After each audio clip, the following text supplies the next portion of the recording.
Chapter 59, Reinforcements. The air was thick with death. The blue shadow virus clung to every surface, a faint, sickly blue mist swirling in the sterile halls of Topoka City. Kenobai's breaths came shallow, his rebreather doing its best to filter out the lethal pathogen, but the weight of the duel pressed heavily on him, making each gasp feel harder to take. The sound of his boots scraping against the sleek, white floor was drowned by the metallic cacophony of General Grievous, who advanced relentlessly, his mechanical limbs clanging with unnatural precision. Kenobi pivoted sharply, his lightsaber intercepting a spinning blade from Grievous' dual-wielded sabers. The force of the impact jarred his arms, the power behind Grievous strikes far greater than anything a human opponent could muster. Sparks flew, casting fleeting shadows on the curved walls of the hallway. Kenobi gritted his teeth, his mind calculating the next move, but there was no time to think. Grievous was already bringing another blade down in a brutal arc. The Jedi flipped backward, narrowly avoiding the strike. His boots found brief purchase on the wall as he pushed off, flipping again to land further down the hallway. His lightsaber hummed to life, ready to meet Grievous' onslaught once more. Persistent as ever, Kenobi, Grievous growled, his deep, rasping voice echoing ominously. The general strode forward, swinging his sabers in a deadly dance. But you grow tired. I can hear it in your breaths, see it in your strikes. How long can you last? Kenobi said nothing, keeping his focus honed. The constant retreat was costing him energy, and Grievous knew it. The hallway stretched endlessly before him, its polished floor reflecting the blue haze of the virus. Emergency lights flickered overhead, casting an eerie glow on Grievous' durasteel form. The mechanical monstrosity loomed larger with every step, his cloaked figure a stark contrast against the sterile Kaminoan architecture. Grievous lunged. Kenobi parried low, sparks cascading as their sabers clashed again. The sheer weight behind Grievous' strike forced Kenobi to slide back several feet, his boots screeching against the smooth floor. He countered with a precise jab aimed at the general's midsection, but Grievous twisted unnaturally, his torso rotating as his clawed foot lashed out. Kenobi barely ducked in time. The talons grazed his rebreather, and for a split second, panic flared in his chest. One tear, one malfunction, and the virus would do its work. He swung his lightsaber upward in a defensive arc, forcing Grievous to pull back momentarily. The battle pressed on, every moment a desperate fight for survival. Grievous was relentless, each swing of his lightsabers accompanied by a guttural laugh or taunt. "You cannot win, Kenobi. The Republic cannot win. Your precious Jedi are falling, one by one." Kenobi's focus wavered as the Force shifted suddenly, a chilling loss rippling through him like a cold wind. He stumbled, his lightsaber missing a block as he narrowly evaded the follow-up strike. Shock T. The realization hit him like a blow. He didn't need confirmation. The distinct void left by her presence in the Force was unmistakable. He felt the loss deeply, a wound that momentarily broke his concentration. Grievous didn't miss the falter. With a predatory grin, he pounced, his lightsabers descending in a punishing strike. Kenobi threw himself backward, his body hitting the floor with a painful thud. His lightsaber flew from his grasp, skidding across the hallway. Grievous advanced, each mechanical step resounding like a death knell.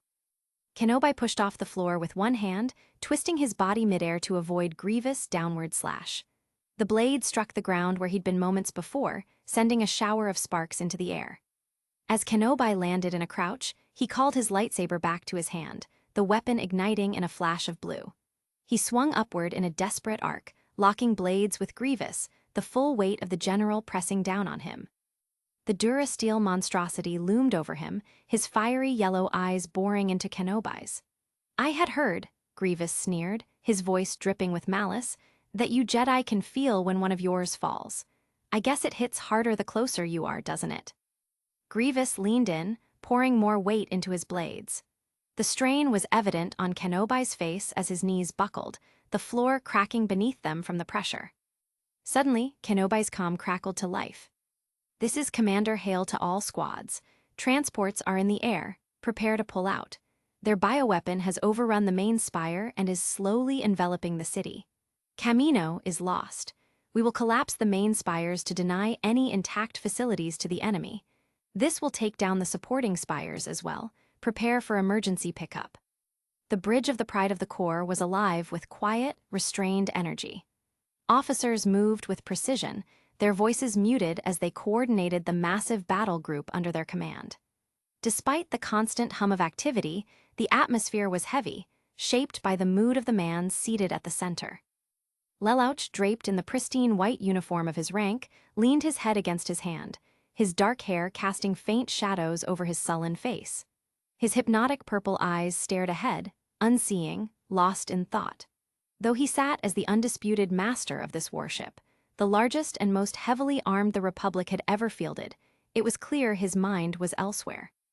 The contrast between the bustling bridge and the silent command chair was striking. The officers tread carefully around their general's apparent dissatisfaction, whispering their reports and instructions to avoid drawing attention to themselves. It wasn't fear, exactly. It was an unspoken respect, coupled with a collective desire not to worsen the strange air of melancholy surrounding him. To Lelouch's right, Captain Fordo stood rigid, a model of clone discipline. Yet there was something almost imperceptibly out of place in the ARC trooper's bearing. To anyone else, Fordo's stoicism would seem unbreakable, but Lelouch sensed it, the faintest trace of happiness radiating from his stalwart companion. Fordo's emotions glimmered like sunlight peeking through a cloud, and it was enough to amuse the Chaos Lord in Lelouch's mind, whose laughter echoed faintly in his thoughts. Lelouch closed his eyes for a moment, suppressing the urge to react outwardly. The Pride of the Corps was Quet's latest pride, a gargantuan warship bristling with unmatched offensive and defensive capabilities, its towering frame a clear statement of dominance. But the very gesture of its construction felt more like a chain than a gift. Gone was the sleek efficiency of his Excalibur, the automated systems he could control at his fingertips. This vessel was a monument to brute strength, its design favoring overwhelming power over nuance. His musings were interrupted by the faintest flicker in the force, an unseen ripple that caused his lips to curve faintly into a knowing smile. A moment later, an officer approached, saluting crisply. "General," the officer said, his tone reverent but professional. "We've just received confirmation from our forces on Camino. The evacuation is complete, and the planet is being abandoned. All units are requesting clearance to engage."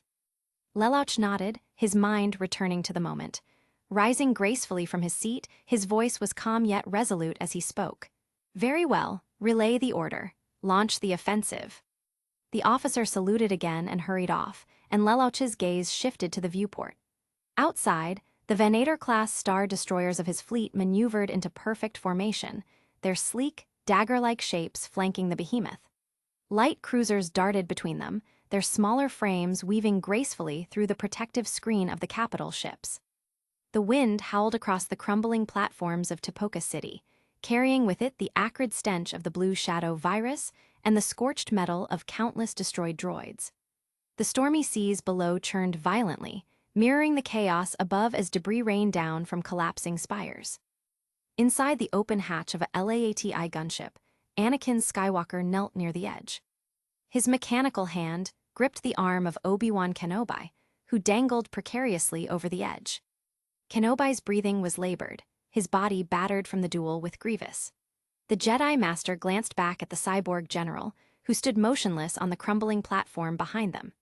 Grievous made no move to pursue, his yellow eyes glowing faintly as he watched with an almost mocking stillness.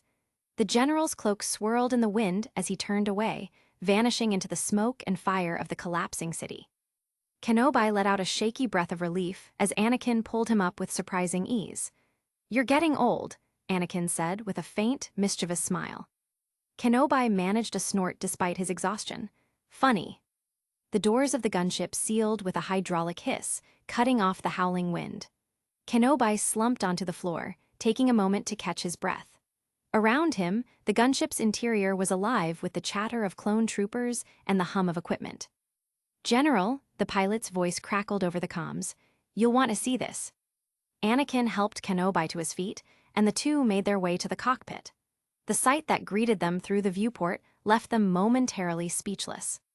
Instead of the chaotic battle they had expected, the sky was dominated by a single, colossal warship. The Pride of the Corps loomed over the battlefield, its immense hull lit by the fire of countless turbolaser batteries. Waves of energy lanced out from its guns, tearing through the CIS fleet with terrifying efficiency. The separatist ships, even their massive Lucrehulk battleships, seemed pitifully small against the behemoth. The Pride of the Corps chewed through the enemy formation as if they were nothing more than an inconvenience. Its escort fleet of Venators and cruisers focused on the smaller vessels and droid fighters, systematically dismantling what little resistance remained. Behind the Republic fleet, a massive convergence of transports carried the evacuated forces from Kamino, their engines burning brightly as they fled the dying planet. The Pride of the Corps shielded them like a wall, ensuring no separatist ships could pursue. Kenobi stared at the sight, his expression unreadable. A bit overkill, don't you think? Anakin folded his arms, his eyes fixed on the monstrous warship. Overkill? No such thing in this war.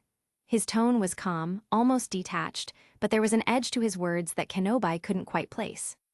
As the gunship joined the convoy, the battle outside continued unabated. The Pride of the Corps was a living symbol of the Republic's might, but to Kenobi, it also carried a silent weight, a reminder of the escalating cost of the war. For a moment, he wondered if they were still fighting to protect the Republic or simply to destroy their enemies. Chapter 60, Dreadful Reality. The landing bay of the Pride of the Corps was immaculate, its polished floors reflecting the glow of the overhead lights. Clone troopers moved in disciplined formations, unloading supplies and coordinating logistics with quiet efficiency. A cool hum of machinery underscored the atmosphere, and the faint sound of boots echoed against the cavernous walls as Kenobi and Anakin descended from their LAAT-I gunship. Lelouch stood near the center of the hangar, his white uniform pristine and tailored to perfection. He leaned lightly on his command cane, a faint smile playing on his lips as his dark, hypnotic eyes focused on the two Jedi approaching him.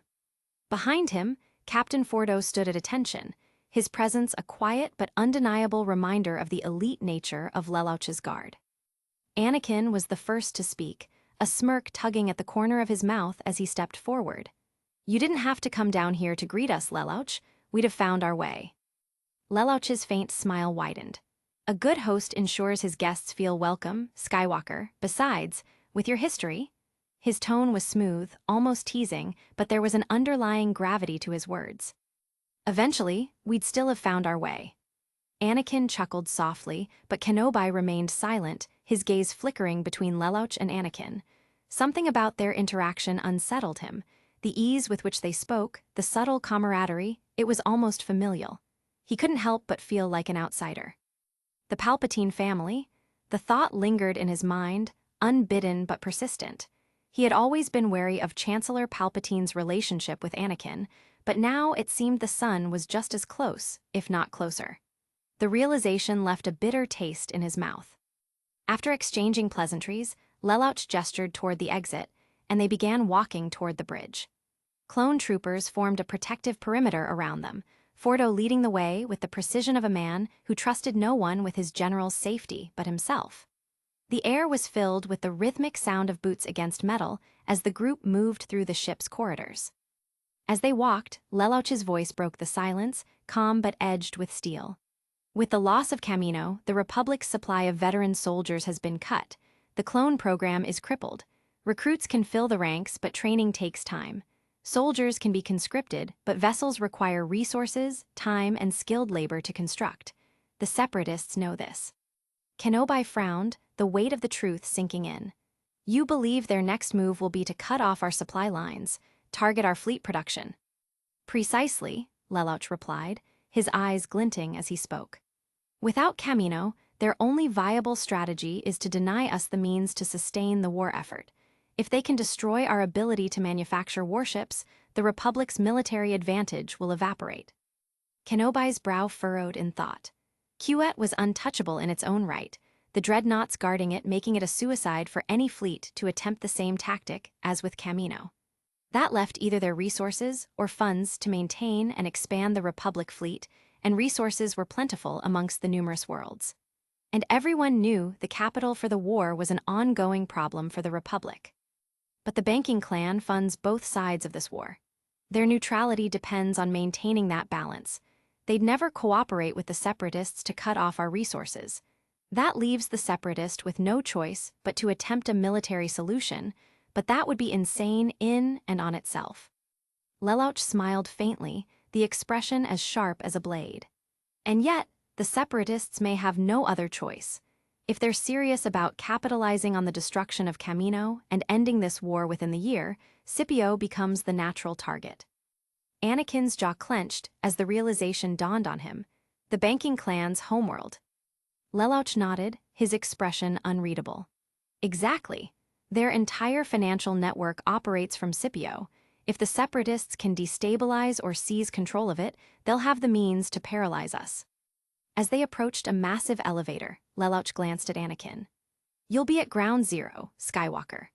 Senator Amidala has already, somehow and against all my meddling, secured her place in the delegation heading to negotiate the revised loan terms for the continuation of the clone program and possibly an expansion of the Republic Navy." Anakin's face hardened at the mention of Amidala. "She's already on her way."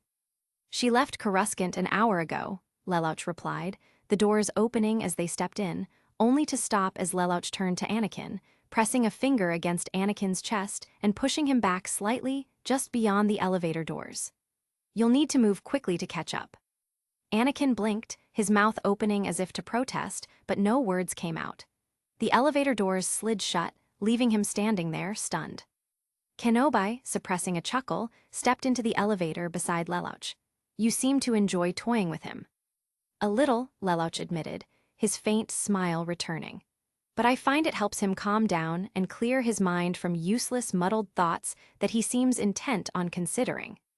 As the elevator ascended, the tone shifted.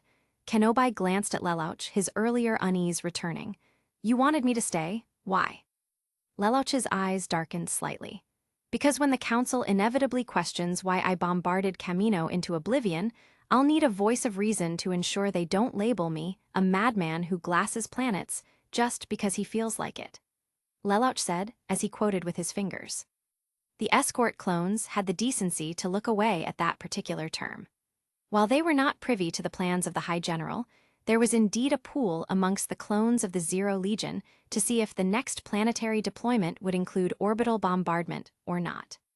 Kenobi's eyes widened, his voice rising in alarm. "You're going to what?" Lelouch's tone was icy, his words measured. "The planet is a biological hazard, Master Kenobi. Nothing can be salvaged, and for droids, it's an open playground. If even a single one of them leaves Camino intact, the intelligence breach could cripple us in ways we can't predict." Kenobi stared at him, conflicted.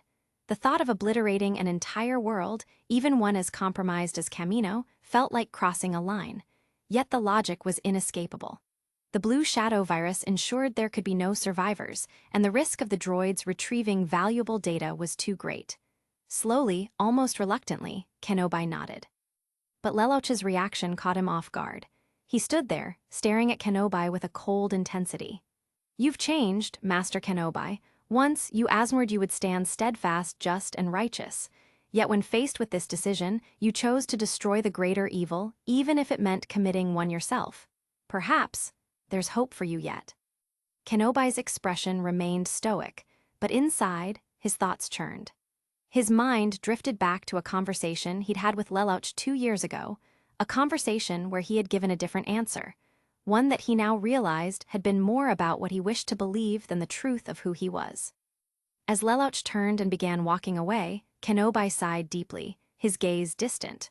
War had changed him, or perhaps merely brought forth who he was all along, disregarding the pretense of the simple life of the temple. Master Yoda sat cross-legged aboard a Jedi shuttle, his meditative state undisturbed by the subtle hum of the hyperdrive. The passage of weeks had not dulled the lingering effects of recent events. The loss of Camino, the siege on Scipio, and the desperate measures taken weighed heavily upon him. Through the Force, these moments played like whispers in his mind, painting a vivid tapestry of conflict and consequence. A once pristine world, home to the Republic's lifeline of clone soldiers, was now a graveyard, obliterated to ensure that no remnants of the biological plague or separatist forces could escape. Yoda had felt every life extinguished, their sparks fading into the Force. The echoes of their passing still lingered in his heart. Within the ancient and malevolent halls of the Sith Temple on Moraband, his diminutive frame illuminated by the eerie, flickering crimson glow of Sith runes etched into the walls. The heavy air seemed to press down on him with every step, carrying whispers of hatred and despair that gnawed at his resolve. He had come to this desolate, cursed world at the behest of the Force priestesses, enigmatic, ethereal beings who promised him a path to deeper understanding. Yet even they, for all their wisdom, appeared before him as fading, transient figures, their words cryptic and incomplete. The ascended Force-sensitive, who has severed the bonds of mortality, now claims the mantle of the new Allfather of Mortys, they had said, their voices a haunting blend of clarity and vagueness. He siphons the power of the Force, drawing it from beings such as ourselves, and countless others similar existences. A pause lingered, their ghostly faces betraying neither fear nor anger. "Disturbed, you seem not," Yoda had remarked, his curiosity tempered by concern. "If it is meant to happen, it will happen. If it is not, it will not. The Force will see to it in either case." They replied, their tone serene, as though it was not their existence that hanged in this balance, as if the gravity of their revelation bore no consequence to them. That was all they had offered him, no further explanations, no guidance, only this vague pronouncement and a task. They had charged him with trials designed not merely to test his mastery of the Force, but to challenge the very foundation of his beliefs. The burden was his to carry, the answers his to uncover. The final trial had brought him here, where the dark side was most potent. Yoda stood aboard the gunship, his small frame steady amidst the hum of the repulsor lifts. Across from him sat Anakin Skywalker, clad in his battle-worn Jedi armor, his expression sharp with determination. Surrounding them were the clones of the 501st Legion, their white and blue armor gleaming under the dim light of the cabin. Yet Yoda's mind churned with confusion, his connection to the Force disrupted by a haze that had not lifted since the appearance of Darth Sidious's phantom. Turning to Anakin, Yoda's ears tilted slightly as he asked, Young Skywalker, why here are we? What is this mission?" Anakin's gaze softened momentarily, though his tone carried urgency. "Master Yoda, intelligence picked up a separatist vessel landing in the works. Count Dooku is on board, and we believe he's meeting with someone." The final word hung heavy, and Yoda immediately understood. The Sith Lord. His heart stirred with resolve as he realized the importance of this encounter. "Reveal the truth, we must," he murmured. The gunship descended swiftly into Coruscant's industrial underbelly, its engines roaring as they landed amidst the shadowed, labyrinthine structures of the works. The air reeked of ozone and durasteel, the glow of industrial lights casting long, menacing shadows. Anakin ignited his lightsaber, the blue blade cutting through the gloom. Yoda followed, his own green saber springing to life as the clones moved into formation. Ahead, two figures awaited them. Count Dooku stood with his characteristic poise, his crimson blade already lit, his expression a mixture of disdain and readiness. Beside him, cloaked in darkness, loomed Darth Sidious, his yellow eyes gleaming like fireflies in the night. Before Yoda could act, Dooku raised a hand and unleashed a storm of Force lightning. The blue tendrils struck the advancing clones, sending them flying into walls and scattering their formation. "Run along, clones," Dooku sneered. "This duel is not for you." Anakin, with a furious shout, launched himself at Dooku. Their sabers clashed with a thunderous crackle, the blue and red blades painting the walls in erratic streaks of light. The two combatants moved with breathtaking speed, their strikes precise and unyielding. Yoda's attention shifted to Sidious, who began to retreat toward the far end of the chamber. With a leap, the Jedi Master intercepted him, their blades meeting in a shower of sparks. Sidious's laughter echoed as he parried Yoda's strikes, his movements deceptively fluid for one of his age. Behind them, Yoda caught a glimpse of Anakin overpowering Dooku. The young Jedi delivered a brutal slash to the Sith's leg, sending Dooku to his knees. Seizing the opportunity, Anakin disarmed him, holding both lightsabers crossed at the Count's throat. "Do it," Sidious hissed from across the room, his voice cutting through the chaos like a dagger. Yoda shouted, "No, Skywalker, stay your hand." But his words fell on deaf ears. With a grim resolve, Anakin decapitated Dooku in one swift motion, the Count's head rolling to the floor as his body crumpled. Sidious laughed louder, his glee reverberating through the Force as Yoda turned back to him, his heart heavy with the realization that the darkness had further ensnared the Chosen One. Sidious darted out of the chamber, his cloak billowing like a shadow given life. Yoda gave chase, his small form propelled by the force as they emerged onto an outdoor walkway. The air was dense and cold, the lights of Coruscant stretching endlessly below. Sidious turned, his saber igniting with a snap hiss, and the duel resumed. The Sith Lord's strikes were ferocious, each swing a deliberate attempt to drive Yoda back. Yoda countered with skillful precision, his small blade intercepting every blow with almost preternatural timing. The fight was interrupted as Anakin arrived, but before he could join the fray, Sidious unleashed a torrent of Force lightning. The young Jedi was flung back, his body colliding with the walkway's railings before he fell unconscious, teetering over the edge. "Skywalker," Yoda cried, extending his hand to hold Anakin aloft with the Force. Sidious seized the moment, pressing the attack with relentless ferocity. Yoda parried as best he could, his saber a green blur against Sidious's crimson strikes. "You cannot save him and fight me, Master Yoda," Sidious taunted, his voice a venomous whisper. "Let him fall, sacrifice one to save many."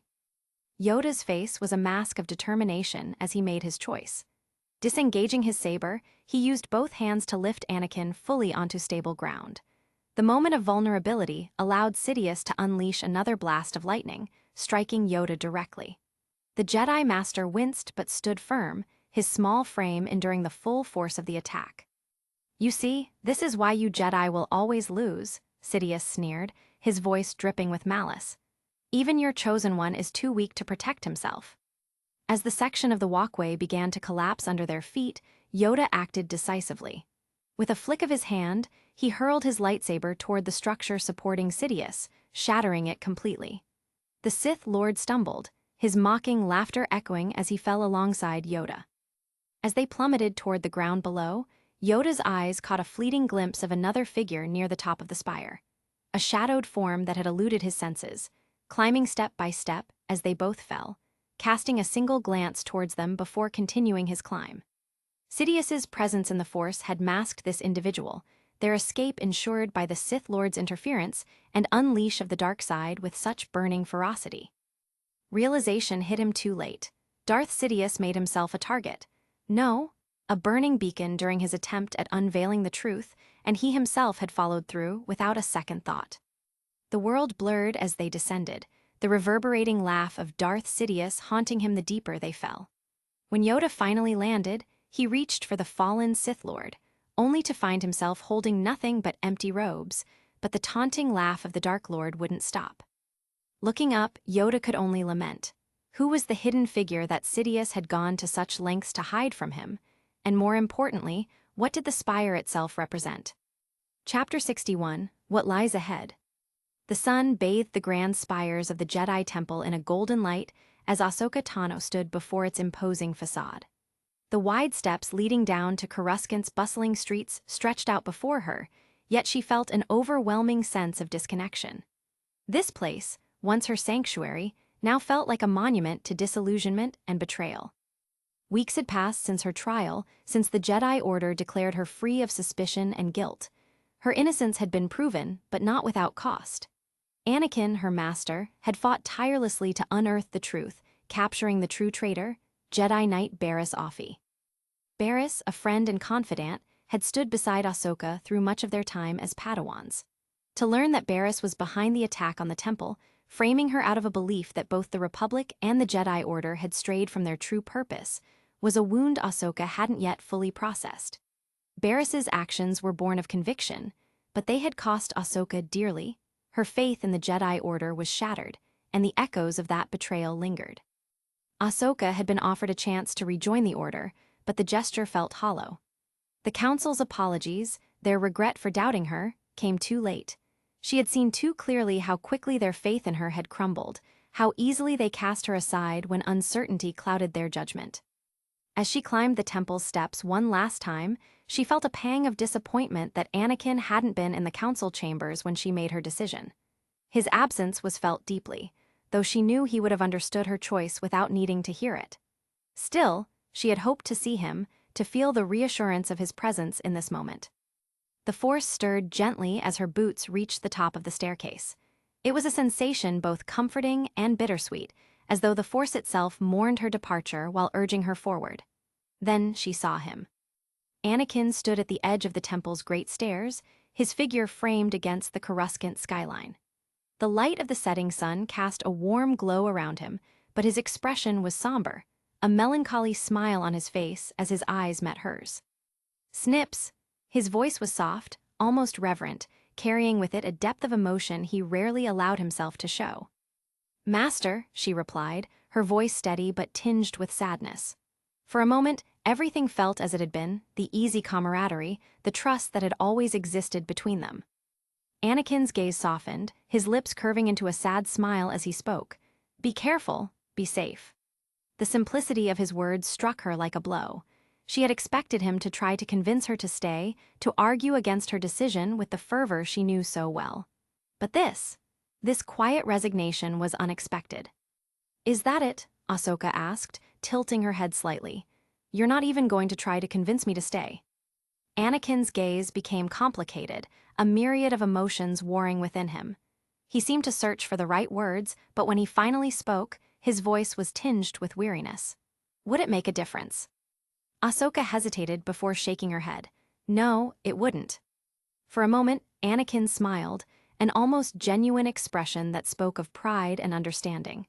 But the smile faltered quickly, replaced by a shadow that darkened his features. He hesitated, looking at her as though trying to memorize every detail of her face. Then, with uncharacteristic vulnerability, he said, "Leave the Republic. Go as far as you can and never look back." Ahsoka blinked, caught off guard by his words. "Master." Anakin's gaze drifted past her, toward the horizon, as though he could see the future itself unraveling before him. "The galaxy is a big place, Ahsoka. When I was but a boy that knew nothing, I promised myself to be the first one to visit all of the systems within it," he said quietly. "You were never meant for the confines of a temple." His words carried a weight she couldn't ignore. There was a finality in his tone, a recognition of truths they both felt but couldn't fully articulate.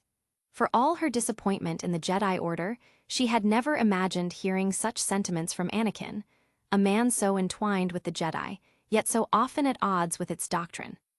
He cast one last, lingering look at her, his expression a mix of pride, sadness, and something she couldn't quite place.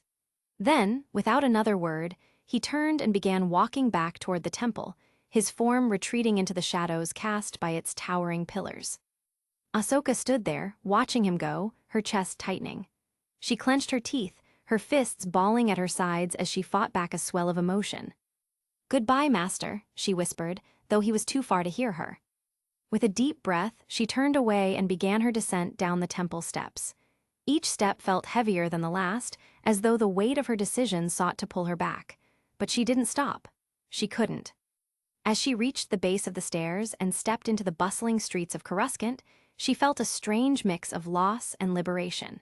She was no longer bound by the Jedi Order, but the void it left within her was undeniable. Even so, she knew her path lay elsewhere. Whatever the future held, she would face it on her own terms. And as she disappeared into the crowd, the last rays of sunlight glinting off her montrals, Ahsoka Tano embraced the uncertainty of what lay ahead. Anakin Skywalker stood in his dimly lit chambers at the Jedi Temple, staring out at the endless Coruscant skyline. The city's lights, vibrant and alive, mirrored the restless energy within him. It was subtle at first, like a faint whisper in the Force, but it grew louder, insistent, unrelenting. Trusting his instincts, as always, Anakin surrendered to it. With a single, deliberate tug on the Force, the familiar walls of his chamber seemed to dissolve. When his eyes opened again, he was no longer in the Jedi Temple. He stood on Morty's, or what Morty's had become. Gone were the landscapes of harmony, the symbolic interplay of light and dark. Instead, the ground stretched out as an infinite expanse of shifting, ever-changing fragments, shards of stone, metal, and something unrecognizable, all swirling together in an intricate, chaotic dance. Above, a towering black spire loomed, jagged and pulsating with veins of red light, a sinister monument where the Father's temple had once stood. Anakin's gaze fell to the churning expanse below him. It teemed with movement, countless forms shifting and colliding, yet their nature remained a mystery. Try as he might, Anakin could not discern their purpose or composition. They remained shrouded, blurred, as if existing just beyond the reach of his understanding. Temptation whispered in his mind, urging him to look deeper, to uncover what lay hidden. But Anakin resisted. He knew instinctively that whatever answers the chaos below held, they would not serve him, might even break him. Instead, his focus shifted to the tower. It beckoned him, each step drawing him closer to its base. The air grew heavier, pressing against him as if Morty's itself sought to test his resolve. The ground beneath his feet seemed to shift and yield, a reflection of the strange, mutable reality of this place. For all its strangeness, this journey was not unfamiliar to him. It was from Lelouch that he had learned how to surpass the limits of his own mind. The Jedi Order had taught him discipline, focus, and power within defined boundaries, but those boundaries were imposed by the limits of those lesser than him, by traditions of those weaker than him. The Force, as the Jedi wielded it, was restrained, limited by their teachings, dogma, and their own potential in it. Lelouch had shown him otherwise, that they were different, that they outclassed the Jedi so far they might as well be on another world within the Force as compared to them. Through Lelouch, Anakin had come to understand that his true potential was far greater, unbound by the constraints the Jedi had instilled. Observing Lelouch's mastery of the Force, how he bent reality itself with a thought, had revealed the shackles Anakin had unknowingly placed upon himself. Now, those limits were gone, and Anakin moved with a confidence born of this newfound understanding. As he approached the tower, he found himself before a pair of immense doors, their surface alive with shifting patterns, the carvings writhing as if infused with life. They were incomprehensible, depicting not a story but the raw, chaotic essence of the Force itself. Anakin raised his hands to push them open but hesitated. Physical motion felt redundant here. Instead, he willed the doors to part, and they obeyed, groaning as they swung open with an eerie resonance. The chamber within was vast, its dimensions undefined, as though it existed both inside the tower and beyond it. A golden light suffused the air, warping and shimmering, and waves of power rolled outward in every direction, distorting the very fabric of the space. At the center sat Lelouch, the Allfather of Mortys, on a throne that seemed to defy reality. It was not merely a physical object, but an embodiment of the Force itself, its jagged edges and pulsating light reflecting the chaos and power that surrounded it. Lelouch's presence was overwhelming, a beacon of power, and that dwarfed anything Anakin had ever encountered. His white robes gleamed faintly in the distorted light, and his black hair framed his face, his piercing purple eyes alight with a sharp, otherworldly intelligence. The energy radiating from Lelouch was intoxicating, a raw manifestation of the Force that seemed to warp reality around him. It was power beyond imagination, yet Anakin knew it was still but a fragment of the Force's true essence. Even this unparalleled might was insignificant compared to the whole. Anakin dropped to one knee, bowing his head under the weight of Lelouch's presence. For all his power, for all his defiance, Anakin felt humbled here. He understood now how Lelouch moved through life with such detachment. Lelouch did not view existence as others did. To Lelouch, even his own life was but a tool, a piece on a far larger board, to be sacrificed if necessary. "Welcome to what one day will become the Forge of Souls." Lelouch's voice resonated, not as sound but as thought, a clarity that filled Anakin's mind and left no room for misinterpretation. Anakin raised his head, meeting Lelouch's gaze. Those amethyst eyes burned with a focus that seemed to pierce through him, to see not only his intentions but the very core of his being. Around them, the Force continued to twist and coil, alive with purpose yet unknowable in its scope. "You warned her," it was a statement. Anakin merely lowered his head. "Anakin, I do not mind." That surprised him somewhat. "You don't." Lelouch crossed his hands in his throne with a helpless smile. "I understand why you did it. Ahsoka would feel prompted to go against us if she remains within the Republic. It is how she was raised. But if she realizes your warning, if she investigates, odds are she will come face to face with you long before she faces me. Balance will be restored, one way or another, and the Force will see to it she is not an obstacle." Anakin contemplated the words for a moment, and then understood. For one reason or another, in some semblance of rage, Vader will kill her. Chapter 62, Padmé Amidala. Anakin Skywalker stood alone in his dimly lit chamber within the Jedi Temple, the weight of recent events pressing heavily upon his shoulders. The clandestine journey to Morty's had left him with more questions than answers, and the enigmatic figure of Lelouch lingered in his thoughts, a specter of power and mystery. With a weary sigh, Anakin donned his dark cloak, the fabric whispering against his skin as he fastened it securely. The corridors of the temple were hushed at this hour, the usual bustle of Jedi and Padawans replaced by an almost eerie silence. His footsteps echoed softly against the polished floors as he made his way to the temple's hangar, where a group of 500 First Clone troopers stood in disciplined formation beside a waiting LA-ATI gunship. As Anakin approached, the troopers snapped to attention, their armor gleaming under the hangar's lights. Captain Rex, his trusted second-in-command, stepped forward and saluted. "General Skywalker, sir." Anakin returned the salute with a nod, his expression unreadable. "At ease, Captain." The clones relaxed slightly, though their discipline remained evident. Anakin boarded the gunship, the metallic ramp clanging beneath his boots.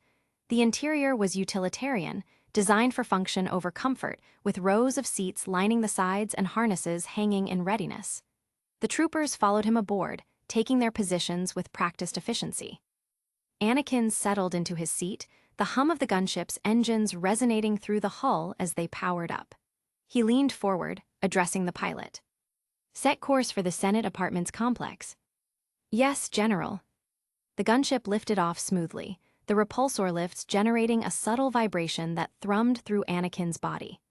As they ascended into Coruscant's night sky, the cityscape stretched out beneath them, a sprawling tapestry of lights and shadows.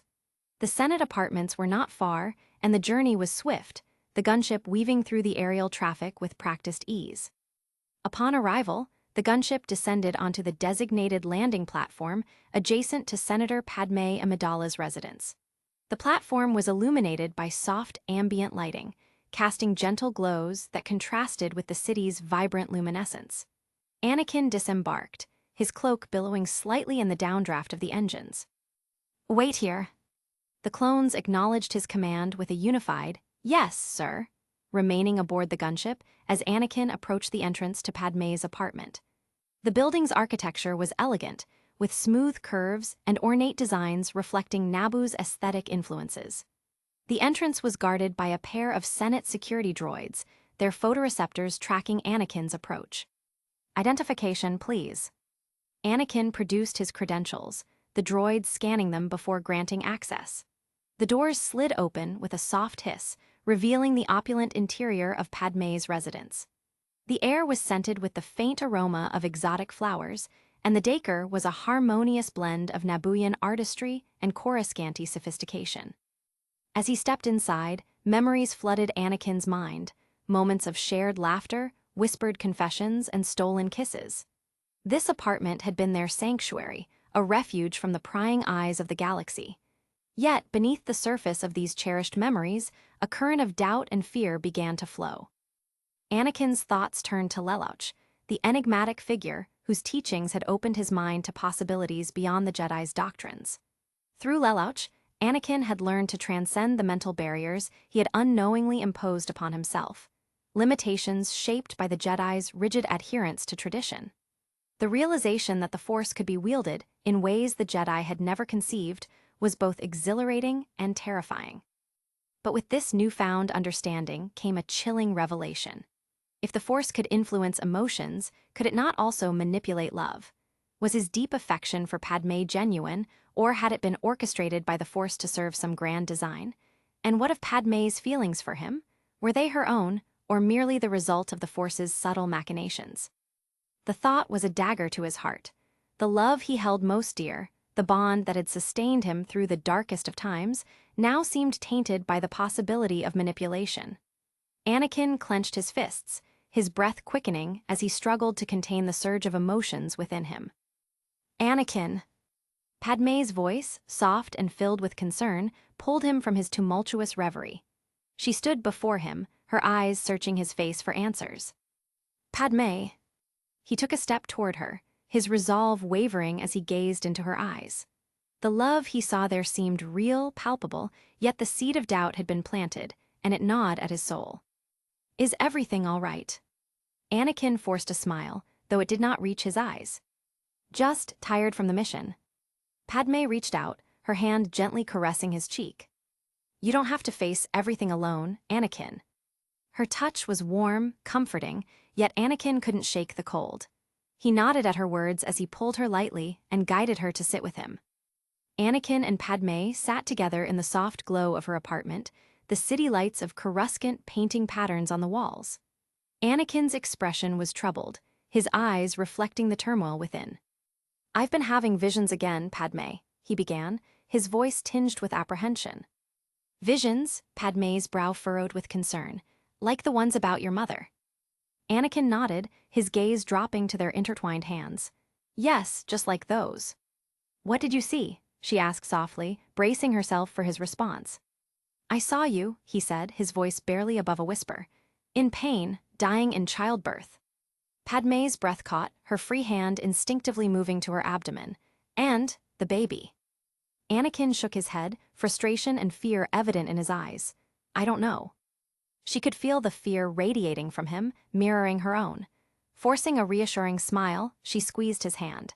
It was just a dream, Anakin. His grip tightened around hers, his eyes locking onto hers with fierce determination. I won't let this one become real. Padme's heart swelled with love and fear. She leaned in, pressing a gentle kiss to his lips, then stood, guiding him toward the bedroom. Come, let's get some rest. The night passed in a tangle of whispered reassurances and shared warmth, each finding solace in the other's presence. As dawn's first light filtered through the curtains, Padme stirred, reaching out to Anakin's side of the bed, only to find it empty. She sat up, spotting him near the window, gazing out at the awakening city. Anakin, she called softly. He turned, a gentle smile gracing his lips. Good morning. Did you sleep well? She asked, wrapping a robe around herself as she approached him. Peacefully, he replied, his eyes softening as they met hers. They moved to the small dining area, sharing a simple breakfast. The conversation flowed easily, touching on trivial matters, the latest Senate debates, the ever-present hum of Coruscant's traffic lanes. But beneath the surface, Anakin's thoughts churned. Setting down his cup, he took a steadying breath. Padme, I've been thinking. About what? She prompted, sensing the gravity in his tone. Leaving the Jedi Order, he confessed, his gaze searching hers for a reaction. Padme's eyes widened in surprise. Anakin, what's happened? He clenched his jaw, the muscles tensing as he grappled with his emotions. The Council doesn't trust me. Why would you say that? She asked gently. Because of my ties to the Palpatine family, he admitted, frustration evident in his voice. They see me as compromised, unworthy of advancement. Padme reached across the table, her hand covering his. Anakin, your loyalty and dedication are beyond question. Not to them, he replied bitterly. And with Ahsoka gone, the temple feels more like a cage than a sanctuary. What about Obi-Wan? She asked softly. Obi-Wan will understand, Anakin said, his expression softening at the mention of his former master. We can still be friends outside the Order. And what will you do if you leave? Padme inquired, her eyes searching his. He looked at her, a tender smile forming on his lips. I'll find something. Maybe Lelouch can find me a cushy administrative job, ha. Anakin laughed softly at the thought, though. All things considered, Lelouch had hinted that he wanted Anakin to take a leading role within the Empire that would soon rise, so it was not far off to think about such matters. Tears welled in Padme's eyes as she rose from her seat, moving to embrace him. Anakin, I love you. And I love you, Padme, he murmured, holding her close. More than anything in this galaxy. Chapter 63, The Scale of Power. In the ethereal expanse of Mortis, a realm where reality and the abstract intertwine, Lelouch sat upon an ornate throne, its design a fusion of imperial grandeur and arcane symbolism. Before him stretched a vast chessboard, each piece meticulously crafted to represent the intricate dance of power and strategy that defined his existence. Opposite him loomed the imposing figure of Tzinch, the changer of ways, whose ever-shifting form seemed to blur the boundaries between the tangible and the conceptual. The ambient light of Morty's cast a surreal glow over the scene, illuminating the chessboard where the black pieces stood in a precarious position. While numerous pawns awaited their turn off the board, the active pieces had dwindled to a vulnerable few. The atmosphere was thick with unspoken tension, a silent testament to the high stakes of their metaphysical contest. Zinch's voice, a harmonious blend of countless tones, broke the silence. "The chosen one spirals ever closer to the precipice," he intoned, his eyes, constantly shifting pools of color, fixated on the board. "We must intervene before he overturns the game entirely. Should the Jedi perceive the true nature of events and evade the Sith's snare, a civil war will be inevitable. The Force needs to be rattled, disturbed, and it has set itself up for it." Lelouch's gaze remained steady, his expression a mask of calculated calm. "For you to suggest that the Force is self-sabotaging, I trust your insight," he replied, his fingers idly tracing the contours of a black king piece. "But I am curious, what leads you to this conclusion?" A knowing smile played across Zinch's ever-changing features. "You perceive the Force as a mere entity, limited by the constraints of lesser beings," he responded, his tone both chiding and enlightening. "We are susceptible to harm, it is not. This multiverse, its creation, sustenance, and eventual dissolution are all manifestations of the Force. It embodies energy, life, death, and the myriad experiences that lie between. Destroy this entire multiverse, and the energy would merely allow another one to be created." Lelouch's eyes gleamed with a spark of revelation. "Absorption, then," he mused, the concept unfolding in his mind like a complex stratagem. Zinch's smile widened, a gesture that conveyed both amusement and approval. Leaning back, he allowed a moment of contemplation before speaking. "Such an endeavor would be futile," he declared, his voice resonating with the weight of cosmic law. "To absorb the Force is to deny it its very purpose. Like a cornered beast, it would retaliate with unbridled ferocity, indifferent to the collateral damage. No being born of the Force can hope to subjugate it. Only entities whose essence surpasses the totality of this multiverse's energy might attempt such a feat, and such beings are exceedingly rare. Divine entities capable of challenging their own source at such an early stage typically emerge late in their respective domains, like myself, and like so, the source itself has had a good long while to develop, making it all but impossible to be challenged. Consider the All-Father of Mortys, obsessed with preserving the status quo. A quintessential example of a stagnant god, neither advancing nor retreating, merely maintaining.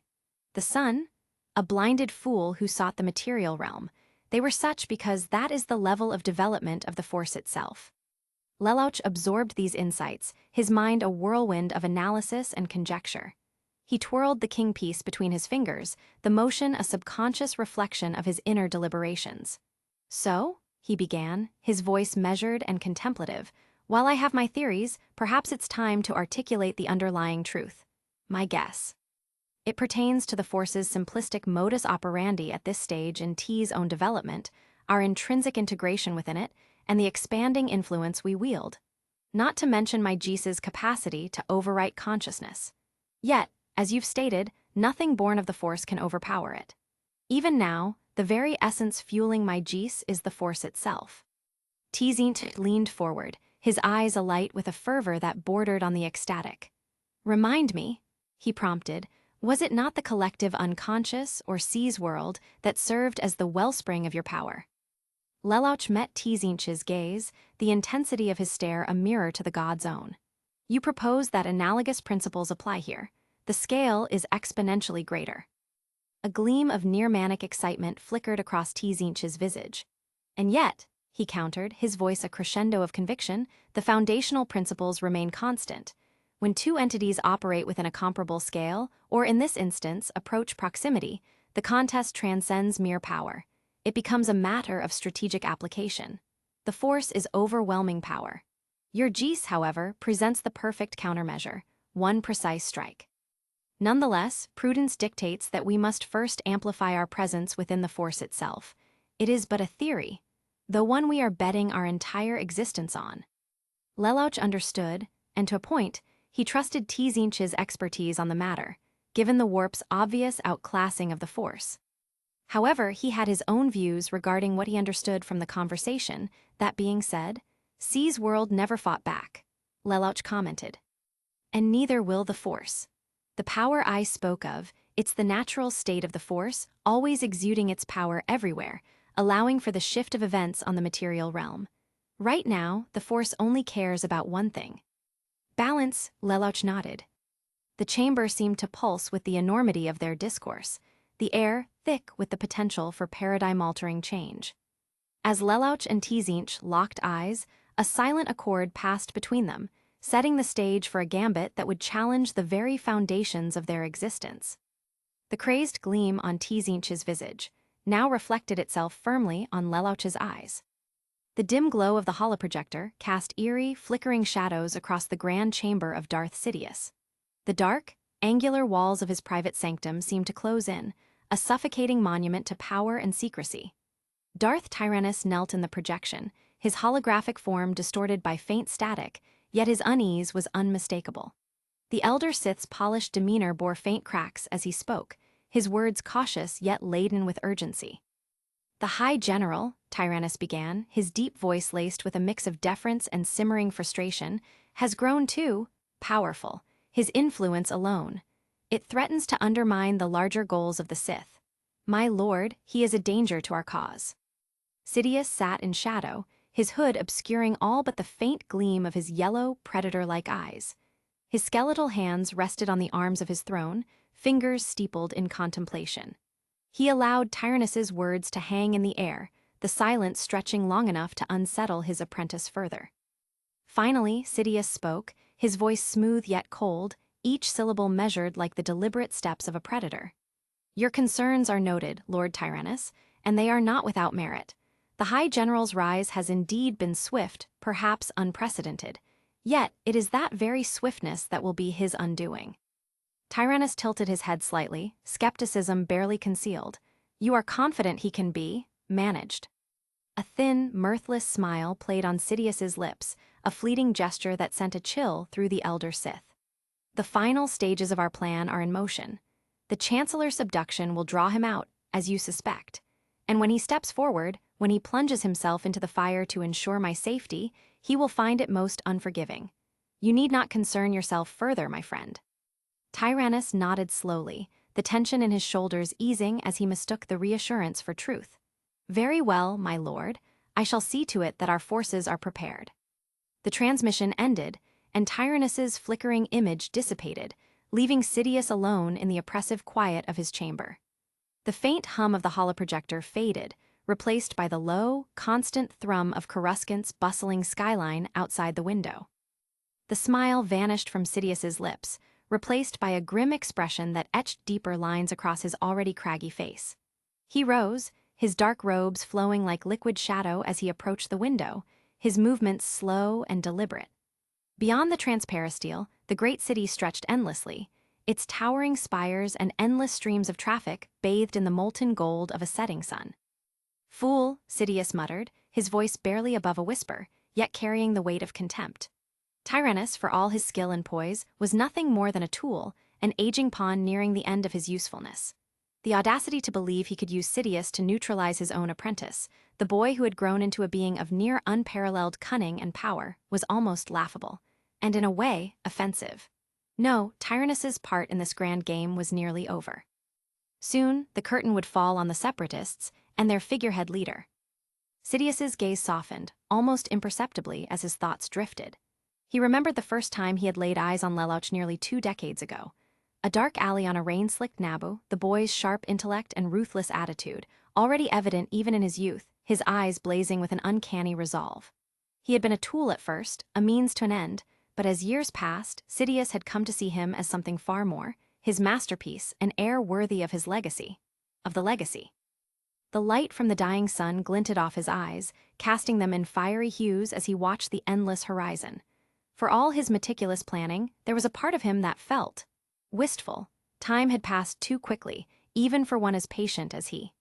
Lelouch's ascension to a Dark Lord of the Sith, his defiance, his mastery of manipulation, it was everything Sidious had envisioned for his eventual successor. The shadows deepened in the room as the sun finally slipped below the horizon, plunging the chamber into darkness.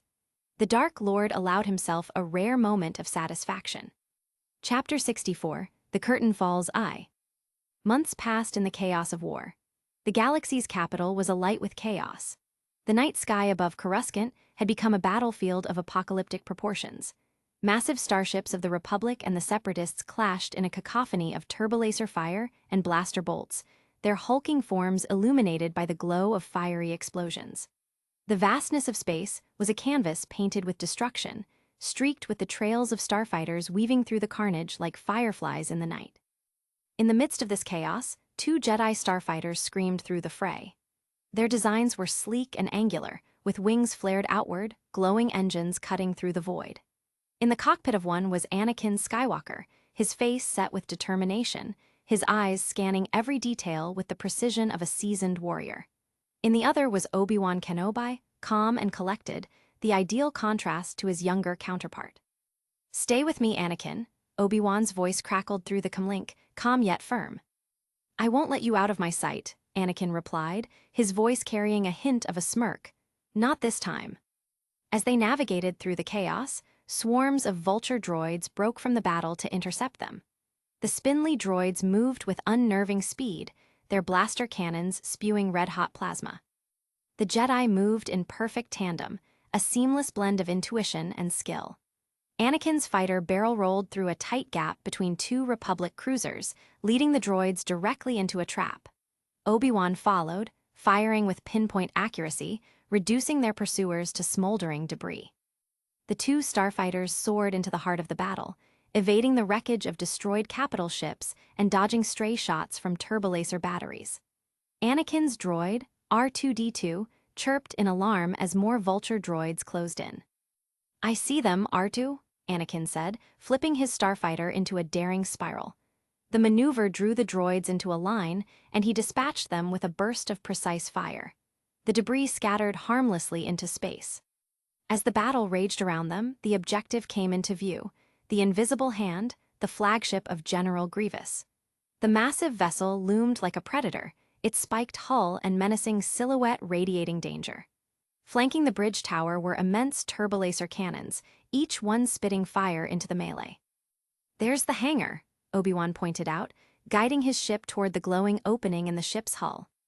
Anakin grinned. "This is where the fun begins." The Jedi starfighters approached the hangar, but their path was soon obstructed by a swarm of buzz droids. The tiny machines latched onto Obi-Wan's starfighter, sparks flying as they began tearing through the hull.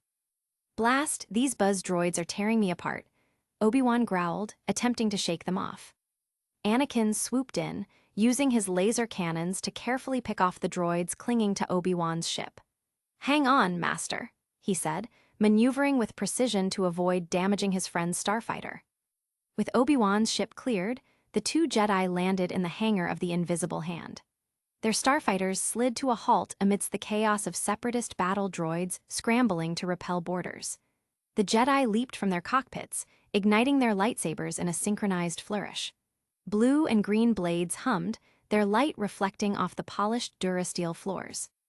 Battle droids and super battle droids advanced in waves, blasters firing relentlessly. Anakin and Obi-Wan moved as a single entity, their lightsabers deflecting bolts with unerring accuracy. Anakin's movements were fluid and aggressive, every strike aimed to disable or destroy. Obi-Wan, in contrast, was measured and defensive, his blade weaving a protective barrier. The environment was stark and mechanical, the hangar's walls lined with conduits and machinery. Sparks rained down from damaged systems as the Jedi cut through their adversaries. The sound of clashing metal, blaster fire, and the hum of lightsabers created a chaotic symphony of war. "Ardu, find us a way to the Chancellor," Anakin called to his droid. The little astromech beeped in acknowledgement, plugging into a nearby terminal. The Jedi advanced, cutting through ranks of droids with practiced efficiency. Their journey through the ship was a gauntlet of firefights, the corridors narrowing as they pressed deeper into enemy territory. Eventually, they reached the opulent chamber where Chancellor Palpatine was held. The room was starkly contrasted with the utilitarian design of the rest of the ship. It was grand, almost theatrical, with a high ceiling and a throne-like chair at its center. Palpatine sat, his expression calm, but his eyes flickering with something unreadable as he spotted the 2 Jedi. "Chancellor," Obi-Wan said, deactivating his lightsaber and approaching cautiously. But before they could free him, the towering figure of Count Dooku entered the room. He descended the staircase with an air of arrogance, his crimson lightsaber igniting with a malevolent hiss. "Dooku," Anakin growled, stepping forward, his lightsaber already drawn.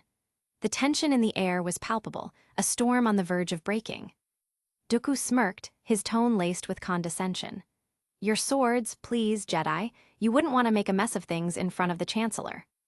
The air in the chamber seemed to shiver as the three combatants prepared for battle. Count Dooku descended the steps like an aristocrat gracing a lesser court with his presence. His crimson lightsaber hummed ominously, its glow casting long, jagged shadows. Opposite him, Anakin and Obi-Wan stood ready, their sabers ignited, the vibrant green and blue reflecting the steely determination on their faces. "You won't escape this time, Dooku," Anakin growled, his voice laced with barely restrained fury. Dooku raised an eyebrow, his smirk unwavering. "Brave but ultimately futile, let us begin." The Sith Lord surged forward with a speed that belied his age, his lightsaber arcing downward in a ferocious overhead strike. Obi-Wan intercepted the blow, the clash sending sparks flying. Anakin circled, his blade moving in a swift, precise thrust aimed at Dooku's side. The elder Sith twisted, deflecting the attack with ease before countering with a spinning slash that forced both Jedi back.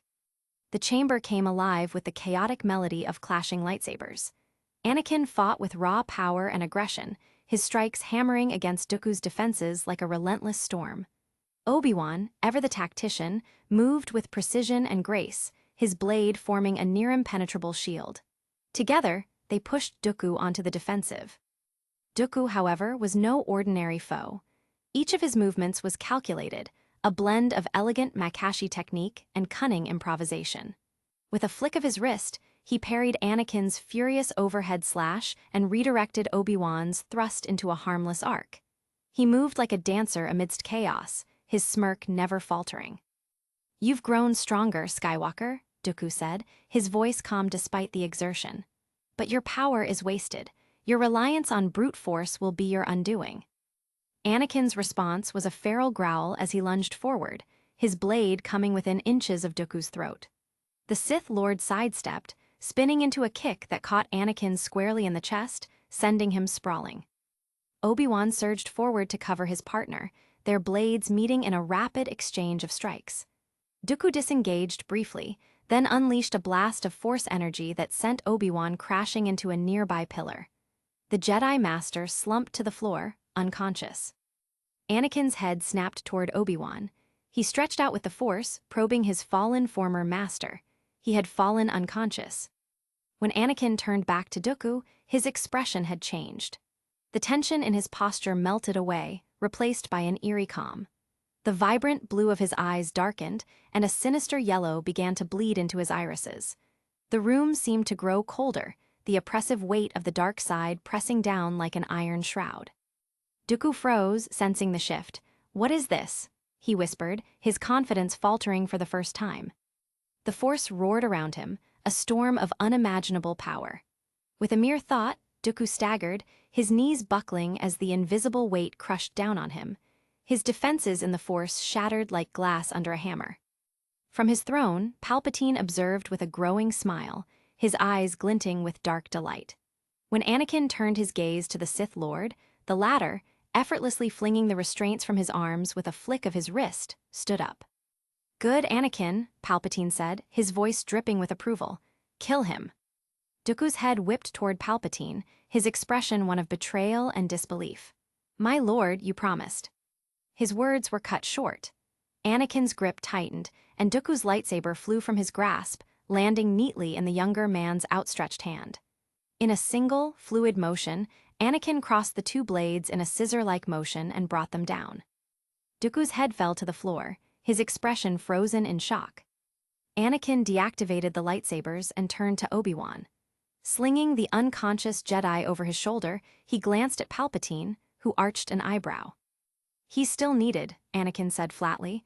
"Lelouch commands it." Palpatine's eyes narrowed momentarily before his smile returned. So, this was one of his apprentice's intricate maneuvers. Perhaps Lelouch intended to test Anakin further or sow discord within the Jedi. No matter, For now, he would simply observe. Very well, Palpatine replied smoothly. Let us proceed.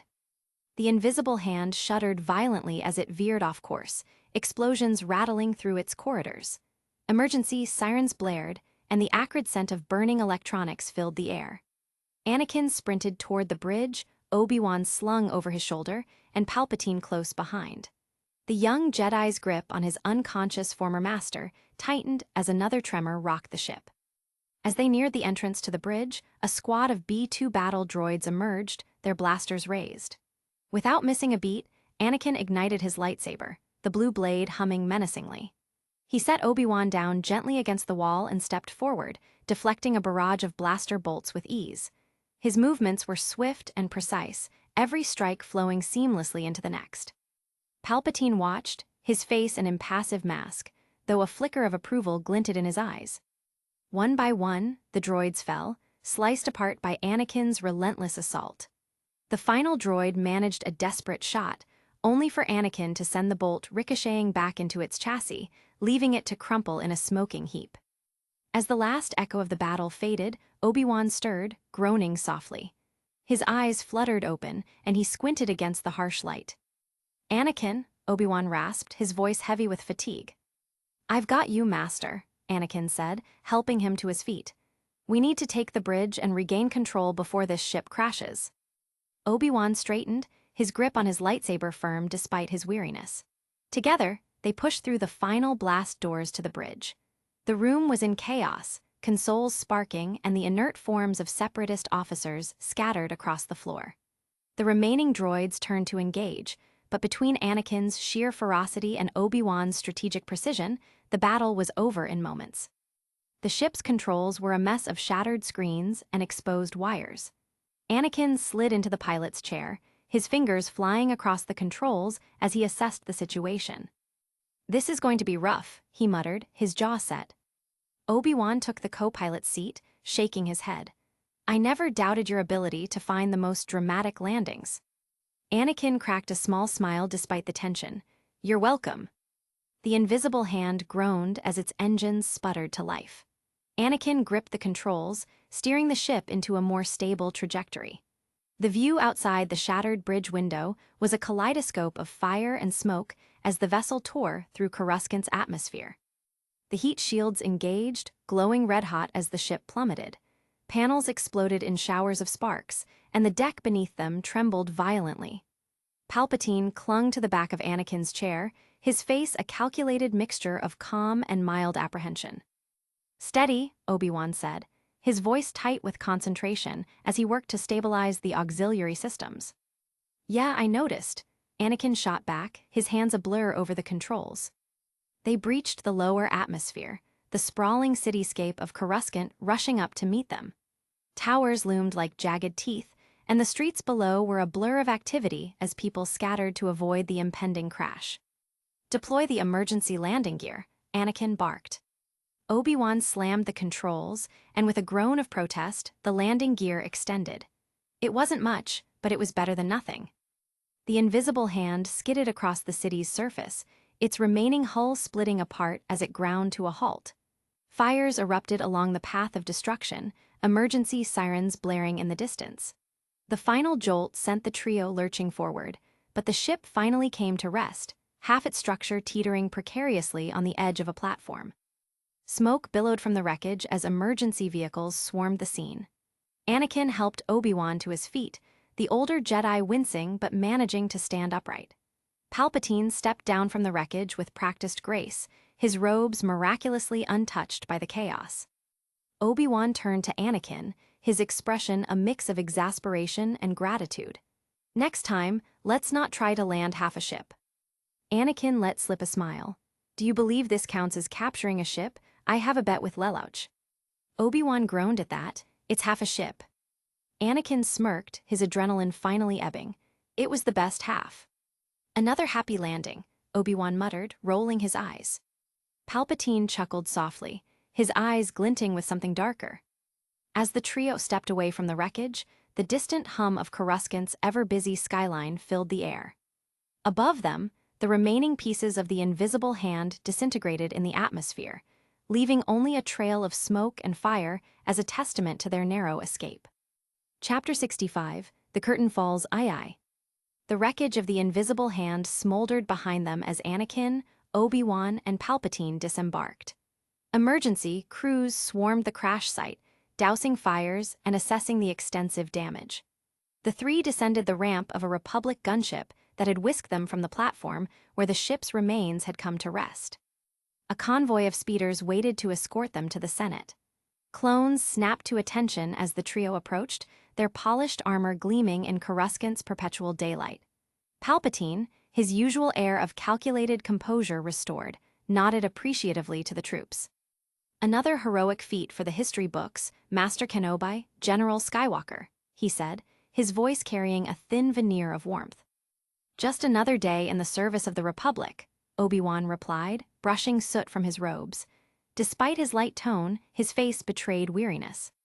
Anakin glanced at Palpatine, a small smile in his face. "Let's just hope this is the last time we have to rescue you, Chancellor." Palpatine's smile didn't reach his eyes. "Let us hope, indeed." The convoy sped through the bustling streets of Coruscant, weaving between the towering spires and shimmering skylanes. The city planet was alive with its usual hum of activity, though the scars of the ongoing war were evident in the increased military presence and the somber faces of its citizens. Amidst the flow of dignitaries and Republic personnel bustling about, Anakin's eyes immediately found her, Padme. She was standing at the edge of the platform, her posture graceful yet tense as if she had been waiting for him. Her hair was elegantly arranged, and her gown shimmered subtly under the fading sunlight. The moment their eyes met, she began moving toward him, a mixture of relief and joy lighting up her face. Anakin quickened his pace, and before either of them spoke, they were in each other's arms, kissing each other as if they hadn't met in years.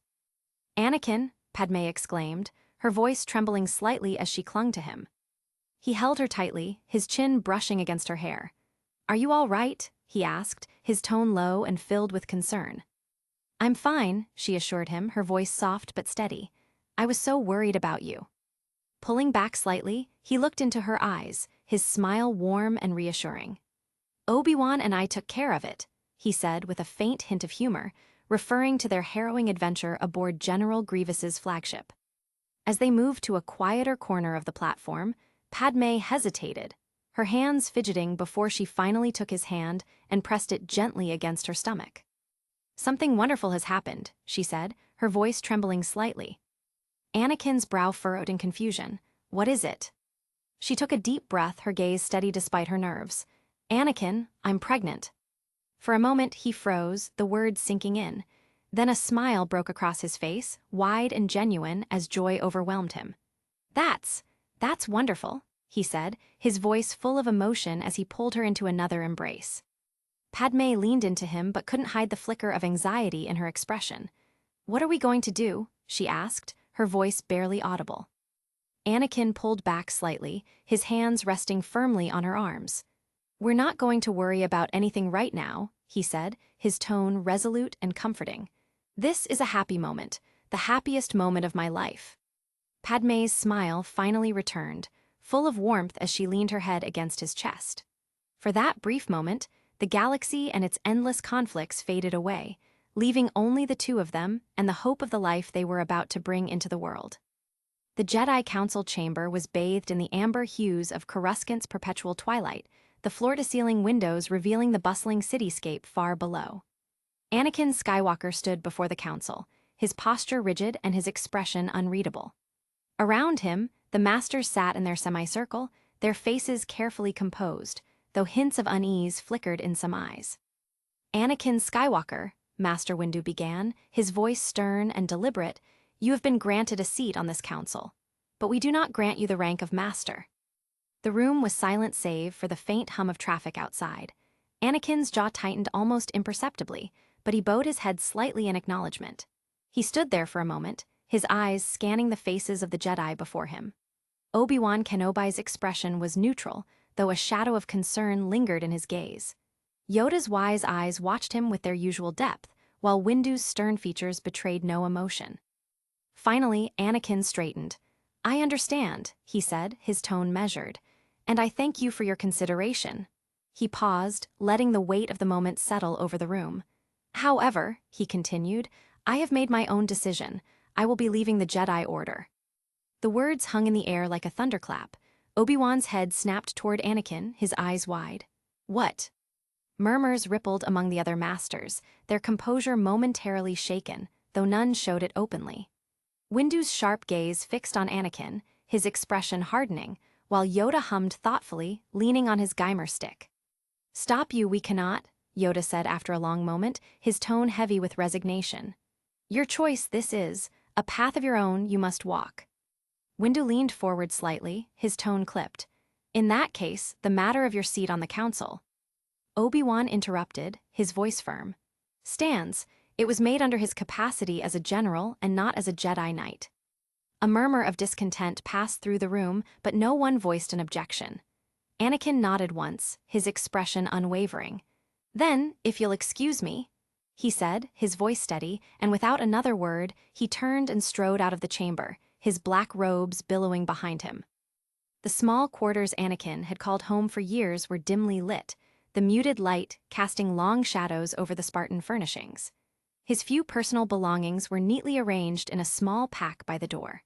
The sound of his lightsaber being placed onto the table echoed in the stillness as he stripped off his Jedi robes for the last time. Beneath them, he wore the all-black combat uniform of a Republic general. A soft knock at the door drew his attention. Anakin turned as it slid open to reveal Obi-Wan. The older Jedi stepped inside, his brow furrowed, his expression a mixture of concern and sadness. Anakin, Obi-Wan began, his voice soft, what are you doing? Anakin turned back to his pack, fastening its clasp. What does it look like? He said without malice. I'm leaving. Obi-Wan stepped closer, his hands clasped behind his back. I know what you said in the council chamber, but I have to ask, is this really about their decision not to make you a master? Anakin turned to face him, his expression resolute. It's not about that, he said firmly. I realize something, Master, Obi-Wan. The correction was subtle but significant. The only reason I stayed here for so long was because I had nowhere else to go, no one else to turn to, but now, I have something else, I have more. Obi-Wan's frown deepened. Padme, he said quietly. Anakin didn't deny it. I won't pretend she isn't part of the reason, but it's more than that, far more. Obi-Wan was silent for a long moment, his gaze searching Anakin's face. You're making a mistake, he said at last, his voice tinged with sadness. The Jedi Order may be flawed, but that does not mean you should just walk away from it. Walk away from it? I'm rather walking towards something more important. Anakin replied, his tone softening. This place, it's not where I belong. Obi-Wan opened his mouth to argue but stopped himself. He sighed, his shoulders sagging slightly. If this is truly your decision, then I won't stand in your way. Anakin nodded, a small smile of gratitude flickering across his face. Thank you, Obi-Wan, for everything. He shouldered his pack and stepped past Obi-Wan, pausing briefly at the door. May the Force be with you, he said quietly before disappearing into the hallway. The Republic escort shuttle stood waiting on the landing platform, its engines humming softly. A squad of clone troopers saluted sharply as Anakin approached, their polished armor gleaming under the platform's floodlights. He returned the salute, his black uniform lending him an imposing air. As he ascended the ramp, Obi-Wan stood at the edge of the platform, watching him go. The wind tugged at his robes as the shuttle's ramp closed, sealing Anakin inside. The shuttle lifted off, disappearing into the night sky. The bridge of the Pride of the Corps was an embodiment of precision and control, a bastion of military efficiency wrapped in the steel resolve of its commander. The dim lighting of the command deck gave the space a somber, almost sacred air. Control consoles hummed softly, casting a faint greenish glow over the faces of the officers stationed at their posts. The massive viewport at the front of the bridge framed the endless swirl of hyperspace, the vibrant blues and whites illuminating the otherwise subdued interior. Kneeling before Lelouch Dogma, the clone whose unwavering sense of duty had both condemned and saved him, kept his head bowed. His body now clad in dark heavy armor with numerous carvings of unknown origin. The faint hiss of the ship's environmental systems underscored the silence as Dogma's voice cut through it, steady but heavy with conviction. "Understood, my lord," Dogma said, rising to his feet with precision. The determination in his eyes was evident as he gave a firm salute before turning sharply and striding out, the soft thud of his boots fading into the background. Fordo, always at Lelouch's side, stood a pace behind and to his right, his sharp eyes hidden beneath the visor of his helmet. His hand was pressed to the side of his helmet as he received a report. After a moment, his arm dropped, and he inclined his head slightly toward Lelouch. "Stage 3 has concluded with no unexpected interference," Fordo reported, his voice even, carrying the professionalism of a soldier who had seen too much. "General Anakin has begun organizing his forces on Coruscant. Jedi General Kyadi-Mundi has finalized his preparations and is waiting for the go-ahead. General Kenobi has departed with the fleet for Utapau. General Grievous has discreetly departed Utapau for Mustafar, taking the separatist leaders with him. Everything proceeds as you have dictated." Lelouch nodded slightly, his sharp gaze fixed on the swirling lights beyond the viewport. "For now," he murmured, the faintest edge of contemplation in his voice. The quiet tension of the moment was interrupted by the voice of the navigation officer from his station on the left side of the bridge. "My lord, we are approaching Coruscant. Estimated arrival, 1 hour." Lelouch straightened, the movement subtle yet commanding. "Helmsman, prepare to drop us out of hyperspace just outside the planet's local sensor range," he ordered, his tone leaving no room for question. "Ensure we remain close enough to re-engage the hyperdrive if needed." The helmsman turned in his chair and gave a crisp nod. "Aye, my lord, adjusting coordinates now, calculations locked, ready to drop on your command." Lelouch lifted a gloved hand in a smooth motion. "Execute." The vibrant swirl of hyperspace suddenly collapsed into the stark blackness of real space, dotted with the distant glimmers of stars. Coruscant loomed far ahead, its surface glistening with the countless lights of its urban sprawl. The bridge crew sprang into action, their reports flowing in rapid succession. "Status report," Lelouch commanded, his voice cutting through the controlled chaos. "Engines steady, hyperdrive on standby," reported the engineering officer. "Weapons systems operational and standing by," came another voice from the weapons station. "Communications clear across all decks," added the comms officer. "Life support and auxiliary systems stable," the chief systems officer concluded. Lelouch nodded at each report, his gaze unwavering. "Take us off the radar," he ordered, his tone as cold and precise as a scalpel. The comms officer quickly relayed the command. "Attention all stations, initiating silent run protocols. Stand by." The bridge lights dimmed further as red emergency lighting replaced the normal illumination. The faint hum of the ship's systems softened and eventually came to a stop as the engines powered down, and the weapon turrets retracted into their locked positions. The air itself seemed to grow heavier, the crew working in hushed voices as if the ship's silence demanded their own. "We are running silent, my lord," the comms officer confirmed, his voice low but resolute. Lelouch clasped his hands behind his back, his posture radiating an aura of control and authority. "Good. Maintain this status. I want updates on any fleet movements in and around Coruscant. Prepare to monitor all communications channels. I want a status update every 5 minutes regarding any major troop movement." "Yes, my lord," Fordo acknowledged, turning slightly to coordinate with the officers around him. As the pride of the Corps drifted in the void like a predator lying in wait, Lelouch's violet eyes glinted in the low light. Under the silence of space, the hangar door opened as a lone transport gained some distance before jumping into hyperspace, continuing its route towards Coruscant. Chapter 66, The Curtain Falls III. The city lights of Coruscant bathed Padmé's apartment in a soft glow, casting shifting patterns across the elegant furnishings. Padmé stood near the balcony, her silhouette framed by the bustling skyline, her arms wrapped protectively around herself. She turned at the sound of approaching footsteps, her eyes meeting Anakin's as he stepped into the room. "Padmé," Anakin began, his tone steady but heavy with purpose. His dark robes rustled faintly as he crossed the room toward her. She searched his face, concern etched deeply in her expression. "Anakin, what is it? What's happened?" Anakin stopped a few paces away, his hands clasping behind his back. "The Jedi are moving against the Chancellor," he said, his voice low but resolute. "It's a rebellion. They won't stand down unless they're forced to." Padmé's brow furrowed in disbelief. "Rebellion? Anakin, the Jedi are peacekeepers. They've protected the Republic for generations." He shook his head, his jaw tightening. "They've grown corrupt, Padmé, I've seen it. The Council seeks power. They distrust the Chancellor, and now they're plotting to overthrow him." Her voice softened, tinged with pleading. "But you can talk to them, can't you? Find another way. Violence can't be the answer." Anakin's gaze faltered for a moment before hardening again. "I've tried, Padmé. I've tried to reason with them to make them see reason. But they won't listen.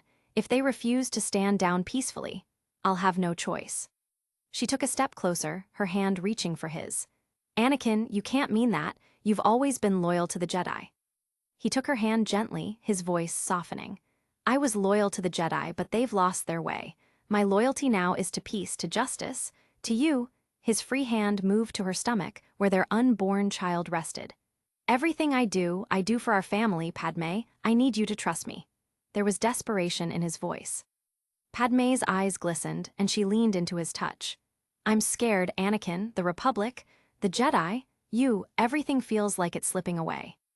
Anakin pulled her into an embrace, his voice firm yet tender. "I won't let anything happen to you, to us. The galaxy is changing, Padmé, but I'll make sure we're safe, I promise." As he held her, Anakin's gaze drifted to the cityscape beyond, his expression unreadable. The wind howled across the sinkhole world of Utapau as Obi-Wan Kenobi surveyed the battlefield.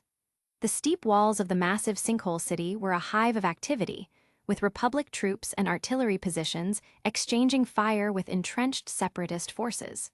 Smoke and debris filled the air, casting a haze over the battlefield. Obi-Wan stood atop a ridge, his cloak whipping around him as he activated his comlink. "Cody, report." Cody's voice crackled through the device, steady and professional. "General Kenobi, our forces have secured the outer rings. We're advancing toward the Separatist stronghold, but resistance is heavier than anticipated." "Any sign of General Grievous?" Obi-Wan asked, his tone betraying his growing unease. "Negative, sir," Cody replied. "Scouts report the stronghold is well defended, but Grievous hasn't been sighted. It's unusual, sir." Obi-Wan frowned, his fingers tightening around the hilt of his lightsaber. "Stay vigilant. If Grievous has left, there may be more to this than we realize." "Understood, sir." Cody out. As the comlink went silent, Obi-Wan turned his gaze toward the battle below. ATTE walkers lumbered forward, their massive cannons firing at separatist defensive positions. Swarms of battle droids returned fire, their blaster bolts streaking through the air. Clone troopers advanced in formation, their movements precise and disciplined, as ARC troopers laid down suppressive fire. Obi-Wan descended toward the front lines, his presence immediately galvanizing the troops. He deflected blaster bolts with ease, his lightsaber a blur of blue as he carved through ranks of battle droids. The clones followed as he led the charge, their war cries carrying over the din of battle. Obi-Wan found Cody near a makeshift command post carved into the side of the sinkhole. The clone commander stood over a holotable, analyzing troop movements and issuing orders.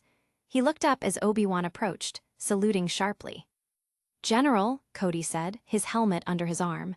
"The advance is progressing, but something doesn't sit right. If Grievous isn't here, where could he have gone?" "That's what concerns me, Cody," Obi-Wan replied, his brow furrowed. "Grievous wouldn't abandon his forces without a reason. He's too calculating for that." Cody nodded, his expression grim. "The troops are holding their ground, but we've encountered heavy resistance near the central spire. It's as if they're trying to delay us." "Delay us?" Obi-Wan murmured, his mind racing. "We need to press forward. If Grievous is using this as a distraction, the Republic could be walking into a trap." Cody straightened. "Understood, sir. I'll mobilize the next wave." As Obi-Wan turned to leave, the ground shook violently, an explosion tearing through a nearby section of the battlefield. The screams of wounded clones echoed in the distance, mingling with the relentless sound of blaster fire. The setting sun bathed the Jedi Temple in a deep orange glow, casting long shadows across its pristine steps and towering spires. The once proud symbol of peace and enlightenment now loomed with an air of foreboding as Anakin Skywalker ascended its grand staircase, flanked by the disciplined ranks of the 501st Legion. Their synchronized march reverberated through the air, the sound of boots striking stone in perfect rhythm, a chilling herald of what was to come. Anakin's dark cloak billowed slightly in the breeze as his eyes fixed on the temple's imposing doors. Behind him, rows upon rows of clone troopers advanced, their polished blue and white armor gleaming in the dimming light. Each carried a blaster rifle held tightly to their chest, their movements precise, almost mechanical, their visors reflecting the temple's towering facade. The air was heavy with anticipation, a palpable tension that seemed to weigh down even the wind. As the troops reached the summit of the steps, they spread out like a well-oiled machine, breaking into smaller units and taking up designated positions. Squads moved to secure alternative entrances, their movements efficient and silent, weapons ready. At the top of the staircase, waiting with a composed yet alert demeanor, stood Jedi Master Ki-Adi-Mundi. His tall, elongated head was tilted slightly in surprise as his sharp eyes took in Anakin at the forefront of the formation. Flanking him were two temple guards, their gold and white robes stark against the gathering gloom, their double-bladed pikes held firmly in hand. "General Skywalker," Ki-Adi-Mundi greeted, his voice calm but edged with curiosity. "I wasn't expecting you." Anakin's boots clicked against the stone as he approached, his steps deliberate, measured. His face was impassive, his piercing blue eyes unreadable as they met the Jedi Master's gaze. "Disappointed," Anakin replied, his tone steady but inquisitive. He cast a glance toward the guards, their stances rigid and their expressions unreadable beneath their helmets. A flicker of amusement passed Ki-Adi-Mundi. Can a tool judge another for their role? Anakin's yellow eyes flared with intensity at that, but faded after a moment. Ki-Adi-Mundi inclined his head slightly. "All entrances have been secured. The temple guards await the command." Anakin nodded, his face betraying no emotion. Behind him, Rex and several other officers relayed orders through their comms, their voices low and professional. "Alpha Squad, secure the eastern corridor entrance. Bravo, take the southern approach. No one is leaving. Coordinate with the temple guards at the entrances." The clone officers confirmed in clipped tones, their voices crackling through the comm channels. "Alpha Squad copies, entrance secure. Bravo Squad in position, holding steady. Charlie Squad setting up ETA, 30 seconds. Delta Squad in position. Echo Squad on standby, equipment secured." Anakin nodded at that, turning to Rex, "And the first squad?" The response was immediate. "They will make their approach once the battle has started. Echo goes in and secures the place, first squad extracts the assets." Another nod followed as Anakin muttered a small "good." Turning around, he saw as the last glimpses of the sun fell over the horizon and his communicator activated. Pulling it in front of him and Ki-Adi-Mundi, he activated it. The holographic form of the Chancellor came into view. "The time has come, execute Order 66. As the transmission ended, Anakin felt the presence of Jedi Master Windu and 3 others approaching from the temple's main doors. Just in time, he thought as the dark side flowed through him, and he didn't hold back. It reveled as it was finally released. "Skywalker, what is the meaning of this?" Anakin's eyes narrowed as he remembered how Lelouch had instructed him. "By the authority of Executive Order 66, as vested in me by the Chancellor, I hereby command your execution and the immediate elimination of all traitorous Jedi, under the charge of high treason against the Galactic Republic." Chapter 67, Fall of the Temple. Imperial Calendar, Founding Year, excerpt from the archives of the Emperor's throne world. The founding year, etched forever into galactic history, marked the end of the Republic's decay and the birth of the Galactic Empire. So corrupted had the Republic become, so infested with greed and ambition, that even its protectors, the revered Jedi Order, could not resist the lure of treachery. The peacekeepers of the galaxy turned against their sworn duty, conspiring in shadow to overthrow the Republic they had sworn to protect.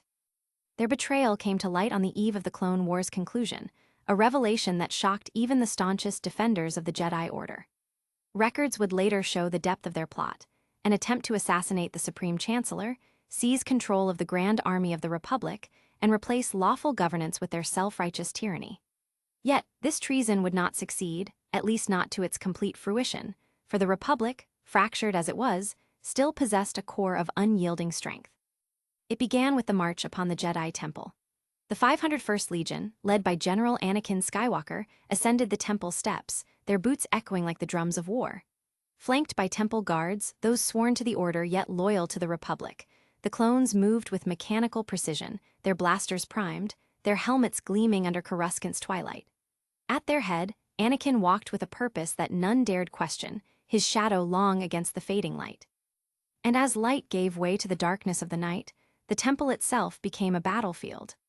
Before the Jedi Masters could even respond, explosions erupted across the temple grounds.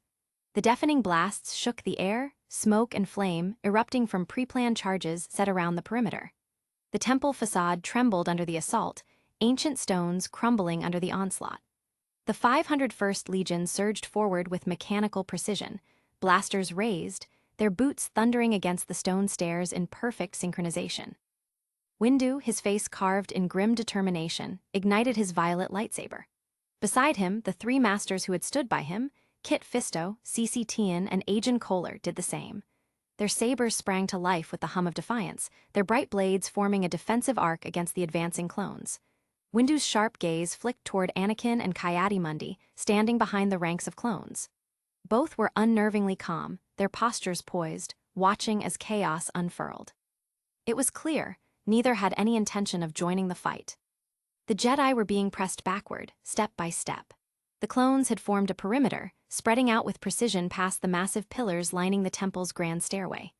They were everywhere, an unrelenting tide of white and blue armor, and the continuous torrent of blaster fire was forcing the Jedi further into the open.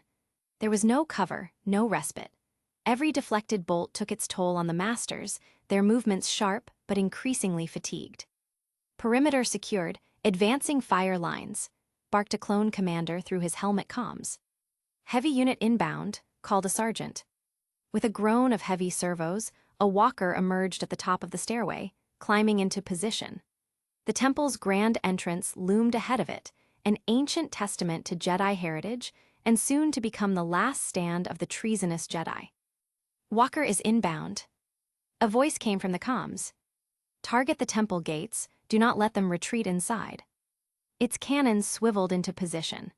The gunner caught sight of the 4 Jedi Masters being forced to retreat at a slow pace in front of his target.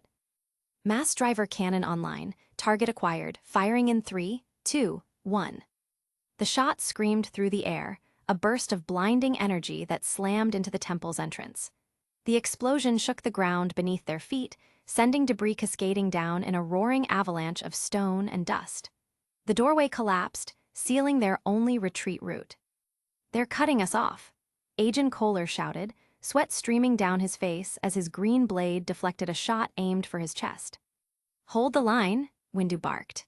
His saber was a blur of motion, reflecting blaster bolts with practiced precision, but his gaze remained locked on the growing threat before him. They could not hold out with the temple guard's betrayal, defeat was certain. But they had to break out, at the very least secure and extract the younglings. And the only way for that to happen was to take down the head, Skywalker, and Ki-Adi-Mundi. "We can't retreat," charged them, "focus on Skywalker and Mundi." Without a word, the Jedi Masters rushed forwards, the sudden burst of speed throwing off the clones' aim. The speed made them harder targets for the moment, and as the distance between them was not long, they had no time to adjust. As Windu approached the 10-meter mark, a sudden feeling of danger assaulted his senses. "Retreat." As he said it, the front lines of the clones dropped, and a row of flame troopers reveilled themselves. The BTX-42 flamers in their hands released streams of fire as the Jedi were forced to retreat, once again into a comfortable range for the clones. High above, in the shadows of the temple's upper levels, a lone sniper adjusted the sights of his DC-15X rifle. Through his scope, he locked onto his target, Kit Fisto, her blue blade weaving asha-deflected a barrage of fire. The sniper steadied his breathing. The position was high above, the target was moving at snail's pace with its back turned towards him. It was a nigh excellent shot. One shot. The bolt whizzed through the chaos, striking true. Kit Fisto gasped, her saber falling from her hand as the shot burned through her chest.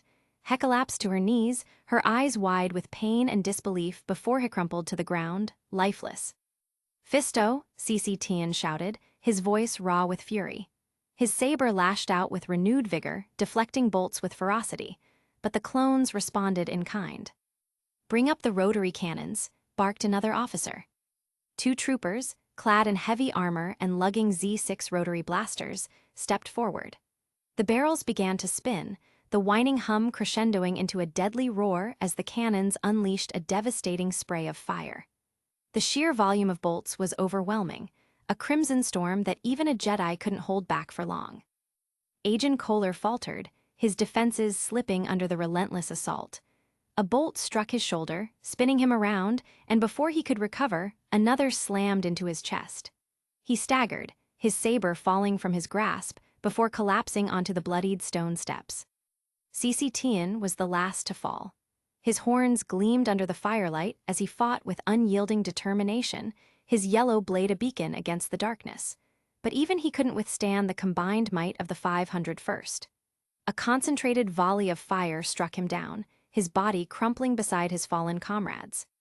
Windu stood alone now, his expression unreadable but his violet blade unwavering. The barrage of bolts had fallen to a quiet standstill as Anakin smirked at the Jedi Master. Mace Windu glanced at Anakin, and for a moment he was frozen in place. What had once been a glaring shatterpoint was now gone. Did this mean it could not be stopped anymore? No, how long had it been since the shatterpoint on Skywalker had been absent? This momentary lapse of surprise and bewilderment diverted his attention, and as he felt HSI death looming, his hands acted faster than his eyes, his lightsaber rising to intercept. A single shot flew, and it flew screaming, now in front of him. The single shot from the mass driver cannon of the walker, and he met it. The world seemed to hold its breath for a moment, then the impact came, a thunderous explosion that sent a small shockwave rippling outward. Smoke and debris swirled, obscuring the scene for an instant before the haze cleared. Windu was still standing, but barely. The Jedi Master's right arm was gone, severed at the shoulder in a grotesque display of cauterized flesh. The right side of his face was unrecognizable, marred by the brutal heat and force of the blast.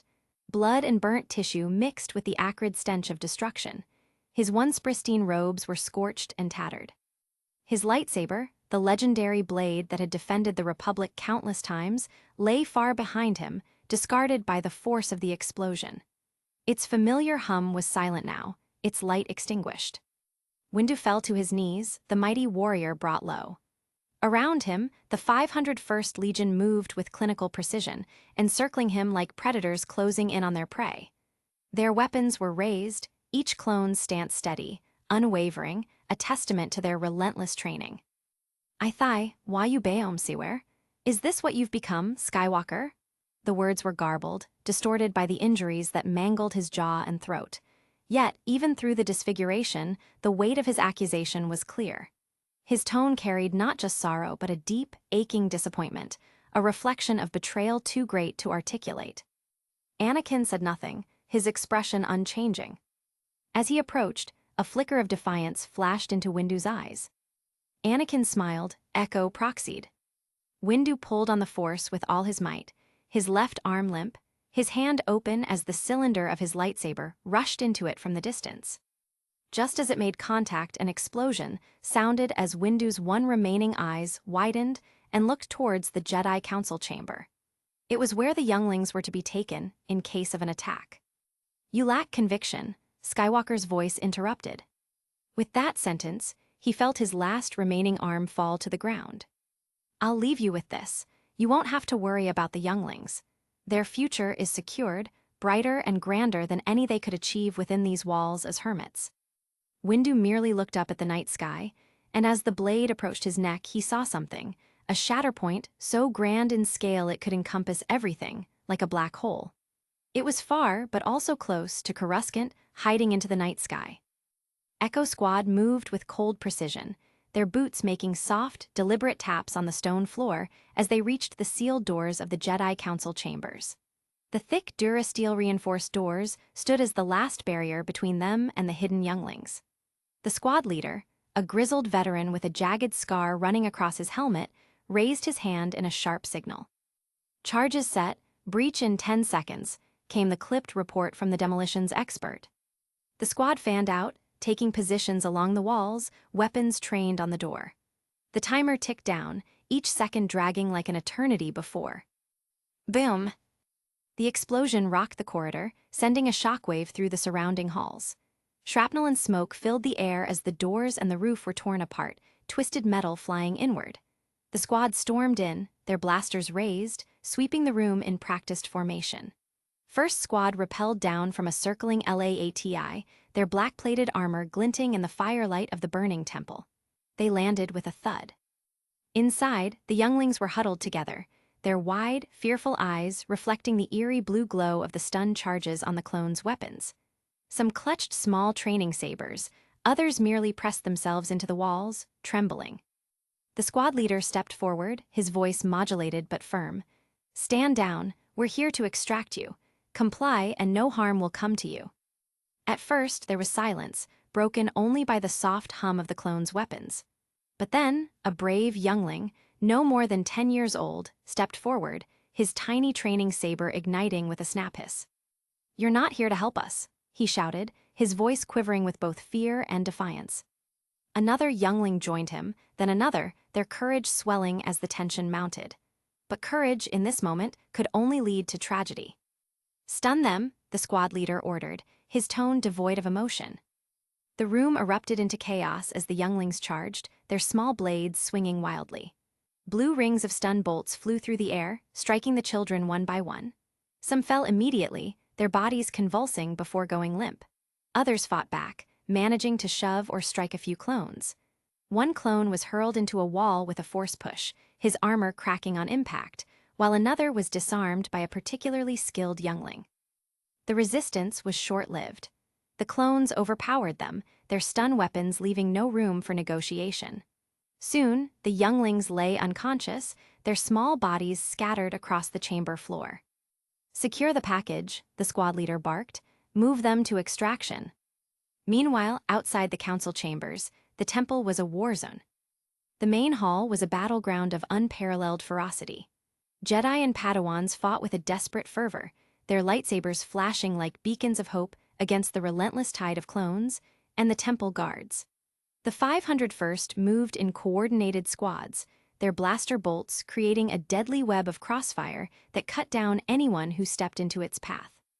The temple guards, once the stalwart protectors of the Jedi Temple, now stood against their former allies. Clad in their ceremonial armor, their double-sided electro-staffs crackled with energy as they advanced alongside the clones. A temple guard swung his staff in a brutal arc, catching a Padawan mid-strike and sending him crashing into a pillar. The guard moved without hesitation, his movements precise and efficient as he plunged the electrified end into the fallen Padawan's chest. Beside him, a clone trooper barked out orders. "Left flank clear that alcove, cover the guard squad." Another guard stood shoulder to shoulder with a clone trooper, deflecting blaster bolts aimed at their formation. It surprised only for a moment before realizing they were deflected bolts from the Jedis. With a twirl of his staff, he took down a distracted Jedi Knight, his blow landing with enough force to shatter bone. "Advance, push them back," came the call over the comms as another wave of clones moved in, their boots crunching on the debris-strewn floor. At the center of the hall, a duel raged. A Jedi Master with a brilliant blue saber faced off against a squad of clones and a temple guard. The Master's movements were a blur, cutting down several troopers with expert precision. But as he leapt to evade a barrage of fire, the guard intercepted him midair with a sweeping strike. The Jedi landed hard, disoriented, before a sniper's bolt pierced his chest. Flame troopers advanced behind the main line, their weapons belching streams of liquid fire. The flames licked across the walls, scorching ancient tapestries and sacred carvings. A Jedi Master attempted to shield a group of Padawans with the Force, creating a shimmering barrier that held for a moment before the overwhelming heat shattered it. The fire engulfed them, their cries of agony echoing through the hall.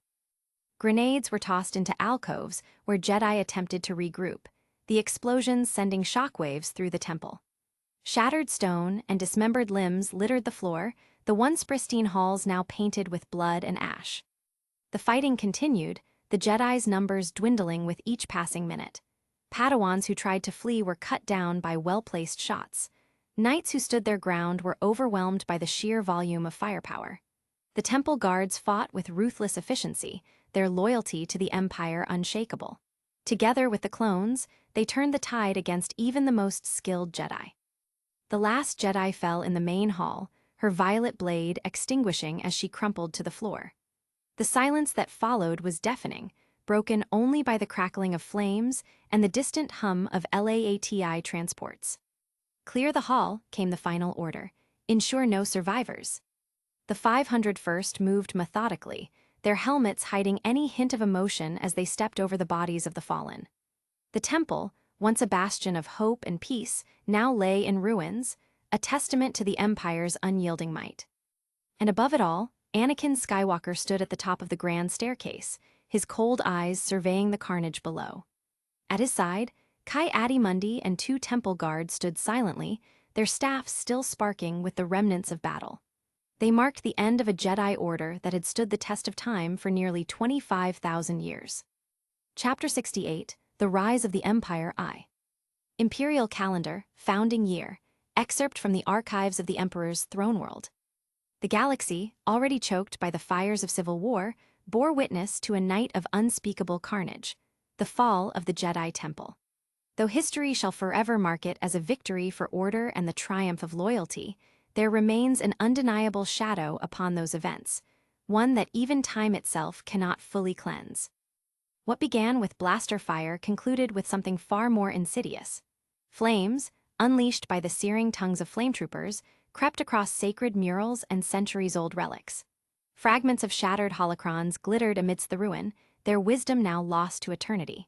Stun charges reduced the defiant to helpless convulsions, while the cold efficiency of rotary blasters silenced those whose courage had not yet waned. There was no distinction between veteran knights, fresh Padawans, or even the ancient masters who had once presided in solemn council. All fell beneath the tide. Witnesses described temple guards striking down Jedi they had once served beside with a zeal born of newfound conviction. Only those too young and unsuspecting to their predecessors were spared. An eerie silence descended when the last saber extinguished, and ash settled like mourning veils upon the ruin. The final vestiges of the Republic's peacekeepers lay motionless upon the desecrated temple grounds, their proud order annihilated in a single night. Yet, as the galaxy reeled from the events of that night, a far graver tragedy was poised to unfold. In the days that followed, the Republic, bolstered by its grand army, was on the very cusp of victory. The separatist leadership had been driven to the brink, cornered. The dream of a unified galaxy, one forged through sacrifice and hardship, seemed within reach. It was then, at the pivotal moment of triumph, that the Jedi enacted their final, most heinous act of treason. However, while evidence may deem them the sole perpetrators, everyone knew that it would take much more than just the handful remaining Jedi to allow for such treason to hit so deep within the Senate, in its very chambers. No triumphant chorus greeted the Empire's birth, only the solemn echoes of mourning bells and the lingering stench of betrayal, and a chorus of cries for vengeance. The sun dipped low over Coruscant, casting the city planet in hues of fiery gold and deepening crimson. The ever-present hum of repulsor lifts echoed in the distance, blending with the chatter of bustling streets below. Inside the quiet serenity of Padme Amidala's apartment, the atmosphere stood in stark contrast to the chaos that had engulfed the galaxy. Anakin Skywalker, clad in dark robes still marked with faint scorches from the battle at the temple, stepped through the doorway. His face was a mask of grim determination, but his eyes softened as they met Padme's worried gaze. She stood by the balcony, the evening breeze tousling her hair. Her delicate features were lined with tension, the weight of unspoken questions hanging heavily between them. "Anakin," Padme breathed, moving toward him, "you're back." He nodded slowly, his voice heavy. "It's done." Padme faltered, her breath catching. "Is it finally over?" There was a fragile hope in her voice, like a flickering candle fighting against the wind. Anakin's expression tightened, his gaze dropping momentarily to the polished floor. He wanted to tell her yes, that peace had finally arrived, but the words wouldn't come. Instead, he met her eyes, his voice low but resolute. "Soon." Padmé's shoulders sagged under the weight of his answer. Before she could form another question, Anakin continued, his tone clipped and purposeful. The CIS leadership has gathered on Mustafar. I've been appointed to root them out and finally bring an end to the war. The finality of his words hung between them. Padmé's lips parted as if to protest, but Anakin, sensing her rising turmoil, pressed forward, his voice gentler now. Soon, the Senate will gather, but I need you to promise me something, Padmé. He reached out, his hand resting over her stomach. A moment passed as his palm lingered there, warm and protective. His voice was raw with pleading. Don't attend the gathering, not for me, but for our child. Padmé's brow furrowed in confusion and concern. Anakin, there will be protection. Anakin shook his head firmly, his expression darkening. No, I know there will be, but that won't be enough. Not this time. The Senate gathering is a perfect target for whatever remnants of treachery remain. His voice cracked with a rare vulnerability. I can't lose you, not now, not when we're so close. He lowered his voice to a whisper. So close to a peaceful life, the life we always dreamed of. Padmé's resolve wavered, her heart torn between loyalty to the Republic and the desperate plea of the man she loved. She saw the weight he carried, the war etched into every line of his face. Slowly, a small, bittersweet smile broke through her worry. She nodded. I'll stay, she whispered. Relief washed over Anakin's face, though it was fleeting. He exhaled slowly, as if releasing some of the burden on his shoulders. Thank you. His hand lingered for a moment longer before he reluctantly withdrew it. He straightened, his expression returning to the stoic mask he now wore so often. I have to go, he said quietly. Padmé watched him make his way toward the speeder waiting beyond the balcony. The air seemed colder without his presence beside her. As he reached the vehicle, he paused and looked back at her, his gaze lingering as though trying to capture every detail of her face. I love you, he said softly. I love you too, Padmé replied, her voice steady despite the turmoil inside. With a final nod, Anakin mounted the speeder and engaged the thrusters. The repulsor lift hummed as it lifted into the air, carrying him swiftly into the fading light of the Coruscant sky. The wind whipped through his hair, but he barely noticed. His thoughts were already focused on Mustafar and the grim task that awaited him. Padmé stood there, her smile faltering as the speeder disappeared into the horizon. The weight of uncertainty pressed heavily on her chest. Though she had promised to stay safe for their child, a gnawing sense of dread gnawed at the edges of her mind. He cast a glance back toward the fading silhouette of her apartment, the golden light of its balcony flickering like a fragile beacon against the deepening dusk. The sight tugged at something raw inside him. Padmé had promised to stay, but the galaxy was unpredictable, and so were the whims of war. A single slip, a single chance encounter, and everything he held dear could be shattered. No, he couldn't take that risk. Jaw clenched, Anakin reached for the communicator on his wrist. The familiar static cleared, and a hollow image flickered to life. Captain Rex stood at attention, clad in the distinctive blue-accented armor of the 501st. His helmet was clipped to his side, revealing his scarred face and sharp, attentive eyes. General Skywalker, Rex greeted crisply. Anakin nodded, his voice steady but carrying an undercurrent of urgency. At ease, Rex. Rex blinked in mild surprise before his posture relaxed. What can I do for you, sir? Anakin hesitated for only a moment. I need a favor. Anything, sir, Rex said without missing a beat. His loyalty was unwavering. Anakin's eyes darkened with resolve. I need you to gather whoever's available, anyone not already tied down with current operations. Have them watch over Senator Amidala. Make sure she doesn't leave the apartment during the upcoming Senate session. Rex's brows furrowed slightly. Is there a particular threat we should be aware of, sir? Anakin exhaled sharply, glancing briefly at the endless horizon. Let's just say, I can't take any chances, not with her. His voice softened, a rare vulnerability slipping through. Keep her safe, Rex, that's all that matters. Understanding flickered in Rex's eyes. He straightened, his expression resolute. Consider it done, General. I'll assign my best men to the task. We won't let her out of our sight. Anakin's shoulders sagged slightly with relief. Thank you, Rex. The captain gave a sharp salute. Always, sir. As the transmission cut off, Anakin leaned back in the speeder, exhaling slowly. The gnawing fear inside him subsided, though it did not vanish entirely. At least now, Padme would be protected. He had to believe that. The path ahead was dark, filled with uncertainty and bloodshed. But if he could just hold on a little longer, maybe, just maybe, they would finally have the peace they both longed for. The shuttle hissed as it settled onto the scorched durasteel platform, its repulsor lifts humming before fading into a dull whine. The sight that greeted it was one of grim efficiency. What had once been the proud and hallowed grounds of the Jedi Temple now resembled a military staging area, strewn with wreckage, scorched stone, and the acrid scent of ion discharge. Clone troopers moved methodically, their white and blue armor splattered with soot and dark stains. Some hauled away charred equipment, while others loaded body bags onto repurposed transport sleds. The somber dirge of military order filled the air, punctuated by the occasional bark of a commander or the static hum of a nearby comm relay. Down the ramp of the shuttle strode a figure with the confidence of a man accustomed to command.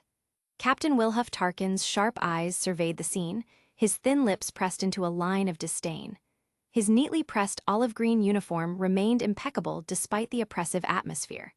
As he descended, a clone commander in full battle armor approached, his helmet tucked under one arm. "Captain Tarkin," the clone acknowledged, snapping a crisp salute. Tarkin returned the gesture with a curt nod before withdrawing a small device from his belt. He pressed his thumb against it, and the holographic projection of a verification code flickered to life between them. The clone commander observed the code, his visor dimly reflecting the shimmering digits. After a brief moment, he straightened. "Code confirmed, sir. All preparations have been completed. A transport is awaiting to take you and your entourage to the Senate chambers within the hour. There may be unavoidable detours due to increased scrutiny from their personal guards." "Understandable," Tarkin replied, his tone clipped. "I will notify you when we are ready to move out." The clone commander saluted once more, pivoting sharply on his heel before marching away. Tarkin watched him for a moment, his expression unreadable. With a faint exhale, he turned and ascended back into the shuttle. The shadows within seemed to deepen as he crossed the threshold. Inside, 5 figures stood unmoving, their presence palpable. The dim lighting glinted off their attire, dark armor interwoven with robes, the fabric etched with intricate designs that hinted at hidden symbols and arcane meanings. Subtle but deadly, suspiciously shaped cylinders glinted from their belts, shifting slightly as they moved. 4 of the figures were roughly the same height, each exuding nothing on the outside, their heads fully obscured by their robes. The 5th figure was a monstrous contrast. Standing easily 2 heads taller than the others, the towering man was a titan of metal. His armor was black as the void, devoid of any ornamental trim, but covered in weird carvings that seemed to shimmer faintly under the dim lighting. Each etched symbol pulsed with a strange, malevolent energy. Unlike his companions, he wore no robes. His entire form was encased in thick plating that made him twice the width of any ordinary man. No scars marred the armor's surface, as though it had never seen battle. Heavy pauldrons covered his shoulders, while his gauntlets looked capable of crushing skulls with ease. Despite the weight of the armor, he stood with unnatural ease, as if it were as light as cloth upon his frame. His breathing came through a rebreather built into his helm, the sound low and menacing, like a beast prowling the edge of darkness. Tarkin's gaze swept over them all, lingering on the armored behemoth for only a second longer than the others. "We begin deployment within the hour, Lieutenant Dogma." A nod was all the answer he received, as the massive soldier lowered his head.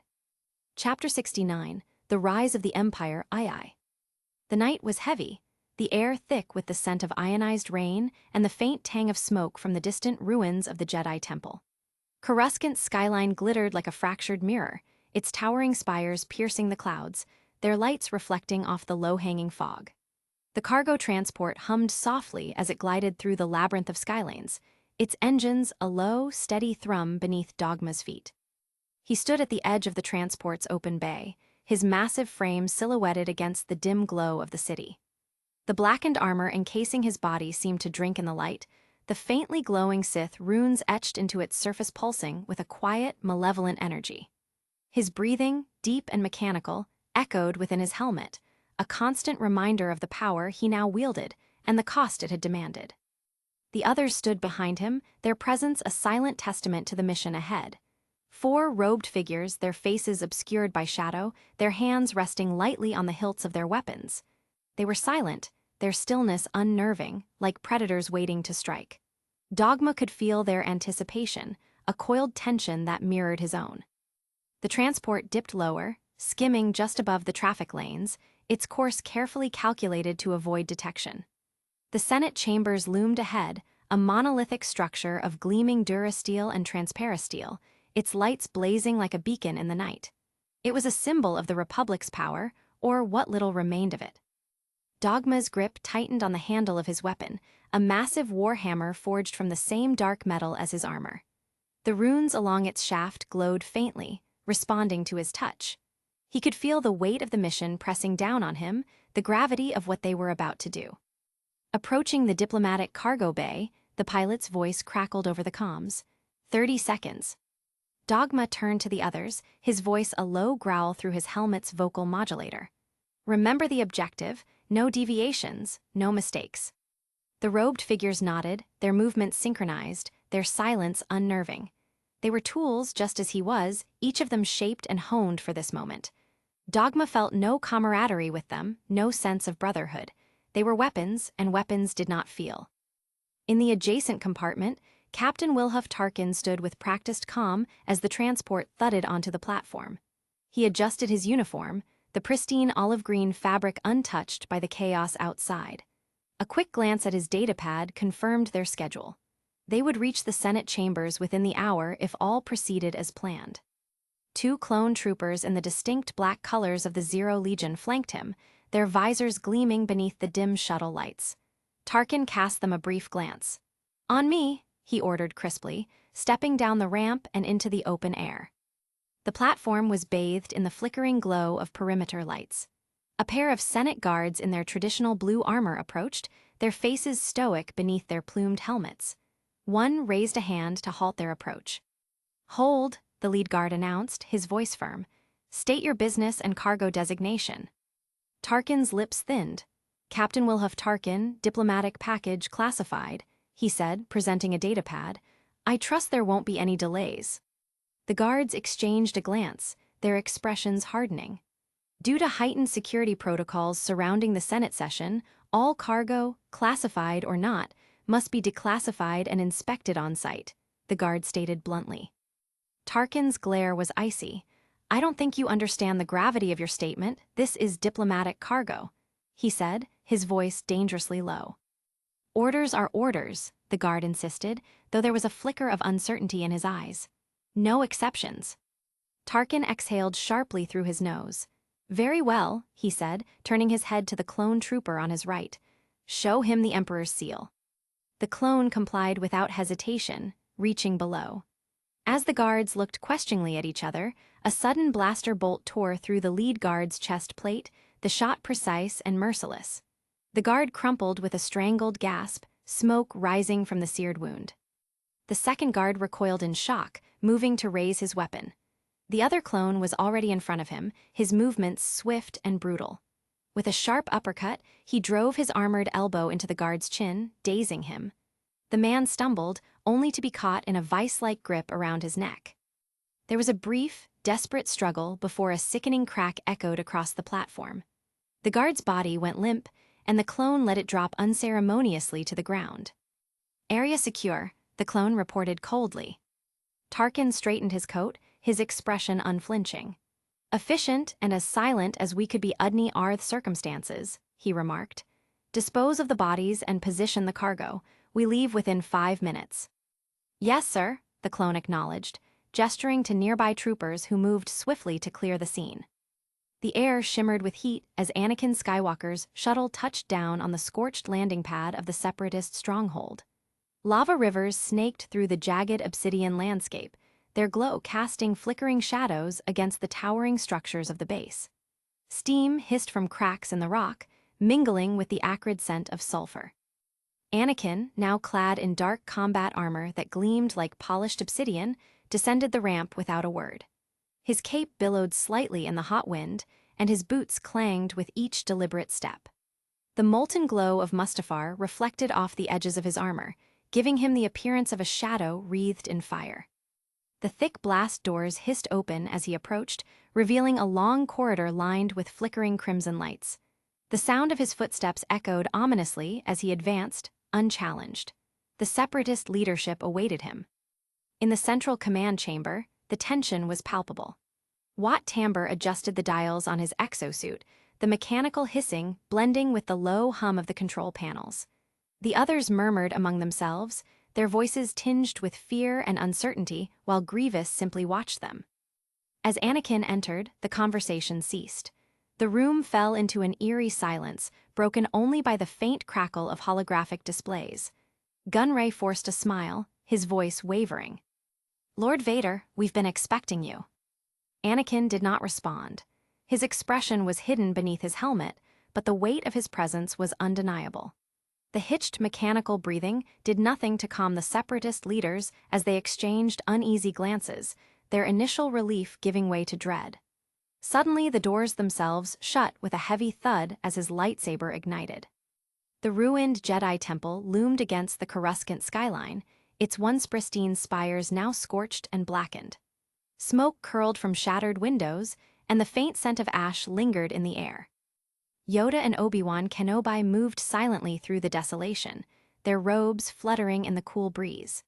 The devastation was overwhelming, columns reduced to rubble, charred bodies scattered across the floor, and the faint hum of extinguished lightsabers still echoing in the Force. "The dark side clouds everything," Yoda murmured, his voice heavy with sorrow. Obi-Wan's expression was grim. "We should have seen this coming." Yoda paused, his ears drooping. "Survive we must, but vengeance seek we shall not." Obi-Wan's gaze hardened as he looked at the distant Senate dome. The Senate is complicit. They turned a blind eye, or worse, aided this atrocity. And now we must face the consequences. No, now they face the consequences. Obi-Wan said as he looked at the body of the teenager before him. "Find the younglings, we did not," Yoda said solemnly. "The war over, it is not yet." Aboard the Pride of the Corps, Lelouch Roman VI Britannia sat in his command chair, the dark metal of the bridge gleaming under the soft blue glow of holographic displays. The hum of the ship's engines thrummed beneath his feet, steady and powerful. His white uniform was pristine, a stark contrast to the chaos brewing across the galaxy. The communications officer's voice broke through the comm. "Sir, widespread broadcast incoming from the Senate. It's playing on all open channels." Lelouch's eyes narrowed. "Put it through for the entire crew." The officer nodded, fingers dancing across the console. The holographic display flickered before stabilizing, revealing the Senate chamber filled with tense figures.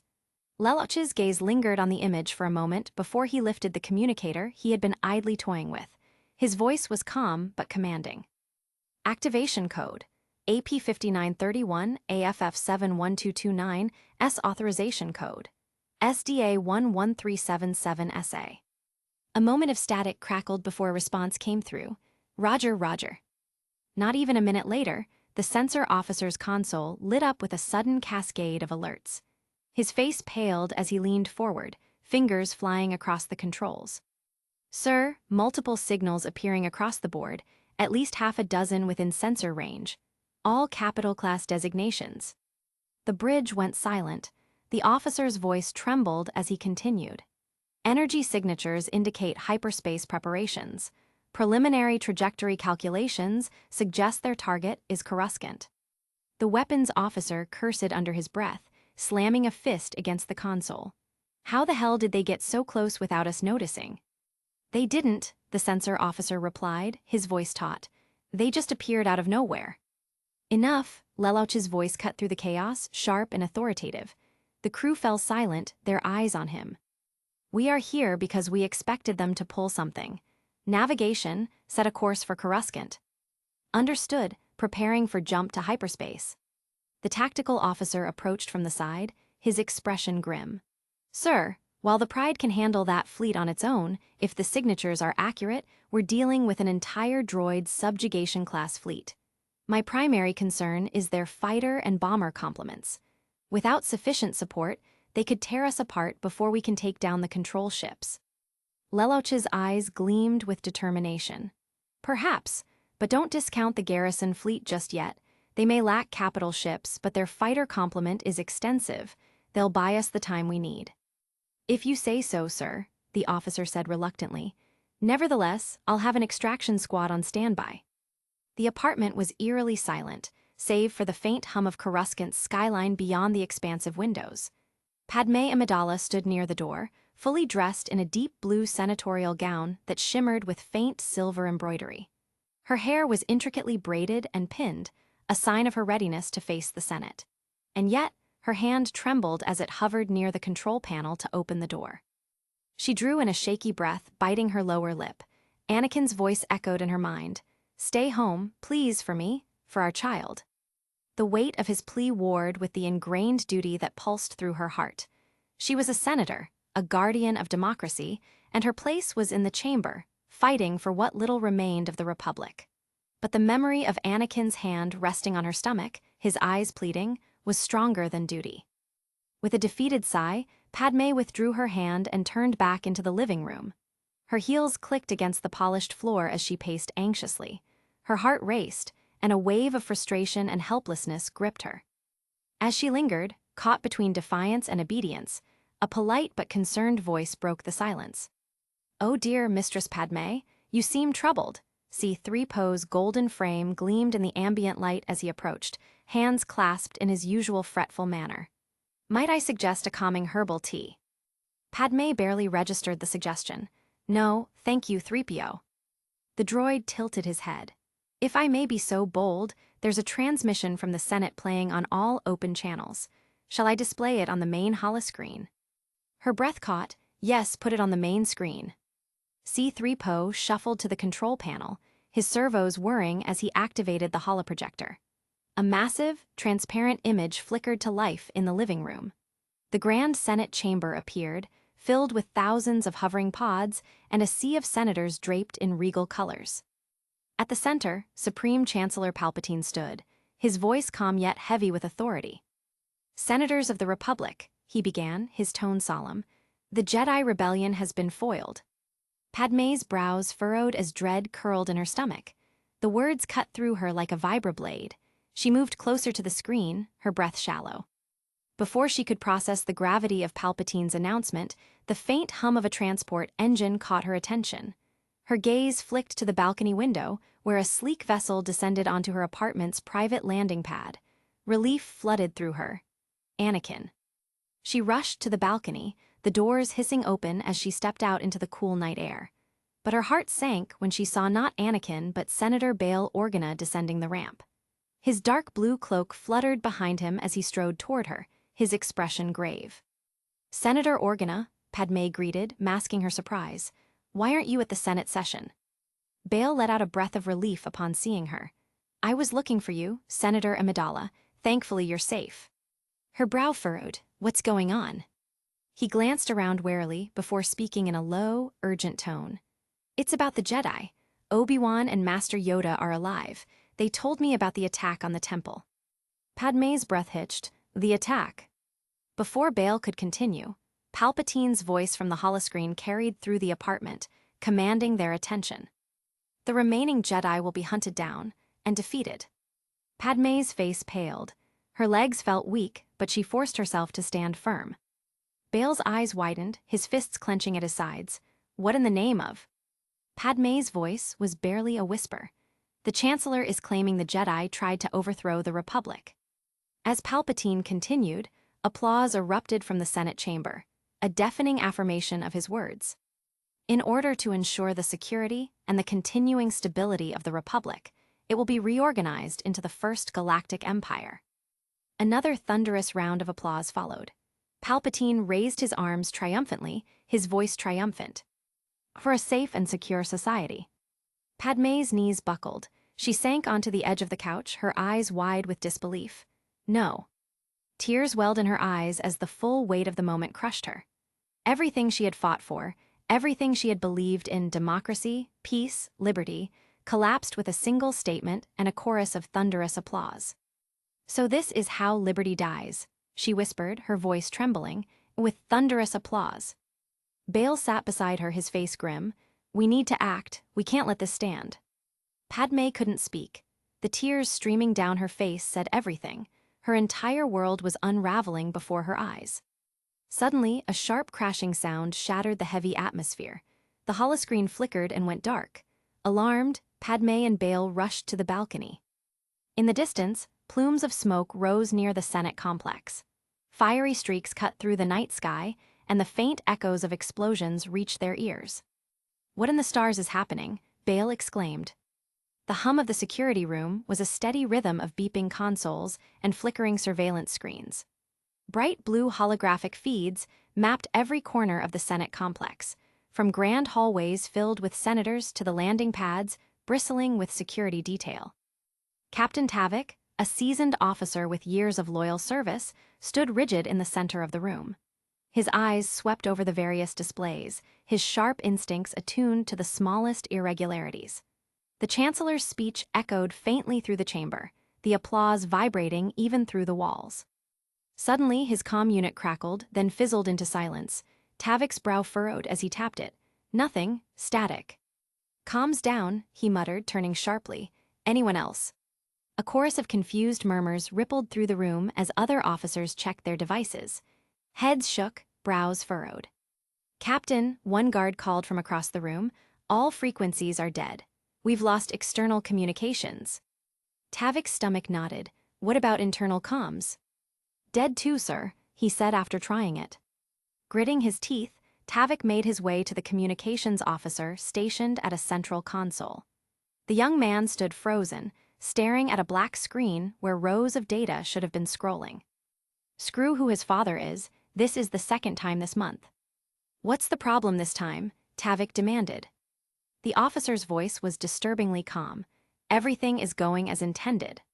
Silence blanketed the room. Tavik's eyes narrowed. "What did you say?" Before the officer could respond, Tavik grabbed him by the collar and lifted him off his feet. The man didn't struggle. He simply stared at Tavik with a satisfied smile. "What in the blazes is going on here?" Tavik snarled. The officer's lips curled into a faint smirk. "You'll see." A sudden glint caught Tavik's eye as the officer raised what appeared to be a makeshift blaster. "Weapon!" Tavik shouted, but the guards were faster. Blaster bolts lanced through the air, striking the officer in the chest. He crumpled to the ground, a satisfied grin still etched on his face. Tavik's heart pounded as he stared down at the fallen man. The weapon clattered from the officer's hand, a crude prop, not a functional blaster. "I knew I could count on your aim," the officer rasped with his dying breath. Tavik's blood ran cold as he followed the officer's gaze to the shattered console behind him. Sparks flew from the ruined equipment, the damage irreparable. His fists clenched in fury. "Blast it," he roared. Turning to the guards, his voice was a sharp bark of authority. "Get to the Chancellor, escort him to the bunker now." The guards didn't wait for confirmation. They bolted from the room, their boots pounding against the floor. Tavik spun toward the surveillance officer. "Bring up all the cameras. I want every feed, every corridor, landing pad, and airspace. If they took down comms, something big is coming, and it's going to be loud." The officer's hands flew over the controls. One by one, the screens lit up, showing a mosaic of live footage. Everything seemed normal. Senators bustling through halls, ships docking and departing from the Senate platforms, patrols moving in standard formation. Minutes passed, tension coiling in the room like a taut wire. Tavik's jaw clenched as he leaned closer to the monitors. "Sir," the surveillance officer said, his voice wavering. He froze. The captain's eyes darted to the screen, his breath catching in his throat. Above the planet's atmosphere, the unmistakable outline of a massive Lucrehulk-class battleship filled the frame. Its once pristine surface was a scorched, twisted ruin, debris trailing behind it like a comet's tail. Fires raged across its hull, and entire sections were torn away, exposing skeletal remains of its internal structure. A hushed horror descended over the room. "It's breached the atmosphere," the surveillance officer whispered, his voice barely audible. Tavik's heart raced. "Trajectory." The officer's fingers danced across the controls, his face drained of color. "It's on an impact course, directly with the Senate chambers." For a moment, no one spoke. The realization was a crushing weight. "Sweet stars," one guard muttered, his voice trembling. The captain's mind raced. How did they get that close without our forces detecting them? They couldn't, they must have broken through, the officer stammered. Emergency alert, Tavik roared. Sound the evacuation alarms, get everyone out of here. The room exploded into chaos as alarms blared. Red warning lights bathed the walls in a crimson glow. Outside, the Lucre Hulk blazed through the atmosphere, its descent a fiery arc against the night sky. The massive ship's shadow cast a pall over the city, its ominous approach a harbinger of destruction. Tavik's voice dropped to a grim whisper as he watched the falling behemoth. Stars help us all. Chapter 70, The Rise of the Empire, III. The Senate complex was in chaos. Alarms blared throughout the vast chambers, not as a call to prepare defenses, but as a desperate attempt to initiate a full-scale evacuation. Staffers, delegates, and security personnel moved in frantic waves toward the designated exits, their faces etched with panic. However, without functional communications, the evacuation was disorganized and perilously slow. Confused shouts echoed as groups collided, desperate for direction. Many of the Senate guards, bewildered by the sudden loss of orders, struggled to maintain some semblance of order. In the heart of the confusion, Captain Tavik stood near the primary security terminal, sweat beading on his forehead as he barked orders to the remaining personnel. Get everyone out through the auxiliary exits. Move now. His voice cut through the cacophony, but without centralized coordination, chaos reigned. Sir, the Chancellor has been secured. Last feed shows the lockdown protocols have been engaged. Bunker has been secured and cut off. The surveillance officer beside him frantically cycled through camera feeds. Sir, we've lost connection with most of the main surveillance systems, he reported. I can only access a few scattered feeds. Tavik gritted his teeth. Then focus on the lower levels and the main evacuation routes. We need to know where the bottlenecks are. Suddenly, one of the remaining functioning feeds caught something that made the officer's face go pale. Captain, you've got to see this, he whispered, beckoning Tavik urgently. The screen flickered, showing 4 slim figures in dark robes moving with uncanny precision through the halls. Their lightsabers deflected blaster fire in graceful arcs, each step measured and relentless.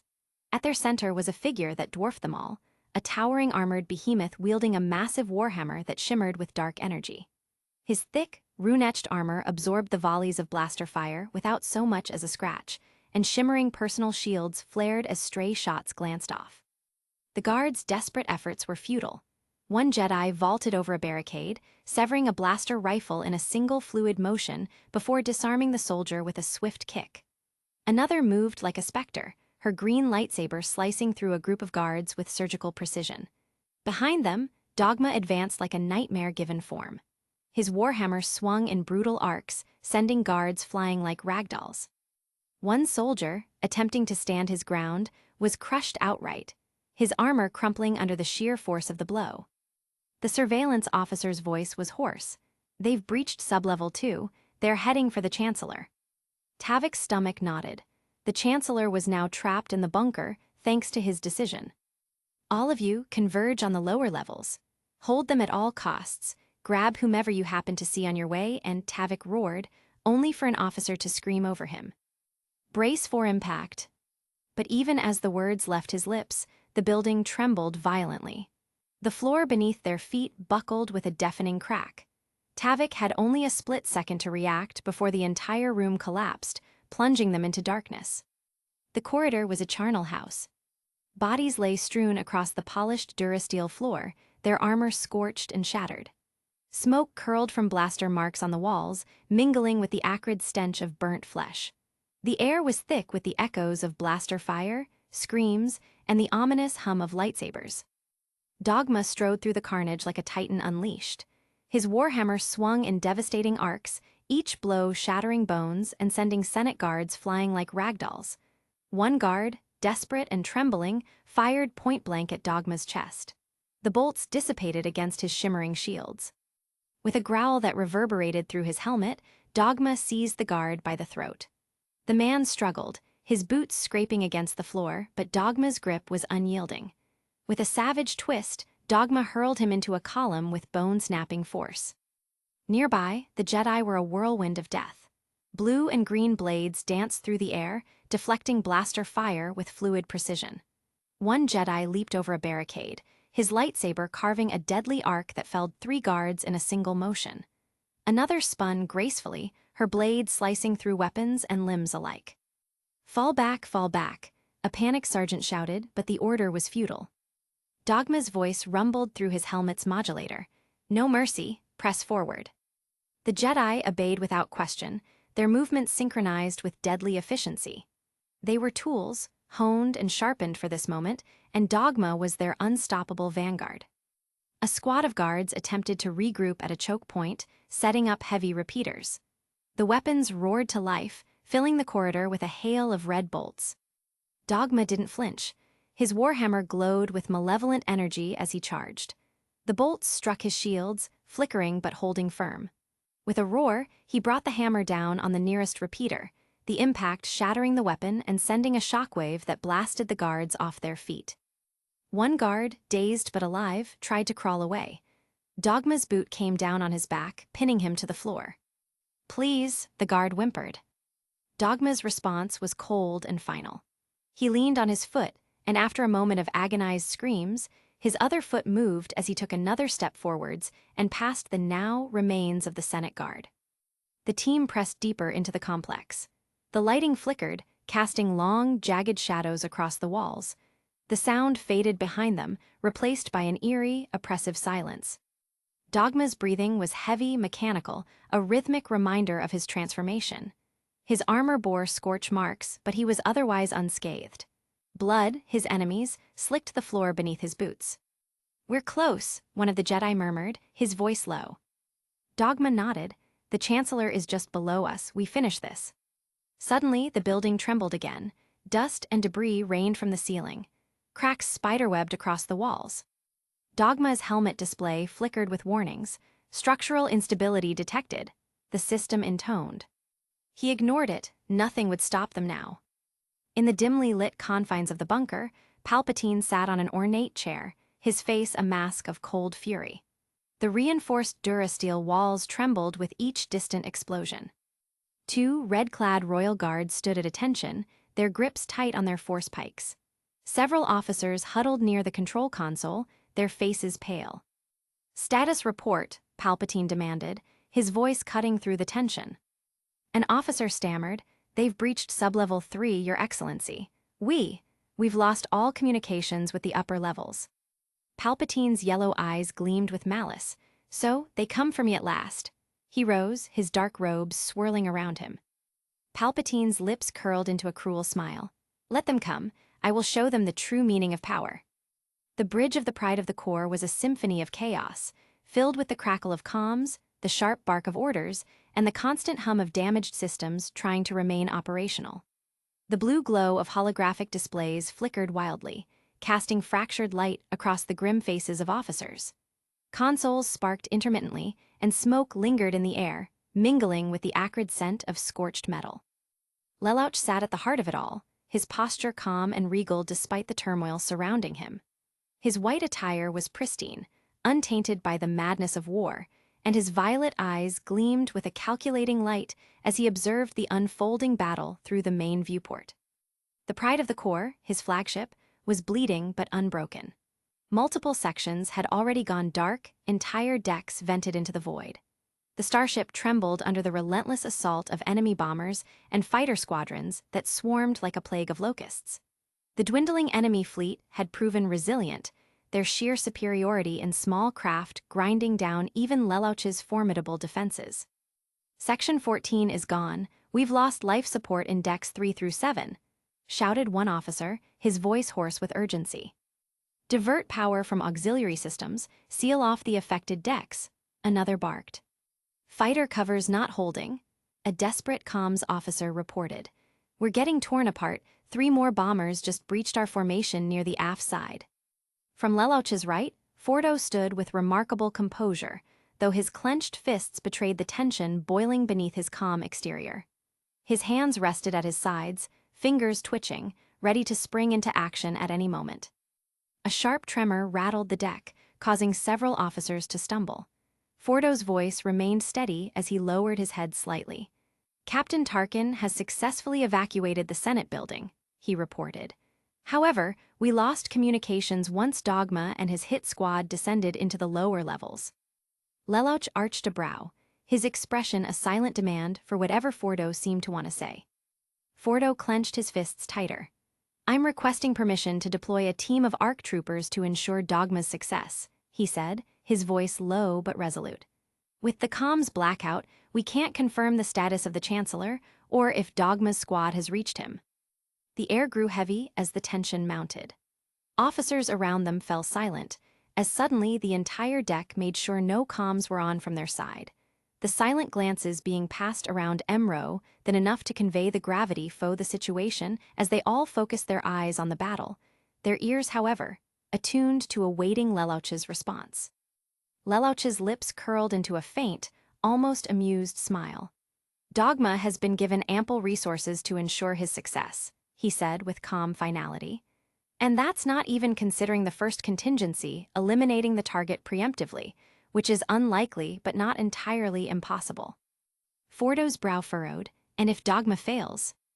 Lelouch leaned back in his seat, his gaze distant as though contemplating a particularly intricate chessboard. "Dogma and his hit squad are merely the second contingency," he said softly. "After them comes the third, the fourth, and so on until I have no choice but to face my old master myself. I've accounted for every probable outcome. I'm quite curious to see how long the Dark Lord of the Sith will last, though my calculations predict his fall by the third contingency.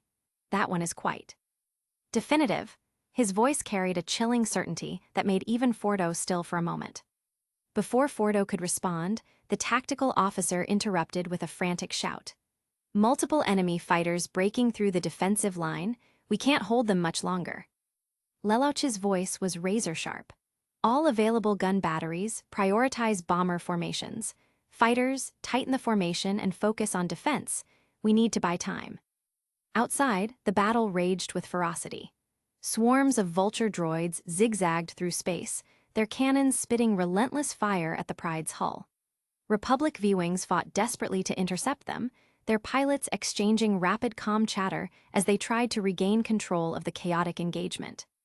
"This is Gold Leader. I'm down to 2 wingmen. We need backup." "Negative, Gold Leader. Reinforcements are pinned on the starboard side. Hold your position." "We can't hold much longer. Aft shields are at 12%. Static cut through the comms as a bomber detonated against the Pride's hull, sending shockwaves rippling through the ship. The viewport flashed white from the explosion, and the deck trembled violently. Despite the chaos, Lelouch remained composed, his voice cold and commanding. "Hold your ground. We are not abandoning this position." His eyes flickered with determination. "Fordo, oversee extraction squads if necessary, but I will not leave this battle unfinished." Fordo hesitated before nodding sharply. "Yes, sir." He turned and barked orders to the nearby officers, his tone brooking no argument. As Fordo moved to rally the extraction teams, Lelouch's gaze remained fixed on the tactical display. His mind raced through countless variables, calculating, adapting, and predicting every possible outcome. Victory was still within reach, but it would come at a price. That is how it must be portrayed, and that's how it would seem to the galaxy. The deep thrum of ancient durasteel echoed throughout the Chancellor's bunker, each resounding bang shaking the room like a seismic tremor. Emperor Palpatine, Darth Sidious, stood in the center of the grand, dimly lit chamber, his golden eyes narrowing at the disturbance. A slight sneer curled on his lips as he extended his senses beyond the thick door. 4 Jedi presences flickered vividly in the Force, their auras sharp and resolute. But something else lingered alongside them, an anomaly. Unlike the Jedi, this presence was fragmented, nearly imperceptible, almost like static to his heightened awareness. Palpatine's brow furrowed as he attempted to pin down the elusive sensation, but it remained frustratingly amorphous. Curious, but irrelevant, he thought. A thunderous final bang shattered the tense stillness, followed by silence. Palpatine's eyes gleamed with malevolent anticipation. He could feel the gathering energy on the other side, Force energy being shaped into a singular, destructive purpose. He sidestepped smoothly. The blast came without warning. The heavily reinforced bunker door, engineered to withstand magnitudes of explosions and breaching charges, was flung from its hinges like a toy. It hurtled through the air, carving a path of destruction as it obliterated Palpatine's desk and chair, slamming into the far wall with a deafening crash. Dust and debris clouded the room, and through the haze, a massive figure emerged. Clad in dark, rune-etched heavy armor, the warrior's breaths came in slow, menacing rasps that reverberated through the chamber. His presence was overwhelming, a living engine of destruction wielding a massive warhammer that shimmered with the Force. Palpatine's sneer twisted into contempt. Jedi in armor, how desperate. Two crimson-clad Imperial royal guards moved to intercept the intruders. The Jedi ignited their lightsabers in flashes of green, blue, and violet, moving with lethal precision. Blades clashed as the guards fought valiantly, but it was a futile effort. Palpatine's attention, however, was solely on the towering figure charging straight for him. Dogma's heart pounded in his chest as he barreled forward. Every step was a calculated risk, every breath a reminder of the instructions burned into his mind. Lelouch had been clear. The mission relied on exploiting Sidious's arrogance. Dogma wasn't Force-sensitive. That was his advantage. The Sith Lord would underestimate him, despite his imposing appearance. This was his moment, the opening he needed. Sidious's eyes gleamed as he raised a hand. A crimson blade ignited, its hum filling the chamber. The Sith's strike was fast, aimed directly for Dogma's neck. Dogma's gauntleted arm shot up, catching the lightsaber. Sparks flew as the blade hissed against the reinforced material, but it held. Dogma clenched his jaw and seized Sidious's arm in an iron grip. Without hesitation, he thrust his warhammer toward the Sith Lord's center mass, aiming for a decisive blow. Despite the unexpected strength of the armored warrior, Sidious's lips curled into a sadistic grin. Foolish brute. He extended his free hand, not to block the hammer, but to unleash a torrent of blue-white lightning. The crackling energy collided with the hammer mid-strike, stopping it dead in its tracks. Arcs of electricity danced across the weapon's surface as Sidious poured more power into the attack. Dogma growled and pulled with his other arm, yanking Sidious toward him. Lightning lanced from Sidious's hand, striking the runic armor directly. To his astonishment, the energy washed over the soldier harmlessly as the runes flared to life, absorbing the brunt of the attack. Dogma surged forward, slamming his armored head into Sidious's face. The impact was brutal, sending the Sith Lord staggering back. Pain blossomed in Sidious's skull, but he gritted his teeth and summoned the Force to steady himself. The runes flickered, then dimmed. Sidious's eyes gleamed with triumph. You cannot withstand the dark side forever. His lightning intensified, arcs of raw energy scratching through the surface of the armor. The runes shattered one by one, their protective glow fading as the lightning was so intense that arcs of it physically destroyed some runes, running charred lines across them. Dogma's movements faltered as the searing energy pierced through the armor, scorching his flesh. Still, the soldier did not let go. He could not crush it, for the Dark Lord would likely cut off the appendage, but he would hold on. Having dispatched the guards, the 4 Jedi leaped into action, their lightsabers slicing through the air. They moved as one, a blur of coordinated strikes aimed at the Dark Lord. Sidious snarled, releasing a shockwave that sent 2 Jedi skidding back. The others pressed on, delivering glancing blows that seared his robes. One blade grazed his side, drawing a hiss of pain. Rage consumed Sidious. You will all die. He moved with unnatural speed, his lightsaber a crimson blur as he threw it on his free hand. One Jedi fell, his head severed in a single stroke. Another was impaled through the chest, her scream cut short. The remaining 2 fought valiantly, but Sidious's mastery of the Force was overwhelming. This is true power, unlimited power, he roared, unleashing a storm of lightning that filled the entire chamber. The walls trembled, and the floor cracked under the sheer force of his attack. The surviving Jedi were engulfed in the torrent, their bodies convulsing before collapsing lifelessly to the ground. Dust and smoke filled the room. The bunker walls groaned under the strain, threatening to collapse. Amid the destruction, Dogma remained standing, though barely. His armor was scorched and cracked, the runes completely destroyed. Blood dripped from countless wounds, and his dominant arm was gone, severed by a precise lightsaber strike from Sidious. The Sith Lord loomed over him, his yellow eyes blazing with triumph. "Valiant effort," he sneered, "but you have failed nonetheless." Dogma's breathing was ragged, but his gaze was unwavering. Failure is not an option for the Emperor. Boom, boom, boom. Sidious's sneer faltered as a series of explosions reverberated through the bunker. Dogma's remaining hand tightened around the Sith Lord's arm. Sidious raised his lightsaber to sever the grip, but too late. An explosion erupted from Dogma himself, the final act of defiance from a soldier who had been willing to give everything. The chamber was consumed in blinding light and fire. The command bridge of Excalibur was tense, the atmosphere thick with the weight of battle. The ship rocked violently as yet another bombing run from enemy fighters struck its hull.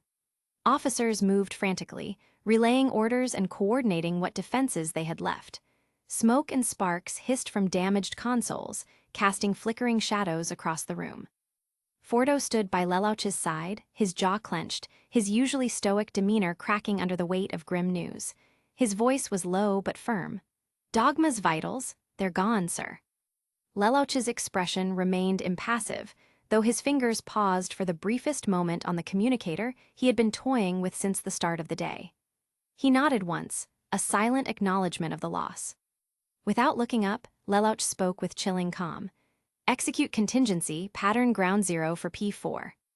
The response crackled through the communicator, cold and mechanical. "Roger, roger."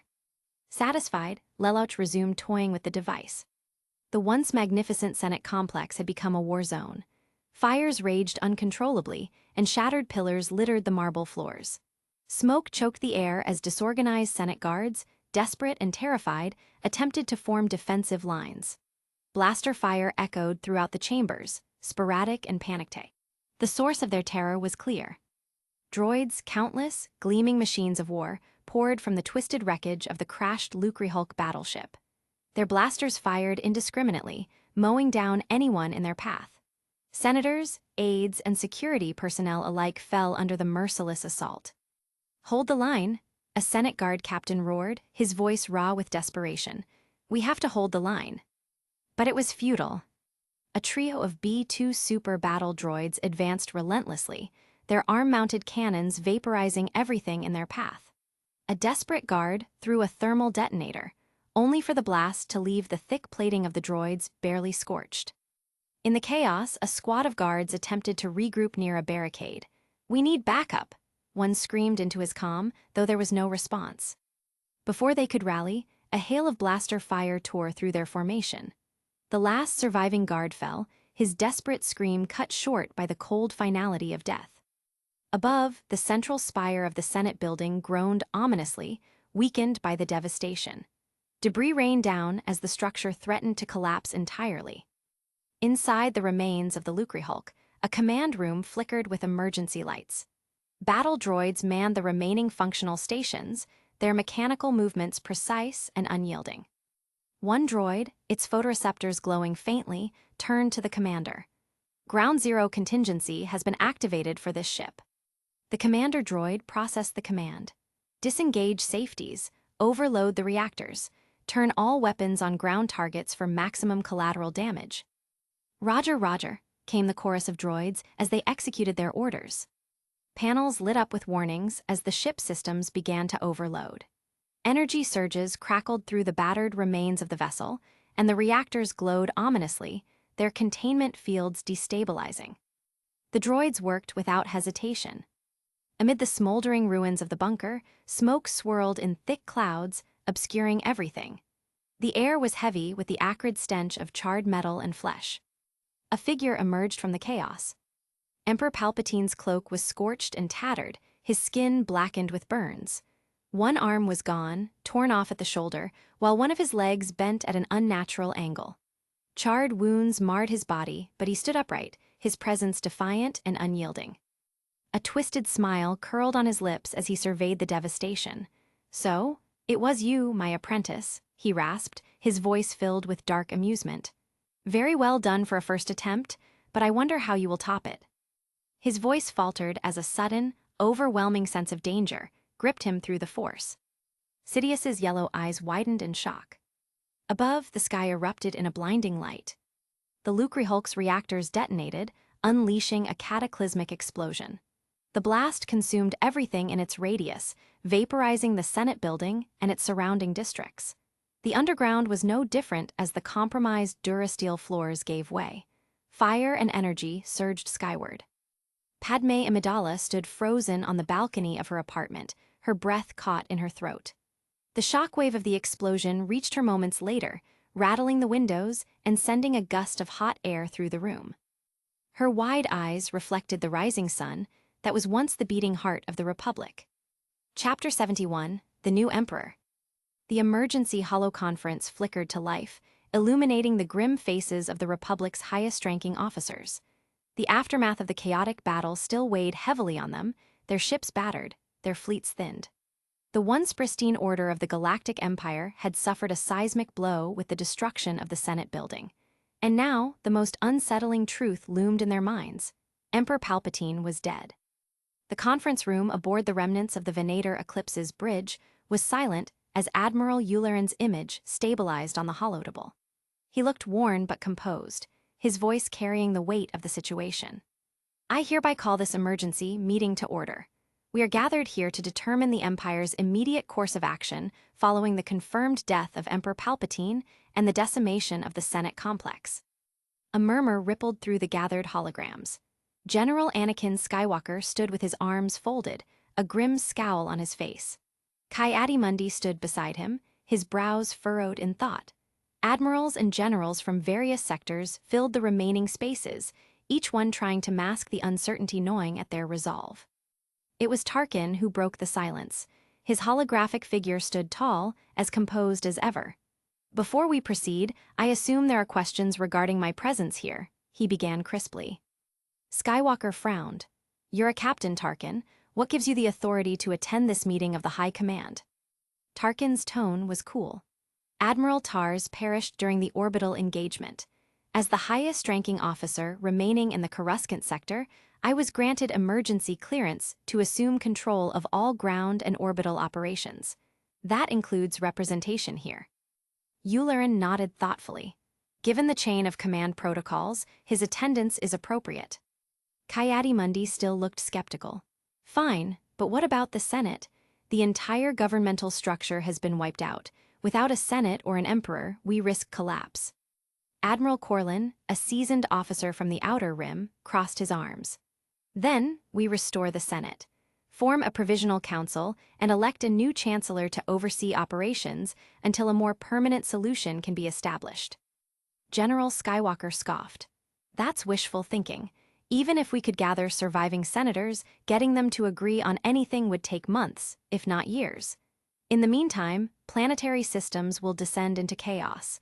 Warlords will rise and we'll be back to square one. Skywalker's right, Admiral Hen interjected. We need strong, centralized leadership now. The Republic crumbled under bureaucracy. We can't afford that mistake again. But appointing a new emperor? Ki-Adi-Mundi's voice was sharp. Do you truly believe that is a better path? Tarkin's voice cut through the debate like a razor. Gentlemen, the path forward is clear, if only you're willing to see it.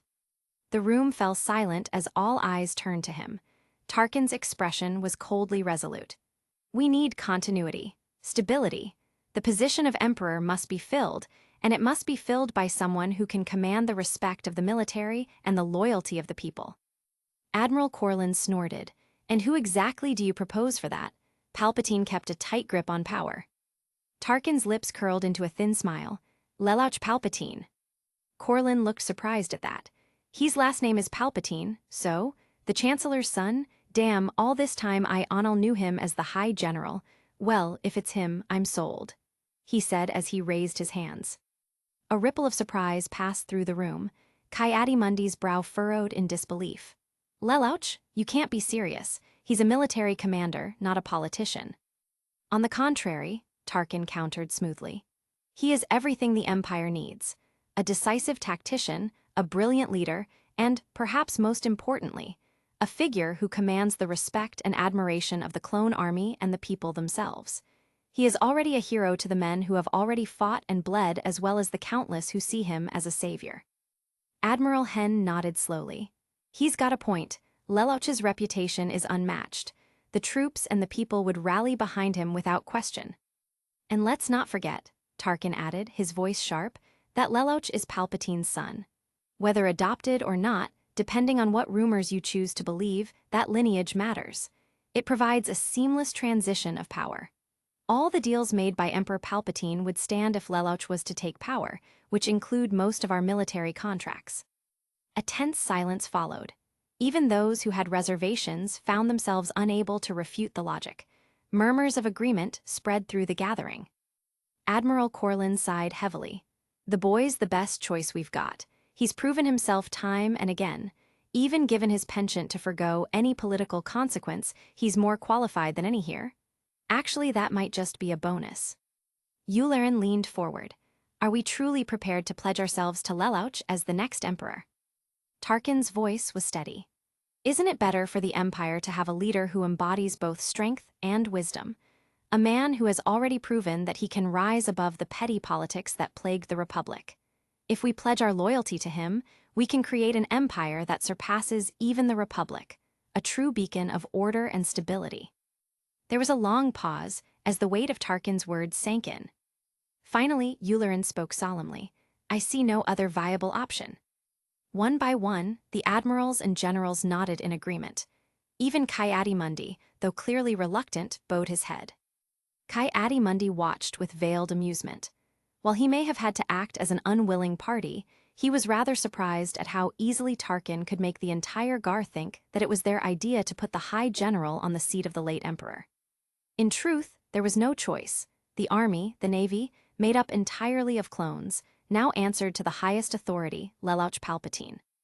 If they did not agree, the entire leadership of Gar would find itself on the receiving end of a blaster, courtesy of the same guards that guarded them, shot in the back under the security of their own ships.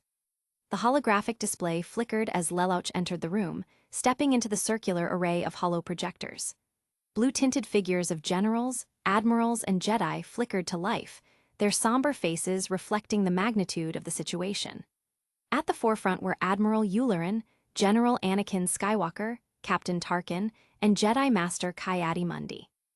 High General Lelouch Palpatine, Yularen began, his voice formal, thank you for joining us on such short notice.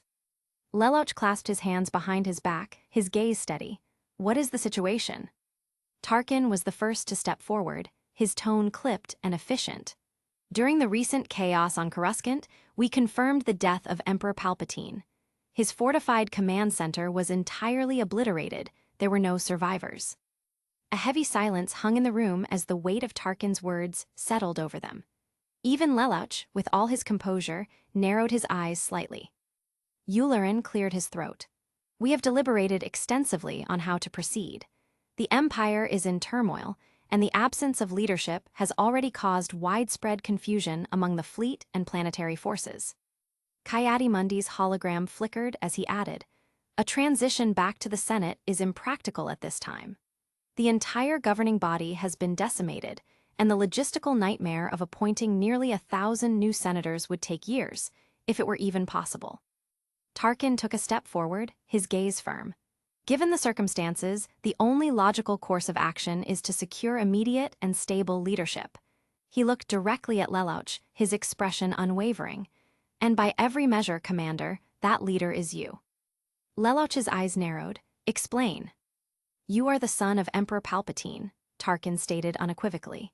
His rightful heir by both blood and merit.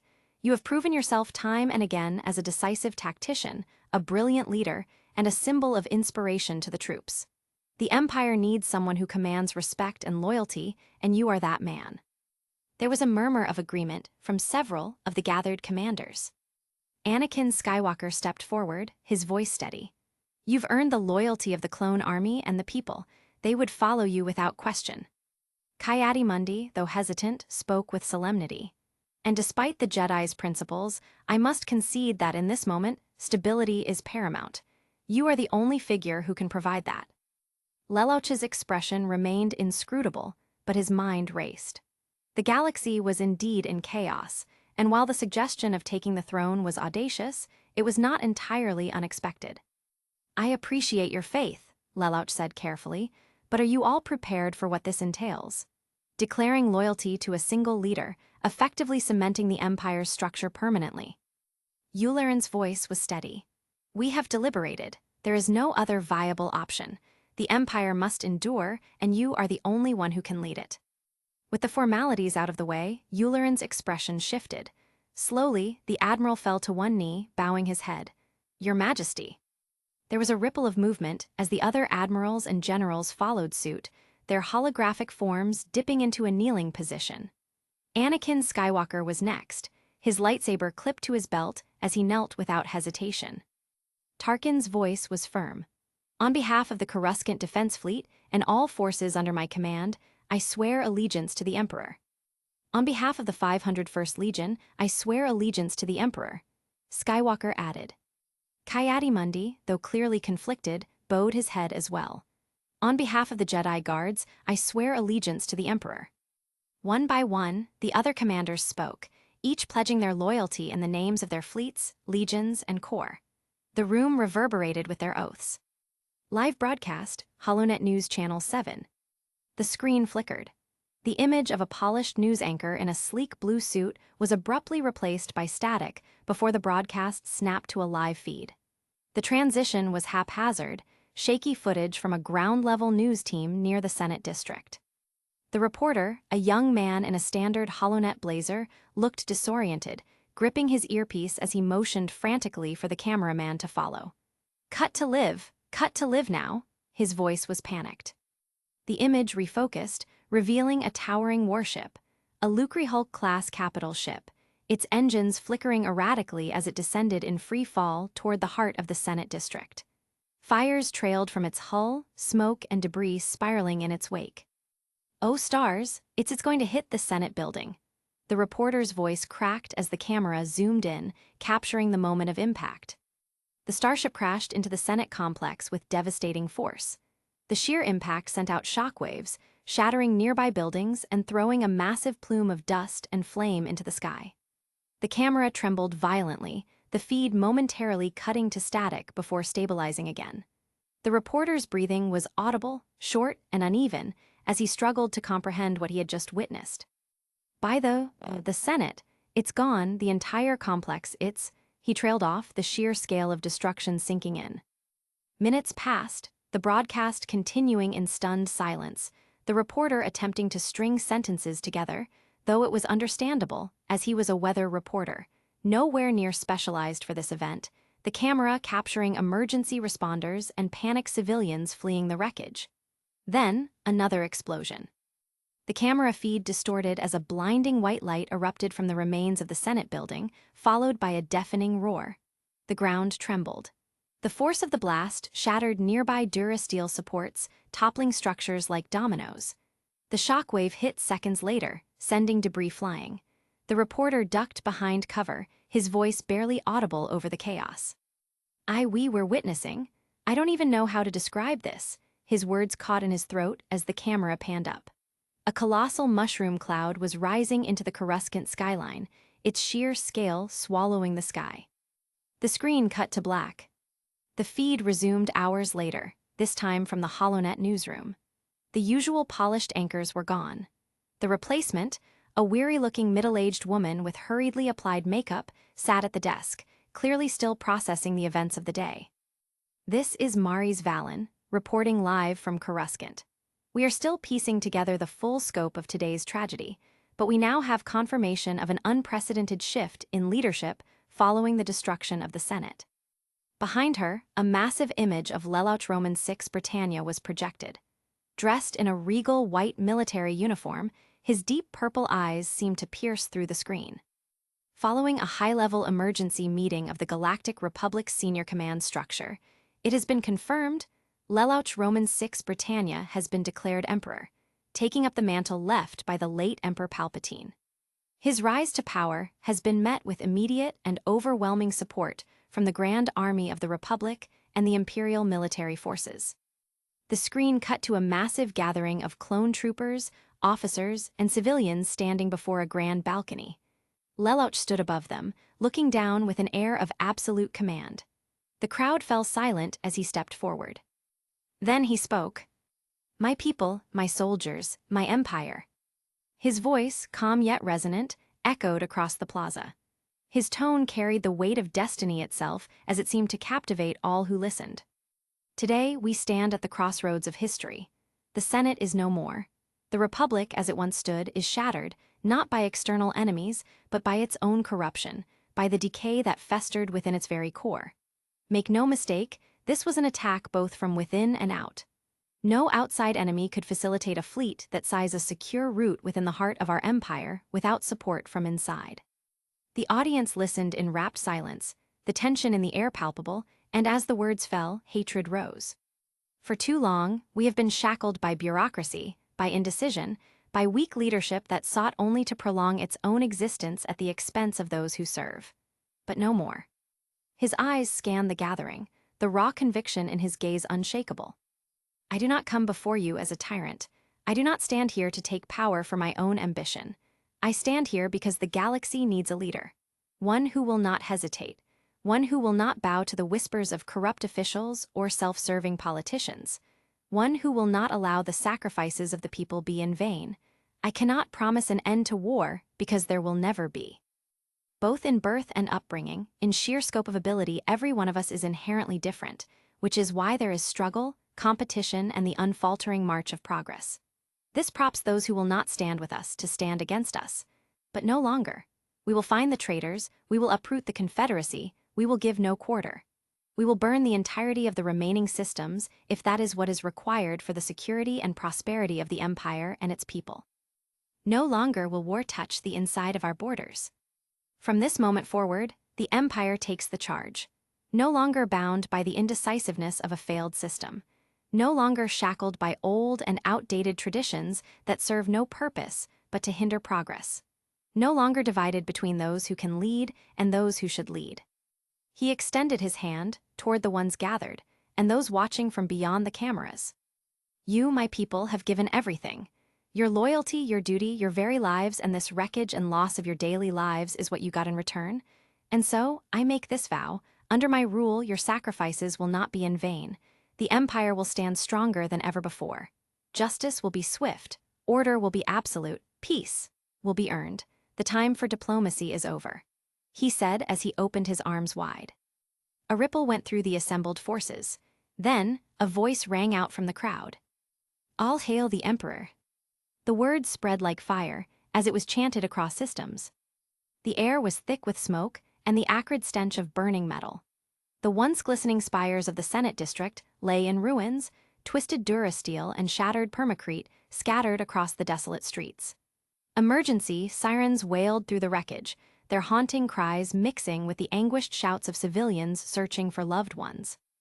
A mother, her face streaked with soot and blood, clutched the limp body of her child, shaking him gently, her voice raw with desperation. Wake up, please. Just open your eyes. Please, please wake up. Around her, the scene was the same. A husband digging through rubble with his bare hands, a young woman calling out names into the empty void, a father staring blankly at the remains of what was once his home. The broadcast of the emperor's speech still echoed across the city, playing from shattered holoprojectors buried in the debris. Some wept openly at his words, clinging to his promises of vengeance and order. Others simply stood, numb, unable to process the magnitude of what had transpired.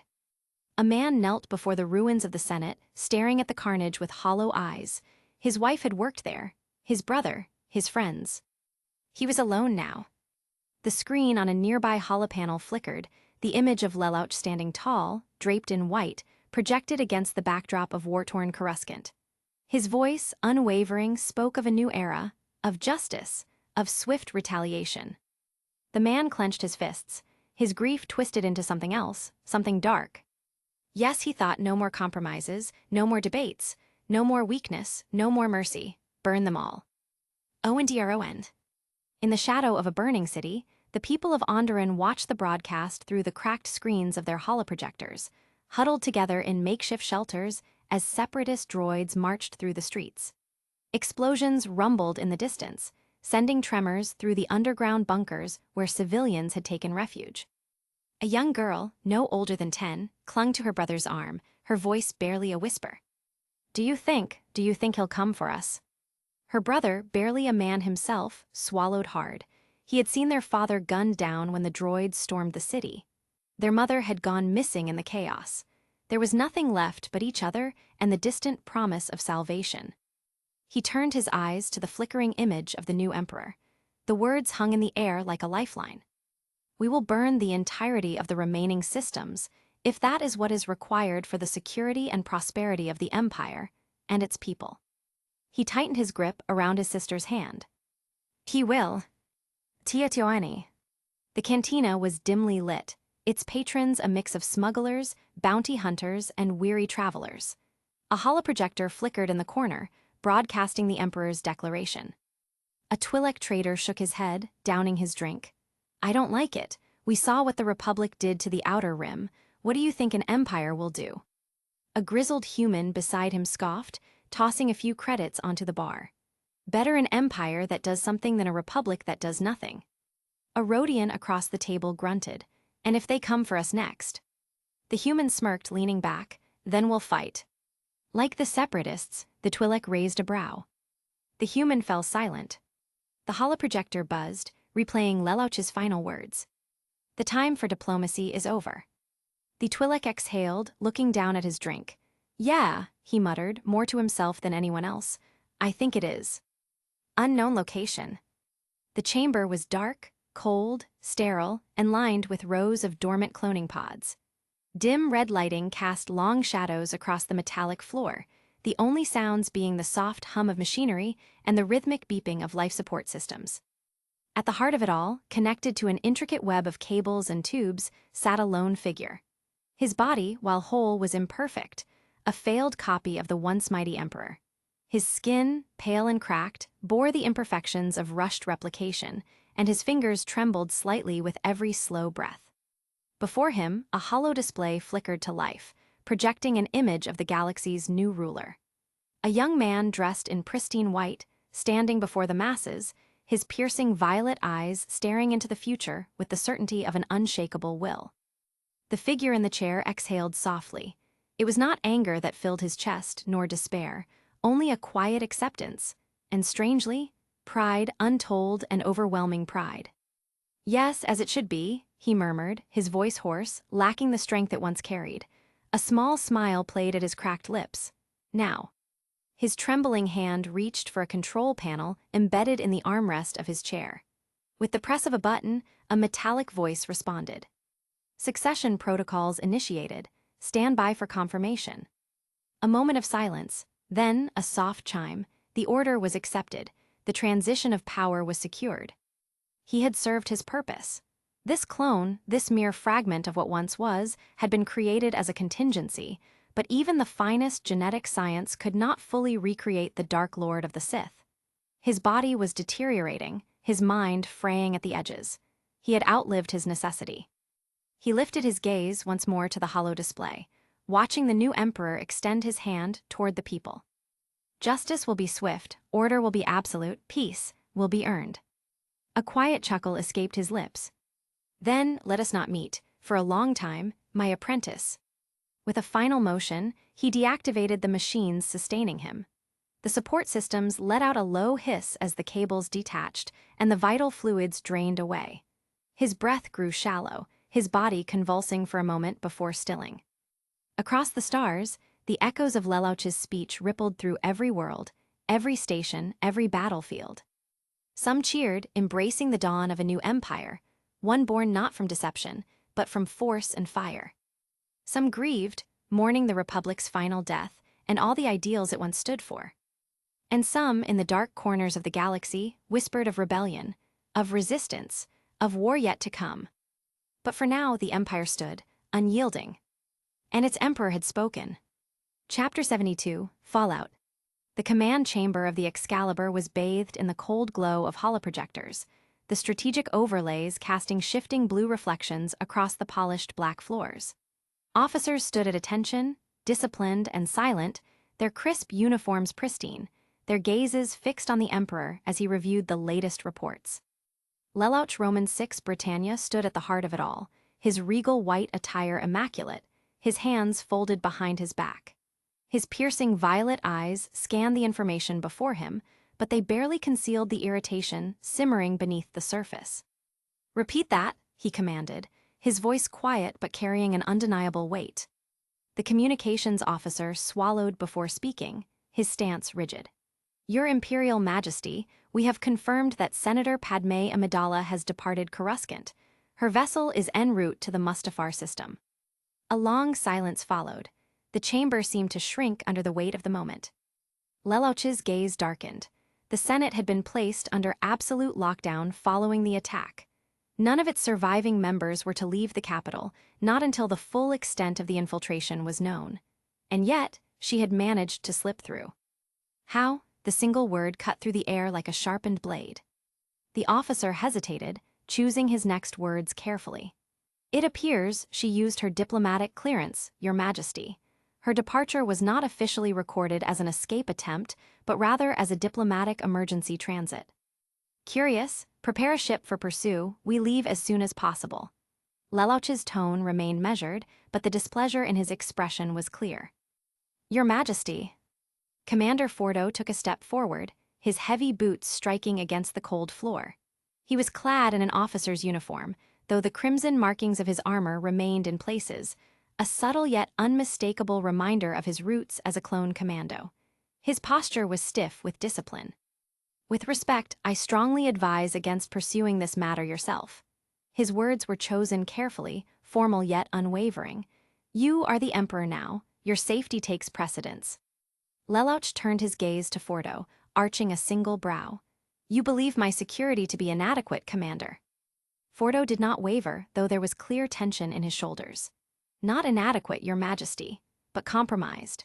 The Senate attack has proven that there are forces working from the shadows, forces that have infiltrated our very core. Even now, we are still securing Coruscant, moving beyond the capital, especially for something that may not be an immediate threat, places Your Majesty at unnecessary risk. Another officer stepped forward, Admiral Yularen. With utmost respect, Your Majesty, Commander Fordo speaks wisely. You wield immense authority, but as Emperor, your absence from Coruscant, especially now, could have consequences. The stability of the Empire is fragile. Many are still adjusting to the new order. If you were to depart suddenly, it could embolden those who would seek to oppose you. There was no outright defiance in their words. No demand, no insubordination, but there was clear and genuine concern. Lelouch narrowed his eyes. He could feel the unease in the room, not just from Fordo and Yularen, but from the entire gathered high command. They had sworn loyalty to him, to the Empire, but their caution was warranted. There were still too many unknowns. The silence stretched on, as Lelouch considered his options. Finally, he exhaled softly, very well. There was a nearly imperceptible shift in the room, a tension that released, but only slightly. I will remain here, Lelouch continued. However, this matter will not be ignored. His gaze settled once more on Fordo. You will go in my stead. Fordo immediately straightened. As you command, Your Majesty. Take a contingent of our best men. If Anakin Skywalker is there, bring him back, and retrieve the others carefully. The young ones especially. Fordo nodded, bowing his head slightly. I understand, Your Majesty. I will ensure it is done. Good. Lelouch turned, his regal cape shifting as he did so. His hands clasped behind his back once more, his eyes drifting toward the vast starlit void beyond the bridge windows. I trust you will not fail me, Commander. Fordo's voice was unwavering. I will not, my Emperor. With that, the decision was made. The bridge of the Vanguard, Fordo's personal Acclamator-class assault ship, was silent as the fleet dropped out of hyperspace above Mustafar. The crew remained still, eyes locked onto the massive CIS fleet that lay before them, waiting like a graveyard of metal husks. Hundreds of ships, munificents, lucrehulks, recusants, filled the void, their dark hulls illuminated by Mustafar's hellish glow. To an outsider, it might have looked like an ambush, but Fordo and his men knew better. These ships no longer belonged to the Separatists, they belonged to the Empire. Even before the comms came alive, Fordo suspected what had happened. Any biological beings aboard had likely been eliminated, either executed or spaced, leaving only the droid crews operating the ships, a necessary purge in preparation for their official surrender to the Emperor. General Grievous was no fool. He had understood where the war was headed long before the Senate fell. Now, his forces stood at the Emperor's disposal. A war already won. The only thing left was to formalize it. "Commander, we're being hailed," the comms officer reported, snapping Fordo from his thoughts.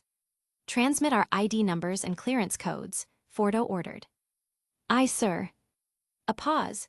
Then the response came in through the external comms, monotone and precise. "Clearance confirmed. You may proceed." The tension in the bridge eased only slightly. Fordo turned his gaze toward the surface, where the CIS facility loomed beneath a sea of molten rivers. The landing pads were too small to accommodate a warship of their size.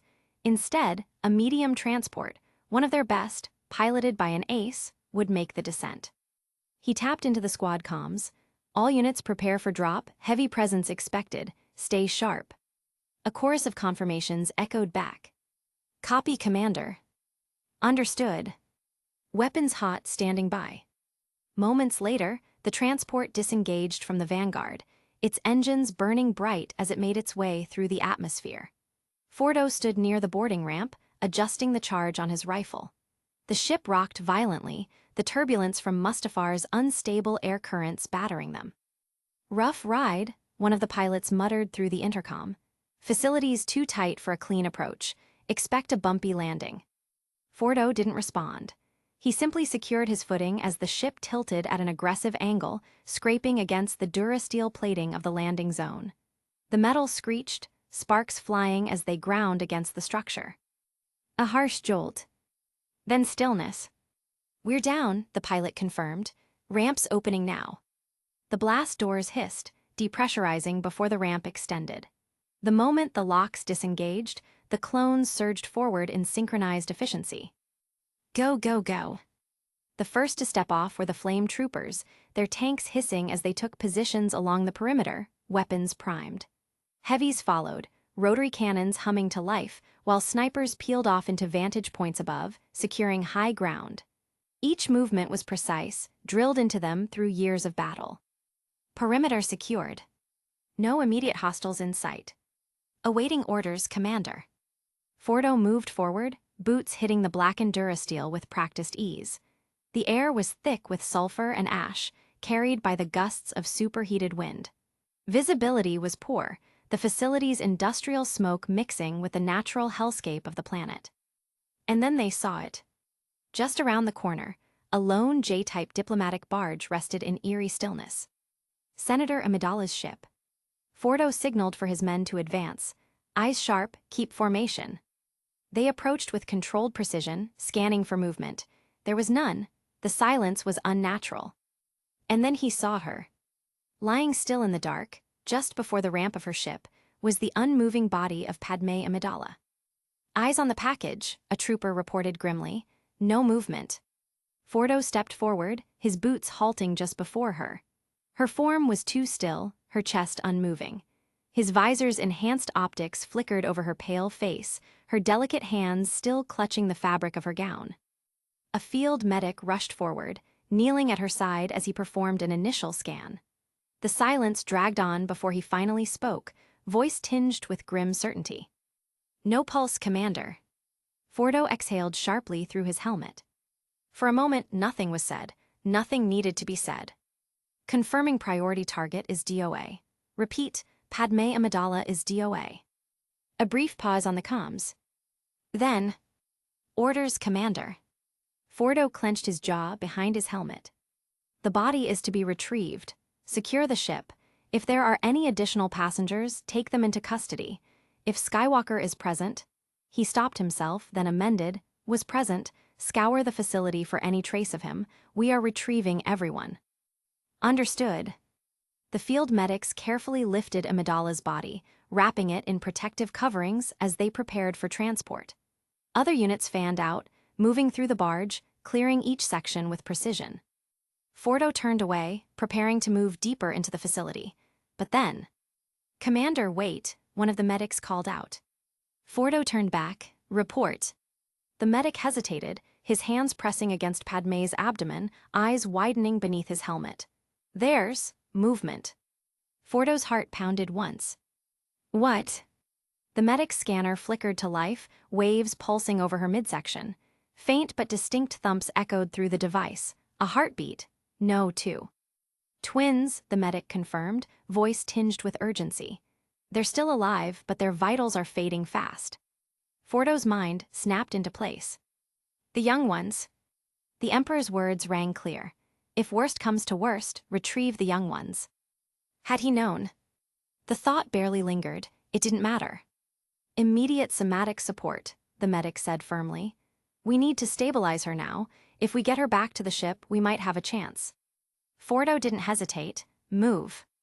High above the ruined separatist facility, nestled in strategic vantage points, the scopes of Imperial snipers swept the battlefield with calculated precision. Their orders had been clear: sweep, secure, report. A flicker of movement in the distance caught the attention of one such marksman, his HUD zooming in on a lone, unmoving figure kneeling amid the wreckage. The silhouette, even at a distance, was unmistakable. Sniper 3-1 to Commander Fordo, came the crisp voice through the comms, calm yet laced with a tinge of unease. We have eyes on a target. General Skywalker, positioned approximately 70 meters from the main structure. No visible threats in his vicinity, but he's unresponsive. Orders. Fordo, standing near the still body of Senator Amidala, turned his helmeted head toward the reported coordinates. He hesitated only a moment before giving a sharp nod. Squad with me. Move in slow, no sudden movements. His orders were acknowledged instantly as the clones fell into formation, advancing through the debris-strewn landscape with disciplined precision.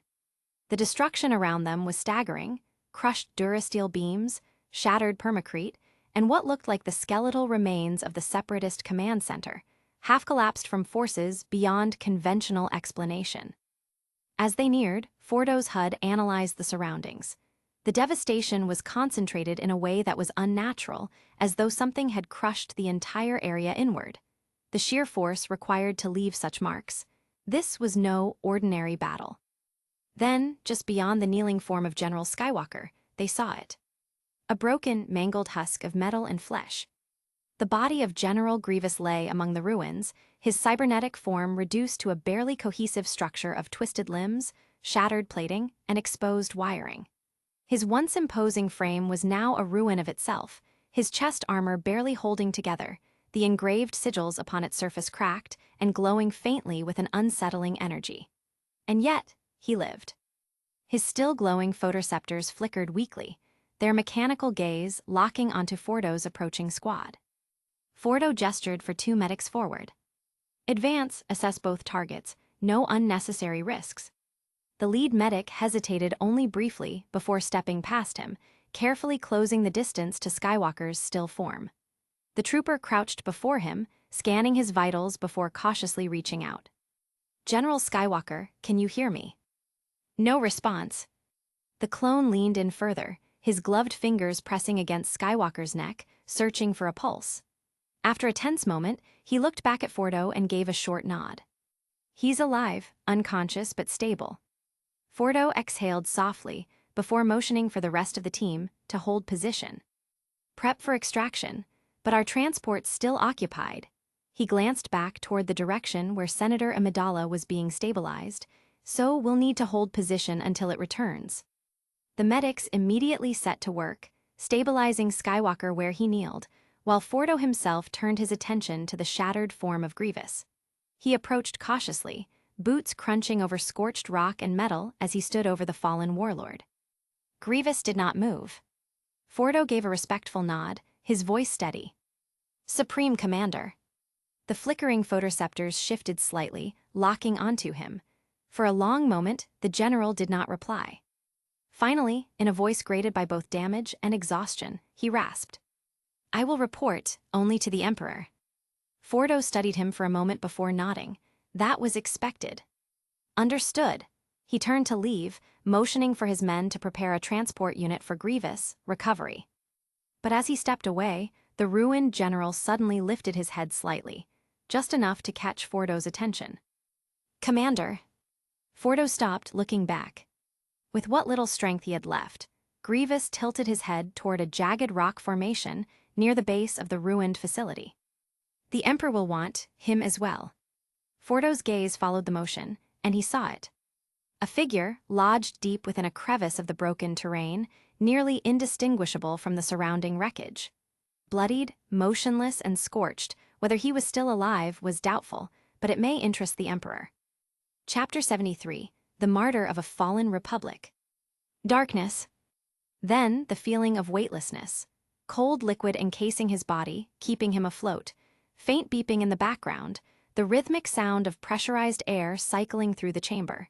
His mind stirred, struggling to recall the last thing he remembered. Flashes of Mustafar betrayal, the pain that follow. Darkness. Then the feeling of weightlessness. Cold liquid encasing his body, keeping him afloat. Faint beeping in the background, the rhythmic sound of pressurized air cycling through the chamber. His mind stirred, struggling to recall the last thing he remembered. Flashes of Mustafar betrayal, the pain that followed, the rage. And then her. Anakin's eyes snapped open, his vision blurred by the Bacta fluid surrounding him. He turned his head slightly, and through the hazy blue of the tank, a shadow stood beyond the reinforced glass. Tall, draped in white, regal in presence. Lelouch. Now, the Emperor. The liquid muffled Anakin's breathing, but he didn't need to speak. Lelouch had already anticipated his thoughts. His purple gaze bore into him with knowing certainty, a gaze that stripped away pretense, that saw through everything. Anakin didn't even have to ask. Lelouch nodded, his expression grim. And then, in a voice that was calm yet weighted with finality, he delivered the words that shattered everything. Padme is dead. The words slammed into him like a crashing starship. Lelouch let them settle, let them fester. In your anger, you killed her. The world turned red. The Force howled in anguish. Across Coruscant, buildings trembled. Transparasteel windows shattered in waves. The Senate chambers, or what remained of them, groaned under invisible pressure. In the skies above, star destroyers and venators alike lurched in their formations, crew members crying out in alarm as their ships rocked under unseen force. The very air seemed to twist and warp, thick with raw, unchained power. For one terrible moment, it felt as if the entire galaxy itself would collapse under the weight of his grief. And then it stopped. A greater force, one infinitely more refined and controlled, descended like a crushing grip, clamping down upon Anakin's rage and suppressing it in an instant. The disturbance vanished. Order restored. The Emperor had no intention of allowing a mere Skywalker's grief to disturb his empire. Anakin's glowing, furious eyes locked onto Lelouch's form, hatred and sorrow mixing into something raw and terrifying as he soaked any measure of lies in those words, in that expression. But he found none. Lelouch merely turned away. He left without another word, his footsteps echoing down the long corridor. But he was not alone. Somewhere, everywhere, laughter followed him, a voice as ancient as the void itself, mocking, whispering, weaving its words like silk around his mind. How cruel of you, Emperor, an innocent lamb, and you led her straight to the slaughter. Lelouch's steps didn't falter. Or should I say, you fed her right to him. A small smirk curled at the edge of his lips. Teasinch amused him. After all, did you not allow her to bypass your own blockade? Did you not watch as she ran to him? Did you not know what would happen when she did? Ah, Emperor, how masterfully you play the long game. Was it Anakin Skywalker you wanted? Or was it something greater? The laughter faded, dissolving into the shadows as Lelouch continued his walk. For all his talk and laughter, the changer of ways understood one thing. The time of Anakin Skywalker had passed. It was Darth Vader he desired. Days later, Imperial Medical Center. The room was cold, sterile, filled with the soft beeping of machines monitoring the two fragile lives resting in the medical crib. They were so small. Darth Vader stood motionless above the twins, his helmeted gaze fixed on the two sleeping infants. Luke and Leia. His children. Their tiny chests rose and fell with each breath, unaware of the towering figure looming over them, unaware of the galaxy that would never allow them to be simply children. Vader's gloved hand hovered above the crib for a long moment. And then, slowly, he clenched it into a fist. Without another word, he turned, his black cape flowing behind him as he strode toward the exit. The doors hissed open, revealing an escort of 501st Legion troopers standing at attention. Not a word was spoken. As the doors shut behind him, the room remained silent. Only the soft breathing of the twins remained. Equals excerpt from the archives of the Emperor's throne world equals. Equals the last victim of the Clone Wars equals. Equals Padmé Amidala, the martyr of a fallen republic equals. She was the last. The final casualty of the war that shattered the stars. The Clone Wars, as it was known to the people of the Empire, had claimed billions, soldiers and civilians alike, Jedi and Sith, innocents and tyrants. Planets had burned, entire civilizations had vanished into dust, and yet none could claim to be the final victim of that age. None except her. Padmé Amidala of Naboo. Her death was not at the hands of a battle droid or a Jedi's blade. It was not a casualty of war in the traditional sense, yet it was war that claimed her all the same. Not in fire, not in an explosion, but in treachery, in whispers exchanged in shadowed halls, in the plotting of those who saw the new empire as an abomination, as a mistake to be undone before it could take root. It was not the Emperor who struck her down. It was not Darth Vader. It was not the Empire. It was the Republic. The same Republic she had served. The same Republic she had once believed in, fought for, bled for. It was the Republic's remnants.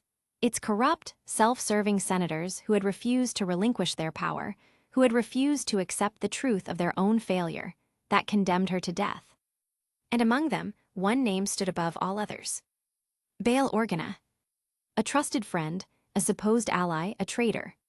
The man who had facilitated the breach of Coruscant, who had paved the way for an attack upon the Senate. The man who, in his arrogance, believed himself to be the savior of the Republic, when in truth, he was merely its final executioner. Did he mean for her to die? Perhaps not. Did his schemes put her in the path of destruction? Undeniably. And so, history would remember. The Emperor gave her honor in death. A final gift to the wife of the man who had become his sword, his wrath, his executioner. The procession was one of unparalleled grandeur, unlike any seen before. Coruscant skies were lined with ships, their hulls gleaming beneath the light of 1,000 pyres. The streets were draped in mourning banners, black and deep crimson, the sigil of the Empire embroidered upon them. From the highest spires of the Imperial Palace to the lowest depths of the city world, all bore witness. She was carried through the streets in a funerary procession guarded by the finest of the Imperial military. The Honor Guard, soldiers of the Zero Legion, the Emperor's own, marched in solemn silence. Their armor, pristine white with gold-trimmed sashes, glowed under the watchful eyes of the people. Behind them, a single figure walked alone. Tall, clad in black. No longer a Jedi, no longer a man, but soon to become a symbol. Darth Vader. And though his face remained unseen, all knew his grief. He did not bow his head, he did not slow his step, but the silence that followed him was deafening, for none dared speak his name. Anakin Skywalker was dead. And yet, rumors whispered in hushed tones spread beyond the watchful eyes of the Empire. That sometimes, when the halls of the crypt were empty, when the guards stood far enough away, he would return. Not as Vader. Not as the Emperor's wrath. But as the man he once was. Padmé Amidala had perished. But her name endured. And though the name of Skywalker was buried with her, its legacy would not die so easily. Equals excerpt from the archives of the Emperor's throne world equals. Equals the rise of the God Emperor's faith equals. To kneel before the God Emperor is submission and enlightenment. To die in his name is sacrifice and ascension. We are his subjects, we are his chosen. High Priest Malker Vane, first ecclesiarch of the imperial faith. Equals the birth of a faith equals. It began as whispers, low, fervent murmurings among the surviving legions of clone troopers, among the officers who had once served a crumbling republic, among the civilians who had lived through the inferno of war. At first, it was mere admiration. Lelouch Roman VI Britannia, the man who had seized destiny itself and reforged the galactic empire in his own vision, was spoken of in hushed, reverent tones. His words, delivered with absolute conviction, were remembered as scripture. His deeds, undeniable in their scale and consequence, were seen as the will of something greater than mere mortals could comprehend. Then there were the signs. Though the years passed, the Emperor remained unchanged. His body, unmarred by time, stood as proof to the faithful. He was more than a man, more than a ruler. He was beyond them. He was something divine. The faithful grew in numbers, at first informally. Clone troopers, bred for obedience and loyalty, found something deeper in their service to him. They had been created for war, their existence defined by orders given from distant, faceless overlords. But under Lelouch, they had been given meaning. A purpose beyond being discarded as mere tools. They, more than any others, knew what it was to be abandoned by the Republic, to have been bred as disposable soldiers in a war orchestrated by shadows. Lelouch had given them something to believe in, a cause, a future, a purpose.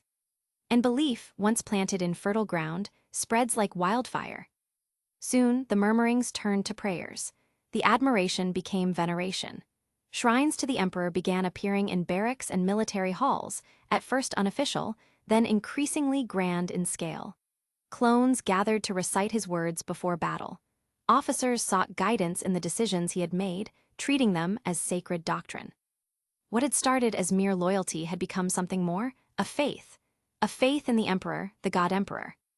The religion spread with terrifying speed, at least among humanity. It was not the faith of soft prayers and quiet devotion. It was born in blood and fire, in death and destruction, in the ashes of the Republic.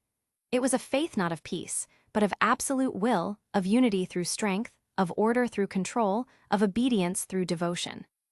And it did not tolerate dissent. Non-human species were the first to resist.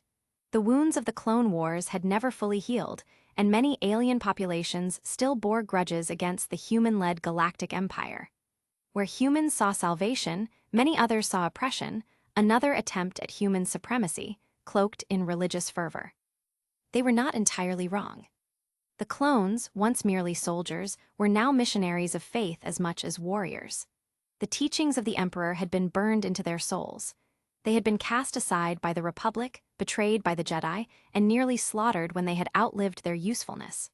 Only the Emperor had lifted them up, had given them identity, had made them something more than expendable troops, and they would not suffer those who rejected him. Those who spoke against the faith, who denied the Emperor's divinity, were branded heretics. Tensions boiled over. In some systems, non-human populations rioted, attempting to push back against what they saw as forced indoctrination. In others, human populations purged their alien neighbors with righteous fury, convinced that those who rejected the Emperor had no place in his empire. Worlds burned in the name of faith. And through it all the faith grew. The divide deepens, the day of ascendance. The schism was undeniable.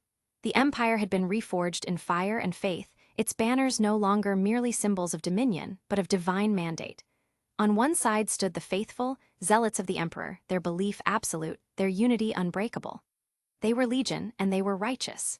Humanity had found purpose beyond survival. They had found their God, walking among them, shaping the galaxy as only he could. On the other side stood those who refused. The doubters, the heretics, the remnants of a broken past who clung to old ways, old gods, and old lies. The aliens, whose refusal to bow before the undeniable truth of the God Emperor's ascendance became a quiet yet growing defiance. They still spoke of the past as if it could return. They still whispered of an age where humanity was but one among many, an age that no longer existed. For a time, this tension remained unspoken, simmering beneath the surface of the great imperial machine. Worlds still traded. Governments still swore loyalty, if only in name. The laws of the empire still extended to all within its borders. But then it happened. Redacted. Archive security log, Z1 clearance required. Date of recording, redacted. Verification officer, Grand Archivist Helbrant Voss. Classification level, Z1 access. Status, sealed, direct approval from the Emperor required. No official records were made. No holocordings survived. No documents were ever signed into existence. Only the memories of those who had been there and the scars they bore remained. It was the moment the veil was lifted. The moment the illusions of equality, of coexistence, of unity among all species were shattered. The moment humanity saw the truth and the false gods of the old world were cast down in righteous fire. They called it the Day of Ascendance. The faithful knew it as the sign from their emperor.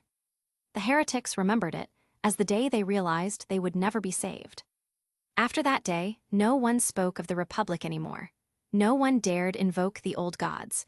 No one questioned who ruled this galaxy. And so the divide deepened. The war had already been won, but the true crusade had only just begun. Final entry. The truth of the Day of Ascendance is known only to those who lived through it. The records do not speak, but the people do, and that is enough.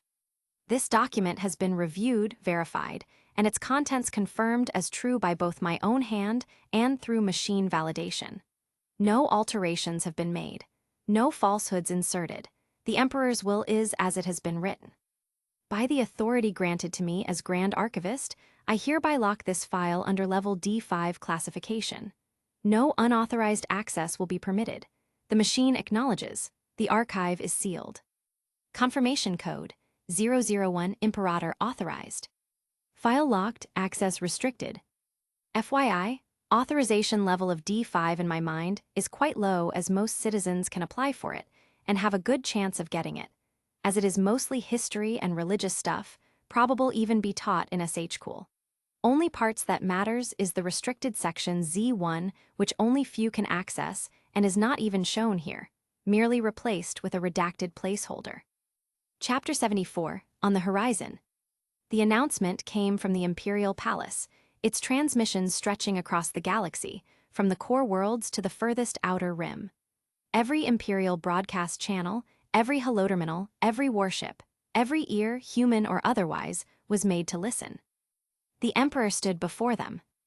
Bathed in the glow of the great banners of the Empire, dressed in the flowing white that had become his signature, he was a figure of absolute authority.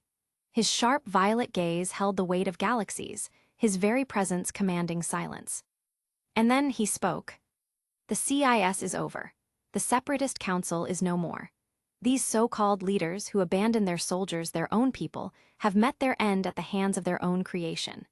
General Grievous, once the supreme commander of the CIS, executed them for their cowardice, for their allegiance to the Jedi, and for their disobedience to the throne.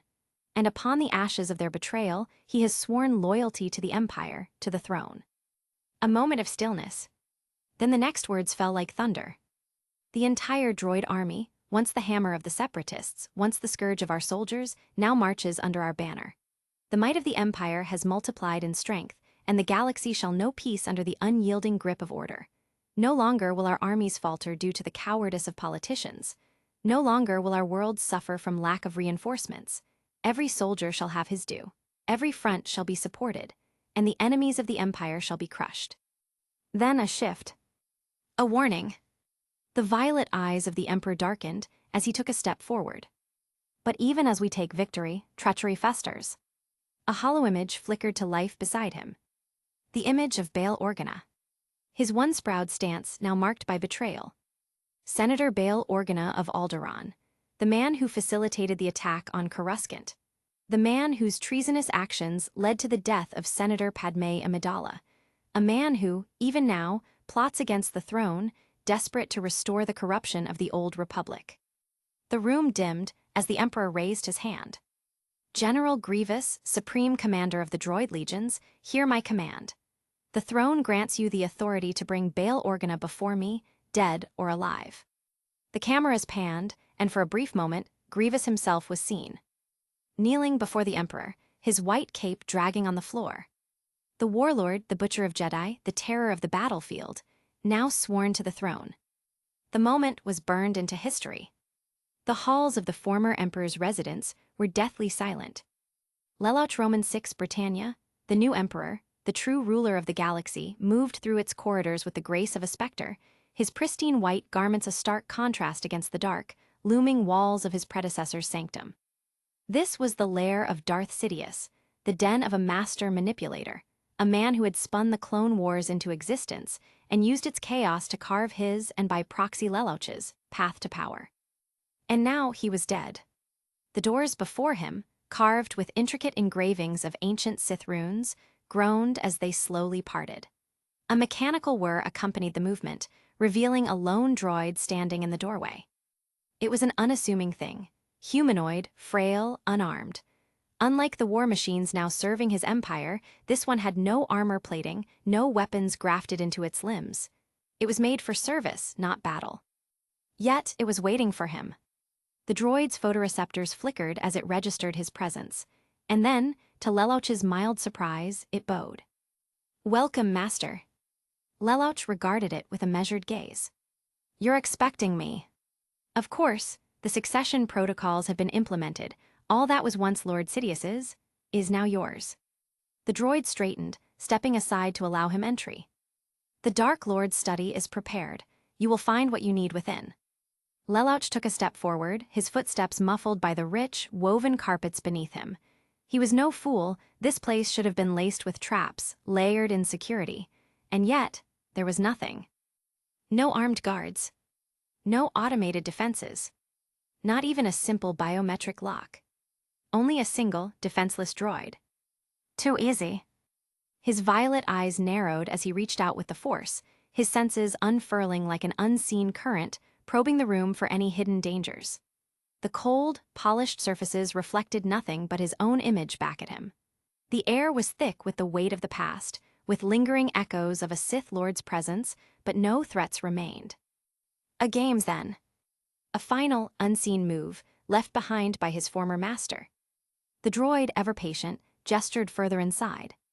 "The laboratory is also prepared, should you require it." Lelouch gave the machine one last glance before nodding. "You're dismissed." The droid bowed again before departing, its servos humming softly as it disappeared into the shadows. Lelouch didn't watch it leave. His attention was already shifting, drawn toward the massive study before him.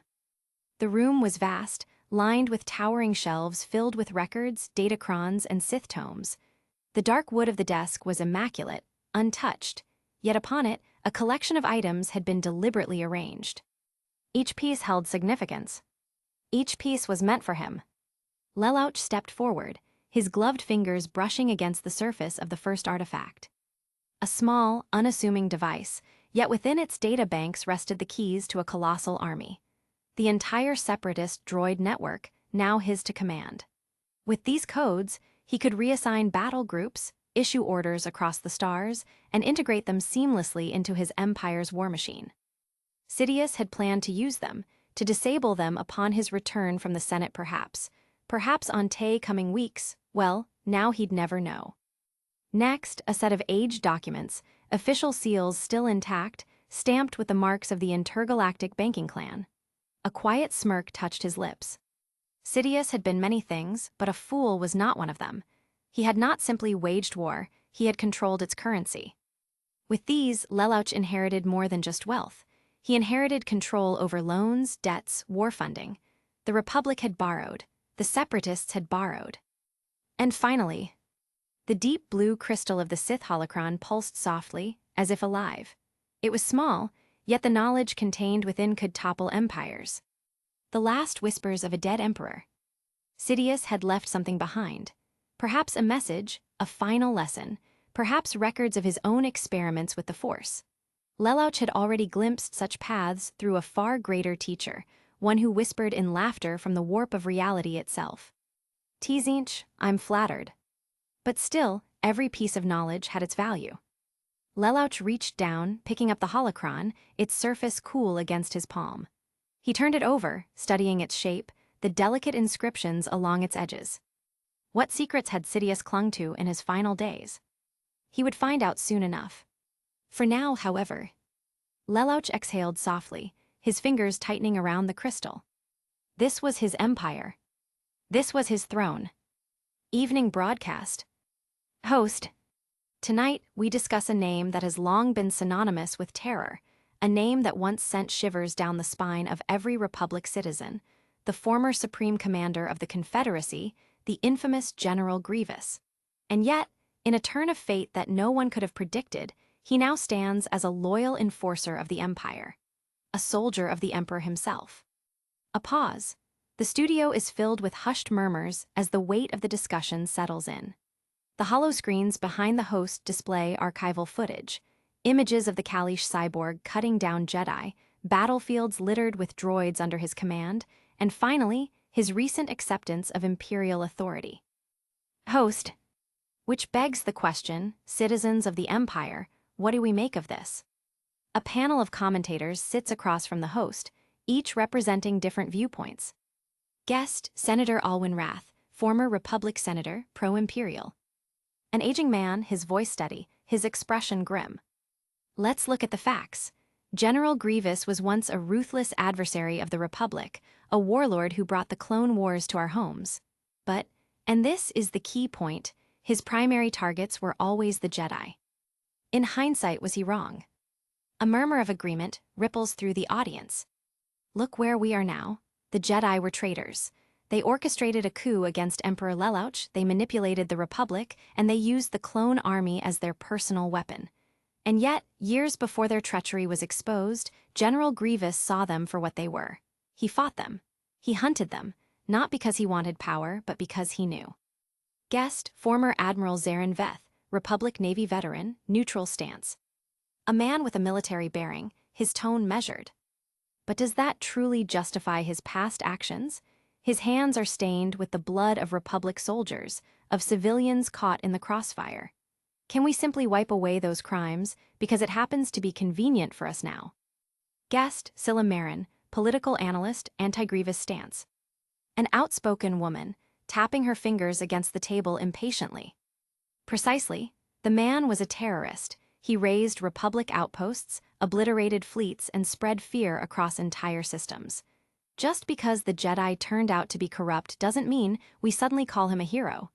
If the war had ended differently, we'd be trying him for war crimes. Host. Then let's ask this. If General Grievous had fought for the Republic instead of the CIS, would we still be having this discussion? Guest, Scylla Marin. That's not the point. We are talking about the lives lost under his assaults here.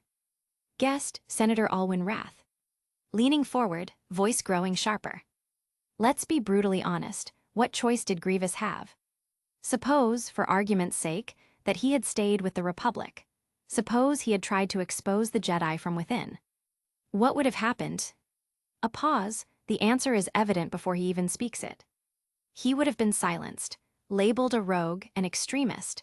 The Senate was nothing more than a puppet of the Jedi Order. They never would have listened. So what did he do? He fought. He fought because there was no other option. And as history has now proven, he was right. Guest, Admiral Zarin Veth. Well, in either case, if we think about it, then his sentence is already out, isn't it? I find it hard to see a scenario where the general will find a life outside the army. He will live and die as one of the Emperor's enforcers. A beat of silence. The tension in the studio is palpable. Host. So what do we call him now? A hero? A soldier who saw the truth before the rest of the Republic?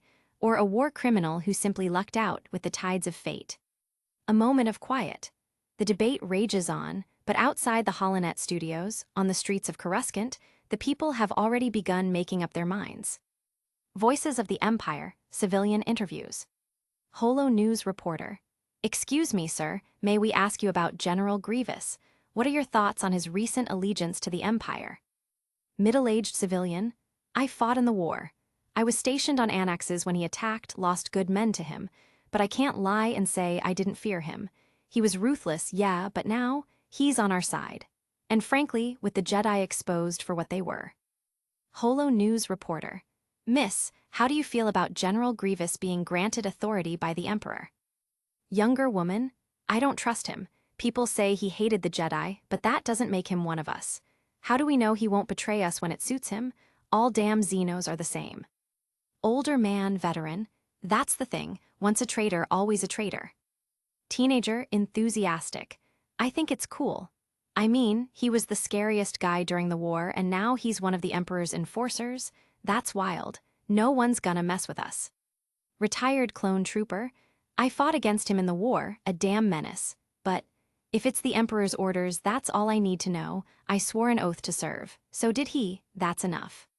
The world had a name, but so many of its population was gone, it was not even worth remembering once it was liberated. A barren place, scarred by war, its cities in ruin, its population too small to sustain itself. When the Emperor's forces reclaimed it, the surviving civilians were relocated to safer worlds. It was then that the decree was issued. This world would not be abandoned. Instead, it would be given a new purpose. To the soldiers who have bled for the Empire, to the brothers who have known no home but war, this world belongs to you. From this day forward, let it be known as Krieg. Emperor Lelouch Roman VI Britannia, Galactic Address. A world for the clones, a world of clones, a home at last. And so, the first Imperial clone regiments touched down upon Krieg's surface, setting foot upon a world that was theirs by right.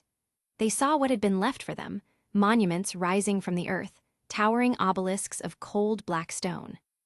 Upon these obelisks, etched in gleaming silver, were names. CT-69-22. ARC 555. CT-99. CT-27-1942. Every clone who had fallen in the Clone Wars.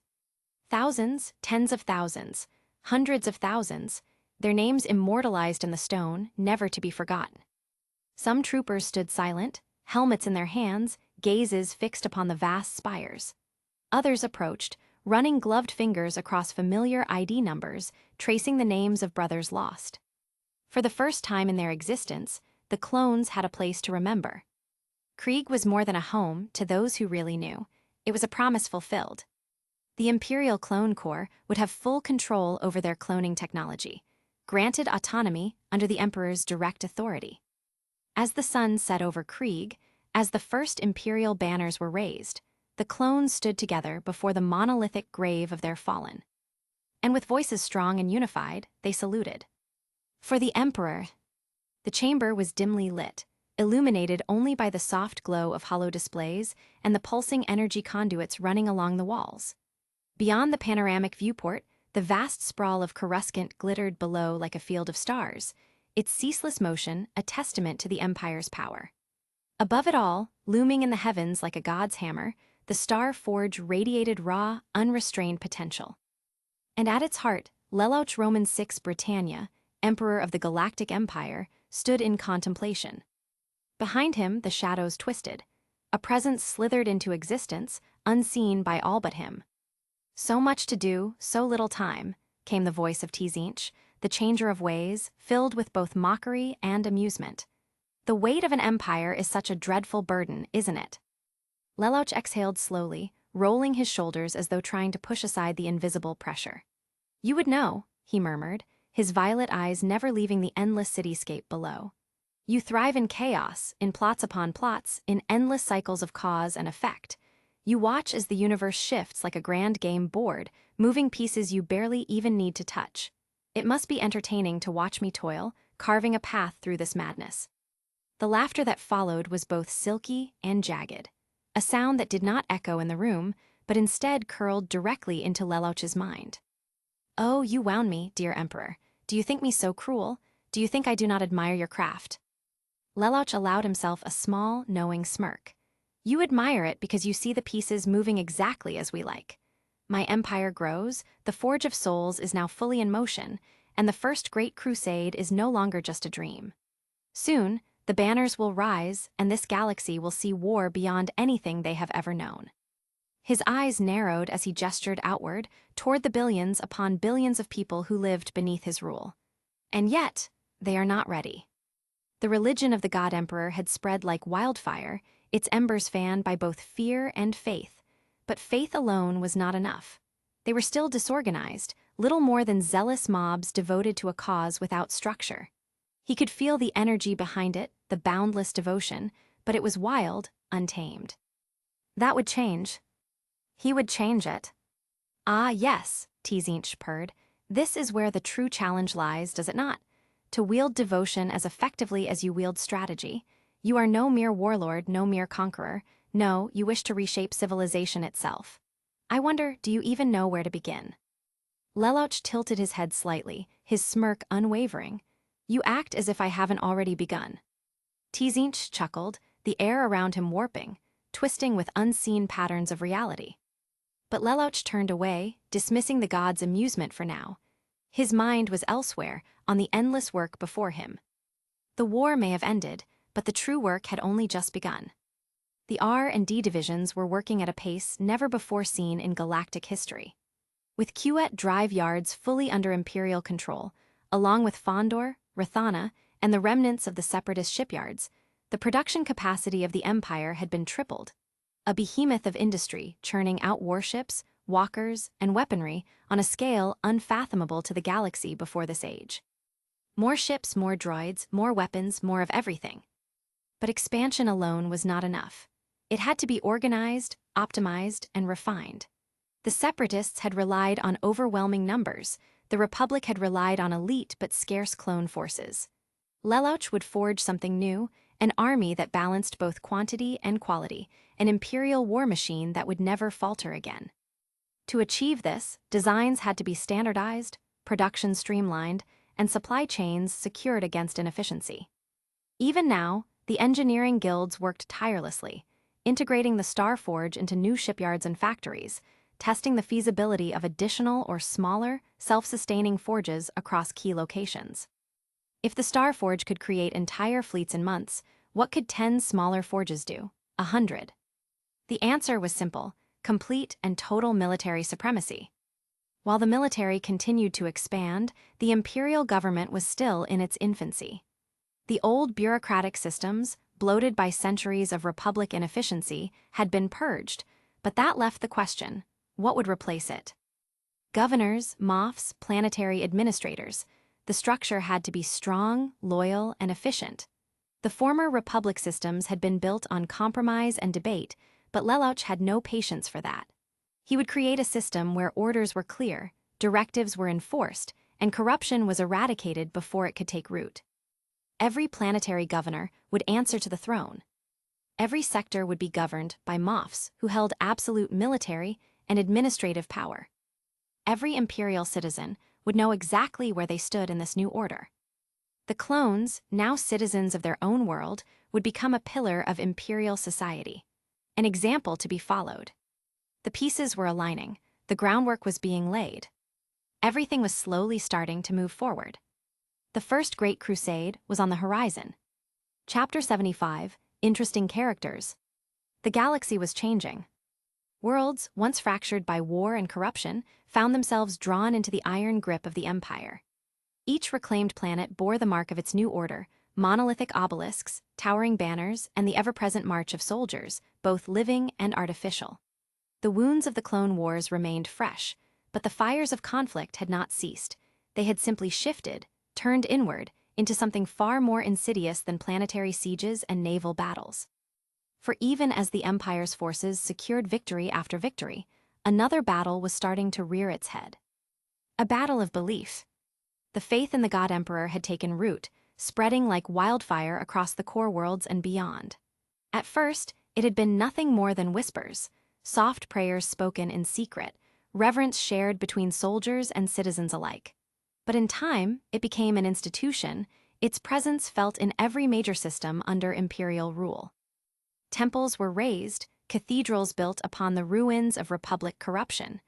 Every battle won, every system reclaimed, was hailed as divine will made manifest. The Empire was no longer merely a government, it was a crusade.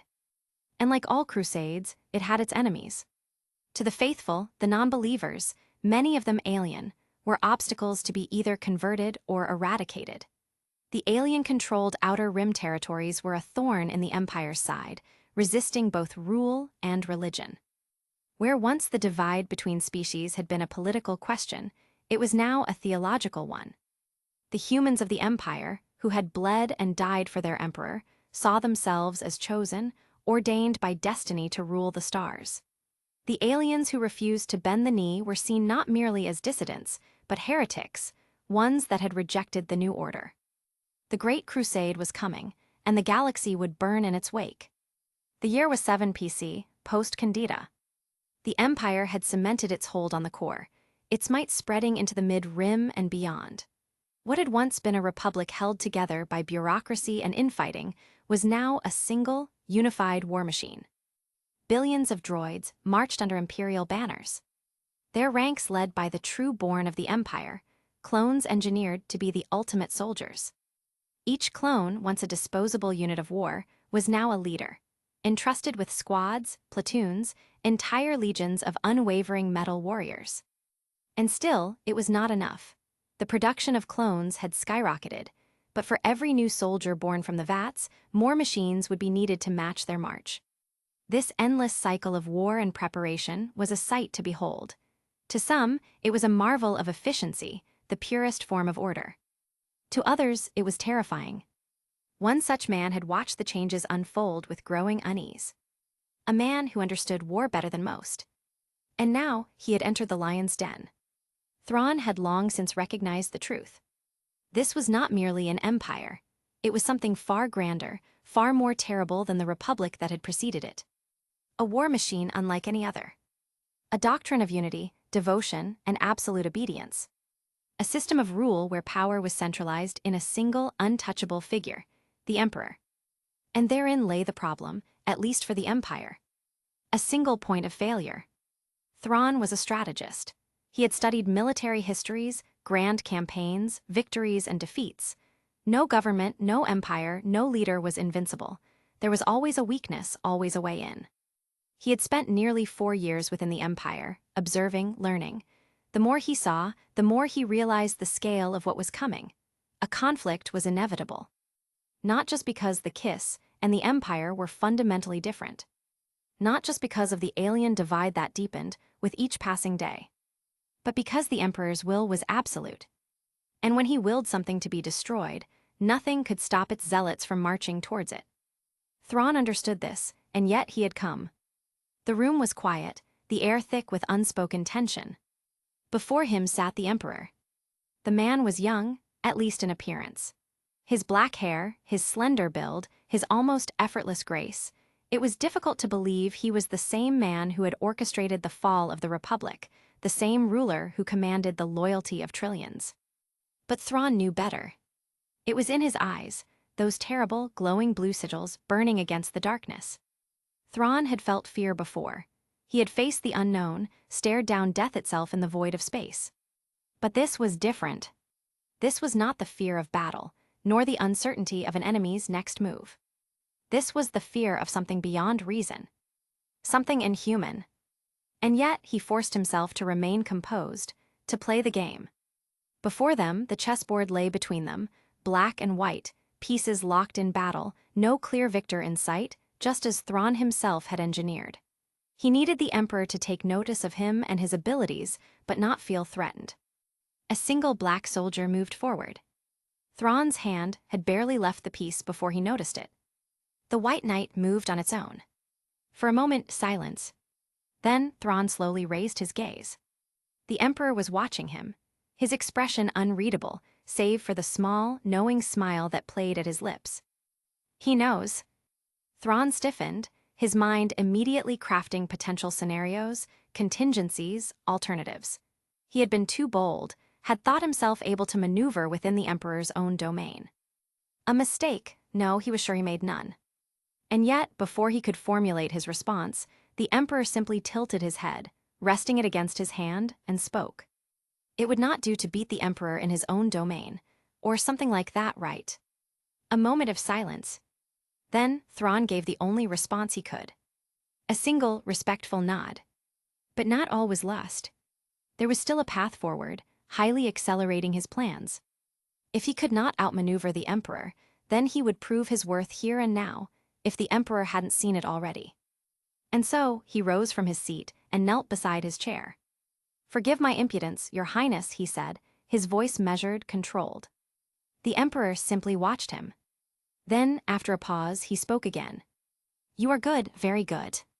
And only once have I seen someone as good as you. No, you might even be better." There was another pause. Then slowly, the Emperor leaned forward. The blue sigils in his eyes burned, piercing through Thrawn like a blade. "So, tell me, what is your price?" "A test. A challenge. And an opportunity." Thrawn exhaled slowly, knowing that his next words would define the future of his people. The Imperial Palace was vast, a monument to power in both form and function. It loomed over Coruscant, a structure that was neither purely aesthetic nor brutally utilitarian, but a synthesis of both, designed for authority. For many, the mere sight of it was intimidating, but for a young girl raised within its walls, it was a home, even if it often felt like a gilded cage. Leia Skywalker wandered its halls, her small hands tracing the cool, dark walls as she walked. She had explored much of the palace before, its many grand halls, its libraries filled with knowledge beyond imagination, gathered from liberated worlds as well as conquered ones, It's training grounds where elite warriors hone their craft, but she had yet to find the one thing she truly sought. Her father. She was only 7, but her mind was sharper than most adults. Her tutors often marveled at her ability to grasp concepts beyond her years, and though they tried to hide it, she could sense the unease in their voices when they spoke of her prowess in the Force, already surpassing the teenagers about to graduate and twice her age. A prodigy, they whispered. A true heir to the Skywalker name. But what did that matter if the man who gave her that name refused to see her? She had tried many times. She had trained harder than anyone else, far surpassed her naive and frankly, dullard of a brother, and displayed a discipline far beyond her years, all in the hopes that he would notice. But no matter what she did, he was never there. Her father, Darth Vader, the Emperor's executioner, avoided her. She had only seen him a handful of times, always from a distance, his towering, armored figure a specter of cold indifference.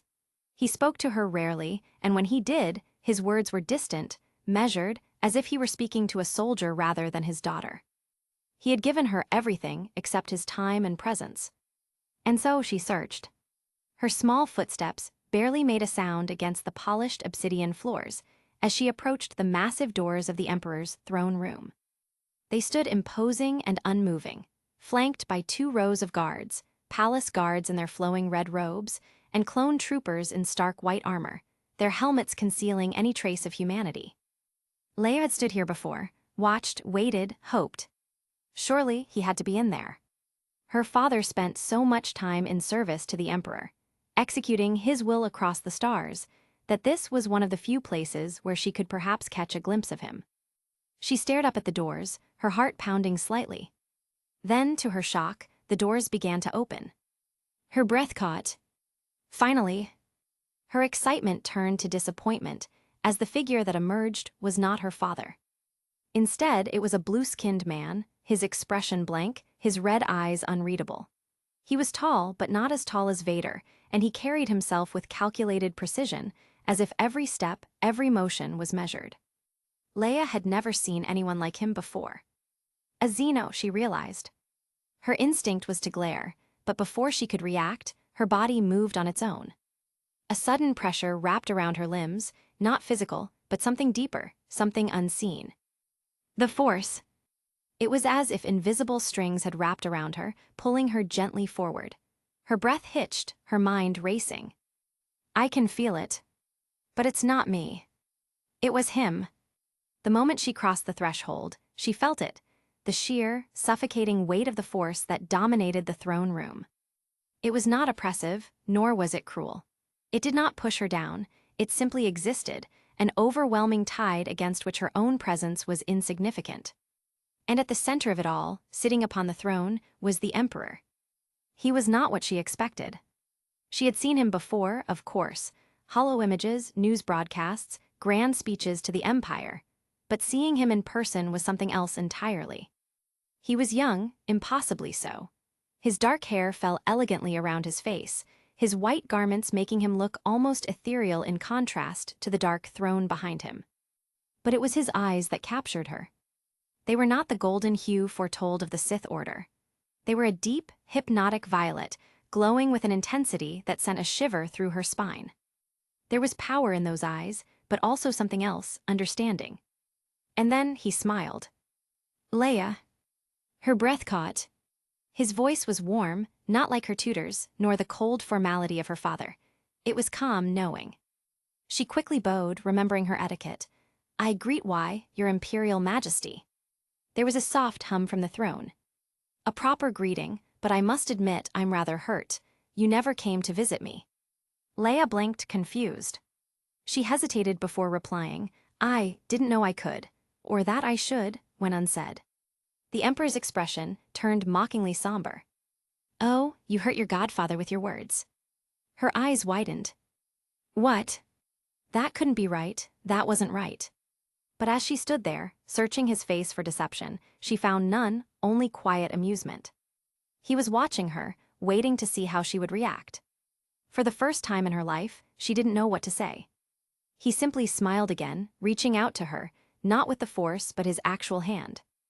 Before she could even think to refuse, he lifted her effortlessly, settling her onto the seat before him.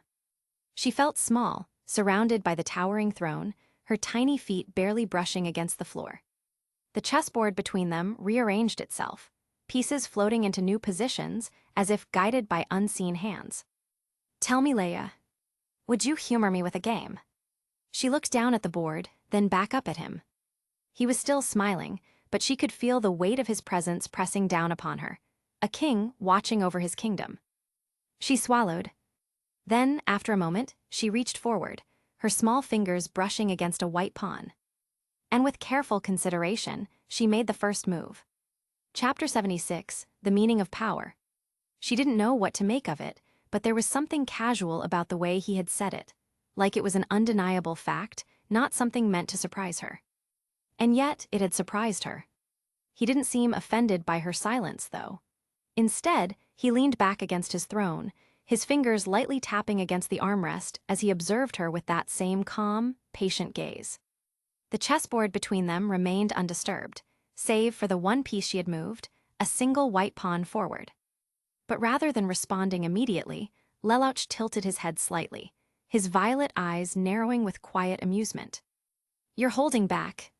Leia blinked. I don't understand." The Emperor's lips curled slightly at her hesitation. "I can feel it. You have questions, many of them." His voice was gentle, but there was an underlying expectation. He was waiting. She swallowed, gripping the edges of the chair. She did have questions, so many questions. And if he was inviting her to ask them? Leia took a deep breath and sat straighter. "Where is my father?" Lelouch's smile remained, but his fingers finally moved, lightly nudging a black pawn forward in response to her first move. Overseeing the reallocation of the incomplete Death Star. Leia furrowed her brows. The Death Star.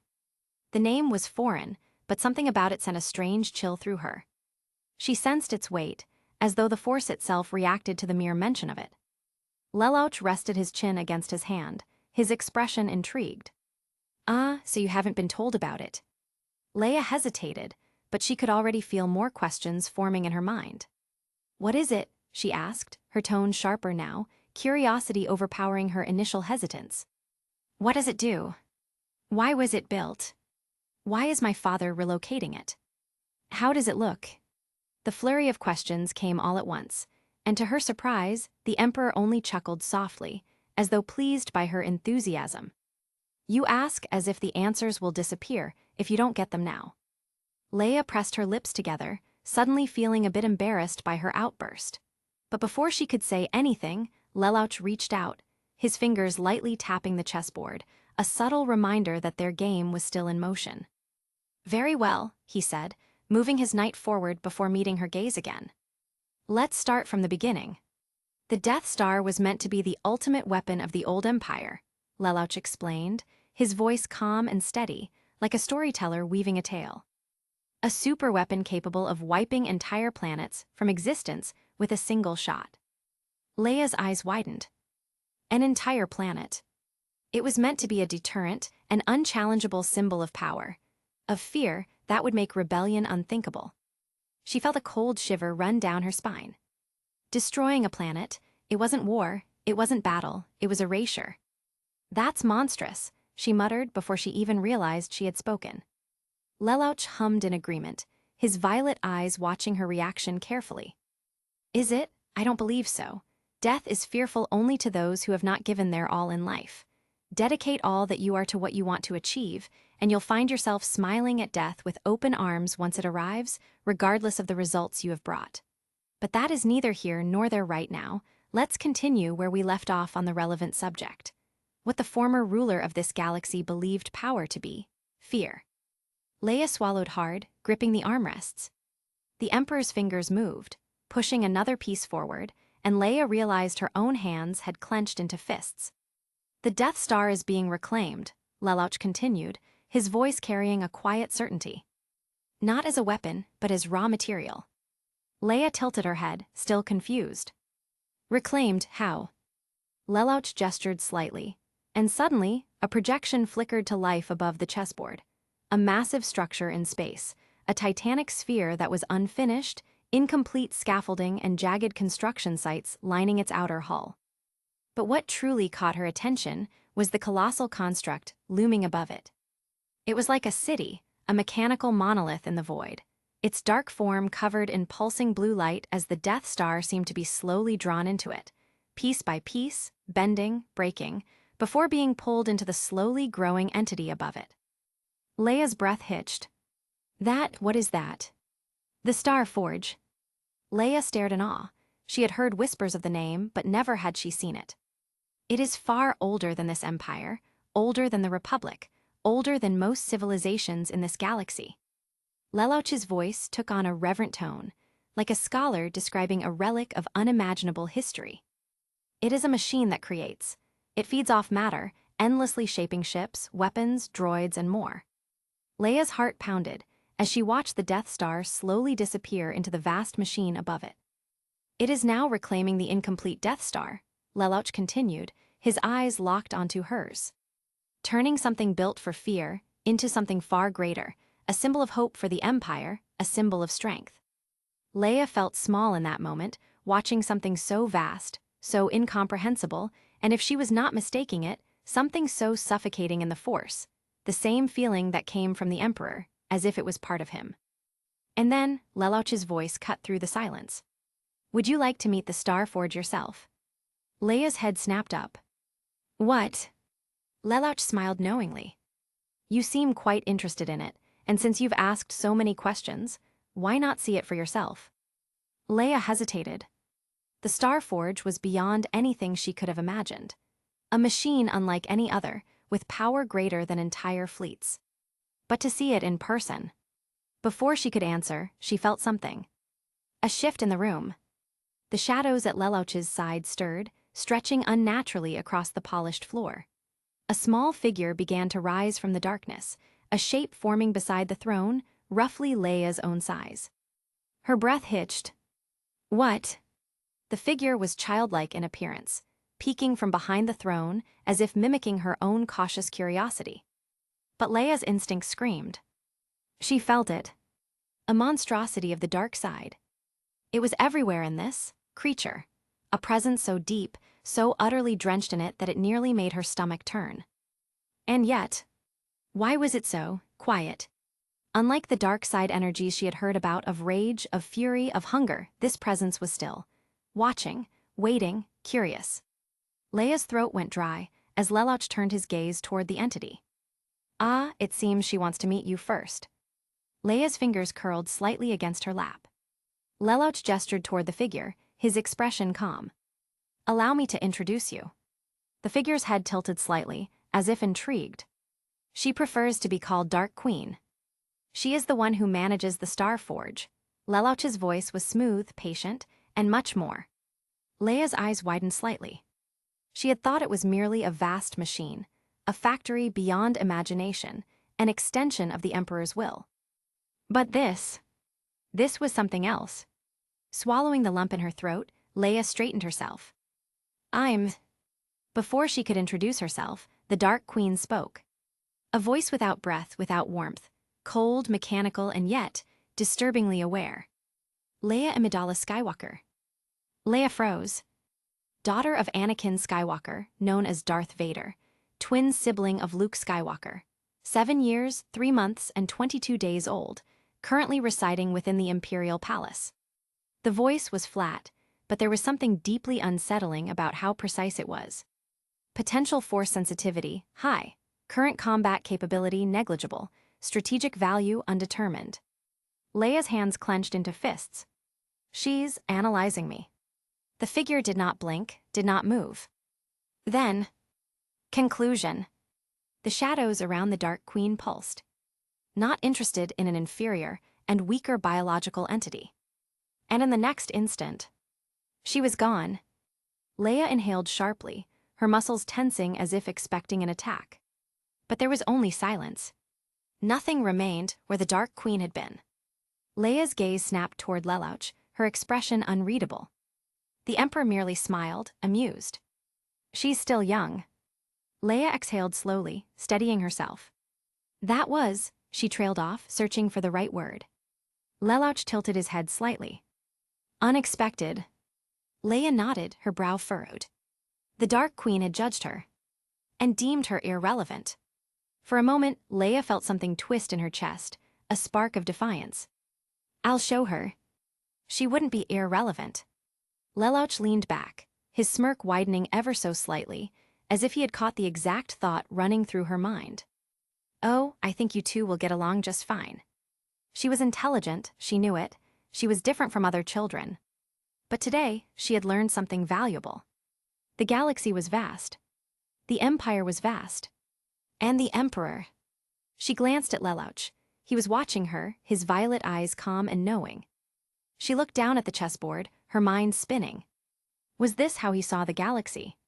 A board where pieces were carefully moved. Leia inhaled deeply, then reached forward, her fingers grasping a white knight. She moved it forward. Lelouch smiled. A bold move. His fingers lifted, and he responded in kind. Their game continued. Leia glanced up at Lelouch, her youthful features creasing in thought before she finally spoke. Why did the old Emperor think fear was power? Lelouch stopped mid-movement, the chess piece between his fingers hovering slightly above the board. Then he smiled.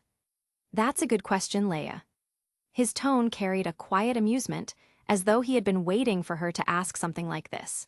He set the piece down gently, then turned his full attention toward her. But before I answer that, let me ask you something in return. Leia blinked at the sudden shift. What do you think power is? Leia opened her mouth, but then hesitated. It felt like a test, but not one she could prepare for. One of those questions with a hidden answer she had to figure out for herself. She furrowed her brows, thinking carefully. What is power? Her first instinct was the Force.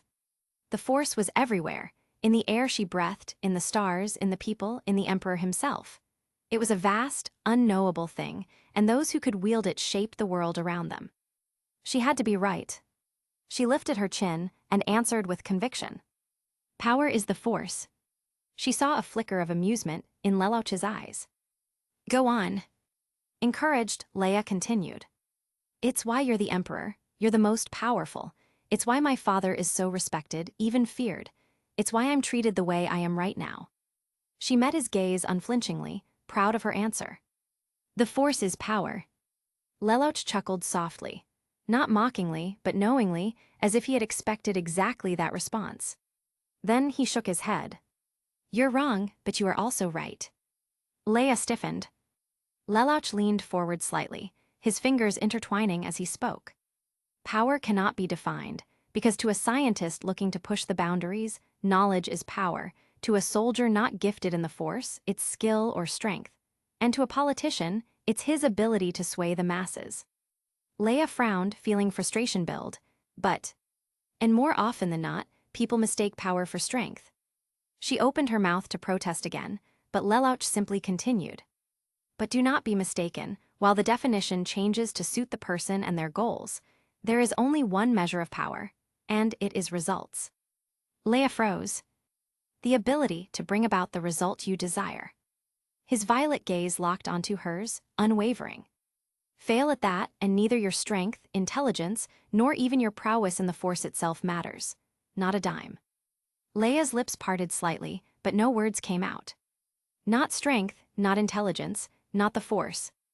However, should you succeed, then similarly, nothing else matters, neither life or death itself. Something about the way he said it felt absolute.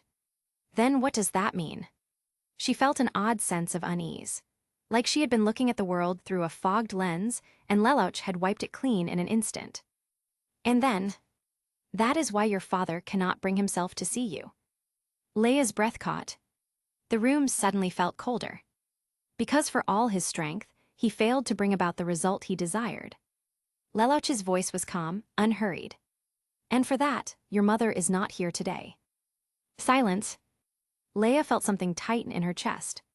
She knew about her mother, not much, but enough. Enough to know she had died. Enough to know her father never spoke of her. Enough to understand, even as a child, that something about it was wrong. But to hear it put so bluntly. She swallowed hard. Father failed. She had never thought of it that way. Her father was strong, a legendary warrior, feared across the galaxy. A man spoken of in hushed voices, standing as the right hand of the Emperor himself.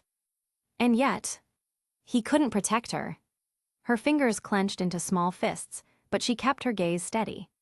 She could feel the weight of Lelouch's words pressing against her mind, forcing her to confront something ugly.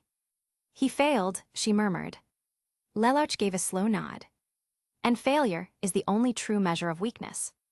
The words settled into her like a stone sinking into deep water. Leia didn't look away from Lelouch, but deep inside, something shifted.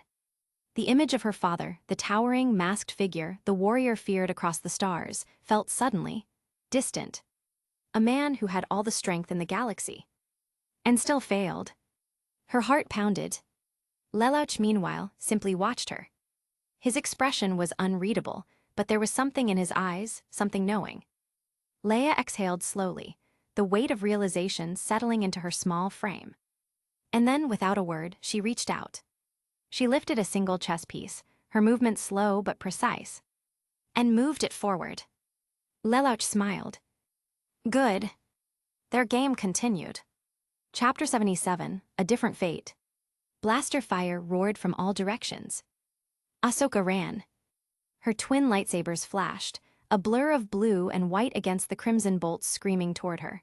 Her heart pounded as she ducked, barely evading a shot that seared past her left montral, close enough that she felt the heat. There were too many. She sprinted through the ruined streets of Sundari, leaping over debris as blaster bolts tore through the air behind her. The ambush had been perfect. The Martez sisters were dead. Rafa had gone down first, struck in the chest by a sniper before she could even scream. Trace had lived long enough to throw Ahsoka her last blaster before a Mandalorian blade cut her down from behind. Ahsoka had killed 3 of them before the rest opened fire. I should have sensed it. I should have been fast enough to stop it. Gritting her teeth, she spun midair, her lightsabers snapping forward to deflect another burst of fire. 6 Mandalorians chased her now, their visors glowing in the night, jetpacks screaming as they pursued her through the crumbling city. A plasma rocket detonated against a collapsed building just as she leaped over it, the force of the blast slamming her into the ground. Pain. Ringing in her ears. Ahsoka rolled, barely avoiding the next volley as she threw out her hand. The force burst from her palm, sending one of her pursuers crashing into a durasteel wall. A sniper shot cut through the smoke, too fast. She twisted, but it grazed her left arm. A sharp, burning pain. She bit back a cry and kept running. Her ship was close. She could see it now, just beyond the next street. The last street. One final sprint. Then the darkness shifted. A figure stood between her and escape. Armored, cloaked, towering. A crimson blade ignited. Ahsoka skidded to a stop, eyes wide. A Sith, no. Her mind screamed at her to run, but the air suddenly tightened. An invisible hand wrenched her off her feet. She gasped as she was lifted, her lightsabers falling from her grasp. No. Her hands flew to her throat, fingers clawing at something that wasn't there. A cold, mechanical breath echoed through the ruined city. Hhhawa. Khur. Ahsoka's legs kicked helplessly as her lungs began to burn. Her vision blurred. Her montrals rang. Not like this. Then, a sharp, wet snap. White-hot pain. And darkness. She woke up gasping.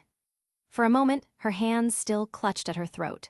The phantom sensation of the crushing grip lingered, her heart racing like she had just died. A dream. A nightmare. But it wasn't the first time. Ahsoka exhaled shakily, pressing her forehead against her knees as she steadied her breath. It's been years, why now? The Battle of Mandalore was over. She had escaped. Yet in her dreams, she hadn't. She took another breath and forced herself to stand. Beyond the viewport, the endless void of hyperspace stretched before her. She had bypassed dozens of Imperial patrols to get here. The Force had guided her hand, helped her navigate where sensors had failed. And now, the ship systems beeped as the nav computer announced arrival. Ahsoka reached the cockpit just as the starlines of hyperspace collapsed into real space. A murky green world lay below her, swirling with mist and shadow. Dagobah, what am I supposed to find here? The Force had led her here. It was time to find out why. The galaxy had changed. Ahsoka could feel it in the Force. It was not just the fall of the Jedi, the rise of the Empire, or even the wars that still raged across the stars. It was deeper than that, something that pulsed beneath the surface, spreading like roots into every corner of civilization. Something fundamental had shifted. The Jedi were gone. Not just destroyed, erased. Their temples lay in ruins, their teachings outlawed, their names spoken only in whispers. Even before the war had ended, the public had already begun to turn on them. The HoloNet broadcasts had told the same tale over and over, how the Jedi had betrayed the Republic, how they had schemed to overthrow its leader. They were peacekeepers, not warriors, she had once believed. But the war made them into something else, and now, they were nothing at all. Ahsoka had seen it firsthand. The anger, the resentment. The people, beaten down by war, had looked for someone to blame. And the Empire had provided them with an answer. Jedi. Ahsoka knew the truth. She knew what had really happened. Palpatine, no, Lelautroman VI Britannia, had played them all. He had turned the Republic into the Empire. He had taken the Jedi's place as the galaxy's protector. And now, the people worshipped him. She had seen it on a dozen worlds, statues raised in his honor, temples dedicated to his name, people kneeling in prayer to the God Emperor. It disturbed her. She had once believed in the Force, in the balance of light and dark, but this was something else. This was devotion. This was faith. And faith could be dangerous. Ahsoka had kept to the outer rim, staying far from the Corps' watchful eyes. But even there, she had seen the changes. The Imperial fleets had grown. Hundreds of new warships, thousands of smaller vessels, all flying the banner of the Empire. But it wasn't just the ships. The clones were not alone anymore. Grievous. That name had once filled Republic soldiers with fear. A butcher of Jedi, a terror of the Clone Wars. And now he marched alongside the Empire. Vast, endless legions had been reforged into the new war machine. BX commando droids now fought beside clone commandos. B-1 battle droids stood in formation alongside clone troopers. Droidekas rolled in defensive lines, protecting their living officers. Even the dreaded Magna Guards had been repurposed, their electro-staffs crackling as they stood at attention beside Imperial Knights. They had once been enemies. Now they served. Grievous himself had been rebuilt, reforged into something even more terrifying than before. His hatred for the Jedi had made his transition to the Empire seamless. Had he always been like this? Had he always despised the Jedi for what they were? Or had he just been lucky? Ahsoka didn't know. But she did know one thing: the Empire had become unstoppable. It had taken every strength of the Republic and the Separatists and merged them into something far deadlier. And the war was far from over. The Hutt cartel was likely next.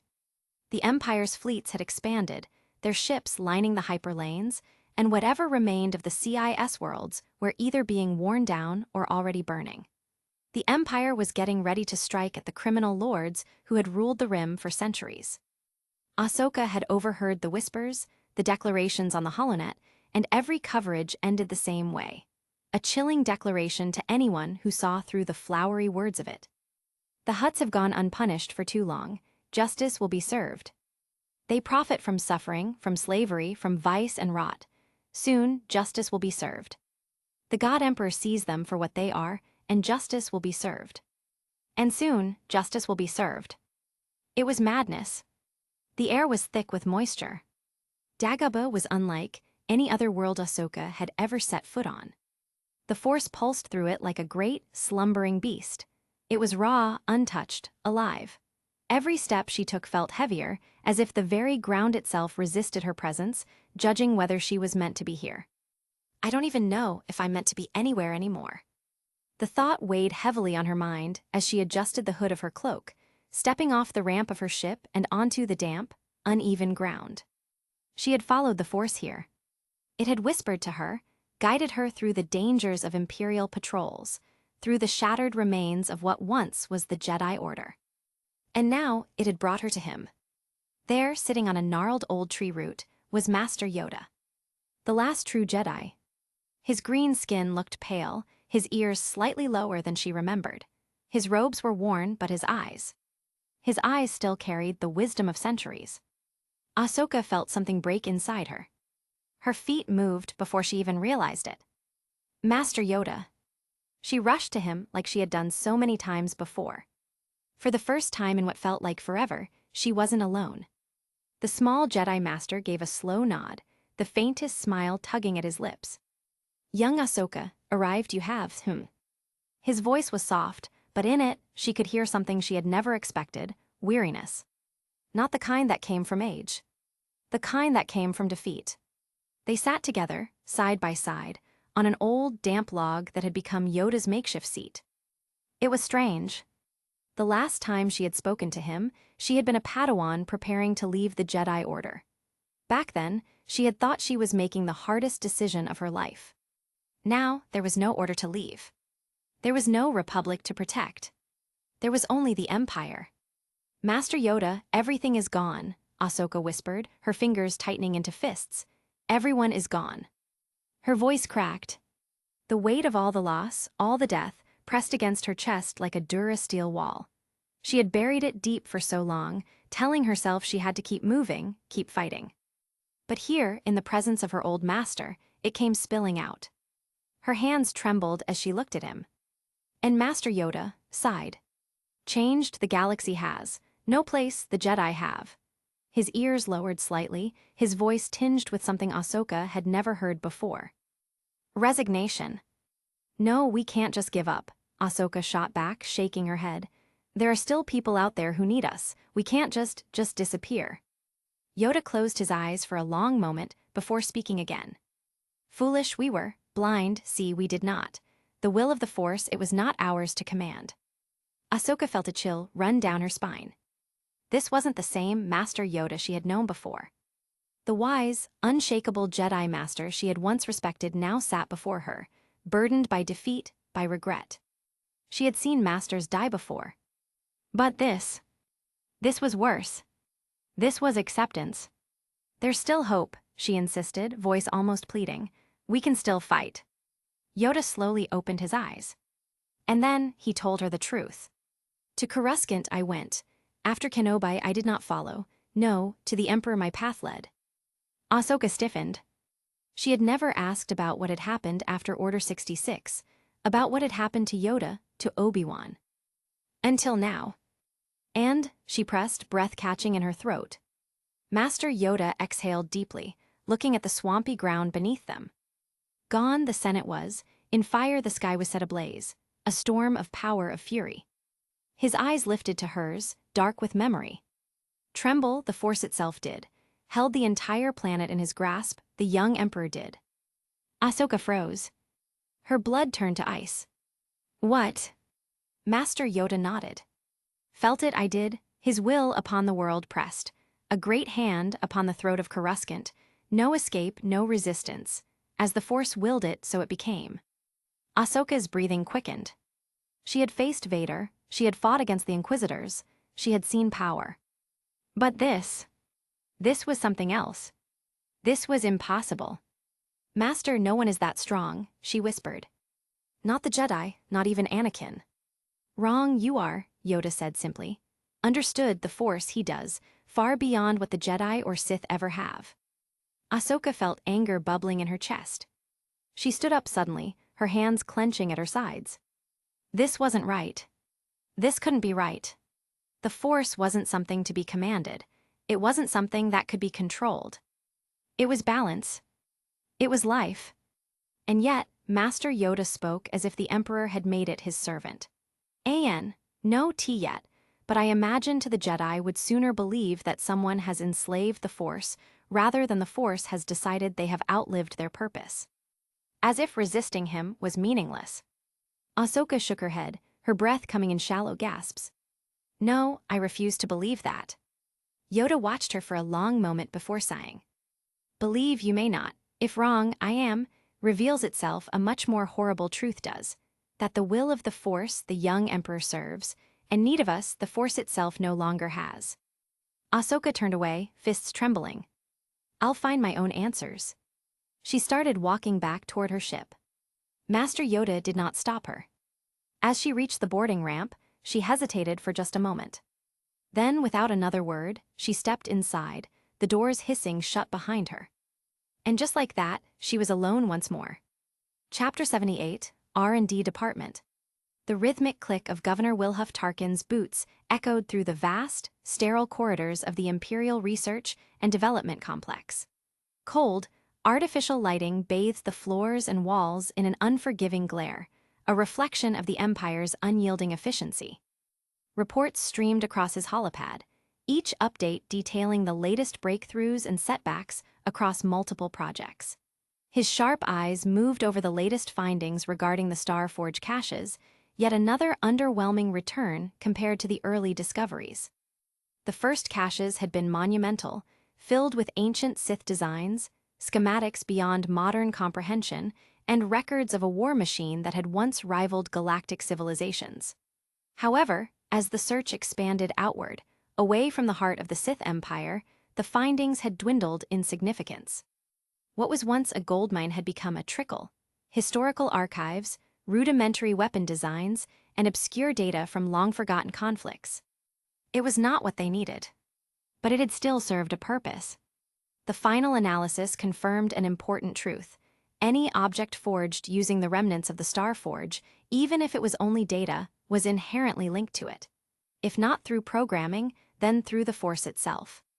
A terrifying implication. It meant that every Imperial weapon or warship constructed with Starforge remnants was a piece of something greater. If one could harness that connection, the possibilities were endless: remote coordination, energy transference, and perhaps something even more terrifying in scope. A notification blinked on his screen. The Silencer and Sun Razor projects were progressing at breakneck speeds. The Silencer, aptly named the Fleet Killer, was the pinnacle of precision firepower.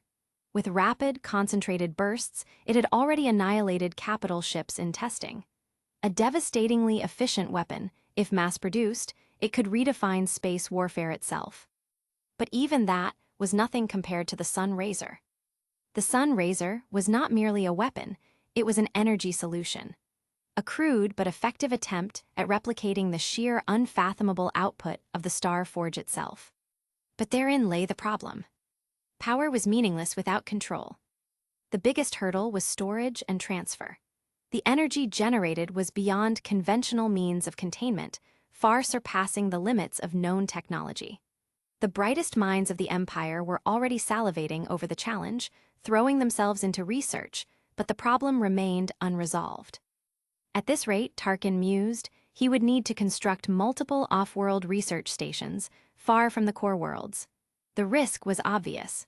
If they lost control, the consequences could be catastrophic. A black hole was bound to be born in one of them anyway.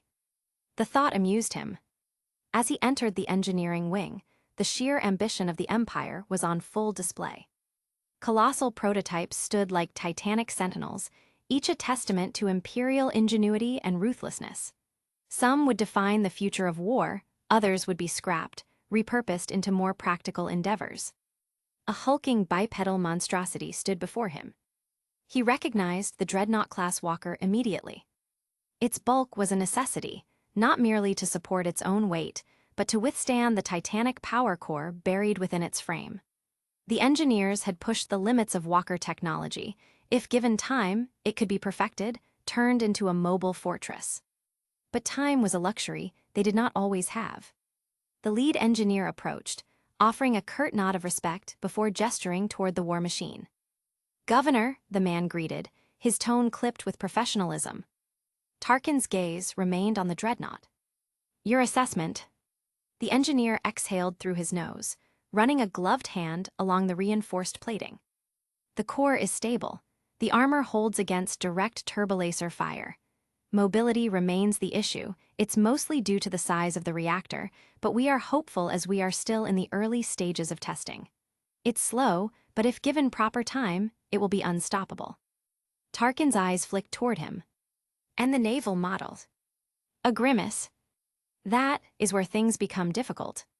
The man pulled up a schematic on his datapad, and a sleek, humanoid silhouette appeared, one of the nightmare frames. Tarkin studied it.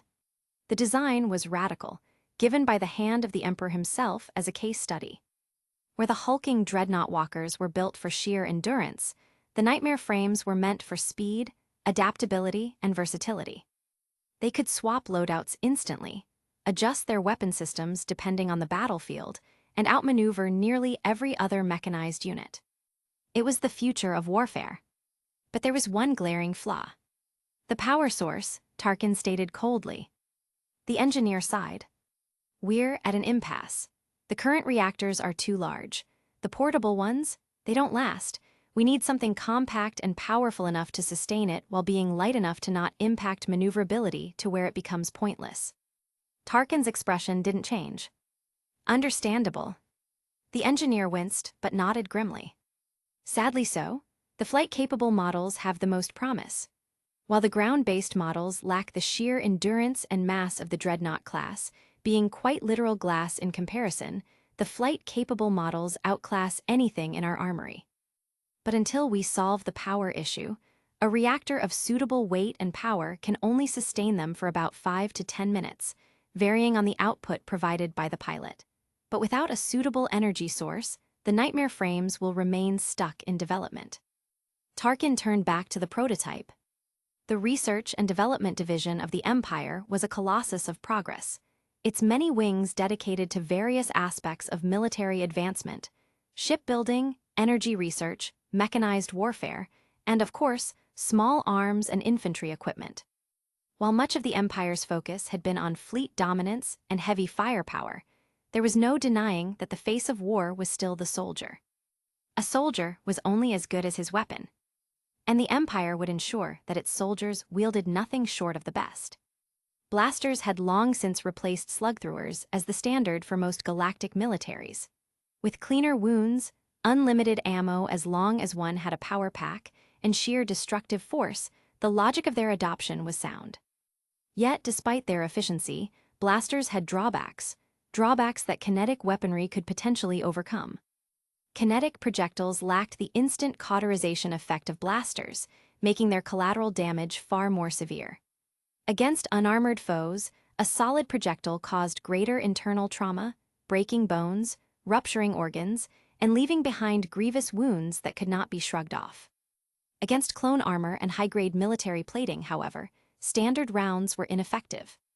A direct hit to weak spots was required, and even then, success was not guaranteed. But not all enemies would be Imperial troopers or armored warriors. Some foes would be more susceptible to kinetic force than blaster fire.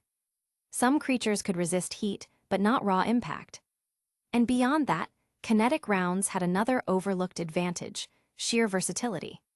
Where blasters were limited to energy damage, kinetic weapons could be modified in countless ways. Armor-piercing rounds, designed to shred through even the toughest metals. High-explosive rounds, turning every shot into a miniature grenade. Fléchette rounds, designed to spread and tear through soft targets. Subsonic rounds, for silent kills where blaster fire would give away a position. Toxic-tipped rounds, capable of introducing deadly poisons into a target. A low-priority project, to be sure, but one that had seen unexpected success in naval engagements. Admiral Thrawn himself had proven the effectiveness of sheer mass as a weapon, launching entire droid fighters as kinetic projectiles at enemy ship bridges, bypassing shields and rendering vessels inoperable. What worked in space could work just as well on the battlefield. A separate research team was already attempting to counteract this particular flaw in shielding technology, either by refining current deflector systems or implementing a secondary shield that could detect and repel solid objects. Until then, kinetic weapons remained an alternative to traditional energy-based arms. Blasters were the bread and butter of the Empire's infantry forces, but that did not mean they could not be improved. The DC-15A blaster rifle, the standard weapon of the Imperial military, was reliable but also flawed, prone to overheating and with accuracy issues at long range. New designs were being tested, ranging from modular blasters that allowed for quick modifications to compact sidearms with increased stopping power. Among the projects were magnetic rail-assisted blasters, using electromagnetic coils to accelerate plasma bolts, increasing both range and impact, though previous results hinted to no improvement on impact given its temperature. Dual-mode blasters, weapons capable of switching between lethal and stun settings instantly, allowing for flexibility in combat. Heavy repeater variants. For elite troopers, these weapons could sustain longer, high-energy bursts without overheating. Silenced blasters, still in development, these models aim to reduce the flash and sound signature, making stealth operations far more feasible.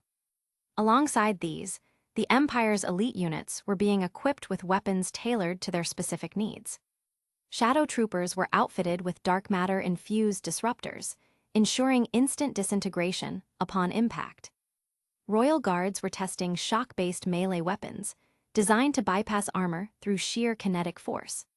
The Empire had no shortage of creativity when it came to ensuring its dominance. Even the finest weapon was useless if the soldier wielding it fell too easily. The Phase IV clone trooper armor, a refinement of earlier designs, had increased resistance against both blaster fire and kinetic trauma, but it was still far from perfect. Too heavy and mobility was compromised. Too light and protection was sacrificed. The current three-tiered approach to armor development was as follows. Elite Trooper Enhancements, experimental powered armor, integrating limited shielding and enhanced servos for increased reaction speed. Standard Trooper Refinements, lighter plating with enhanced energy dispersal, reducing vulnerability to direct hits. Specialized armor for specific environments, variants designed for extreme conditions, such as radiation-heavy battlefields or deep-sea operations. A key breakthrough was the magnetically reactive plating, capable of temporarily hardening upon impact, absorbing kinetic force before returning to its normal state. Still in the testing phase, but promising. No battlefield was truly one without explosives. While standard thermal detonators remained in heavy use, newer designs were pushing the boundaries of devastation. Current developments included plasma charges capable of burning through even the thickest defenses, under review for improvement. Disruption grenades, emitting short-range EMP bursts, crippling droids and energy weapons in a localized area, under review for improvement. Hull-breaching charges, experimental, one that had bitten its own creator, his head being caught within in its first activation, and as such was pending review, and pending for a new head researcher. Some of these bordered on overkill, but in the Emperor's vision of warfare, no weapon was too extreme if it ensured victory. Governor Wilhuff Tarkin strode out of the research and development complex, his crisp imperial uniform as pristine as when he had arrived, despite the ever-present scent of burnt metal, ozone, and chemical coolant that filled the halls. He did not slow his pace, he did not look back. The Strategic Weapons Division lay deeper within the complex, but he had no intention of visiting it today. It was not that he had no interest. On the contrary, few things fascinated him more than the weapons that could shape the course of history with a single deployment. But that department had provided no actionable updates in recent weeks. Their latest project, something related to planetary-level containment fields, was progressing agonizingly slow, and until they had something more concrete, he saw no reason to waste his time with their theoretical nonsense. Instead, his focus remained on the practical developments. The expansion of the Imperial war machine, the evolution of its infantry, and the next step in fleet doctrine were far more pressing concerns, all of which he would need to summarize and present to the Emperor. Tarkin had jumped at the opportunity to oversee the R&D department, and why wouldn't he? It was the most valuable post in the Empire that did not require commanding a fleet or governing a sector. Every technological advancement passed through him before reaching the Emperor's desk. Every breakthrough, every failure, every prototype, it all went through his review, his discretion, his hand. It was a position that commanded great respect and even greater fear. Those in R&D knew that a single misstep, a single wasted project, could see them reassigned to a less fortunate division. And if there was one department he had absolutely no intention of being transferred to, it was the biowarfare division. Tarkin was no stranger to monstrous weapons. Some of the machines being developed here, the artillery walkers, the dreadnought-class nightmare frames, the orbital bombardment silos, were horrifying in their own right. Yet they were predictable, controlled, practical. Biowarfare, that was something else entirely. One wrong calculation. One containment breach. One sniff in the wrong direction. And that was it.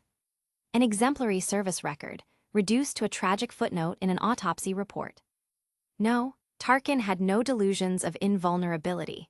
He was intelligent, but intelligence could only protect one so much from an airborne mutagen or a strain of neurotoxin that could dissolve flesh in seconds. There was a reason the biowarfare division was placed under heavy security, deeper underground than any other R&D wing. He had only been down there once. That was more than enough. A facility filled with researchers in sealed hazmat suits, genetic experiments stored in reinforced stasis tubes, and bioengineered monstrosities that defied nature itself. The lead scientist at the time, a brilliant but deranged individual, had personally escorted him through the sector, enthusiastically discussing viral agents that could liquefy organic matter, bacteria that could infest and control their hosts, and even parasitic organisms capable of spreading through the force itself. Tarkin had cut the tour short after witnessing a test subject, a fully grown Wookiee, convulse violently as its own body tore itself apart from the inside. That day, he made two firm decisions. He would never step foot in that facility again. If he ever needed to silence an enemy without leaving evidence, he knew exactly where to requisition a solution. As the blast doors sealed behind him, Tarkin exhaled softly, taking in the sterile, crisp air of the main corridor leading out of the R&D complex. He tapped a command into his holopad, bringing up the summarized findings of today's inspection. Kinetic weaponry remains an alternative but not a priority. Blaster advancements continue, with promising modularity projects. Nightmare frames remain stalled due to power limitations. Dreadnought-class armor proves viable, but needs further refinement. Explosives and tactical ordnance show promising results. It was a solid report. Progress was being made, but challenges remained. His lips curled slightly as he scrolled further down. There was one section, however, that would certainly interest the Emperor: the continued development of the Sun-Razor energy system. Though still pale in comparison to the legendary Starforge, it was proving to be a worthy medium until the Empire could truly replicate or construct additional planetary-scale energy forges. If perfected, it would revolutionize the Empire's ability to harness and store vast amounts of energy, something that had been a limiting factor even for the mightiest of warships. With a satisfied nod, he closed the report, already anticipating the conversation he would soon have with the Emperor. There was work to be done, and as always, he would ensure that it was done efficiently. Chapter 79, Years Pass. 7 years had passed since Leia Skywalker had first been seated across the Emperor's chessboard.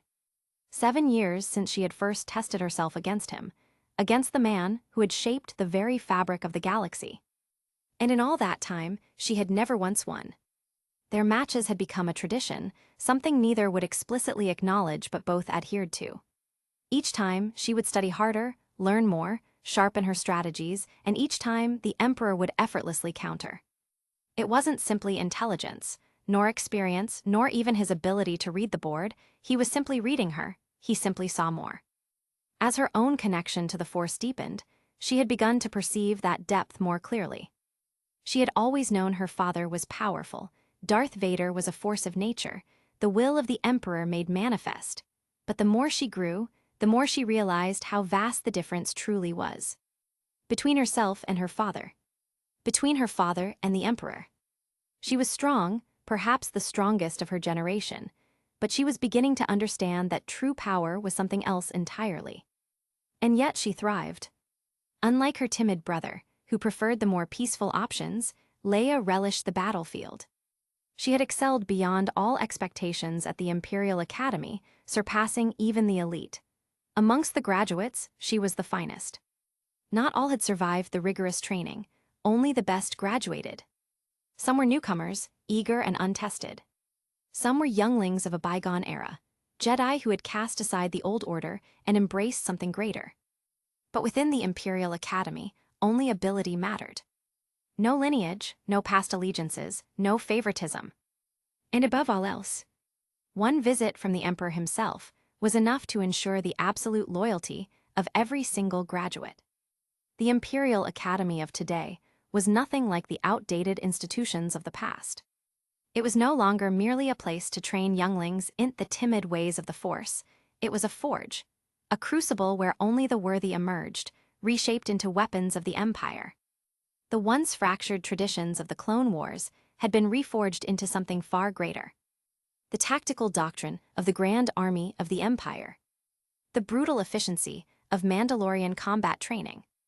The sheer, unyielding discipline of the Imperial Legion, previously known as the Zero Legion. The teachings of the Sith, purged of their self-destructive nature. The teachings of the Jedi, purged of their restrictive nature.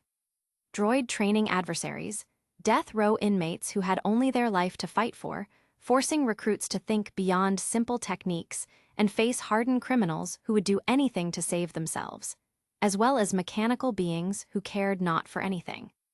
Cadets fought against overwhelming odds, against relentless situations, against each other. The weak broke. The strong survived. The strongest excelled. And amongst them, Leia Skywalker was the brightest of all. She had earned her place through skill, through talent, and through absolute ruthlessness. She had no illusions of mercy. The Emperor himself had made it clear the only mercy here was his alone to grant. Far from the halls of the Academy, in a place that no longer truly existed within this galaxy, the Emperor stood upon the throne of Mortis. Or rather, what had once been Mortis. Now it was the Forge of Souls. A place where power was unmade and remade, where the very essence of reality twisted and churned to serve a greater purpose. And before him, kneeling in utter submission, was a monstrosity. It was vast, a hulking mass of writhing flesh, its form shifting with an unnatural consistency, its surface etched with the most horrible of carvings, wounds that did not bleed but instead glowed with a sickly blue light. Its mere presence was wrong. Not simply in body, but in concept. It was a being that defied the Force itself. A soul once pure, devoted, now the greatest abomination this galaxy had ever seen. And yet, it was necessary. Lelouch Roman VI Britannia, Emperor of the Galactic Empire, rose from his throne, his violet eyes piercing through the unfathomable wretchedness kneeling before him. This being, this thing. A monstrosity of flesh and torment, twisted beyond recognition, warped and reshaped by something far worse than death. Lelouch Roman VI Britannia, Emperor of the Galactic Empire, stood before the being that had once been dogma. Once he had been a man. A soldier. A clone. And he had fallen as such. Now he was something else entirely. His hulking form pulsed with energy, writhing flesh carved with intricate, glowing runes, sigils of corruption and rebirth. His head was bowed, his malformed hands pressed into the ground, but even in his abominable state, Lelouch could see it. Beneath the nightmare, the essence of dogma's soul remained. Absolute loyalty. Absolute obedience. Absolute devotion. And that was what made it horrifying. Lelouch's fingers twitched at his side, an involuntary reaction, the very fabric of his being rejecting what stood before him. It was unnatural. It was wrong. It was necessary. He had known this would happen. And yet, it did not make it easier. Because dogma had been given the choice. 2 years ago, 12 PC, Forge of Souls. The cold halls of the throne room, the dim glow of the starlit void beyond the massive windows. Dogma standing before him, his posture rigid, unwavering, unbreakable, his armor pristine, not a single wrinkle in his uniform. Even now, he had refused to allow himself the slightest imperfection in his service. "Do you understand what I am asking of you?" Lelouch had said, voice quiet, measured. "This is not battle, this is not war. What I am asking of you is more than your life, Dogma. It is your very soul." Dogma had not hesitated. Not even for a second. His voice had been steady, resolute, absolute. He had raised his head, and Lelouch had seen it then. Not mindless obedience. Not blind servitude. But faith. My body, my mind, my soul, all are at the service of the Emperor. Whatever form my service requires, be it pure or corrupted, dead or alive. My orders are absolute. It had been his belief from the very beginning. That orders were everything. That a soldier's duty was to obey without question. Even when it meant this. Even when it meant becoming something beyond human comprehension. Even when it meant losing himself forever. This is not death, this is worse. I know.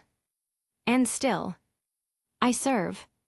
Every time he laid eyes upon it, his hand twitched, an instinctual rejection from something deep within his soul.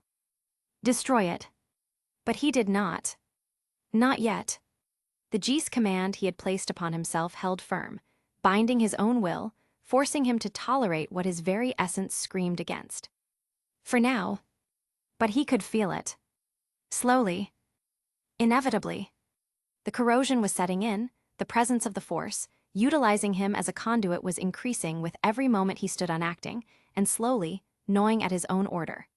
Soon it would shatter it and directly enter his mind to influence him, and the moment of truth would descend upon the galaxy. It would either become the greatest usurpation in the history of this galaxy, or just another failed attempt of a mortal who attempted too much. In either case, Lelouch looked forward to the result, a smirk gracing his face despite the pressure on his mind. As expected of my chosen, truly insane in both mind and aspirations. A laugh echoed within his mind as Lelouch's smirk held. I am more than 40 years too late to my eternal rest. If death can hold me this time, it can have me, he said uncaringly and mockingly as he leaned back in his throne. Truly. And if I am to fall with you, then it would just be another step in my grand design. Laughter echoed as another figure appeared in from of Lelouch's eyes, sitting in a throne much like his own, mirroring his stance as they both smiled with a crazy gleam in their eyes. Memoirs of the Faithful. By High Priest Valtorius, servant of the Divine Order. Written up to the year 19 PC, in the holy light of the God Emperor. 14 PC, the final days of the separatists and the submission of the free worlds. The last remnants of the Confederacy of Independent Systems burned under the might of the Empire.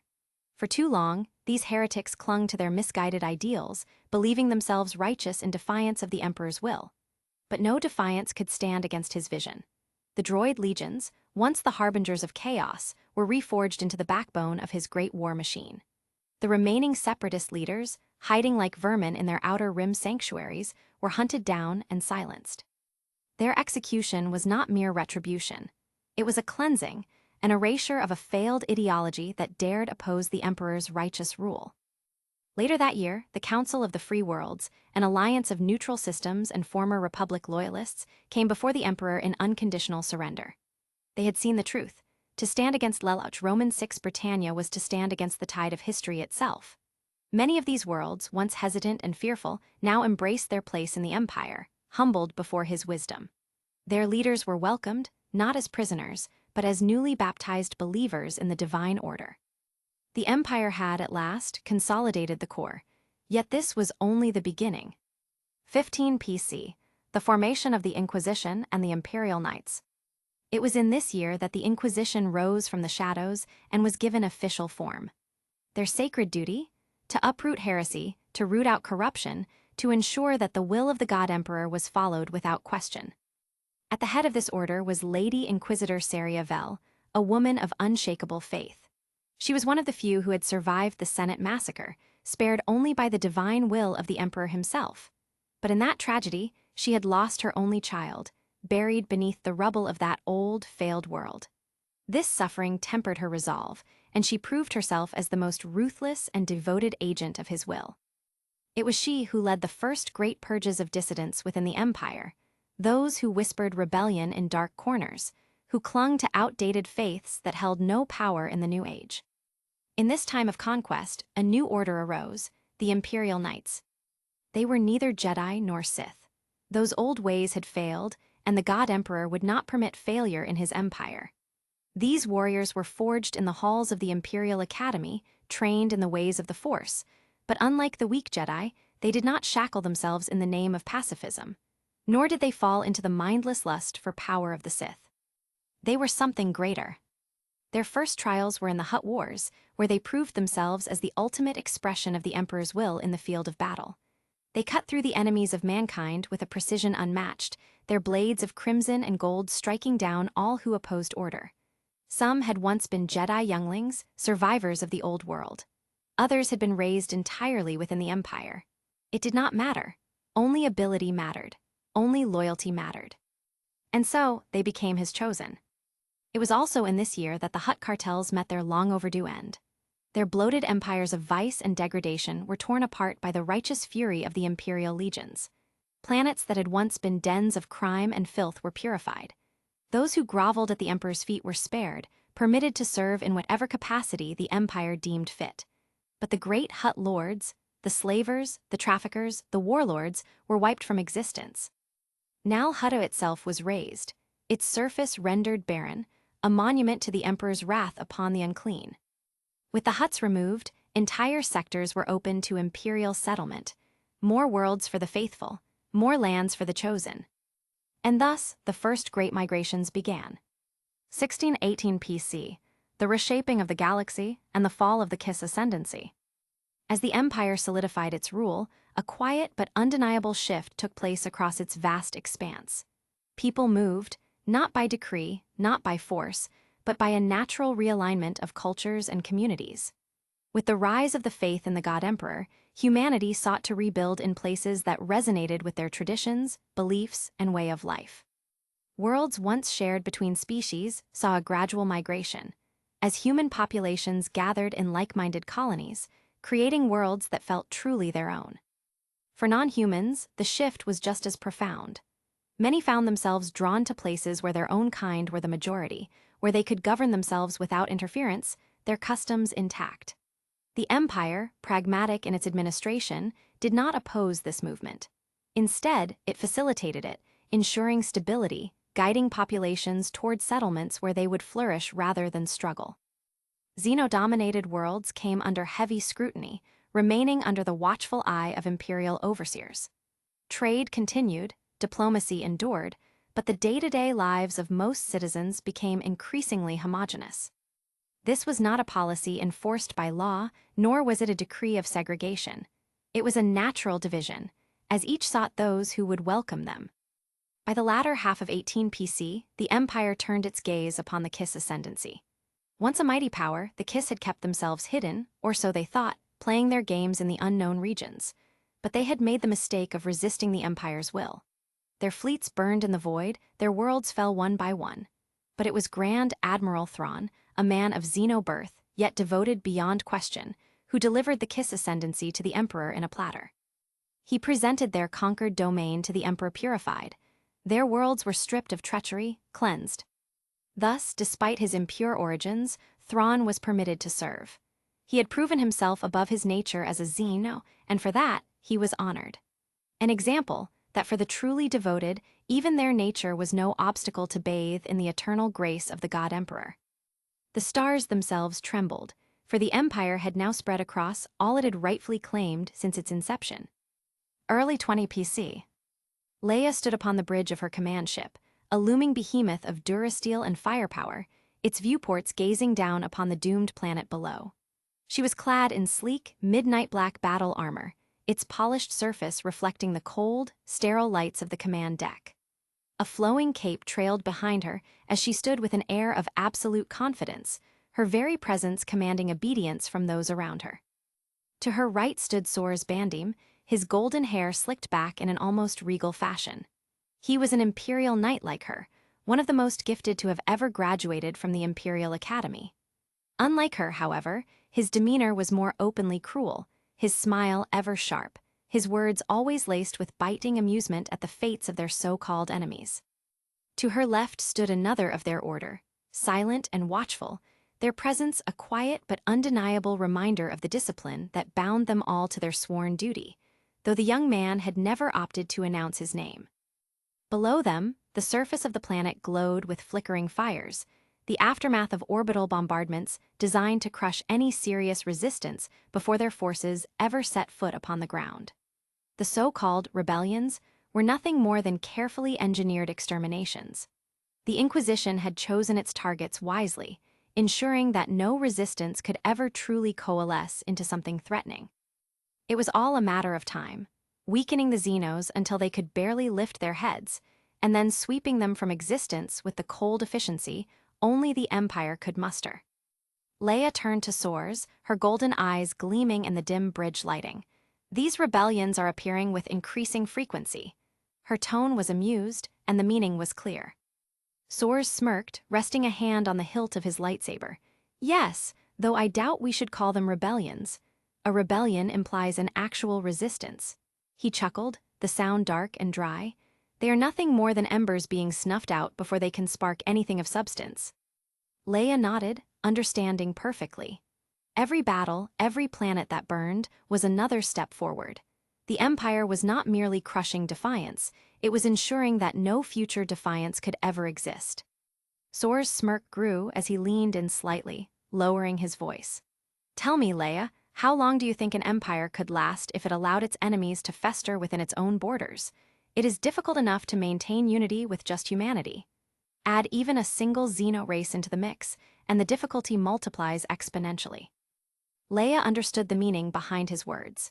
Even now, despite the faith in the God Emperor sweeping through human worlds, the very presence of alien races within the Empire remained a source of potential discord. For now, the Xenos were complacent, battered into obedience by superior firepower and the sheer force of the Empire's will. But in time, given even a sliver of weakness, they would turn against their human overlords. That was their nature. Leia's lips curled into a cold smile. Then it is fortunate we are not giving them that chance. Soars let out an approving laugh. Indeed, we are merely accelerating the inevitable conflict by a few decades, perhaps a century at most. Instead of allowing it to fester, we are making it quick. Painless, even. At that, the silent knight to Leia's left finally spoke, their voice neutral but firm.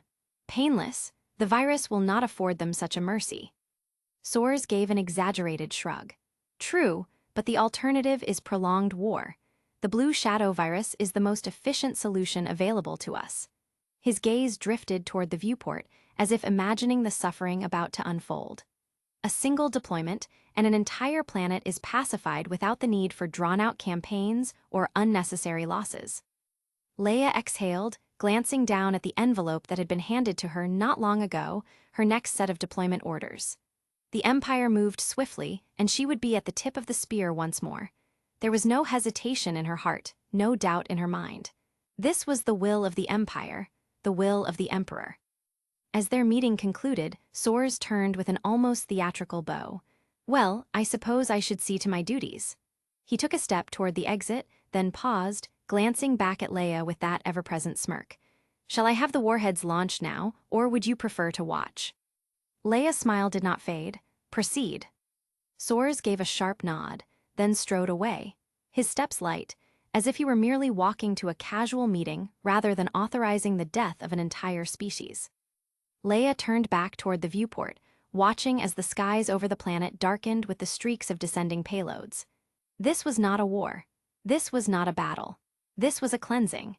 And as the last vestiges of Xeno resistance were erased from the stars, she knew, with absolute certainty, that the Empire was marching ever closer to its perfect future. One world at a time. Chapter 80, Dying Star's Eye. The planet below was dying. Leia Skywalker stood motionless at the edge of the observation deck, her gaze fixed on the world that had, mere hours ago, been teeming with life.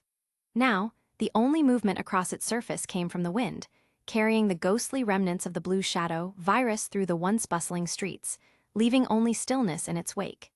Even from this altitude, she could feel the presence of death rolling across the planet like a thick, inescapable fog. The purge was nearly complete. Her golden eyes narrowed. Amongst the billions that had once lived below, now reduced to a fraction and dwindling with every passing second, something stood out. A ripple in the force, faint, distant, but becoming clearer and clearer as the noise of countless dying minds faded into oblivion. Interesting. Leia tilted her head slightly, reaching out further. It was no simple Xeno resistance fighter, no ordinary survivor. No, this was something more, something trained. A Jedi. She clicked her tongue in amusement. How had she missed them until now? Were they hiding, suppressing their presence to avoid detection? Cowards to the end. But the Force had a way of revealing the inevitable. The deadening silence of the planet had only made it easier to sense them. She turned her head slightly to the officer, standing one step behind her. The clone trooper stiffly at attention, awaiting orders with the rigid discipline bred into every inch of his being. "Prepare a strike force," Leia commanded, her voice carrying a quiet authority that brokered no argument. "There is a high probability this will escalate to contingency 66.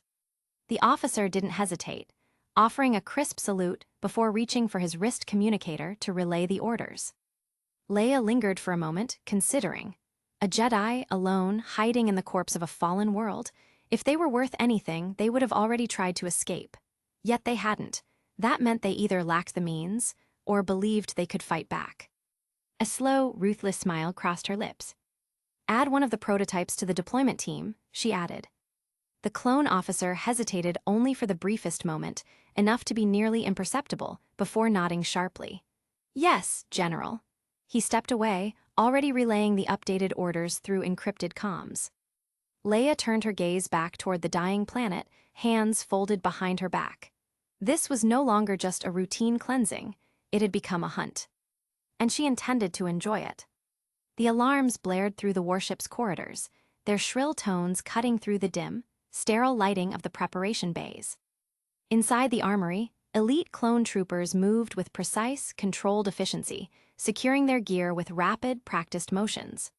ARC troopers, the best of the best within any standard deployment force, methodically checked their equipment, their armor pristine, their visors reflecting the crimson warning lights flashing overhead. Contingency 66. Repeat, Contingency 66 has been put in effect.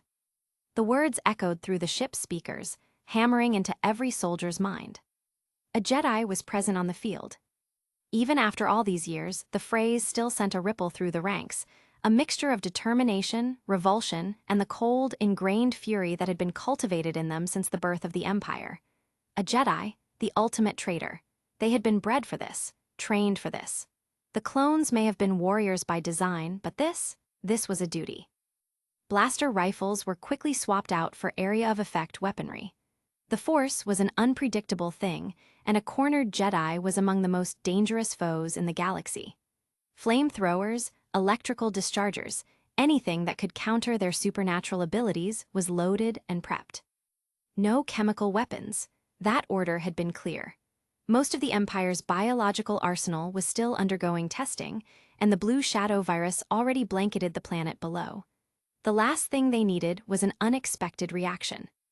Mechanical footsteps pounded against the durasteel as droidekas rolled into position and started deploying, their shimmering energy shields humming to life as they were prepared for rapid deployment. Additional war droids lined up in silent formation, their mechanical minds indifferent to the gravity of the situation. But all of them turned as the true terror of the armory stirred. The dreadnought, a hulking monstrosity, its form hidden beneath reinforced plating, slowly rose from its containment platform. Its movements were deliberate, almost calculated, as if awakening from some deep mechanical slumber. Even in the vast hangar, its sheer presence was overwhelming. The weight of each step sent tremors through the durasteel floor, a deep, thunderous reminder of the power it carried. The clones watched, unshaken but attentive. They knew better than to let their thoughts wander. This was a weapon, a creation of the Empire's relentless drive toward supremacy. It had no name, only a designation. And now, it would be tested in live combat. The sound of boots striking metal echoed through the chamber as the final piece fell into place. Leia Skywalker had arrived.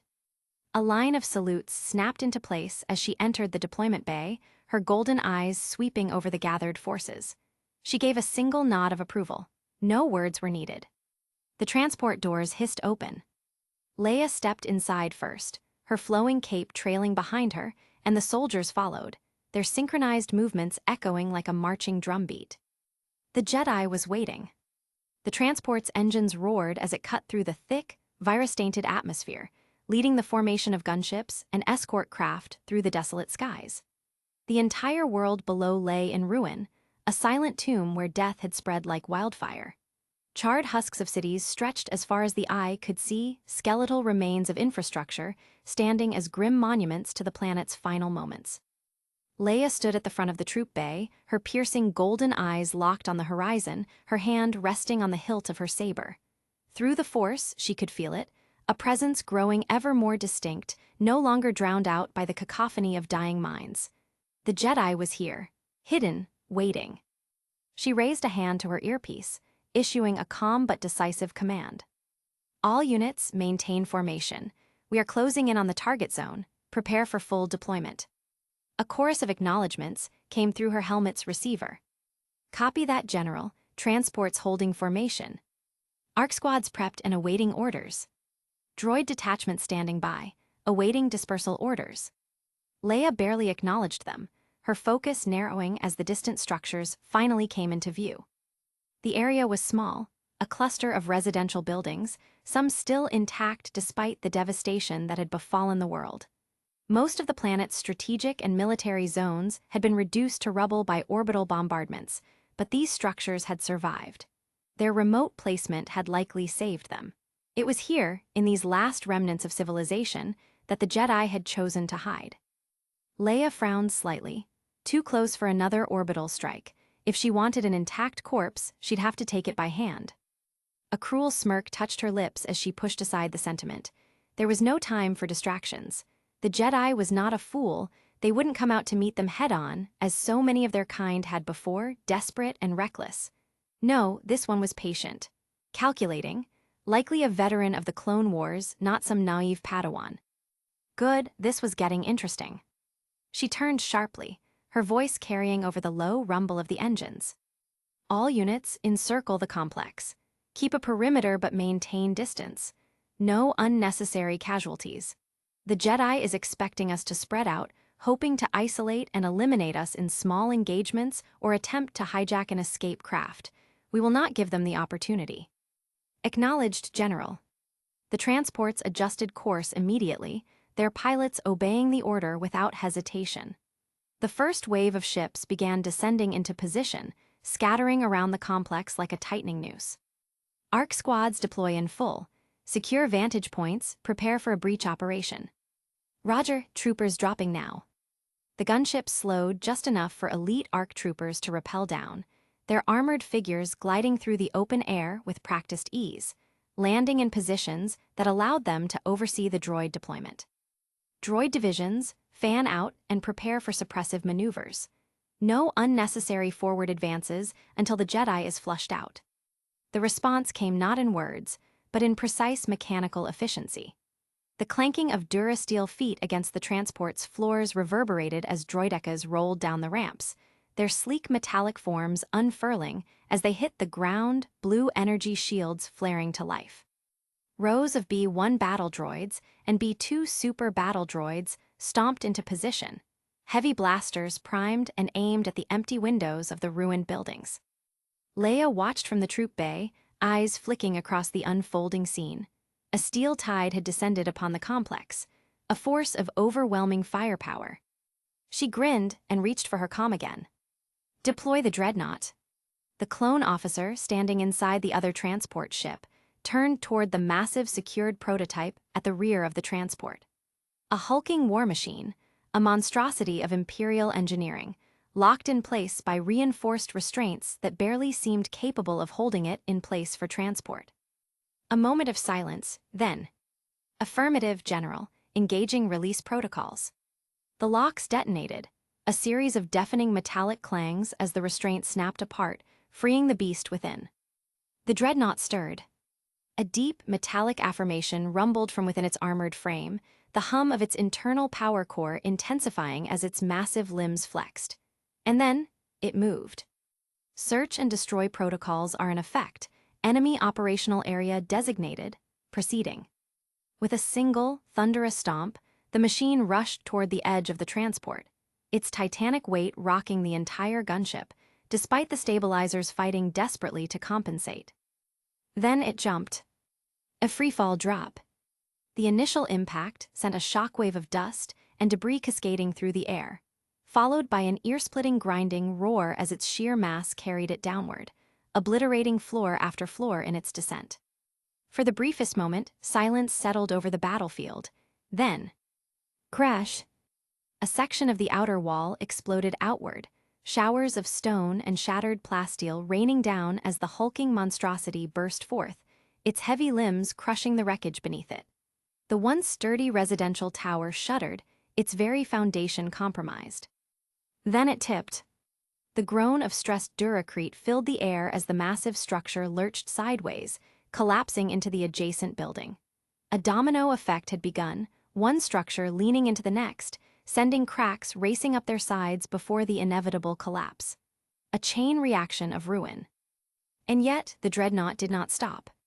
Like an unstoppable force of destruction, it moved through the wreckage, slamming through walls, pillars, and remaining supports, systematically dismantling what little remained of the district.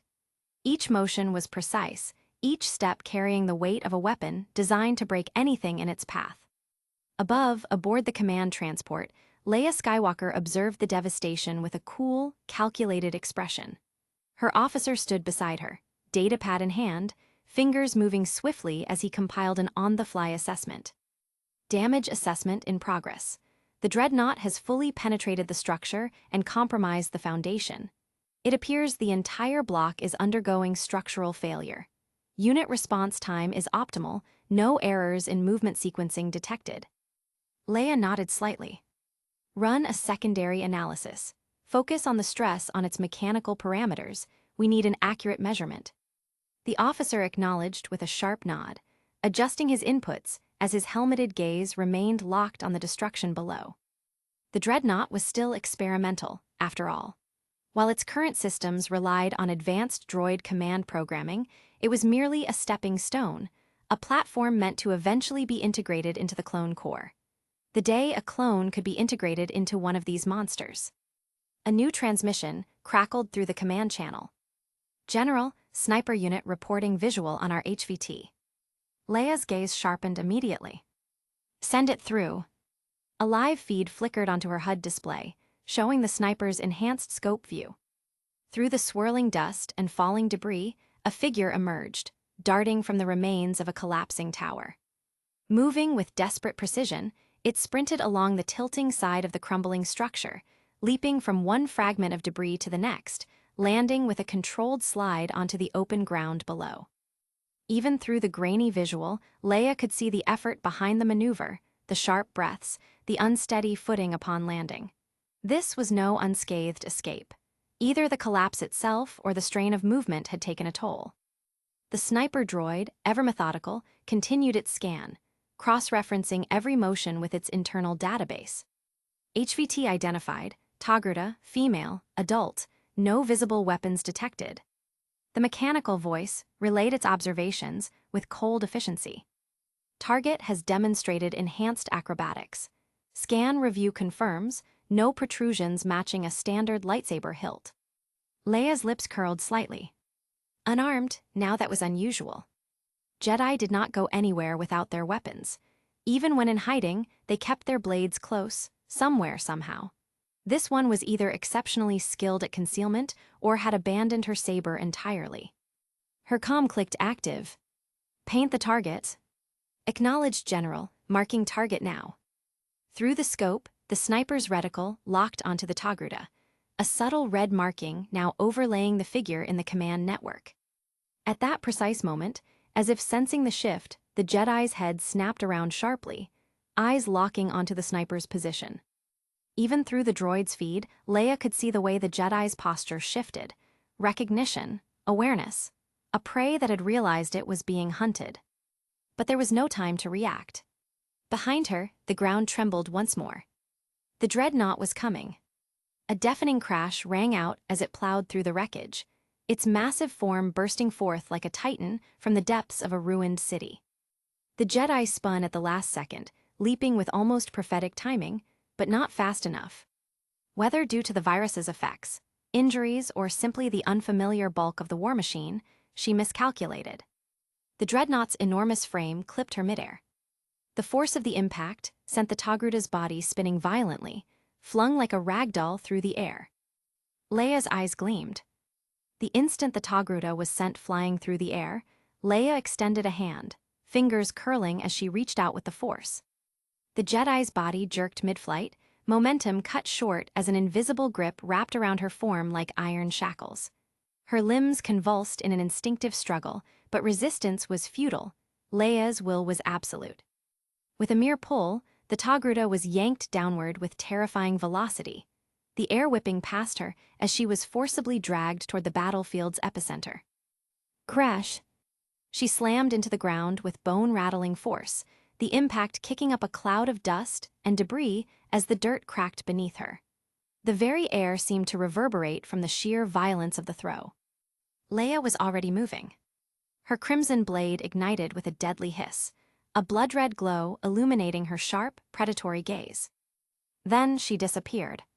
To the clone troopers and droids surrounding the battle zone, Leia became nothing but a blur, a streak of darkness and red surging forward faster than the eye could track. Only the faint ripples of displaced dust betrayed the unnatural speed of her movement. She was upon the Jedi in an instant. Leia's blade descended like a guillotine, a perfect execution strike meant to end the fight before it even began. But then, a snap hiss, a flash of blue. Their blades met in a burst of sparking plasma, the clash ringing through the ruins like a thunderclap. Leia's eyes narrowed as she took in the sight before her. The Jedi had managed to roll out of her crash at the last second, her body moving on instinct honed by years of combat. Now she knelt in a defensive stance, her single blade braced against the crushing weight of Leia's strike. A shorter blade. Leia's mind immediately processed the implications. A shodo, a secondary weapon, an assisting blade, one used either by dual-wielding Jedi or those who had lost their primary saber. Her lips curled slightly. Had she lost her dominant weapon in the Clone Wars or during the collapse of the building? It didn't matter. Leia's power poured through her limbs, and the Jedi buckled beneath the pressure, her arms shaking as her own saber was forced downward. The blue glow trembled, flickering dangerously as the plasma blade struggled against the overwhelming force pressing upon it. Then, with a brutal shift of motion, Leia drove her knee into the Jedi's face. Cracked. The impact was sickening. The Togruta's head jerked backward violently, her body staggering from the sheer force behind the blow. Blood splattered onto the ground as her nose snapped to the side, a dazed expression flashing across her features. Before she could recover, Leia threw her back once more with a force push.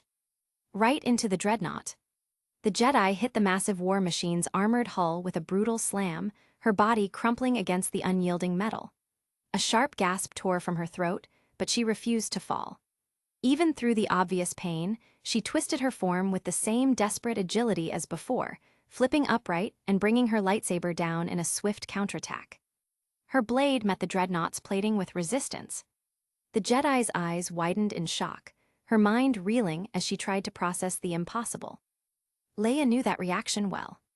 A Mandalorian would have recognized it instantly. A Jedi, not so quickly. Still, the realization set in within moments. Beskar.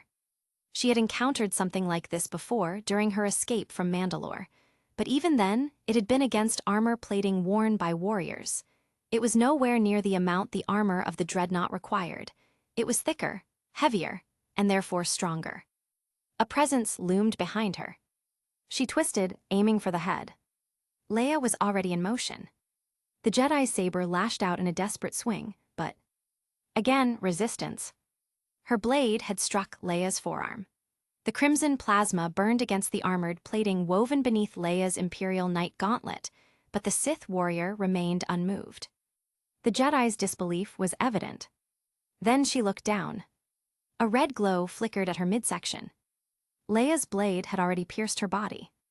A gasp escaped her lips, a sound of disbelief, pain, defeat. With a pull, the blade broke free of her body and she collapsed. The metallic clanking of droid footsteps echoed through the desolate ruins, accompanied by the murmurs of disappointment. Didn't even get to fire a shot. 1B1 series battle droid whined, its elongated head tilting slightly as it held its blaster loosely at its side. Affirmative, enemy Jedi was terminated before we could provide support. This unit expresses untold sorrow. Another chimed in, the monotone voice carrying a hint of robotic dismay. The squad of droids continued their lamentations until... Smack! A sharp clang rang out as a B-1 officer droid delivered a firm slap to the back of the first droid's head. Shut up and follow protocol. The affected droid stumbled forward, momentarily confused, its photoreceptors blinking in rapid succession. Ow, that was unnecessary, sir. So was your whining, the officer retorted. The other droids exchanged looks before another metallic smack followed, this time directed at a different droid who had joined the complaints. Cease chatter, continue loading. Watching the exchange from the side, the clone troopers of the Zero Legion couldn't help but be mildly entertained. Though their helmets concealed their expressions, the slight shifts in their posture, the small shakes of their heads, the barely contained chuckles in their voices, betrayed their amusement. All right, cut it out. The ARC captain, his dark gray comma swaying as he turned, gestured toward the transports. Get your metalkins back in formation and start loading up. Now. Roger, roger, the droids responded in unison, moving to comply. The moment of levity shattered as Leia suddenly froze, her back stiffening, her amber eyes flickering wide as an unseen force rippled through the air. Her hand instinctively went to her lightsaber. Something was wrong. Something was here. Or was it? She turned sharply, eyes scanning the horizon, but there was nothing. Then she felt it again. A presence in the Force, one she hadn't sensed in years, yet it was as familiar as her own heartbeat. The Emperor. Her breath caught in her throat. She reached out with her mind, called for him. Nothing. The presence flickered, appearing, disappearing like a mirage in the Force. Commander. The ARC captain had noticed her sudden stillness, his voice edged with concern. Leia ignored him, reaching deeper into the Force, trying to grasp onto the presence, to confirm it, but... It was gone again. Her comlink crackled to life. Lady Skywalker. It was Source Bandim, his voice steady yet carrying an edge of unease. I believe the Emperor is arriving in the system. Leia's eyes narrowed. You feel it too. Yes. There was a pause before his voice returned, lower this time. And we're not the only ones. Leia's grip on her saber tightened. One by one, her comms flared to life, reports from Imperial Knights across the galaxy, those who were currently deployed in the field. I'm sensing something powerful in the Force near my sector. The Emperor, he's near, but I cannot seem to locate nor get in contact with him. I feel him. No, he's gone. No, he's here again. What's happening? The messages flooded in from every sector, knights in battle or commanding, all feeling the same thing. And then, all at once, the galaxy itself seemed to hold its breath. Leia's body seized, an indescribable pressure crushing down upon her. Not just her, everyone. The entire planet. The entire fleet above. All at once, an immense, immeasurable weight pressed upon the fabric of reality itself, a presence beyond mortal comprehension manifesting into existence. It was not just the knights who felt it now. The clone troopers dropped to their knees, helmets scraping against the ruined stone, hands clutching their chests as if the air had been sucked from their lungs. Officers aboard the Excalibur collapsed at their stations, eyes bulging as their bodies trembled, struggling to withstand the overwhelming gravity of his presence. Even Leia, trained, hardened, forged in war, felt her bones threatening to shatter. She could feel herself coming undone, as if her very essence was at risk of being unmade. The droids stood awkwardly, their photoreceptors flickering as they processed the chaos unfolding around them. A few hesitantly shuffled toward the fallen clones, their skeletal frames tilting in what could only be described as confusion. One B-1 unit hesitated before patting a clone on the shoulder with a metallic clang. You good? The clone didn't respond, still gasping for breath, eyes wide with shock. Another droid, clearly following some misguided logic, turned to the commanding officer. Commander, do you require assistance? The officer, still recovering from the overwhelming pressure that had just crushed them all, merely stared. So did the rest of the clones. The droids looked at the clones. The clones looked at the droids. Silence. The B-1 officer droid twitched before straightening. All units, unload and form a perimeter around the organics. A chorus of whining and grumbling erupted as droids obeyed, weapons clanking as they unlatched from their harnesses and began fanning out. More than a few audibly complained. We just loaded up. Why are we always on guard duty? I bet the droidicas don't have to do this. Nevertheless, they took positions, their mechanical limbs moving with well-rehearsed efficiency. Until, to their collective dismay, the clones began stirring, shaking off their disorientation and rising to their feet. The droid officer's photoreceptors flickered in what could only be mild annoyance before it snapped back to attention. All units, reload and board the transports. The grumbling immediately resumed. Oh, come on. Make up your mind. This is why I miss the separatists. One particularly disgruntled B-1 even smacked its rifle against the ground before stomping back up the ramp. But despite their protests, they all fell into line, weapons locking back into place as they begrudgingly climbed aboard. And then, as quickly as it came, it vanished. Leia gasped, her lungs desperate for air, her entire body trembling as she fell to one knee, fingers digging into the ground. She could still feel the aftershocks in the Force, the lingering echoes of something far beyond comprehension. Silence. And then, come back, it's an emergency. Sora's voice crackled through the comm once more. Leia didn't hesitate. We're leaving now. The retreat was swift, the gunships lifting off as the last remaining troops and droids loaded up. Within minutes, she was aboard the Excalibur, her boots echoing sharply through the silent corridors as she strode toward the bridge. Leia pushed past the officers, ignoring the shaken expressions of the men and women around her.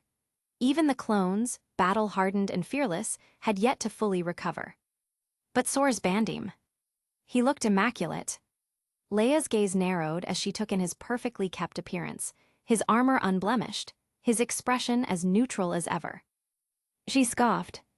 You took the time to fix your hair before calling an emergency. Sora simply rubbed his chin, his lips curving slightly. You could say so. Then, with a deliberate gesture, he lifted a hand and pointed toward the viewport. Leia followed his gaze. And froze. The bridge crew, the entire crew, stood motionless, their gazes locked on the vast expanse of space beyond the transparasteel window. Leia's stomach tightened. These were not simple men. These were Imperial clones. Soldiers born and bred for war. And yet they stood in stunned silence, their hands clenching, their bodies stiff. Her head snapped toward the viewport, and her breath caught in her throat. Because outside, in the depths of space, illuminated by the distant light of stars, 99% of those stars were simply gone. Chapter 81, Dying Stars, II. Lelouch's mind was a battlefield. A storm of fractured thoughts and clashing wills waged war within him, each wave of forceful intrusion met by his own steely resolve and the shadowed laughter of a being that should not be. He could still feel it, the moment the Force had broken through the carefully placed restraints in his mind, an all-consuming presence tearing through layers of his consciousness, with an intent so absolute that even now, in the aftermath, his very being trembled under its lingering weight. And yet, he was here. That fact alone meant their trap had worked. The plan had been elegant in its simplicity, yet horrifying in its implications. A command, an order woven into the very fabric of his mind, had been set like a hidden dagger, waiting for the Force's touch. He and Tzint had prepared for this inevitability, but there had been no certainty, no guarantees of control once the moment arrived. Neither of them had known what form the Force's influence would take. Would it simply overwrite his will, turning him into a mindless executioner? Unlikely. Would it set into motion a series of events that would inevitably force him into confrontation? Possible, but improbable given the sudden nature of their gambit. The likeliest outcome, the one they had counted on, was that the Force would peer into his mind, examine every corner of his thoughts, and press the correct buttons just hard enough to ensure he acted as its agent, obliterating the abomination before him. And then, it would take its time to withdraw, subtly reshaping his thoughts over months, perhaps years, molding his rationalizations until he came to believe that the destruction he wrought had been entirely of his own making. A slow, methodical domination. Even now, as he clawed his way back to awareness, he could feel it. A pressure immense, cosmic, beyond comprehension. The aftershocks of its touch left him dizzy, barely able to comprehend where he ended and where he began. Then once again came the pain. A sharp, blinding pain, like lightning splitting his skull in half. For a moment, his vision blurred as memories surged forth. The oppressive force, the crushing weight, the sheer inevitability of its inevitable will. And then, blackness. And now, a voice. A voice like rusted chains and shifting realities. A voice that was more than mere sound. Welcome back to the land of mortals. Lelouch's breath caught. That voice, he knew it. He had heard it so many times, whispering, laughing, guiding, and misleading all in the same breath. And yet, something was off. It felt too close, too intimate, as if it had bypassed the space between them and lodged itself directly into his mind. A towering figure manifested before him in the void of his thoughts, a monstrous entity of ever-changing forms, 1,000 eyes blinking in and out of existence, a swirling maelstrom of color and madness. Tzinch. But the voice... Lelouch frowned. It wasn't truly speaking. The realization sent a ripple through his already fragile grasp on reality. It's because I am not talking, at least not in words you can comprehend. The words rang inside his mind, and yet they carried no sound. They were intent, raw and unfiltered, shaped into something his limited consciousness could grasp. I am conveying meaning, and you are receiving it in the manner that is most comfortable for you. In time, even words will become a burden. And then we will truly be able to converse. There was something, eager in its tone. Lelouch's eyes narrowed, his thoughts sluggish but sharp enough to catch the meaning behind the words. Before he could voice his skepticism, the being laughed, a soundless, vibrating distortion that cracked the very fabric of his mental space. I am... The eldritch god gestured toward its own head with an amusement that felt almost human. Try to keep yourself contained, little emperor. The only thing keeping your thoughts inside your skull is this god. Keep calm, and whatever you do, don't blink, don't breathe, and do try not to move once you open your eyes. Lelouch stared, puzzled. His mind, usually so quick to process and dissect, faltered under the sheer alien nature of the command. Why? Another laugh, this one carrying a ripple of raw chaos, as if the very act of questioning amused the god beyond measure.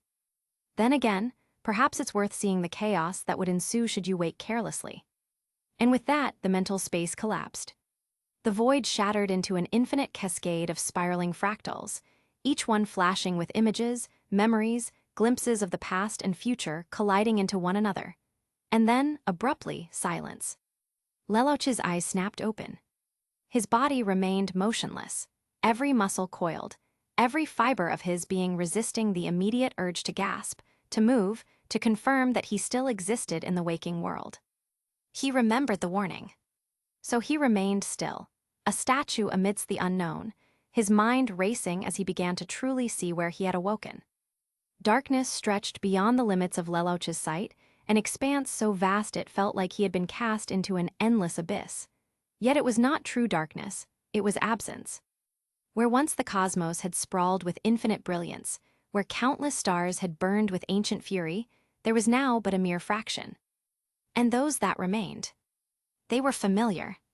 His mind worked quickly, drawing upon knowledge ingrained in him from years of study and conquest. Their positions, their formations, this was the Skyriver galaxy, the Empire's domain, the cradle of all that he had shaped and ruled. But nothing else remained. Beyond its swirling arms, where once countless other galaxies should have stretched into infinity, there was only emptiness. A singular, staggering thought echoed through his mind, tinged not with fear but with fascination. Just what happened? For the first time in what felt like an eternity, Lelouch was taken aback, not by the scale of destruction, but by the sheer audacity of it. And then laughter. It was not spoken, nor was it heard. It was something that unfolded in his mind, like an ancient joke being revealed across the ages, rippling through existence with a knowing amusement. We ascended, came Tzinch's ever-shifting voice, equal parts delighted and matter-of-fact.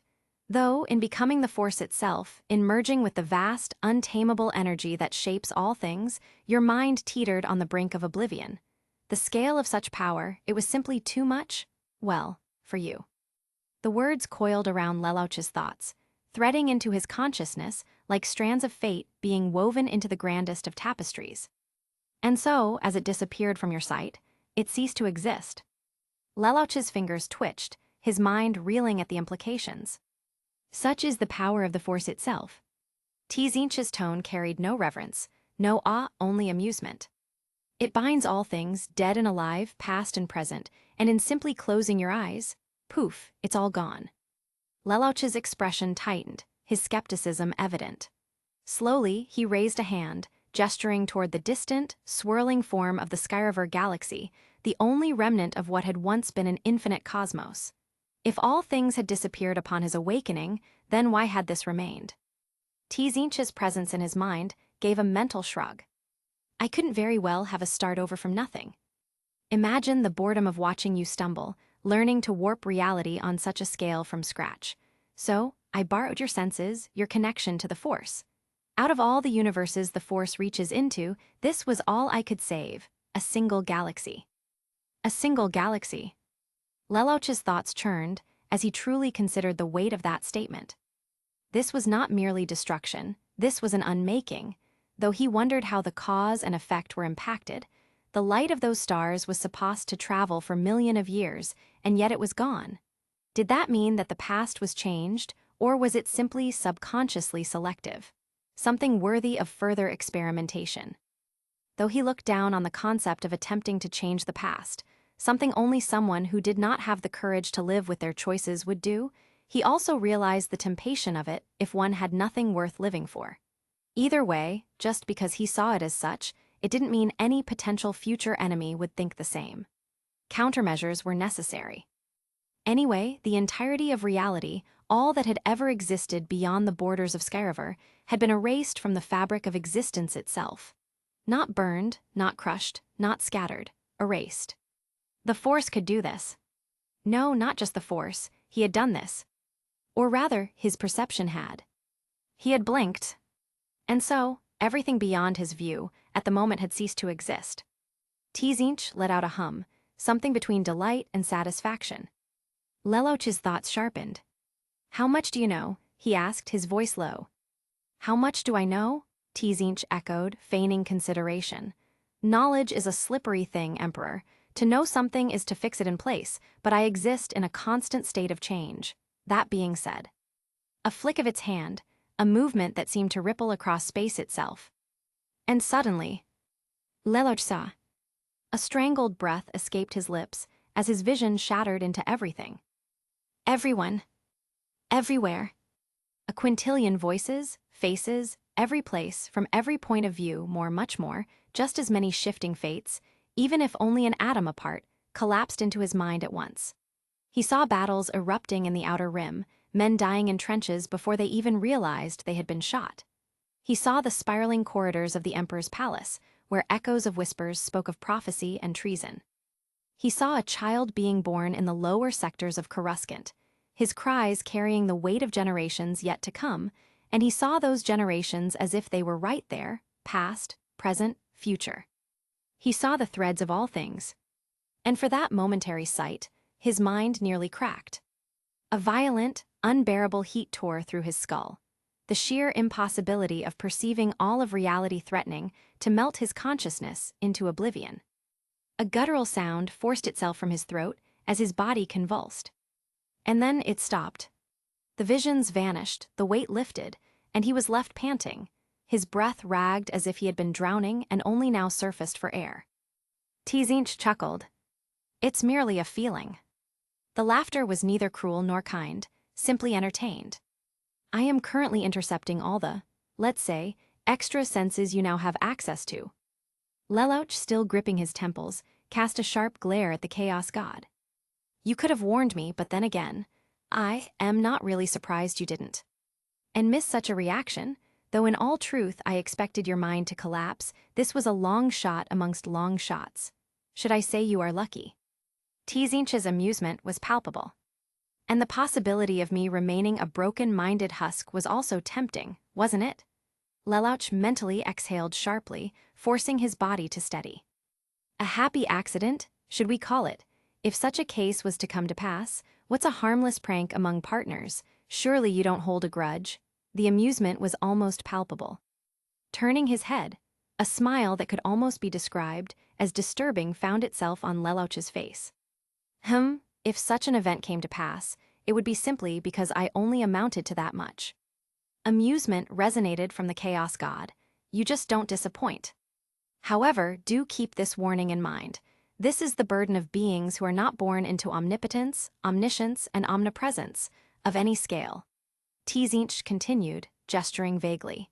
If you let yourself believe you are dying strongly enough, well, you may erase yourself entirely. The burden of power, I'm afraid. Lelouch hummed, neither accepting nor rejecting the words. Instead, his mind turned. And what of the warp? He asked. There was a pause, then Tzinch let out an approving hum. A good question, it mused. The shadows of its form shifted, its many eyes blinking in sequence as if considering the inquiry in great detail. In many ways, the warp and the force share more similarities than differences. A wave of unseen energy crackled between them, forming strange, incomprehensible shapes before dissolving once more. Aside from the means of application, I struggle to find any truly meaningful differences. Tzinch's voice lowered, the weight of its next words pressing into Lelouch's thoughts like a revelation being whispered by the gods. Both twist reality to bring about the desired result. As the most basic tampering with the warp may have been labeled as simple sorcery, do not be fooled, reality is being warped to produce but a disappointing result in most cases. As is the case with the most basic of force abilities, while it might just seem as simple, it is reality warping to those who know to discern it. What you did to the universe, they imitate at a scale they can handle. All that limits them, in both cases, is the vessel and the will. Lelouch's expression remained unreadable, his mind absorbing the implications. And as with everything, as you change it, it resists. It's why a force user's body aches the more they impose their will through the force, and should their body transcend mortality, they encounter another threshold, a much higher one when they directly contest with their will, their very soul. And now, you are that very will, the very one every force user will be contesting with when they attempt to impose their reality through the force. But you are no longer a neutral force. I can allow them to push it as far as their bodies allow, without putting a star in on their minds, even beyond that point, should I decide to lend a hand. In time, you will be able to reshape reality as you desire, though technically you are able to even now. A thought was shared as they stared at the empty expanse. Though in the meantime, be mindful as any strong reaction might inadvertently make my control slip and destroy whatever is left. There was a time when Lelouch would have killed nearly all of the world's population for such a power. But that time was long since past. Even when he eventually mastered his new powers, he could seldom think of scenarios that would require it within this universe. He had built his empire through deception, killing, conquests. And while he could create a perfect one, with no flaws, no suffering, no death, he quickly realized the sheer pointlessness of it.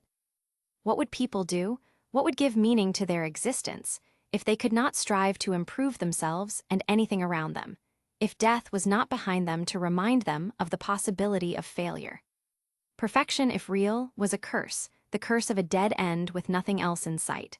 But as an idea, as a goal, as an ideal, it gave people something to strive towards. These musings were further from where he stood at this moment. For now, there were more pressing matters, such as the simple, undeniable fact that they were the only ones left in existence, and how exactly his worshippers had perceived these events. Yeah, how a bunch of extremists had perceived the disappearance of most of the universe, and what could his resident chaos god have whispered in their minds using his voice. Chapter 82, Expedition Fleet Gathers. A memoir of the chosen. And lo, the heavens themselves trembled at his return, and the faithful felt his presence not in mere faith, but in truth, in being, in the marrow of their bones. When it came, none could mistake it for aught else. It was the day of ascendance, for the God-Emperor had risen in his rightful place. From the Canticles of Devotion, Ecclesiarchy Archives, Volume IV. Beneath the eternal night sky of Coruscant, among the countless artificial stars that blinked in the towering skyline, 2 warriors danced upon the steel of a training platform, their blades alight with the fire of the God-Emperor's will. The Imperial Knights in Training, though young, moved with the precision of seasoned warriors, their forms dictated not by instinct alone, but by the relentless discipline that had been hammered into them since childhood. One wielded a double-edged lightsaber, its burning crimson blades spinning with deadly grace. The other bore the simpler, but no less lethal, single-bladed saber, its edge a perfect extension of his will. They clashed, their strikes ringing out against one another, sending ripples of raw kinetic force through the air. Sparks flew as their sabers locked, the plasma fields screaming against each other in protest. It was not merely a duel of skill, but of will. And then, as if some unseen force pulled at their very souls, they paused. Their weapons still pressed together, their eyes locked, but their minds reached outward. Something was there. It was distant, yet intimate, like a forgotten melody playing at the edge of their consciousness. It was vast, boundless, yet singular, focused, a presence familiar and absolute. The Emperor. The realization was staggering, yet neither allowed themselves to falter. In this moment, there was only the duel. Their focus sharpened. They drew upon the force, summoning its power as they prepared to break the deadlock. With synchronized precision, both unleashed a force push. A clash of invisible power, one meant to send the other flying back. But the moment their energies met, the heavens roared. A cataclysmic tremor tore through the training grounds. The platform beneath them shuddered, cracked, nearly collapsed under the sheer force of their exchange. A shockwave erupted outward, splitting the ground, howling into the sky. The overseer, a battle-hardened veteran, felt it too, not merely the tremor from their exchange, but the shift in the force itself. It was unlike the great outburst of days prior, the one that had sent ripples through reality itself. No, this was different, more focused, more immediate, like shackles falling off. His eyes widened as the very air became heavy, with an unseen presence. On instinct alone, he sidestepped, barely avoiding the jagged steel that had been torn from the flooring by the blast. The force wave shot skyward, cutting through the darkness of Coruscant's sky, a beacon of power unseen in an age. The trainees were flung apart, each crashing into the opposite ends of the ruined platform, blinking in shock. They were unhurt, but what they had done. They did not understand it. Neither had expected such destruction from a simple force push. Neither had expected the entire city to feel it. And they were not alone. All around them, their fellow trainees had stopped their exercises, their duels, their meditations. They stood still, listening, feeling. They felt him, and they felt the power rushing through their bodies. Not merely as a distant guiding light in the force, not as the ever-present will that dictated their training. No, he was here. Around them. Within them. He was the force, and for the first time it did not merely guide them, it consumed them. But it was not just the Imperial Knights. It was everyone. Throughout Coruscant, from the upper echelons of Imperial nobility to the lowest slums, still undergoing their overhauls, they felt it. The laborers of Kuet's shipyards paused, their tools slipping from their hands as an overwhelming presence gripped them.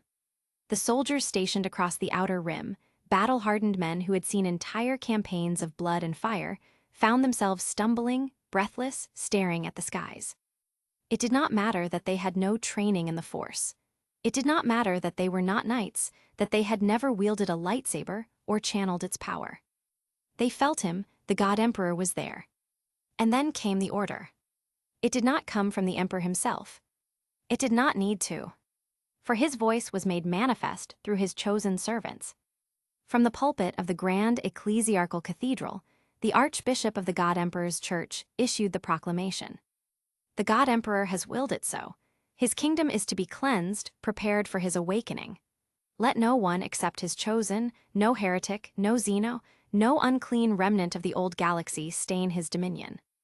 It was not a call to war. It was a commandment. And the Inquisition obeyed. They had always been ready.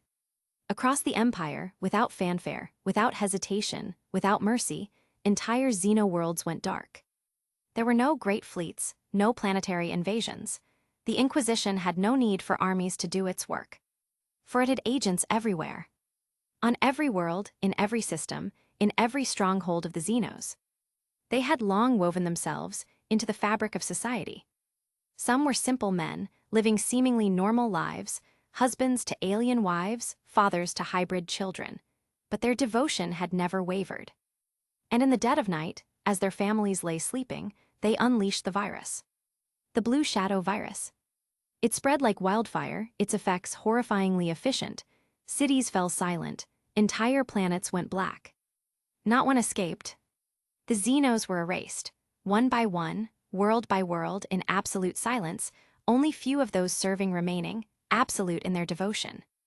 History would not record their names. Their existence would not be remembered. Only the will of the God Emperor remained. And so it was that on the day of ascendance, the faithful rejoiced and the unbelievers perished. For it was his will. 24 PC. The rhythmic pounding of boots against durasteel floors echoed across the training yard, a perfect symphony of discipline and purpose. The students moved in perfect unison, their bodies snapping into rigid stances as they executed each maneuver with near-mechanical precision. This was their mandatory self-defense training, an annual requirement imposed upon every citizen of the Empire, regardless of age or gender. Their instructor, a former stormtrooper captain, marched between the rows of students, his presence a looming shadow of authority. His voice was iron, unwavering. "You will likely never need to use this training," he declared, though his tone carried none of the comfort such words should have. "The God Emperor has seen to it that the Empire is unshakable. Even the outermost colonies sleep soundly, knowing no harm will ever reach them." The students held their stances, fists clenched as they prepared for the next sequence. It was the same speech every year, a mantra of both reassurance and warning. But do not be fooled into complacency. The instructor continued, his gaze like durasteel as he stared down the recruits. Not all threats come from outside. Those who bear the face of humanity, yet lack its soul, those who harbor filth, who shelter Xenos and traitors, these are the true dangers to the Empire. He stepped forward, his hands clasped behind his back as he surveyed the young men and women before him. They were the future of the Empire, the inheritors of its legacy, but only if they remained pure, only if they remained worthy. "You feel his presence, don't you?" His voice dropped to a near whisper, yet every student heard him as if he had spoken directly into their ears. "His presence is always with us. It watches, it judges. The God Emperor's compassion is infinite, but that does not mean we shall allow it to be exploited. Should a rat find its way into your home, would you let it fester? Or would you crush it beneath your boot?" The students did not need to answer. The answer was already ingrained in them. For some, it had taken years. For others, it had come naturally, as if the will of the Emperor had been embedded into their very souls. This was the world they knew, a world of unity, a world of strength, a world where they, humanity, stood unchallenged. In the distance, beyond the city's skyline of Coruscant, the banners of the Empire hung tall and proud. Each one carried the golden sigil of the God Emperor, the symbol of the only order the galaxy had ever needed. The Excalibur drifted silently at the edge of the outer rim, its colossal form casting a shadow upon the gathered fleet, a fleet that would have dwarfed even the combined might of the Clone Wars' warring factions. Though merely an expeditionary force, its power was undeniable, its presence a stark reminder of the Empire's boundless ambition. Leia Skywalker stood with her arms crossed, eyes fixed upon the void beyond the viewport. A familiar presence loomed beside her, though she resisted the urge to glance his way. Source Bandim. Even now, she felt a flicker of distaste at the thought of him holding oversight of this operation, though she had little room to challenge it. His record was impeccable, his mind razor-sharp, and despite her best efforts, he had outmaneuvered her in both tactics and grand strategy, proving his superiority. And he knew it. That abominable smirk of his greeted her every time they met, polite, pleasant, and utterly insufferable. He exuded a carefully curated image of approachability, yet she knew what lurked beneath, the cold, ruthless mind of a man who had no qualms about sacrificing millions if it meant victory. He was proud, excessively so, and yet. Leia could not deny his effectiveness. Her eyes trailed over the gathered warships, their silhouettes forming an unbroken wall of imperial might. Nearly every ship in the fleet had passed through the Star Forge, the Empire's greatest industrial marvel, where their aging designs had been reforged into weapons of modern war.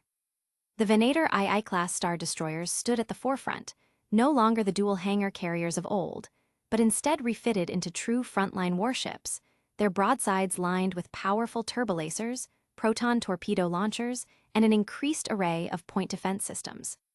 Their fighter complements had been drastically reduced, but in exchange, their firepower had been multiplied, allowing them to serve as deadly spear tips in any engagement. Leia could not help the pride that welled up within her. This was only a fraction of the Empire's might, a mere expeditionary force, yet it was still more powerful than anything the galaxy had ever seen before. And she was part of it. She glanced toward Soars, expecting to see that same insufferable smirk. Instead, she found his gaze fixed upon the fleet, his expression unreadable, yet unmistakably pleased. Even he could not hide his pride.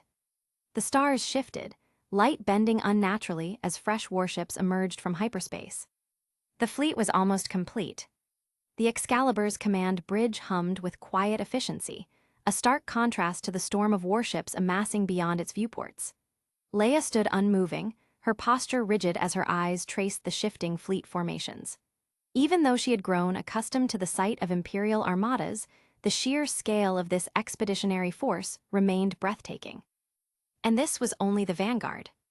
The Grand Army of the Empire never ceased its expansion, its cloning facilities running tirelessly, its droid foundries producing in numbers that defied reason.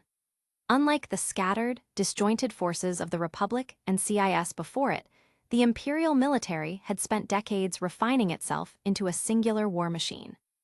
The time of repurposed ships and inconsistent designs was over. What stood before her was the manifestation of that refinement, the first true expression of the Empire's war doctrine. At its core were the Maelstrom-class battlecruisers, a new generation of warships forged in the heart of the Star Forge. The Excalibur, the first and finest of its kind, set the standard. Over twice the size of a Venator, heavily armored and bristling with a devastating array of weaponry. Where the Imperial-class star destroyers of old had struggled to balance firepower, fighter capacity, and troop deployment, the Maelstrom-class had no such flaws. Its sheer size allowed it to excel in all three, making it the perfect spearhead for planetary assaults or fleet engagements. But they were not alone. The Venator II-class star destroyers formed the bulk of the fleet, 500 of them, each one a product of ruthless efficiency. The outdated carrier-focused Venators of the Clone Wars had been stripped down and reforged, sacrificing a significant portion of their hangar space to become dedicated frontline warships. Their, now much more bulkier, frames were lengthened by more than 30%, as big as an ISD, now lined with increased and more advanced turbolasers, outfitted with the latest advancements, delivering significantly greater range and output. Proton torpedo launchers, fitted along their broadsides for devastating alpha strikes. Advanced defense systems, perfected for intercepting missiles and enemy fighters before they could pose a threat. Yeah, I basically made the Venator an ISD stat-wise. But it looks so much better than an ISD, even though I like the ISD for being iconic. The Venator has a sexy AF design, but it needs a lot more guns to even be called a capsule ship, as it's nearly 2.5 decades after the rise of the Empire. But a fleet of this scale needed more than just big guns. Though the fighter complements of the Venator had been drastically reduced, the Empire had no shortage of dedicated carriers to fill that role. For that purpose, the Lucrehulk-class battleships had been reborn as superclass carriers. Unlike their CIS predecessors, these were no longer multi-purpose ships. Each one had been entirely redesigned to fulfill a single, overwhelming role. 100 fighter command carriers, each one capable of launching and coordinating thousands of starfighters and hundreds of bombers, separated into clone-led squads. 20 planetary assault carriers, serving as mobile staging grounds for planetary invasions, housing vast numbers of ground troops and armored vehicles.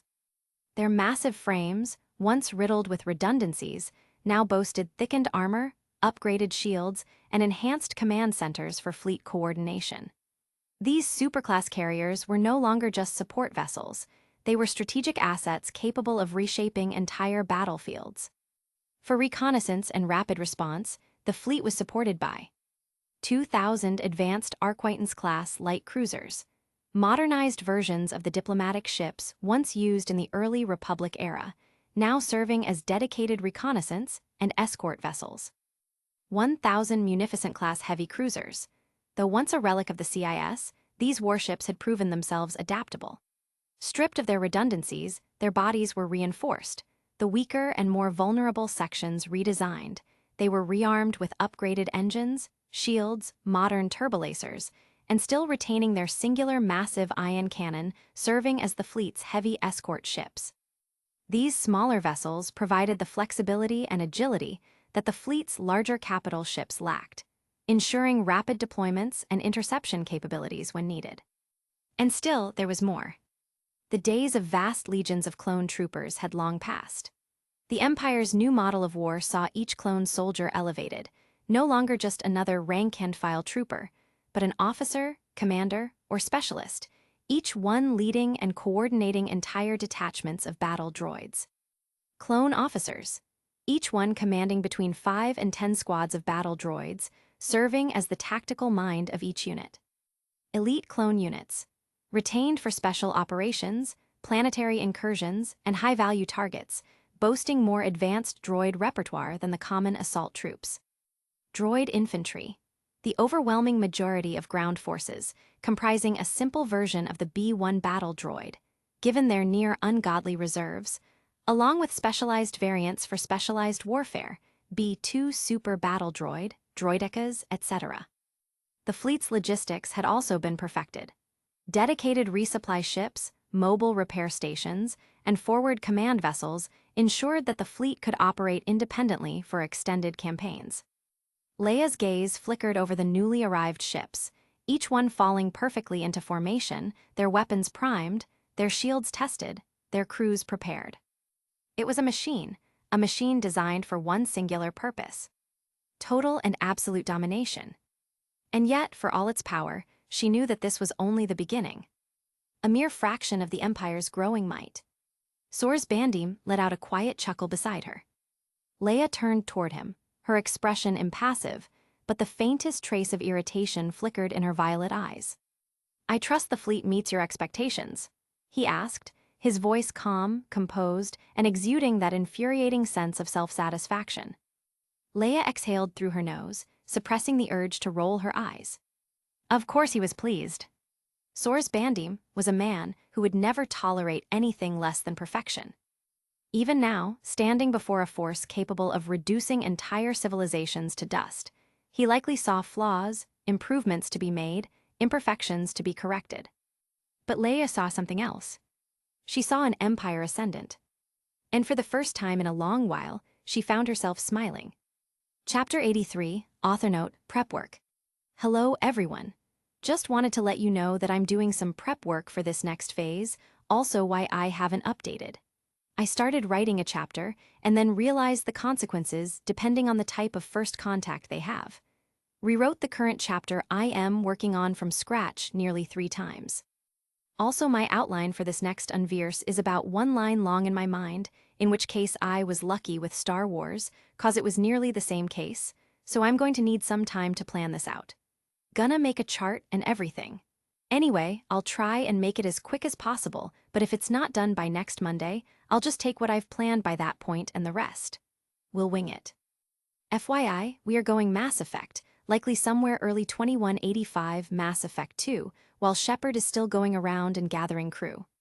I got the timeline down, though I'll need to chart Shepard's course on an actual map. Thankfully, I found a rather expansive one, and then plan accordingly. Anyway, I appreciate any input or any idea you might have. Hope you all have a great weekend. Chapter 84, The Expedition Fleet. The bridge of the Excalibur seemed to hum louder as another shuttle was received in the main hangar bay, and Leia could feel them approaching before they stepped through the command doors. She did not turn at first. Her violet eyes remained fixed on the dazzling sight of the fleet that hovered in perfect formation just beyond the viewport. Maelstrom-class battlecruisers, Venator II-class destroyers, Lucrehulk-class supercarriers, and the countless smaller warships pulsed like the arteries of a vast mechanical god, waiting only for a thought, a whisper of intent, to surge forward into conquest. They were the Empire's spearhead, the tip of a blade honed across 20 years of galactic peace, built on discipline, loyalty, and the absolute obedience to the God Emperor. And now, more of his chosen had arrived. The door hissed open, the air pressurizing around the presence of those who had entered, not by design, but by instinct. Even the ship felt them. The first to step through was Lares Varen, the most methodical and devastatingly disciplined knight Leia had ever met. His armor was stripped of any ornamentation, as if vanity itself would be an insult to his purpose. Matte black, edged only in subtle chrome, sharp, lean, and perfectly fitted. His helmet remained under one arm, his expression unreadable. A precise man, one who treated combat not as art, but as mathematics, angles, footwork, tempo, prediction. Leia had bested him only once, and only by using a significant boost of raw power through the Force. Had she fought him again, he might have anticipated that, adjusted, calculated for it. He always adapted. That made him dangerous. Behind him came the fourth, the unknown. He wore the same battle robes as them, tailored for movement and defense, the color a smooth obsidian with streaks of deep silver that shimmered when the light caught just right. A fully sealed helmet masked his face, a featureless, mirrored surface devoid of insignia, markings, or voice modulator. He said nothing as he entered, nor did he offer even the faintest bow or acknowledgement. Leia's lip twitched almost imperceptibly. She knew him, or rather had known him. He'd fought beside her in Soars during one of the Blood Wastes campaigns, silent and efficient, a ghost among slaughter. Yet still, he hadn't shared his name, not his voice. Nothing. It bothered her, but the deeper irritation was that she had no authority to compel him to speak. Among the Imperial Knights, only the Emperor's word held true. Not bloodlines, not service, not lineage. And he, this nameless one, had been selected by Darth Vader himself, his appointment approved by the Emperor. That fact, more than anything, burned beneath Leia's skin. Had she been named the expedition commander, she could have exercised command over the others. She could have controlled their deployment, their missions, their priorities. But no, Soars had gotten the better of her in the final simulations, outmaneuvering her in the grand tactical exercises. She still saw his grin in her sleep sometimes. And here he was again, lounging near the holotable, his arms folded neatly behind his back, posture unnervingly relaxed as always. "That completes our roster," Soars said, clapping his gloved hands together, the smack echoing through the chamber like a teacher calling a class to attention. "Now then, while I'd normally leave the formalities to vanish in the haze of war, I believe some introductions are in order." He gestured with one hand, sweeping it lazily toward the masked figure. "Leia, you've had the pleasure of working alongside him already, but Lares, I believe this will be your first time interacting with our mystery guest." Leia narrowed her eyes as the masked figure stepped forward, his boots clicking against the polished metal floor. The air around him grew still, not cold, but empty, sterile, like he was a vacuum in the Force. No intent, no emotion, only presence. Then he spoke. "Alan Spacer." The voice was smooth, cultured, modulated yet unmistakably human. "You may refer to me under this name during our deployment together." A formal nod followed, neither deferential nor arrogant. It was as though the very concept of rank was beneath his concern. The name meant nothing to Leia. It was clearly an alias, one perhaps meant to seem innocuous or symbolic in some way she didn't yet understand. But the moment he said it, she felt a familiar tremor ripple through the Force, like a whisper too quiet to hear brushing against the ear. Soars smiled, and Leia hated how smug it looked. "Alan here is our observer, handpicked by the wrath of the Emperor himself. He is not merely here to witness, but to ensure that what we do here is worthy of the God Emperor's vision." A moment of silence passed between the four of them. Not tension. Wait. Every Imperial Knight present had felt it. That same weight they had borne since that fateful day of ascendance, since the stars had shifted, since the presence of the Emperor had become not just mythos, not just doctrine, but a constant, as real as breath, as eternal as the void. They were his will made flesh. And that came with consequences. Soars's eyes gleamed faintly as he turned toward the holoprojector. It bloomed to life, showing the massive fleet still gathering in orbit. Lines of text scrolled beside the renderings. Ship classes, unit complements, logistical support nodes. "Despite the scale of our fleet," he began, tone growing more formal, "we are not entering a contested theater. This region was chosen specifically by His Holiness for one reason: it is a crucible, a proving ground. He let that sink in. There will be danger, he continued, but nothing insurmountable. This mission is not about victory. It is about proof. Proof that we are prepared to carry the Emperor's word beyond the stars, that we can extend his reach not just across our galaxy, but through the Force, across the veil, wherever his enemies may hide. Leia's jaw tensed. Every knight here was a paragon. She the most gifted in the Force, Soars the master of war, Lares the unbreakable warrior. Even the ghost, Alan Spacer, exuded a terrifying composure that made her skin crawl. They were the tip of the Empire's spiritual blade, the ones who would make the first cut into the flesh of the void beyond. There was pride in that, but also fear. Not fear of death, no, that had long been purged from them. Fear of failure, of disappointing him. That thought alone made Leia's stomach churn more than any army ever had. Soars shut off the display and smiled once more. Well then, we've introduced ourselves, we know our roles, let us be about it. He gave a slight, overly courteous bow toward Leia that she did roll her eyes at this time. The four of them stood for a long moment at the center of the bridge. The edge of the known galaxy. Not simply the outer rim. Beyond it, where stars grew sparse and gas clouds thinned into the abyss, where the maps of the Empire ended and only theories, legends, and rumors remained. The black here was thick, hungry. Aboard the Excalibur, silence had descended across the command bridge as the great vessel floated motionless at the vanguard of the Imperial formation. Leia, Soars, Lares, and the newly identified Alan Spacer stood shoulder to shoulder, their gazes fixed forward at the abyss. Something moved. Not physically, no ship, no celestial body, no energy anomaly, but something within the Force, like a black talon clawing at the boundary between worlds. The stars themselves blurred at the edges, like watercolors touched by a trembling hand. The void trembled, as if something immense and furious pressed and attempted to tear it. And then, it succeeded. The galaxy tore. Not in a flash, not in an explosion. No, the fabric of reality simply peeled back, slow, deliberate, and crude, as if something monstrous and unseen was dragging its claws through space-time. Ribbons of swirling, blinding energy flared around the breach, tearing open a corridor where no corridor should exist.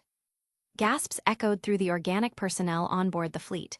Clones stood transfixed. Even veterans of 20 years stared in stunned reverence. Only the droids were unmoved, calculating, recording, adapting. Then a voice echoed through the fleet. Proceed in formation, maximum thrust, all ships enter the breach. The command had come from Soars, relayed by every command node down to the last bridge officer. In perfect, synchronized sequence, thrusters ignited. Blue-white ion trails flared to life. The great behemoths of the Imperial Expeditionary Armada surged forward, engines rumbling like distant thunder. Shields activated, forming a mosaic of translucent blue domes, and weapon systems pulsed with restrained fury. The Empire was entering the unknown. Captain Devrin Malrose had patrolled this corridor for 3 standard years, and in all that time, the Vigilance had never once raised weapons in anger.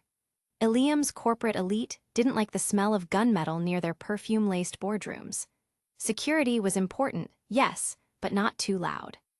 Now, with the mass relay hanging like a monolith in space, the captain's fingers tapped rapidly on the armrest of his command chair. The sensor officer looked up, pale-faced. Captain, I'm reading an anomalous mass signature near the relay. Small, reflective, white object. No known configuration matches in the codex. Devrin leaned forward. Zoom in, can we get a visual? The viewport shimmered as the cameras focused, displaying a strangely smooth, featureless shape, impossibly still in space, a mote of dust in orbit around the great relay. The captain's brow furrowed. It's just there, not moving, not transmitting like it's watching. And then it began. Contact above US, large, someone screamed from tactical. Before Malrose could speak, the officer beside him followed up. Contacts multiple port side, now starboard, all quadrants lighting up, sir. Devrin's mouth opened to give the next order, but even his years of professional reserve couldn't stop the stunned whisper. What in the goddess' name? The radar screen bloomed red as signal after signal poured into their systems. Hundreds, thousands of warships appearing silently into the void, as though space itself was peeling away to make room for them. No relay flare. The sensor officer turned white as bone. Dreadnought classifications in the hundreds and climbing, cruisers in the thousands, no transponder data, unknown engine signatures. Captain Devrin snapped back to himself. Send a full-spectrum priority burst to Ilium Defense Command. Now, open broadcast. The communications officer obeyed without hesitation. Open channel, sir. Devrin stood, composed despite the sweat on his temple. His voice rang clear across the void. This is Captain Devrin Malrose of the ISC Vigilance to Ilium Defense Command. We are detecting an unidentified fleet of extreme magnitude. Classification unknown, vessels vastly exceed any Citadel standard dreadnought size. Immediate response required. Recommend full mobilization and system lockdown. Repeat, recommend full mobilization. This is not a drill. He turned. Redirect all power to shields and engines. Prepare to fall back. This is recon only, we are not engaging. Do you understand me? The engines of the Vigilance groaned as they surged. Devrin gritted his teeth, watching the terrifying formations move like a great black wave. Helm, take us home. But his words were cut short by a sound that was not sound, a visual flash that seared the eyes. From the front of the alien formation, a great angular cruiser, its sharp hull glowing with blue plasma, unleashed a bolt of ionized energy that screamed across the blackness. There was no warning, no charge-up, no diplomacy, just the cold efficiency of war. The bolt struck. The Vigilance's kinetic barriers barely flickered before the hull ruptured. The impact sliced the ship in half with almost contemptuous ease. Internal temperatures spiked past steel's melting point in a fraction of a second. There were no screams, only a drifting field of glowing metal and charred debris. The chamber, deep within the city's central government tower, was already active when the report arrived. Designed for crisis management, it had not been used for actual warfare in decades. The report from the Vigilance arrived first. Then silence. Then the sensors from orbital traffic control confirmed it. A massive fleet had entered the system, bypassing all known jump mechanics. Not a relay transit, not a slipstream signature. They just appeared. Within 60 seconds, the highest echelons of Ilium's military corporate leadership were present. Arms magnates, private security lords, aerospace engineers, and former naval officers, all blinking at the endless wall of red signals climbing their orbital charts. High Counselor Aramis Val, a statuesque Asari with skin like storm clouds and the presence of a thunderhead, stood at the center of the room. "We have no idea who they are," she asked, barely concealing her fury. "None," her intelligence chief replied, sliding data onto the hollow table. "Transponders are blank. Weapon emissions are not Geth, not Reaper, not Council-aligned. And they're massive, ma'am. Most of these dreadnoughts are double the length of a Council-class cruiser. Some are larger." Another voice, Admiral Rek, a human veteran from the days of the Skylian Blitz, growled out. "They took down the Vigilance without even blinking. No negotiation, no hail, we are under attack." That silenced the room. "Deploy planetary defenses," Val said at last. "Raise every atmospheric and orbital shield. Contact all private contractors. Lock down Nose, Astra, and surrounding districts. Scramble every fleet asset. I want interceptors in the sky 5 minutes ago." The order rippled outward like an electric storm. Counselor Medrin of the Defense Procurement Board leaned in. "Should we inform the Citadel?" Val didn't look at him. "Of course we will. Priority 1 burst. Though what will they do?" The shared thought went unanswered, unspoken, from the few that actually understood. They had all seen the relayed scans. Their only hope was a ground-based defensive war, and the hope that their enemy wanted this planet's infrastructure intact. Orbital defense platforms pivoted into place. Automated turrets hissed to life. From private skyports and contracted mercenary hangars, thousands of fighters screamed into the sky. Freighters were rerouted. Civilian transit halted. Every rooftop-mounted shield generator began its slow pulse upward, bathing entire sectors of the city in a thin azure sheen. Dozens of Alliance-made cruisers, purchased for corporate security, formed into defensive phalanxes around critical installations. Tyrian-built interceptors, on lease from Palaven through backroom deals, streaked out of low orbit in defensive arcs. It was not unity, it was not cohesion. But it was desperation, a patchwork of pride, technology, and muscle that had made Ilium rich, now forced to become Ilium's shield.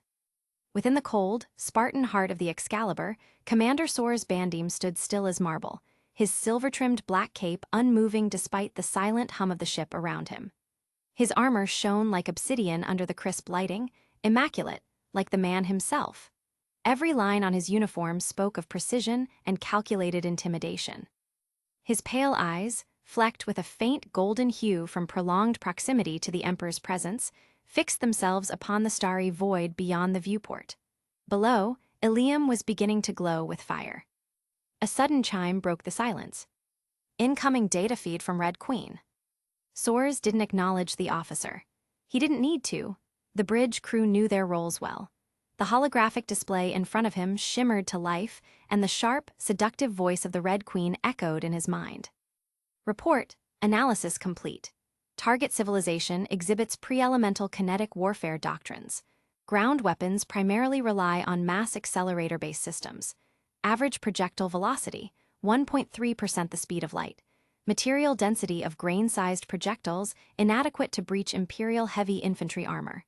Standard B-1 combat units exhibit total immunity under all engagement simulations.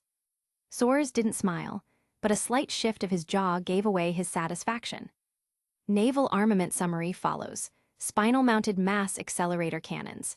Initial kinetic volleys failed to pierce particle shielding across all engagement zones.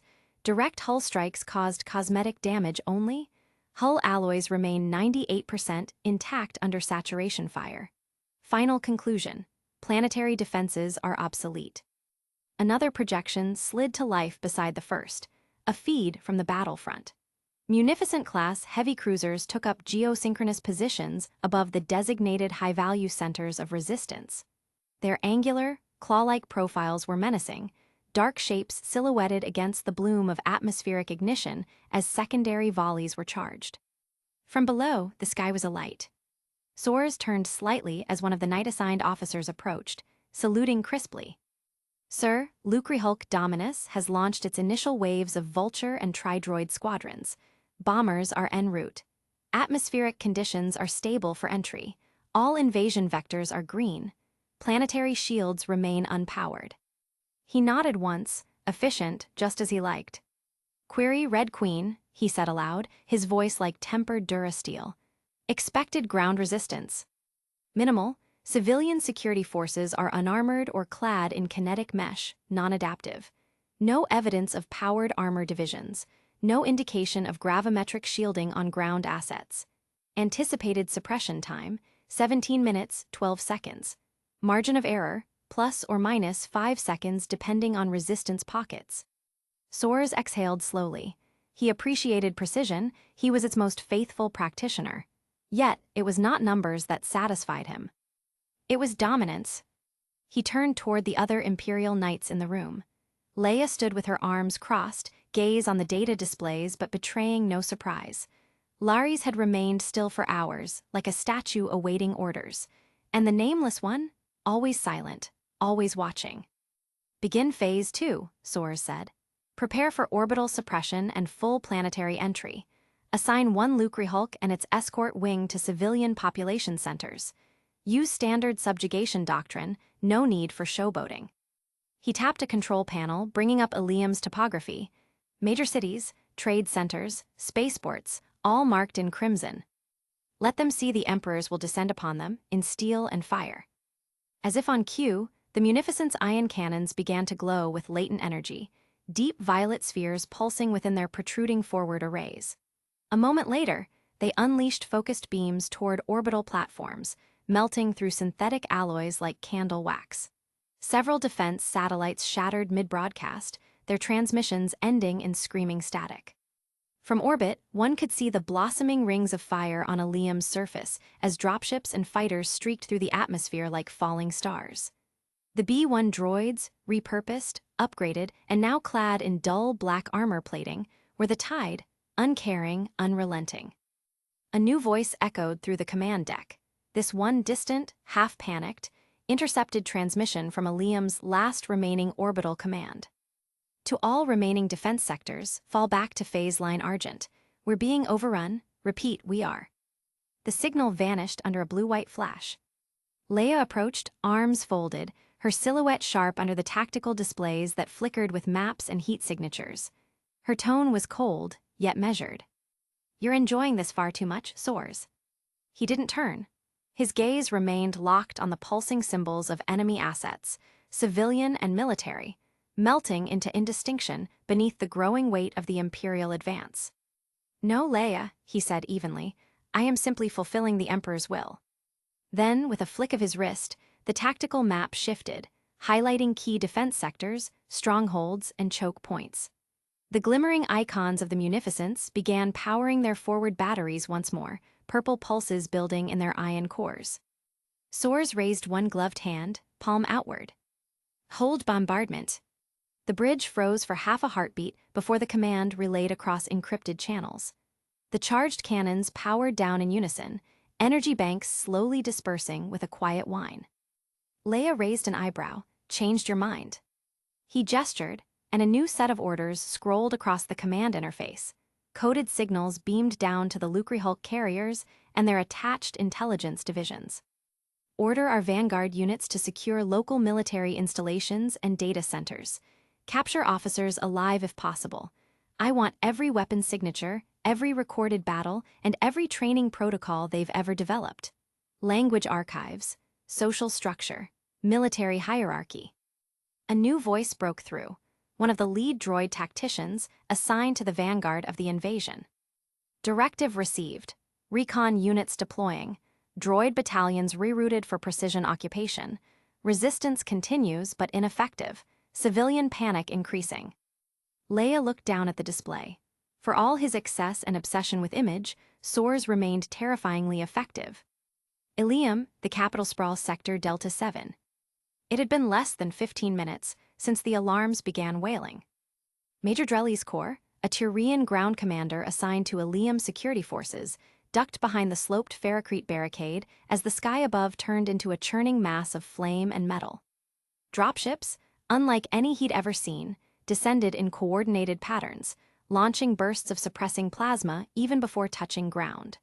Some hovered, others dug into the terrain like beasts preparing to feast. Delta Actual, be advised, came the voice of his communications officer, static ripping through the channel. Enemy is deploying automated infantry en masse. No heat signatures. They're machines. Lots of them. Copy, Drellies grunted. Deploy the barriers and fall back to position Sigma. All teams retreat in formation. Watch the flanks. A high-pitched BZZZT answered him as a plasma bolt sliced into the soldier next to him. The kinetic barrier flared uselessly and then failed. Drellies stared in horror as the soldier collapsed with a massive hole in his torso. Maker. Above them, buzz droids tore through anti-air positions with mechanical precision. B-2 series super battle droids landed with thunderous impacts, unloading wrist-mounted cannons into defending squads. POV, CT-9212, Racker, Imperial clone trooper captain. 3 clicks east, multiple hostiles falling back to the high-rises. Tread carefully, some are packing heavy mass accelerator rifles. These things hit harder than they look. Racker spoke calmly, his voice crisp over the comms as he led his strike team through the burning ruins of a shattered Ilium plaza. His armor, painted in deep gray and blue, shimmered faintly under the chaotic lightshow of descending wreckage. His helmet HUD marked dozens of targets, red outlines, scattering like ants from a drowning nest. Behind him came the unrelenting march of B-1 units, fanning out in phalanx formation. They filled streets and avenues, moving like a living tide with zero fear and zero hesitation. Orbit-launched landing pods had deposited thousands in coordinated waves, and the first buildings were already breached. Scorch team, clear the left flank and watch for counter-sniper positions, Racker ordered. They're starting to wise up. I want intel, not ash. Confirm. Copy that, sir. Explosives on standby, but we're going non-lethal where possible. A distant series of thumps echoed, the unmistakable sound of mass accelerator coils charging. It was followed by a streak of silver fire. One of the B-1 droids beside him shattered, its torso imploding from a precision shot. Sniper, rooftop, north face.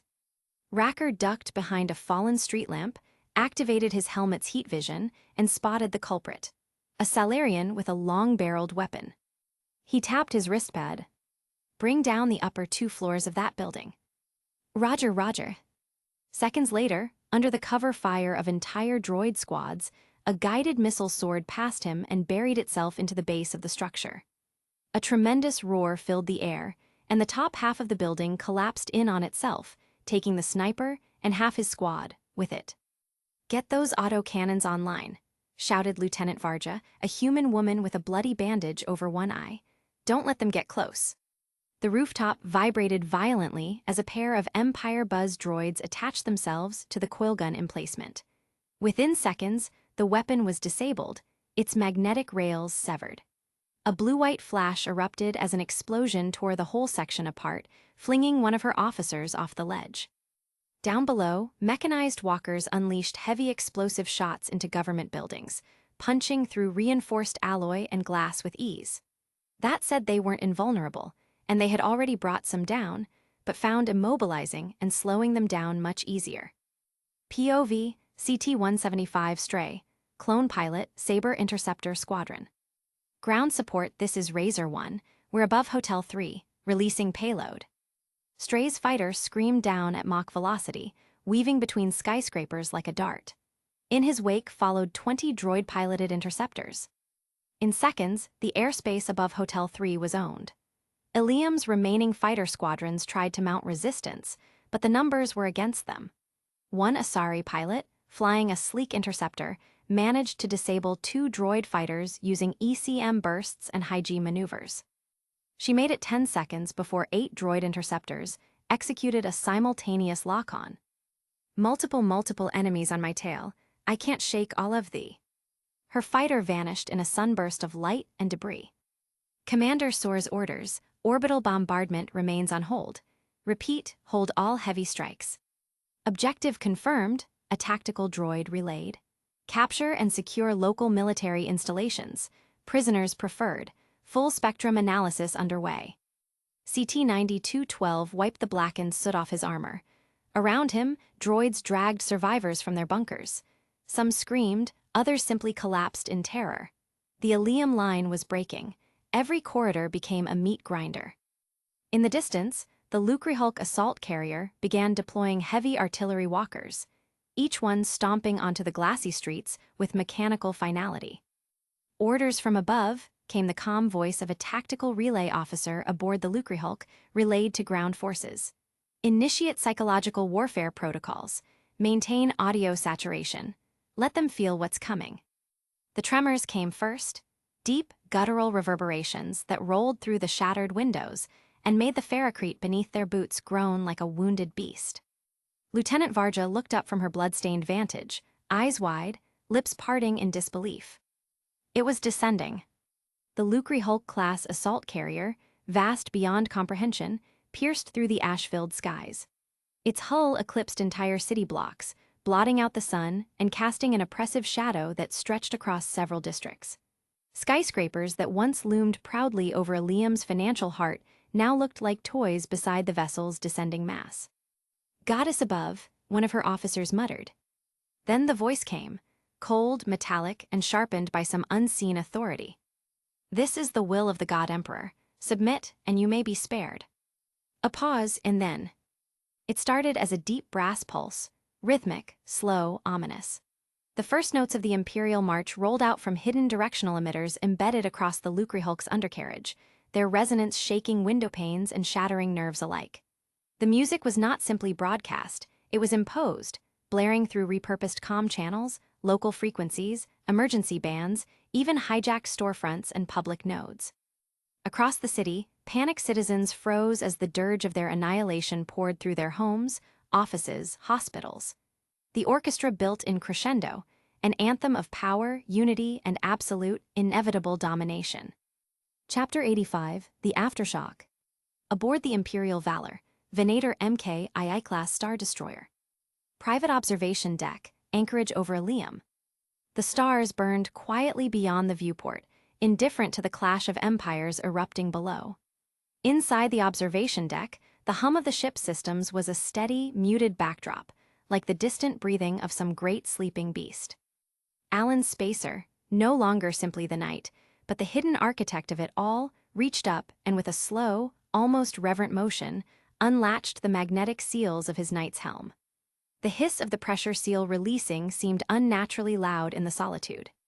The helmet came free, revealing a young face, noble and unnervingly calm. Perfectly ordered black hair framed a pale, elegant visage, and those eyes, unnatural, impossible eyes, were pools of hypnotic violet, within which burned a faint sigil of blue flame, shifting like a living tattoo inside the iris. Lelouch, the god emperor of the empire. He exhaled slowly, the breath almost seeming to mist before him, despite the warmth of the room. There was no ceremony, no audience, only the hidden master of the empire, alone and not alone. A ripple in the fabric of unreality slithered into the room, a subtle shifting of presence rather than a sound or sight. From the shadow of nothingness, a voice emerged, resonant with amusement and wisdom beyond understanding. Tizincha. What troubles you, my little architect? Lelouch's gaze remained fixed out into the endless void, watching the fleet maneuver, thousands of ships like glittering steel droplets caught in a frozen tide. His voice was soft, almost curious rather than angry. By how much have we missed our mark? He asked. Tizincha, that swirling mass of fates and futures, barely perceptible even to Lelouch's piercing sight, shifted lazily, like a great cat toying with its prey. Anywhere from a heartbeat to thousands of your years, perhaps more. And that's merely the when. The where. Far more precise, though not entirely on. The weave still pulls, thin but certain. The fate leads back to its course in time, whether by trickle or by flood. Lelouch's fingers drummed lightly against the viewport frame. His mind already turned the possibilities over, reshaping the plan with a cool and merciless precision. The miss was unfortunate, but it was not a defeat. It was merely an adjustment. The pulse is weaker than expected, Lelouch murmured, half to himself. Either we landed in a recurring echo, or we undershot the jump. Tizincha's laughter, a cascade of whispers and chimes, slithered along the room's edges. Either way, Emperor of Man, this was always meant to be your sandbox. A forge not merely for your legions, but for yourself. No true triumph without trial. No empire worthy of the name without the tempering of its soul. The words settled like falling ash around Lelouch. He closed his eyes briefly, gathering himself, feeling the vast machinery of his will stretching across this new, unknown galaxy. In the end, the details changed nothing. The empire would expand. The enemies would fall. And while he continued contemplating his changes in his empire, this small incursion had done wonders to sate not only his boredom, but perhaps reveal further heights to be reached. Lelouch smiled faintly, a hint of predatory grace. So be it, he whispered. Ilium, Administrative Sector. Liara Tisoni, POV. The sky was burning. Liara staggered back from the window of her apartment, her breath catching in her throat. What had once been a serene skyline of polished towers and neon lights was now a cauldron of fire and chaos. She had prayed there would be more time. But in less than 15 minutes, the Ilium defense fleet had been obliterated. No backup.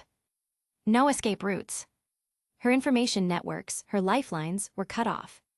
The comm unit on her wrist sputtered with static, her primary and secondary relays both down. Every satellite link she tried to access gave her the same dead signal. Whatever was descending from orbit had seized total control. A shriek broke her concentration. The thin, desperate whine of Ilium's garrison, fighters engaging the invaders. She rushed to the balcony again, just in time to see the dogfight erupt above the city. It was horrifying.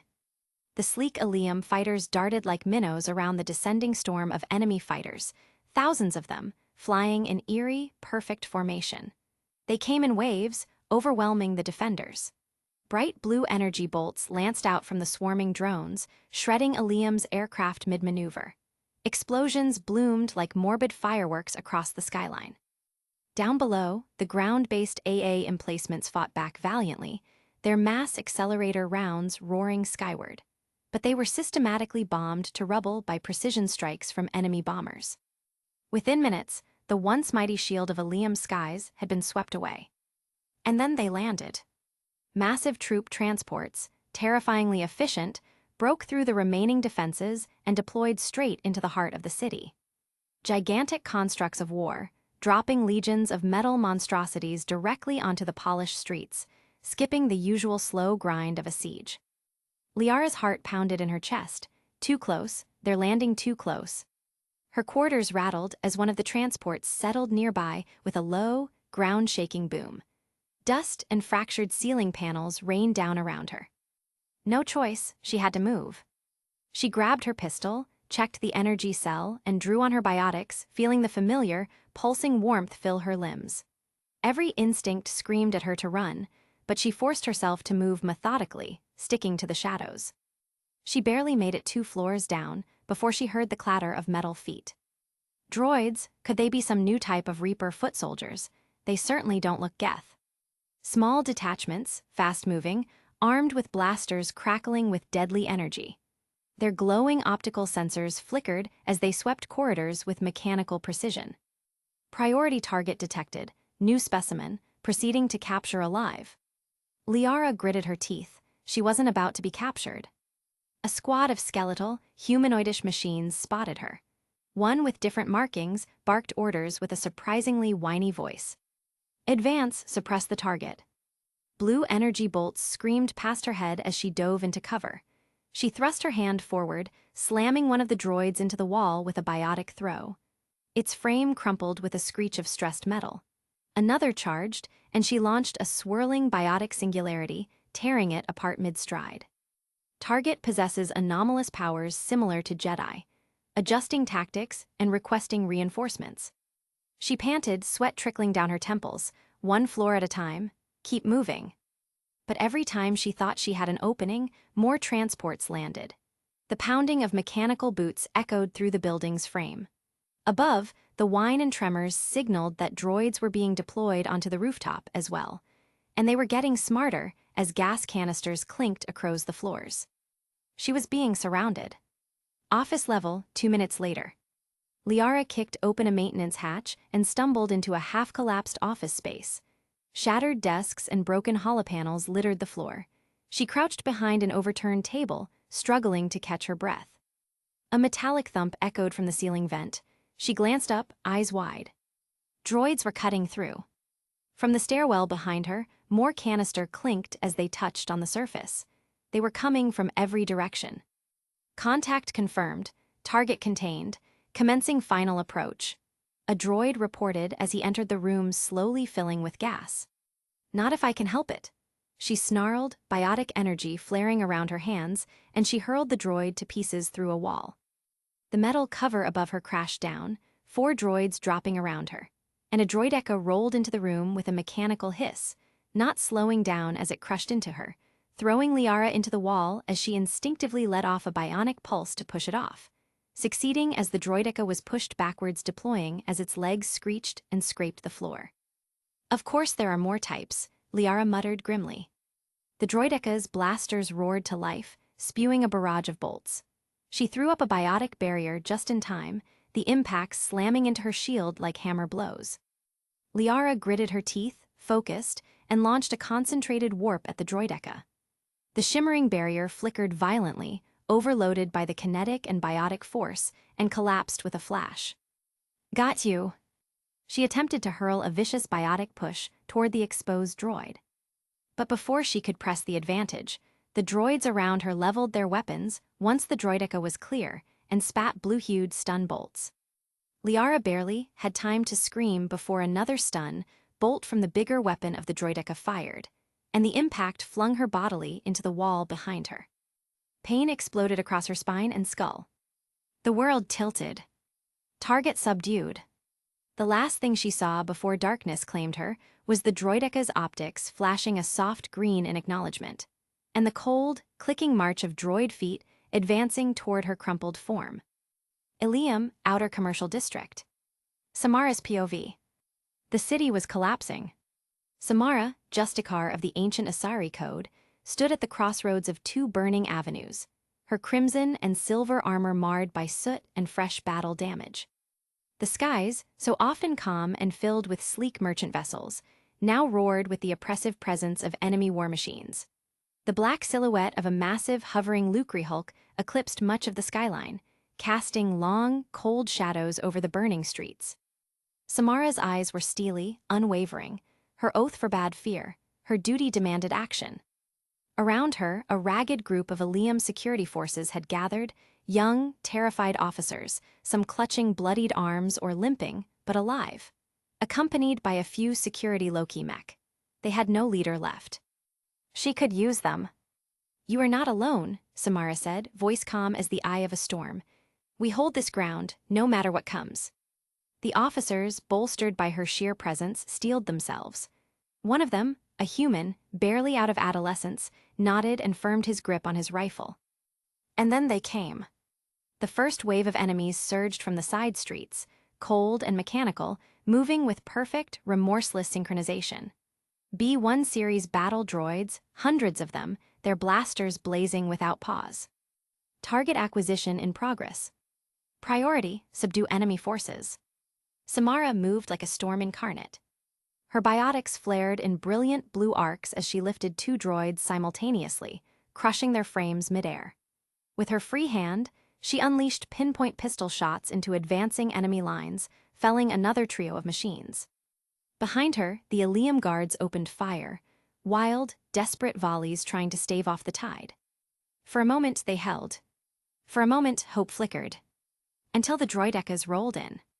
One from the left alley, another from the right, shields flashing into existence as they unfolded into their spidery attack stance. Without hesitation, they opened fire, streams of red energy bolts scything across the ruined square. Contact, initiating suppression pattern. Spread formation, encircle target. Samara dove forward biotic fields deflecting the worst of the incoming shots, but even she couldn't protect everyone. She heard screams, short, sharp cries, as the shielded droids cut down two of the security officers behind her. The Justicar turned, unleashing a shockwave that threw back an entire line of advancing droids, but they kept coming.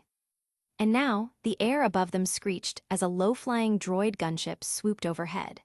Twin-linked blasters ripped into the ground around her position, forcing Samara and the remaining guards to scatter for cover. The gunship passed directly above her, and two dark, agile forms dropped from its hull. BX-series commando droids. Priority target identified. Extermination in progress. The BX droids moved with lethal precision, twin vibroblades flashing in the light of the burning skyline. Samara barely dodged the first strike, parrying the second with a biotic barrier mid-swing. She lashed out with a brutal biotic slam, sending one crashing into a ruined aircar. But the second BX was already on her, blades stabbing and slashing with terrifying speed. Samara fought with the grace and ruthlessness that had defined her centuries of service. Yet she was tiring. The BX droid pivoted in a blur, and even as she dispatched it with a biotic throw, a glancing red bolt from the gunship's cannons clipped her shoulder armor, sending a jolt of pain through her arm. She staggered, barely regaining balance. The droidecas took their chance. More shots rained down as they advanced, faster now. Samara deflected, dodged, but she was one woman against an unending storm. Another bolt grazed her thigh armor, another scorched across her backplate. And then one found its mark. A sharp, burning pain seared through her right leg as a blaster bolt punched clean through her thigh armor, flesh and bone beneath. She stumbled forward with a strangled gasp, collapsing onto one knee, sending a bionic warp that crushed a droideca, before she panted as her vision grew hazy. Around her, the remaining Ilium guards were cut down in brutal, methodical order, some stunned, while others shot through as if they had no armor to speak of. Target critical, close perimeter. Samara gritted her teeth, struggling to rise even as her body screamed in protest. She summoned what little biotic energy she could, swearing she would not be taken alive. That's when she heard it, a voice, clear and almost normal, breaking through the cold mechanical drone of the droids. To capture alive as many outstanding specimens as possible, she's significantly stronger, more experienced than earlier acquisitions. Proceed with caution. The droids immediately adjusted their formation, raising their weapons, but not firing yet. Samara tried to locate the speaker among the endless tide of metal, her vision swimming. An enemy commander. She didn't get the chance. One of the droidicas shifted, its blaster locking onto her exposed back, and fired. A blue stun bolt struck her square between the shoulder blades. Her entire body seized up, nerves spasming violently. She collapsed forward, her bloodied hand scraping uselessly against the shattered street. Meanwhile, near the Shadow Sea mass relay. Aboard the Normandy SR-2, command deck private comms room. Shepard looked at her sponsor, with suspicion as he spoke. Shepard, good work on Horizon. Hopefully the collectors will think twice before attacking another colony. She nearly scoffed at that. It's not a victory. We interrupted the collectors, but they still abducted half the colony. That's better than an entire colony and more than we've accomplished since the abductions began. The collectors will be more careful now, but I think we can find another way to lure them in. Ash said the Alliance got a tip about me and Cerberus. Was that you? She asked as a glint passed her eyes. I may have let it slip that you were alive, and with Cerberus, the elusive man replied calmly. You risked the lives of my friend, my crew, and that entire colony just to lure the collectors there. A calculated risk. I suspected the collectors were looking for you or people connected to you. Now I know for certain. I told you I wouldn't sit and wait while the Reapers and collectors gather strength. Besides, they would have hit another colony eventually, and without a way to predict which one, they would have abducted everyone. Sadly, she could see the cold logic behind that, as much as it bothered her. We have to make sure they don't abduct anyone else. I want the collector stopped for that very reason. That's why we're doing this, Shepard. I'm devoting all resources to finding a way through the Omega-4 relay. We have to hit them where they live. Your team will need to be strong. As will their resolve. There's no looking back. The same goes for you. Can I assume you've put your past relationships behind you? It was hard to see Ashley again, if not awkward as well. And now it's done. Best to leave those connections behind and focus on our mission, Shepard. Once you find a way through the Omega-4 relay to the collector home world, there's no guarantee you'll return. To have any hope of surviving, you and your entire team must be fully committed to this. Let me worry about them. You just find us a way to the collector home world. I just want to be upfront about your odds. You'll need everyone at their best. I'd forwarded 3 more dossiers. However, recent events might have made 2 of them obsolete. Now that got her attention. Tim might be many things, but sloppy was not one of them. How so? He exhaled slowly, smoke curling into the simulated air. Kane and Samara were last spotted on Ilium. As of the latest intelligence, Ilium and, in fact, the entire Crescent Nebula sector has fallen under the occupation of an unknown force. Shepard's brows furrowed. Fallen, she echoed, voice low but sharp. Yes, from what little information we gathered before communications went dark, it's not pirates, mercenaries, or any known Council race. This force outclasses anything the Council or Terminus systems can field. Technologically superior in weapons and armor, though the report does not mention shielding of any kind. Again, it is an early report of the entire situation, and perhaps they simply did not have a chance to witness them soon enough. That said, the Council currently holds the advantage in numbers. Liara was on Ilium. A cold, prickling sensation spread through Shepard's chest. She forced herself to stay composed, to think, not react. The elusive man continued, uncaring, or perhaps simply acknowledging the reality. We don't know who they are. We don't know what they want. Their fleet appeared, overwhelmed orbital defenses, and by the time a proper response could be organized, the entire sector went silent. Even the best relay traffic monitors have no readings past the Shadow Sea mass relay. The Council is rattled, for lack of a better word.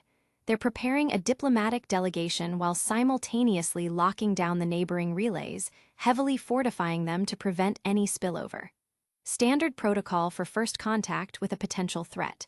Depending on how this new power responds, it could go one of 2 ways. Either an amicable negotiation, or all-out war. Shepard clenched her fists behind her back, nails biting into her gloves. Her mind raced, scenarios, possibilities, but outwardly she remained a statue of focus.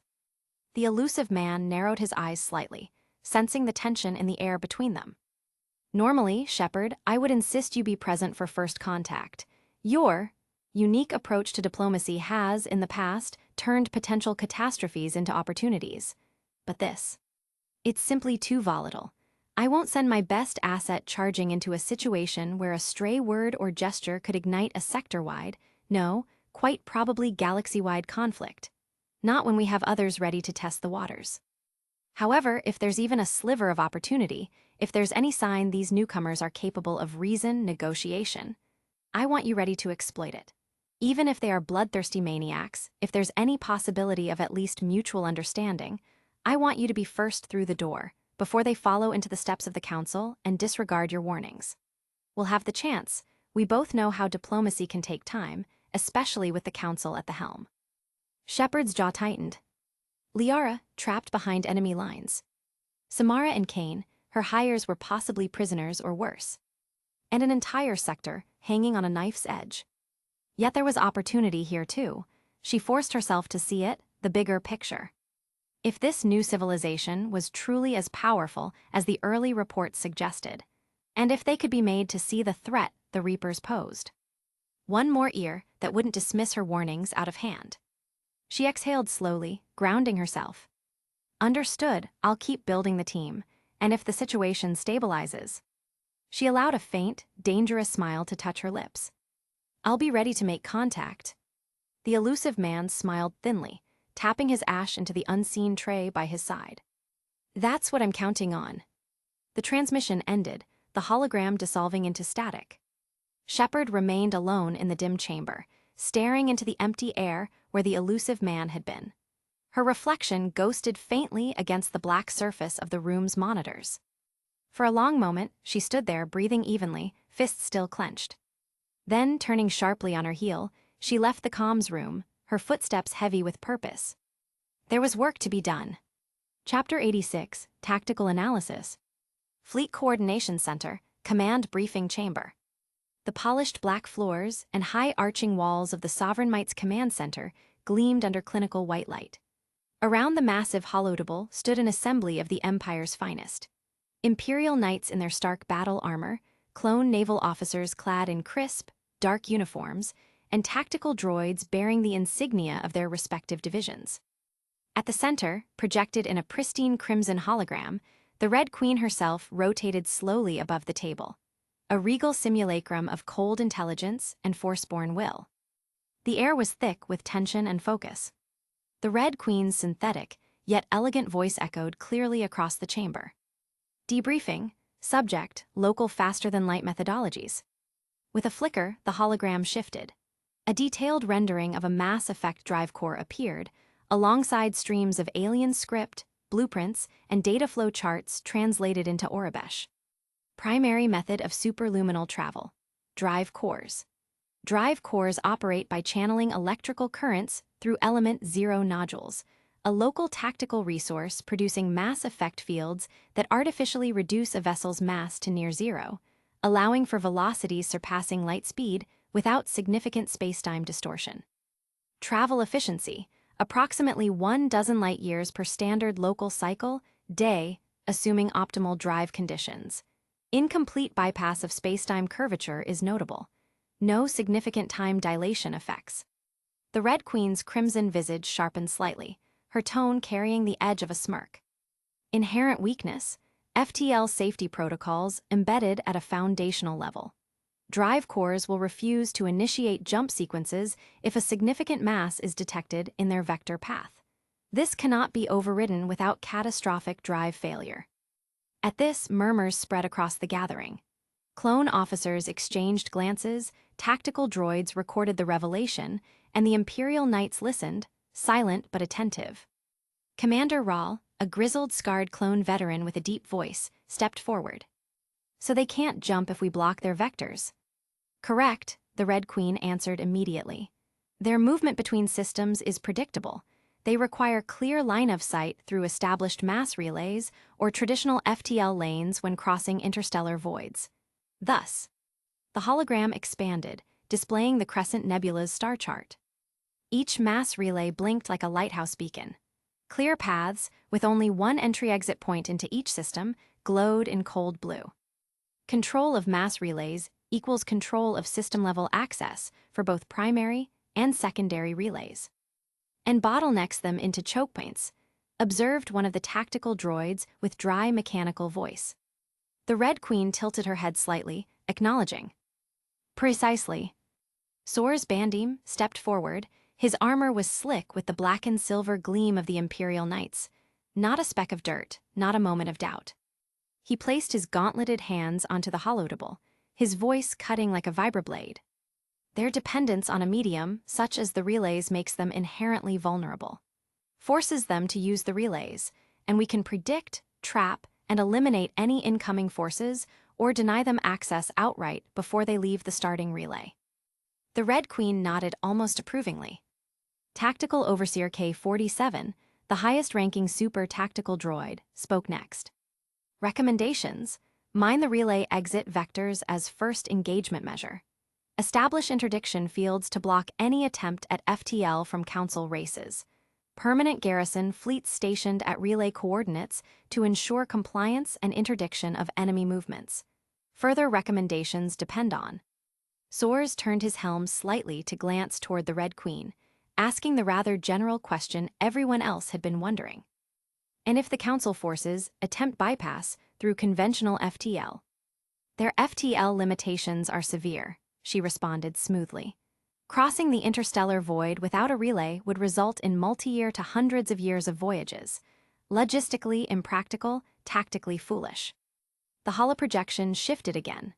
Now, the flickering image of Liam's planetary database rose before the assembled officers. Endless lines of navigational charts, trade manifests, and star system telemetry. The Red Queen's voice sharpened, crystalline and absolute. Supplemental briefing.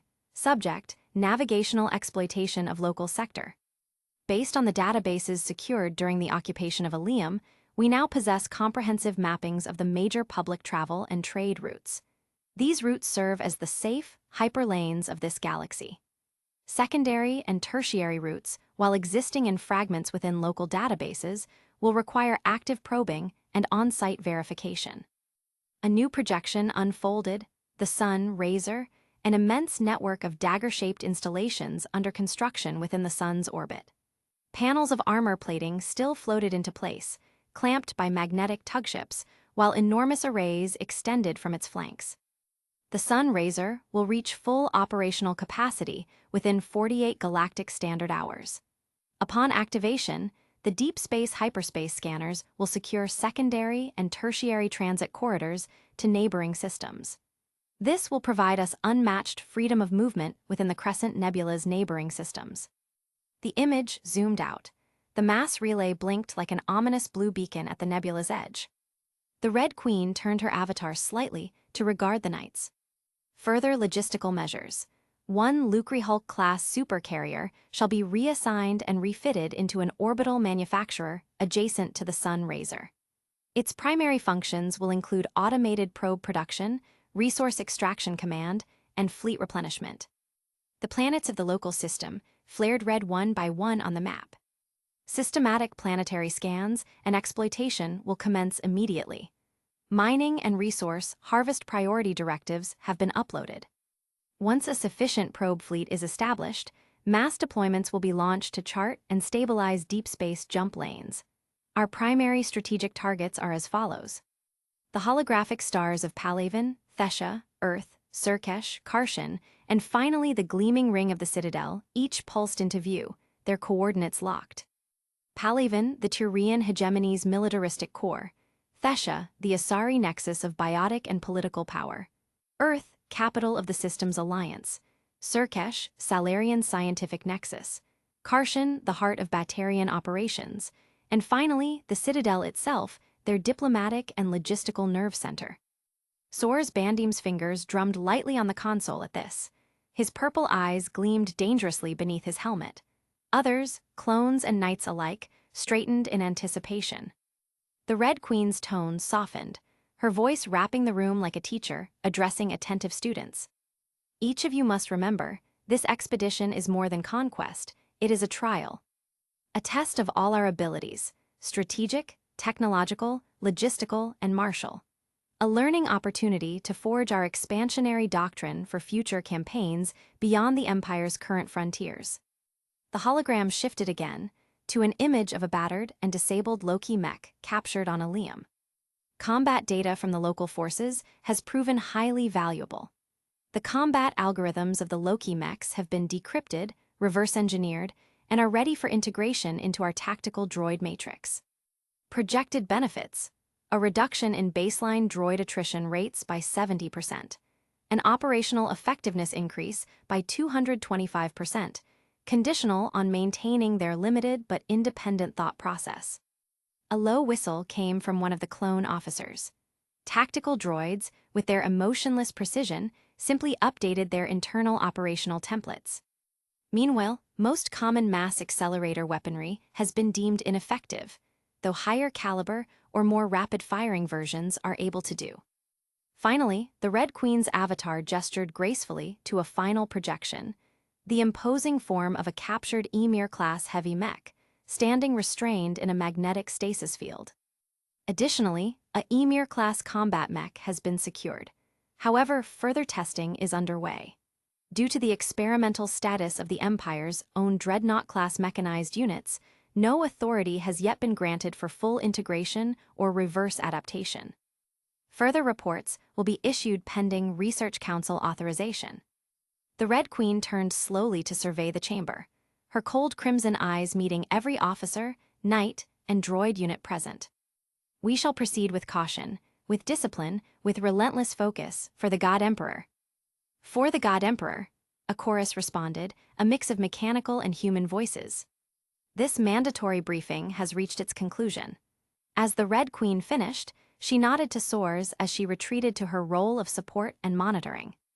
As the Red Queen's final words faded into the stillness, Soars Bandim stepped forward. The chamber's cold lighting caught the polished black of his armor, and the Imperial Knight's white cloak brushed softly across the gleaming deck. His presence, much like his words, cut with surgical precision. He glanced around at the gathered officers, clone commanders, fleet captains, tactical droids before he spoke, voice clear and resonant. The mass relay will be shut down. There was a ripple of murmurs. A few human officers exchanged glances. Even one of the tactical droids tilted its head, processing the new directive. Not destroyed, Soars clarified, his gaze sharpening. Yet, from our readings, such an act would spell the destruction of the entire system, until we can do so safely, and even then, destruction remains a last resort. Deploy the concentration of our fleet to surround predicted approach vectors near the relay. Flood the approach vectors with electronic interference and remote signal scrambling. Set up passive gravity netting if necessary. We deny any inhabitants already in the system, or any Council force entering, escape, without provoking immediate retaliation. A clone captain in deep red-marked armor raised a hand slightly. No hesitation, as expected of a bred weapon of war. Sir, forgive the question, but we've invaded one of their worlds. Even without official declarations, won't they treat this as a de facto act of war? Soars smiled coldly, a sharp, calculating expression, and without a word gestured toward the center of the chamber. The Red Queen complied instantly. The map of the Crescent Nebula blossomed into full projection behind him. As it zoomed out, the massive map rendered in vibrant crimson, violet, blue, dark blue, green, yellow, and orange donned with stark white lines. Ilium, Soars began, tracing the world's position with a gloved hand, is a proxy for the Asari, true. But legally, politically, it is part of the Terminus systems, even if by slight margins. They do not recognize the authority of the Council, only that of the Asari leadership. The map flickered, outlining in bold golden light the borders recognized as Council space, Palaven, Thesha, Surkesh, and their immediate protectorates. The Crescent Nebula remained outside it, marked in a hazy gray, the color of ambiguity. The Terminus systems are recognized as independent, lawless, beyond official Council jurisdiction. Trade routes and influence are not the same as sovereignty. His voice darkened, steeled with certainty. Officially, they have no grounds. The officers visibly straightened. The Red Queen continued, voice chiming softly alongside Soar's. The Crescent Nebula serves as a neutral corridor, a no-man's land of commerce and mercenary interests. While individual Asari matriarchs, Salarian unions, and human syndicates operate here, no formal protection treaties exist between Ilium and the Citadel Council. In short, Soars finished, folding his arms behind his back, we have an out, but more importantly, so do they. A diplomatic free pass to forego a violent military response simply because however few of their fellow Xeno were lost in our invasion. At least for now. The map began to change. Systems flashed and pulsed as projected stratagems layered themselves across the galactic plane. Red arcs, simulated council fleet movements, branched out from the core worlds along the mass relay networks. Soars turned slightly, pacing as he spoke. We are ignorant of many things in this galaxy, therefore we must firstly learn. Then comes the rest. He paused and looked across the chamber. Thus, diplomatic interactions must proceed, at least until secondary and tertiary hyperlanes into their space are mapped and secured. The Red Queen highlighted several mass relays in strategic chokepoints. Systems at crossroads pulsed white-hot, a clear message to all. With access to their home worlds, we have access to their key mass relays, the freedom to have them deactivated. Or destroyed, Soars intoned, we can divide their fleets. Strand their battle groups far from one another. Cut supply lines, strand their reinforcements. The simulation showed enemy fleets struggling across fragmented corridors, some even confined to a sector of the galaxy, unable to respond in unified force. Imperial formations, by contrast, surged through stable, previously mass relay routes, or even through secondary routes established via the probe networks. A systematic slaughter. We will isolate them, Soars said, his voice soft but deadly. Break their cohesion, then crush them fleet by fleet, world by world, system by system. The tactical droids immediately began uploading new route analysis for priority scanning. Clone commanders began murmuring low-voiced plans between themselves. The Empire was no longer simply holding Ilium. It was preparing a noose. The atmosphere in the council chambers was tense. The holographic display at the center flickered, showing the Crescent Nebula with a glaring red indicator over the now inactive mass relay. The sudden loss of contact had sent ripples of concern throughout the Citadel. Councillor Tivos leaned forward, her expression composed but her eyes betraying concern. The relay's silence is unprecedented. We've lost all communication with Ilium and the surrounding systems. This isn't a mere technical malfunction. Councillor Spiritus crossed his arms, his mandibles tightening. An occupied system, a disabled relay, and no word from our assets. This is an act of aggression. We should mobilize a fleet to re-establish control. Councillor Valern adjusted his posture, his tone measured. Direct military action without understanding the adversary's capabilities could be unwise. We need intelligence. A diplomatic envoy could serve as both a peace gesture and a means to gather information. Councillor David Anderson nodded in agreement. Valern has a point. A diplomatic mission allows us to assess the situation without immediate escalation. However, we must prepare for all outcomes. Spiritus's eyes narrowed and he prepared to speak, but Tivos interjected, her voice firm. We cannot let fear or pride dictate our actions. A show of diplomacy demonstrates our commitment to peace and stability. Valern added, tapping into his omnitool to display a map of the region. The Crescent Nebula's strategic position makes it a valuable asset. Understanding the occupier's intentions is crucial. Our agents can operate under the guise of diplomacy to gather necessary intelligence. Anderson looked around the chamber, weighing the options. Then it's settled. We send a diplomatic envoy, accompanied by a discreet security detail. Simultaneously, we begin contingency planning should the situation deteriorate. Spiritus grunted, clearly displeased but acquiescing. Very well, but we must act swiftly. The longer we wait, the more entrenched this occupying force becomes. Tivos concluded the meeting. Prepare the envoy. Let's hope diplomacy prevails but be ready for any outcome. Minus Wasteland, Tyrian cruiser Vigilant Resolve. Council diplomatic escort vessel. The interior of the cruiser was a web of polished bulkheads, designed for war but temporarily sheathed in the trappings of diplomacy. In the primary comms chamber, a blue hologram shimmered before Captain Tarquin Septales, a veteran of the hierarchy's border conflicts and now the chosen escort for the Council's diplomatic mission to the Crescent Nebula. The hologram depicted Chancellor Sparatus of the Tyrian hierarchy, his features stern, his voice clipped. Tarquin, it is very likely this is a one-way mission. I expect you and your crew to be prepared for that. Septales saluted crisply, his hand striking the center of his chestplate. Understood, Chancellor. If they mean war, they'll find the hierarchy doesn't bend. The hologram nodded before flickering and vanishing. Septales exhaled, his breath sharp in the recycled air. He turned and exited the chamber, boots clanging against the deck with practiced authority. As he moved down the corridor, Marines and naval crew stood straighter, saluting their commander. He returned the gestures briefly but focused, each step purposeful. The bridge doors hissed open. Stars shimmered through the reinforced viewport, the dormant mass relay of the Minus Wasteland looming in the distance like a silent god waiting to awaken. Status, Septales asked, his voice firm.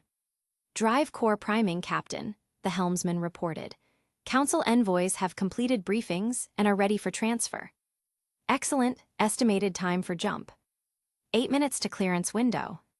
Septales nodded, then turned to his right where two Asari diplomats stood, one a soft-featured representative of the republics, the other a far more calculating matriarch, older and experienced, her expression unreadable. Esteemed counselors, he said with a slight inclination of his head, your vessel is prepped in the secondary hangar. Sergeant Caloris will escort you personally. An armored Tyrian stepped forward and saluted. Right this way. The younger of the two Asari hesitated. We appreciate your concern, Commander Septales. Let us hope this ends with open channels, not opened fire.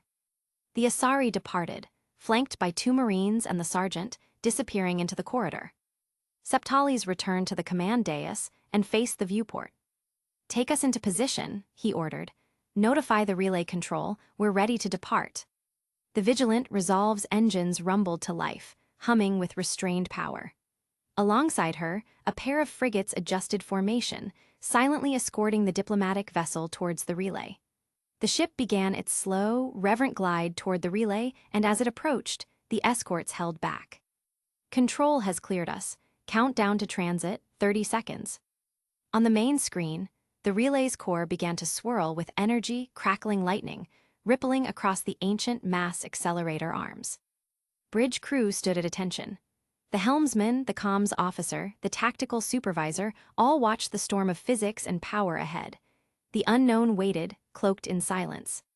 Brace for jump, the navigator called out, engaging relay. With a blinding flash and a guttural hum, the Vigilant Resolve was consumed by the energy of the relay and flung into deep space. Chapter 87, Council Envoy. Aboard the Excalibur, in orbit over the Shadow Sea system. Soar's Bandim stood still at the edge of the Excalibur's observation deck, his black cape still despite the low ventilation hiss within the chamber. The view beyond was magnificent in a quiet, terrifying way, an artificial constellation now wrapped around the local sun. The sun razor platforms bloomed outward like petals of cold industry, each construction ring tethered to the others by flickers of energy and reinforced beam networks. Downstream, enormous cargo droids maneuvered support pylons into place. Between them, latticework channels fed processed plasma into the massive sensor array, already humming with power as it cast invisible pulses across space. Just beyond, the retrofitted Lucrehulk, now designated Forge Star, hung like a bloated moon, its internal bay transformed into a mobile factory for deep system probe deployment. The transformation of the system was well ahead of schedule. Already, the first of the advanced survey drones had begun to push into the outer starfields, tracing routes with eerie precision. A complete hyperlane map of the Crescent Nebula was no longer a matter of if, but when. Soars folded his arms and let a measured breath escape. It had taken less than a standard cycle to neuter resistance, to claim one of the most powerful systems in this alien galaxy, and now. My lord, came the voice of his comms droid, a polished black protocol unit with crimson eyes, we have an unscheduled activation of the local mass relay. Single vessel. No escorts.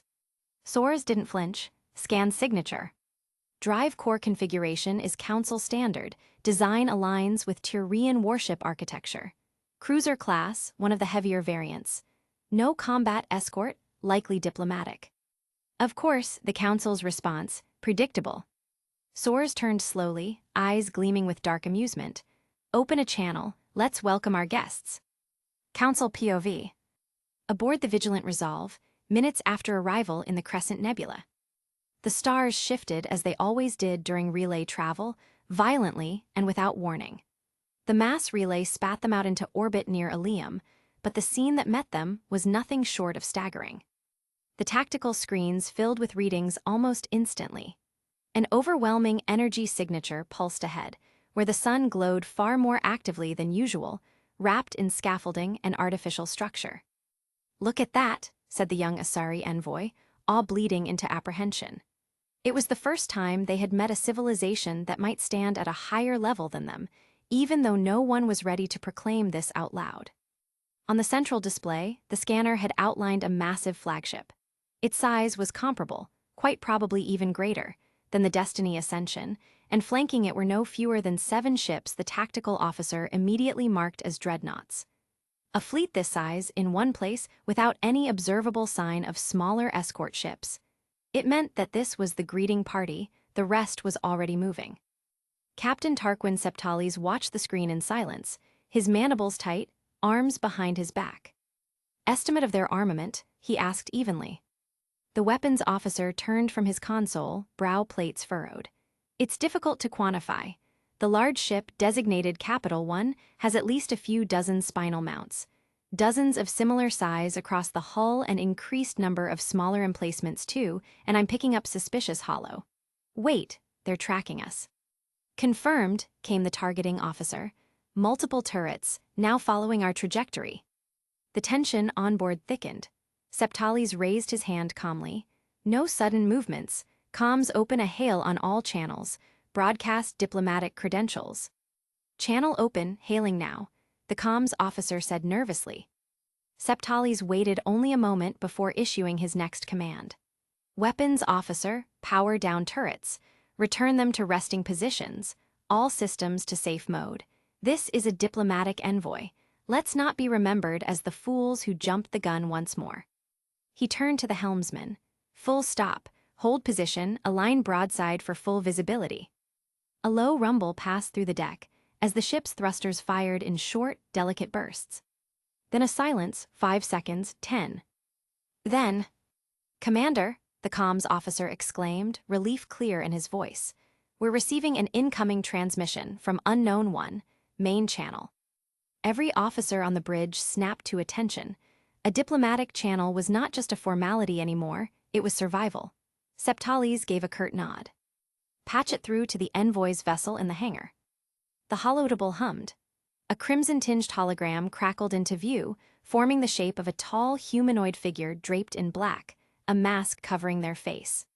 "This is Soares Bandim, Knight General of the Empire in charge of this fleet, under the grace of the God Emperor," the voice declared with effortless authority.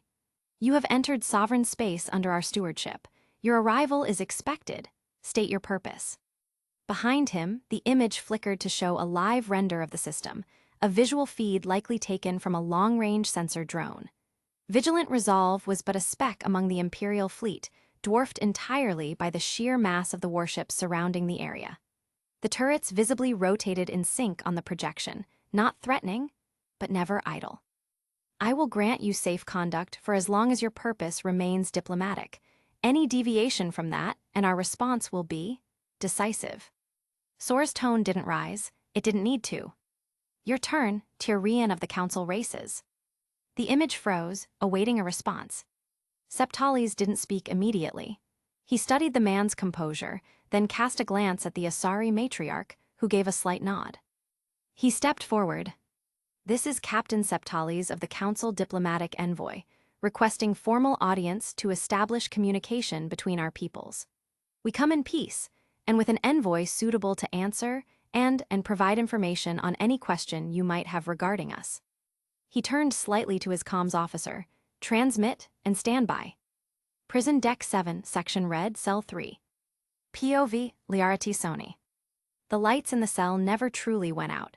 They dimmed, yes, shifted into a low blue hue during the artificial night cycles, but they remained constant, humming softly from recessed corners.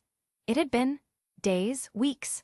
The concept of time had dissolved like mist in Liara's mind, leaving only impressions, moments, disjointed and scattered.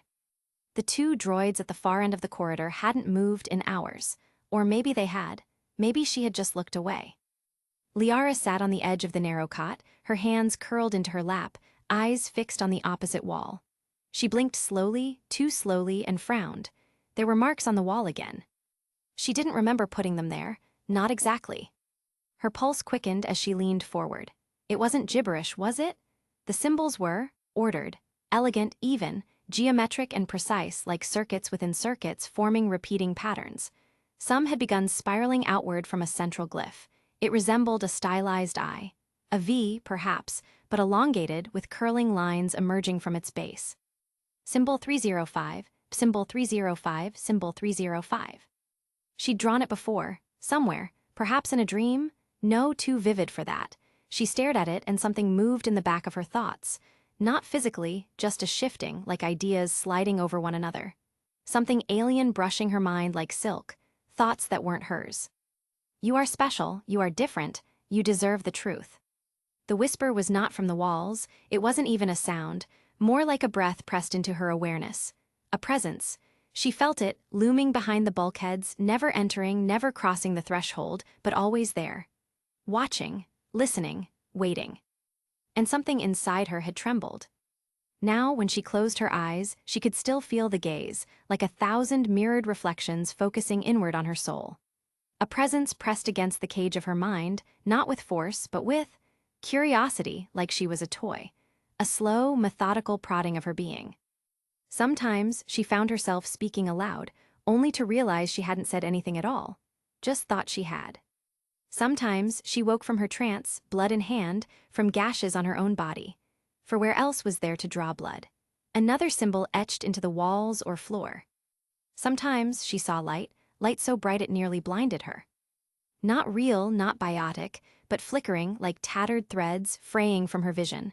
Always at the corners, always out of reach, and always gone when she tried to look for them. She stood abruptly, pacing. She'd begun to dream in languages she didn't speak. When she woke, she remembered fragments, phrases. And sometimes when she whispered them in frustration, things, not real, not there, responded.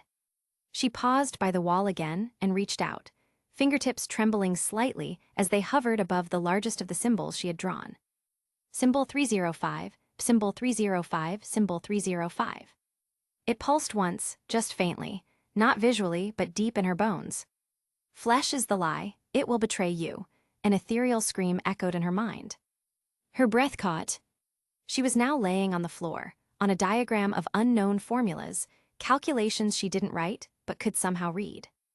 Getting up, she quickly backed away, her eyes widening at the complex nonsense sprawled in front of her. Her own body was covered in cuts, bleeding gashes of her own making. Spirals and arcs, faint words in a language she knew she had never learned, but now could somehow read. It read, "Thought is the path. Change is the only truth." The sleek cruiser of Tyrian design eased forward on inertial thrusters, gliding into the shadow of a behemoth.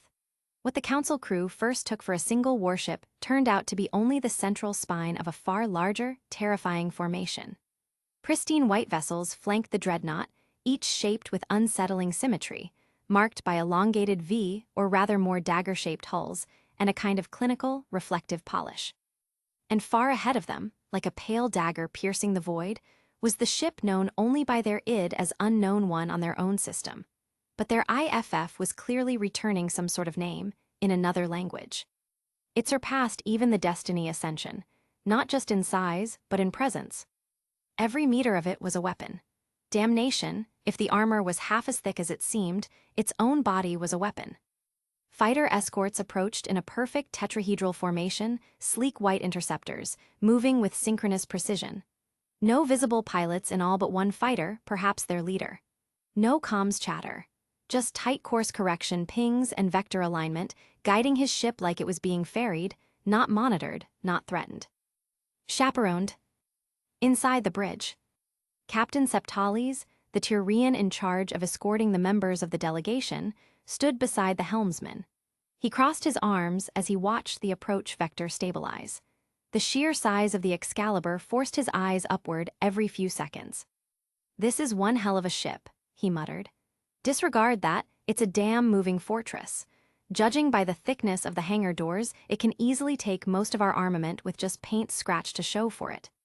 Beside him, the Asari matriarch Althanes adjusted her flowing diplomatic robes. Her gaze was calm, yet her biotic aura pulsed faintly, a trained reflex, perhaps, in such alien and unsteady surroundings. "Then we must treat it as such, and assume those who built it understand power very intimately." The helmsman swallowed dryly as the hangar door ahead slowly split open, revealing a cavernous bay of eerie white light. Docking Bay, Excalibur. As the cruiser settled into the berth and its landing ramp lowered with a hiss of pressurized gas, the delegation was met by rows upon rows of immaculate white-armored soldiers. Each stood perfectly still. Hundreds of glowing photoreceptors followed the envoy's descent down the ramp, but not one weapon twitched, not a single footstep rang out. The silence was deliberate, tactile, and the corridor they were funneled through was unmistakable, a single open path between droid and trooper alike, leading directly to a tall figure clad in pale, contoured armor and a black helmet. The figure's hands were clasped behind his back, a long black cape draping to his boots. He resembled Asari and humans in general shape, but then again so did Drell. He said nothing as they approached. Soars Bandim. At least that was the name they were given. Interior hallways. The delegation walked in silence, flanked at every angle by more guards. Some were too fluid to be droids. Their stance, the subtle shift of weight, it spoke of life behind the visor. Behind and ahead of the group, silent droids walked in perfect step, spherical sensor orbs above their shoulders humming faintly. The halls were wide, gilded with inset lights and silvery black alloy panels, giving a sense of both cathedral and military dreadnought. The group walked without guidance, for no alternate paths were offered. No turns, no doors. Observation deck, Excalibur. Soars stood beside a long black table, a few consoles displaying hollow rings of system data. He turned only when the delegation stopped across from him, and even then, gave only a simple greeting.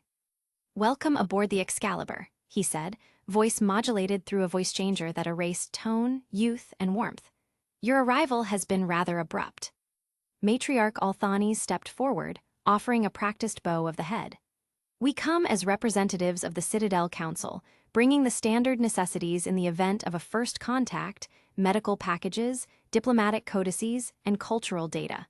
As is tradition." Soars tilted his helmet slightly, then motioned with a single hand. "We respectfully decline." The table went silent for a moment. The matriarch's smile flickered, the corners of her mouth dipping almost imperceptibly. "I see. Might I ask why?" "We already possess the information we need," Soars said. "Your world, Ilium, provided it in full." The Asari's smile vanished as a troubled expression appeared on her face. That action was not only unprovoked, but highly inflammatory. The council races will see it as a hostile first step. Soars waved a gloved hand slowly, as if brushing the issue aside. "Ilium resides in the Terminus systems. It is, by your own designation, a region beyond council control, lawless, independent. You've made that distinction for decades. We acted accordingly." Septales stepped forward now, his voice tight. "That's a technicality. Ilium operates under Asari law and receives direct trade and protection from council-adjacent sectors. It was functionally neutral until your arrival." Soars did not move. Function and designation are not the same. Regardless, by your own laws, Ilium is not your responsibility or problem. And even if it was not for it, I simply do not have the authority to partake in any diplomatic decisions that might affect the Empire. Althanes breathed slowly. He was stalling, she could feel it. The way he spoke, the very manner of his speech, the lack of interest in reciprocity. No questions, no curiosity, just polite rejection.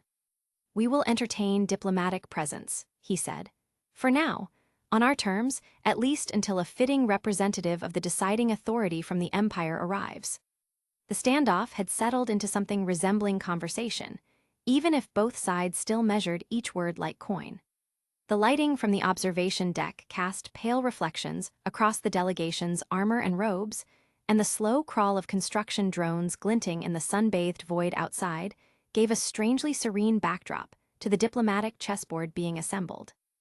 Matriarch Althanes, ever the politician, understood now that she had overreached.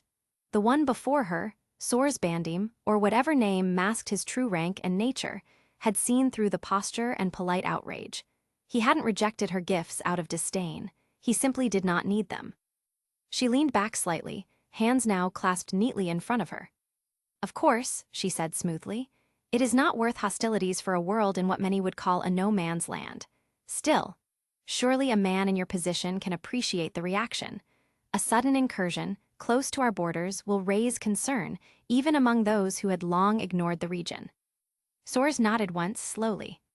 "I understand. The reaction is predictable, expected even. But ultimately," he said, tilting his helmet back toward the solar flares beyond the window, "your borders remain untouched. The Empire has no interest in Citadel space. Your worlds, your people, they are not our concern." That drew a faint but curious furrow in the matriarch's brow. He was offering reassurances, yes, but also establishing that their authority stopped at their borders, that anything beyond them was now open to reinterpretation.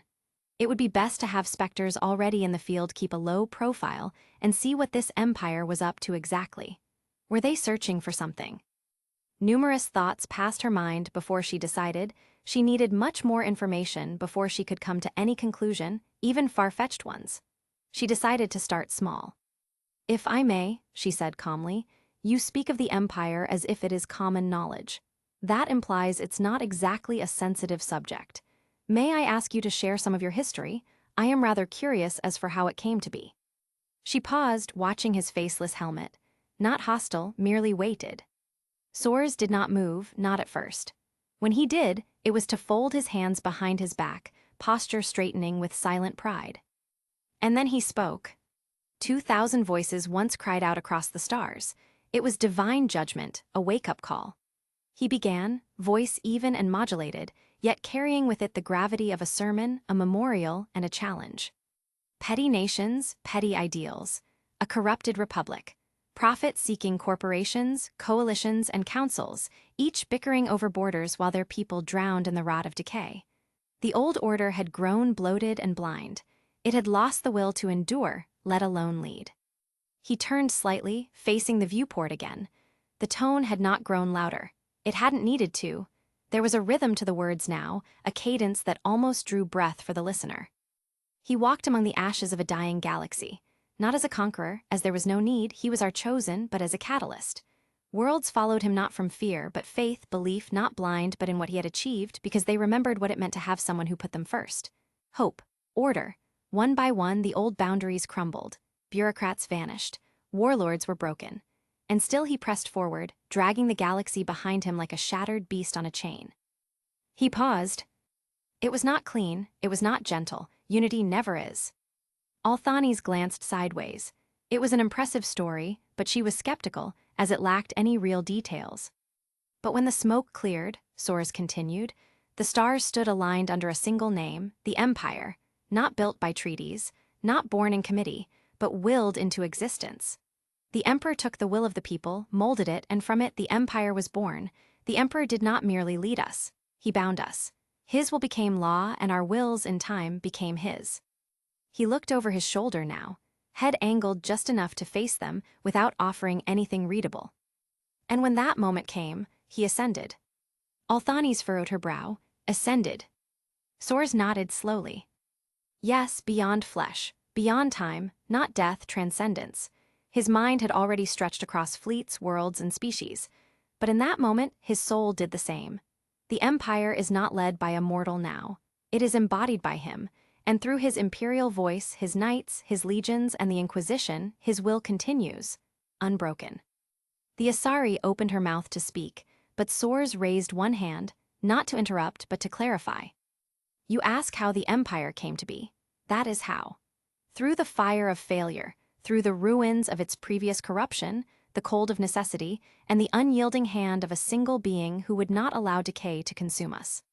A smile passed the matriarch face as she nodded slightly, a completely different sight as compared to the wide-eyed look of her younger protégé. It certainly. She was interrupted as the doors opened, another knight gesturing towards the knight general. My apologies, it seems duty calls. My troops will escort you back to your ship, after which we will reactivate the relay. As a sign of goodwill, the Empire is willing to release its captives into the custody of the Council. That surprised her, though after a quick calculation she realized his goal. Truly, captives were valuable, but non-Citadel captives meant little. Nevertheless, it would buy much goodwill off for the upcoming meeting between the delegates. Chapter 88, Escalation I. He stood alone at the forwardmost edge of the command deck, where the layered transparisteel viewport curved like a dagger's edge toward space. Pristine, wide, absolute. The stars outside shimmered with indifferent silence. And yet, to Lelouch Roman VI Britannia, cloaked in his guise as Alan Spacer, the stars were whispering.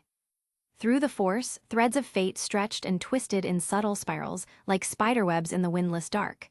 The tension was taut, but steady, predictable. Soars had done well. Not brilliantly, not with a flourish, but effectively. The Asari diplomat's decision to delay, the Council's leash tugging but not snapping, the quiet shuffle of strategy under the guise of peace, all of it unfolding in a rhythm Soars had chosen. And that, Lelouch mused, was the problem. They were not here for a walk. He leaned forward ever so slightly, and said in a low, amused tone, "Red. A beat." And then she appeared. A glowing form shimmered to life at his side, slender, composed, with shimmering red optics dancing behind her projected veil of data. The Red Queen, his AI, his adjutant, his eyes within his empire.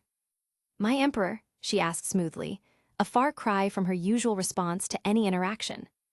Lelouch's smile was faint, invisible behind the pale mask. "I believe it's time to remind the best of the Imperial Academy about unexpected variables." He turned to her fully gloved hands behind his back. "Contact one of our Omega Nebula recon vessels," he said, voice silk over razors. "Have them transmit an emergency burst across secured Imperial channels, a sudden, unexpected engagement with a Batarian fleet." Red's avatar flickered once, as if blinking. "Would you like the report to indicate loss of contact?" "No need, just instruct the captain that the ship's appearance must match its role," he responded smoothly. "As you command." The chamber was darkened save for the pale blue glow of the central holo display, which rendered a slowly spinning model of the Excalibur and the crescent of stellar megastructures behind it. Around the chamber stood the counselors, Asari, Tyrian, Salarian, and human, each reading through the latest communiques from the diplomatic envoy now embedded aboard the alien supervessel. The tension was unmistakable. Counselor Spiritus, arms behind his back, talons clicking softly against his vambrace, broke the silence. "So, Matriarch Althanes has chosen to remain aboard the Excalibur," he said. "Even after everything she's seen, after everything they said, she intends to wait for their so-called Imperial Envoy to arrive." Counselor Tivos spoke next calmly. "She's chosen caution. Prudence. We know too little. A single misstep could endanger entire systems if this empire is as vast and coordinated as they claim." Spiritus snorted. "An empire that large, that dogmatic, built on worship of a single being, faith and fire, is not an ally. It is a threat waiting for provocation." He stepped forward, claws tapping as he gestured toward the display. "You heard what she said. Their God Emperor unified a fractured galaxy by force. They revere him as more than a man. That alone speaks volumes. Empires like that don't coexist. They consume. Today they smile and talk of cohabitation. Tomorrow they awaken a fleet, and it's too late to respond." Tivos's eyes narrowed, but it was Counselor Anderson who spoke next. "Let's not forget," he said in his deep, measured tone, "that it was that same empire that just released the remaining survivors from the Crescent Nebula. No ransom, no terms, just returned." He leaned slightly on the railing around the central display. "I don't like it either. Their methods are blunt, their presence overwhelming, but rash judgments haven't exactly served us well in the past. If this empire wanted to wage war with the council, they've had more than one opportunity. They didn't take it. Sparatus growled faintly in his throat. Not yet. That's the problem. They didn't have to. Look at their arrival, surgical, absolute, and bloodless where they chose it to be. They know they have power. They're baiting us into complacency. Perhaps, Tivos replied. But you would advocate what? Preemptive aggression, infiltration, espionage. Exactly, the Turian snapped. We need operatives in their space. Deep, hidden, not just to observe, to prepare, find weaknesses, exploit fault lines.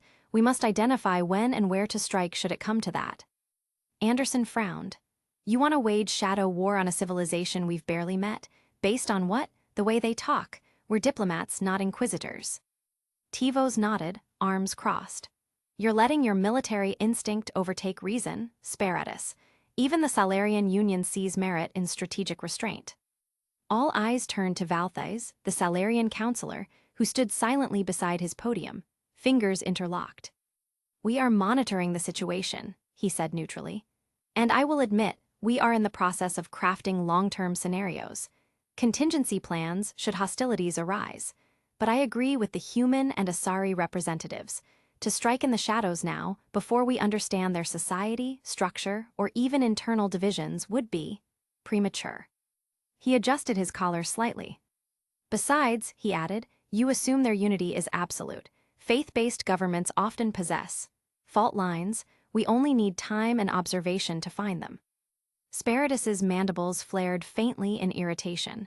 And if they're more stable than we think, if this isn't a cult but a doctrine that works, what then? Tivos looked back at the display. Then we negotiate. Slowly, carefully. If they desire containment within the Crescent Nebula, then let them have it for now. And while they entrench, we prepare countermeasures, expand covert assets, and build diplomatic channels. That is how we survive, not by fire and steel, but patience and precision. Anderson nodded. And if they prove hostile later, then we'll be ready. Sparatus looked from one to the next, jaw tightening, but he said nothing more. The chamber dimmed further as the model of the Excalibur dissolved into a broader map of the Crescent Nebula, flashing with system-wide empire presence. Dozens of moons, planets, and orbital stations, once council-controlled, now marked with the deep crimson insignia of the rising invader. Location: Outer Terminus Systems, Dead Space Sector 341 Gamma. Vessel: Recon Frigate Doctor 17V Strife, Munificent Class. Designation: Tactical Reconnaissance and Intelligence Relay Node, TRIRN. The Strife drifted quietly amid the stars, its angular prow pointed toward a field of ancient, broken wrecks. Fractured hulls and shattered remains of once glorious fleets floated like ghosts in the void. The bridge of the ship was dim, awash in the cold blue hues of hollow consoles and command uplinks. At the center of the command dais, seated in a high-backed frame, sat a tall, skeletal tactical command droid. His designation, TX-45. X-45 bore the black-shouldered insignia of Autonomous Field Command. A crimson stripe ran down the side of his dull white cranium, an identifier granted only to those droids with extensive self-learning algorithms and confirmed combat autonomy ratings. He sat motionless, save for the slow rotation of his ocular receptors scanning the tactical readouts. A moment later, the stillness was shattered by a cheer-up, an alert signal, tight-beamed through high-level command priority clearance. His head twitched to the side as the encrypted message flowed directly into his neural interface. The command came with a set of hard-coded coordinates pulsating across his visual HUD. There was no emotion in his voice, just cold, mechanical finality. New orders: reroute to grid Phaedra 97 Delta Xenon 6. Priority: Omega 9. Immediate compliance required. The helm droid, a spindly-limbed B-1 variant modified for starship control, swiveled its head. Acknowledged, calculating new trajectory. Its fingers danced across the console, feeding the updated course into the navicomputer. A new vector blinked across the nav screen. Then, another alert. Warning: projected route intersects dense asteroid field, Class III debris cluster. Recommend course correction or long-range bypass via Nephilim Ring. CTX-45 didn't even shift his gaze. Denied. Appropriate hull integrity loss is required to meet mission parameters. There was a momentary silence on the bridge, broken only by the low hum of cooling systems and the soft ping of microdebris against the forward shielding. The helm droid gave no protest, merely acknowledged. Understood, executing directive. Its hand dragged a dial upward. A sharp, artificial whine rose from the aft compartments as the twin reactor nodes surged to full capacity. The Strife lunged forward, inertial compensators straining to keep up. The ship accelerated with grim intent, straight into the oncoming chaos. The asteroid belt loomed ahead, a swirling mass of rock and death, lit dimly by the light of distant stars. Ancient debris, some still bearing the scarred hull plating of long-lost fleets, tumbled slowly through the void. Collision alerts erupted in the air, dozens, hundreds. Impact warning, impact warning, impact warning. CTX-45's glowing red optics stared forward, unmoved, unshaken.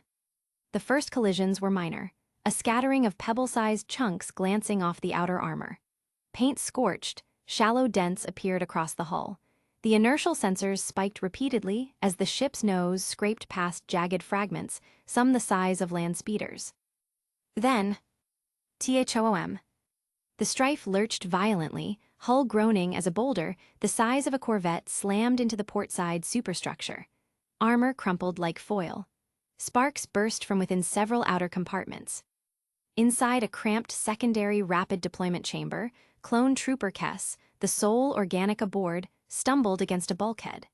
His helmet bounced off a droid next to him and left a shallow crack. He groaned, lifting his head just as another jolt rocked the corridor. Carking droids can't chart a straight line if their processors depended on it. I take limited offense to that, the droid whose optic he cracked spoke up. He activated his mag boots and pushed himself upright, watching readouts flicker red along the bulkhead. Bridge, this is Sergeant Kess. We're turning into bowling targets down here. You want to tell me why we're playing bumper ships in an asteroid field? CTX-45 answered with clinical dispassion over the intercom. Mission directive, expedite arrival. Projected survival ratio of vessel integrity exceeded required threshold. Damage within acceptable parameters. Acceptable parameters. Back on the bridge, the helm droid turned. Hull breach confirmed, Deck 6, Section Gamma. Emergency bulkheads deployed. Engineering reports minor engine damage. Adjusting output efficiency by 6.2%. CTX-45 simply nodded. Continue forward, do not alter trajectory. For another 10 minutes, the ship bucked and groaned under the constant barrage of micro-impacts. Occasionally, a high-pitched whine would signal a hull panel being sheared off by an errant shard. The shields held, barely. Finally, with a shuddering lurch and a sudden stillness, the Strife emerged from the belt.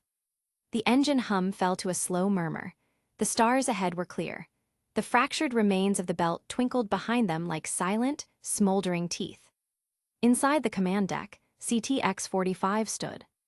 Arrived at designated coordinates, initiating passive scan protocols.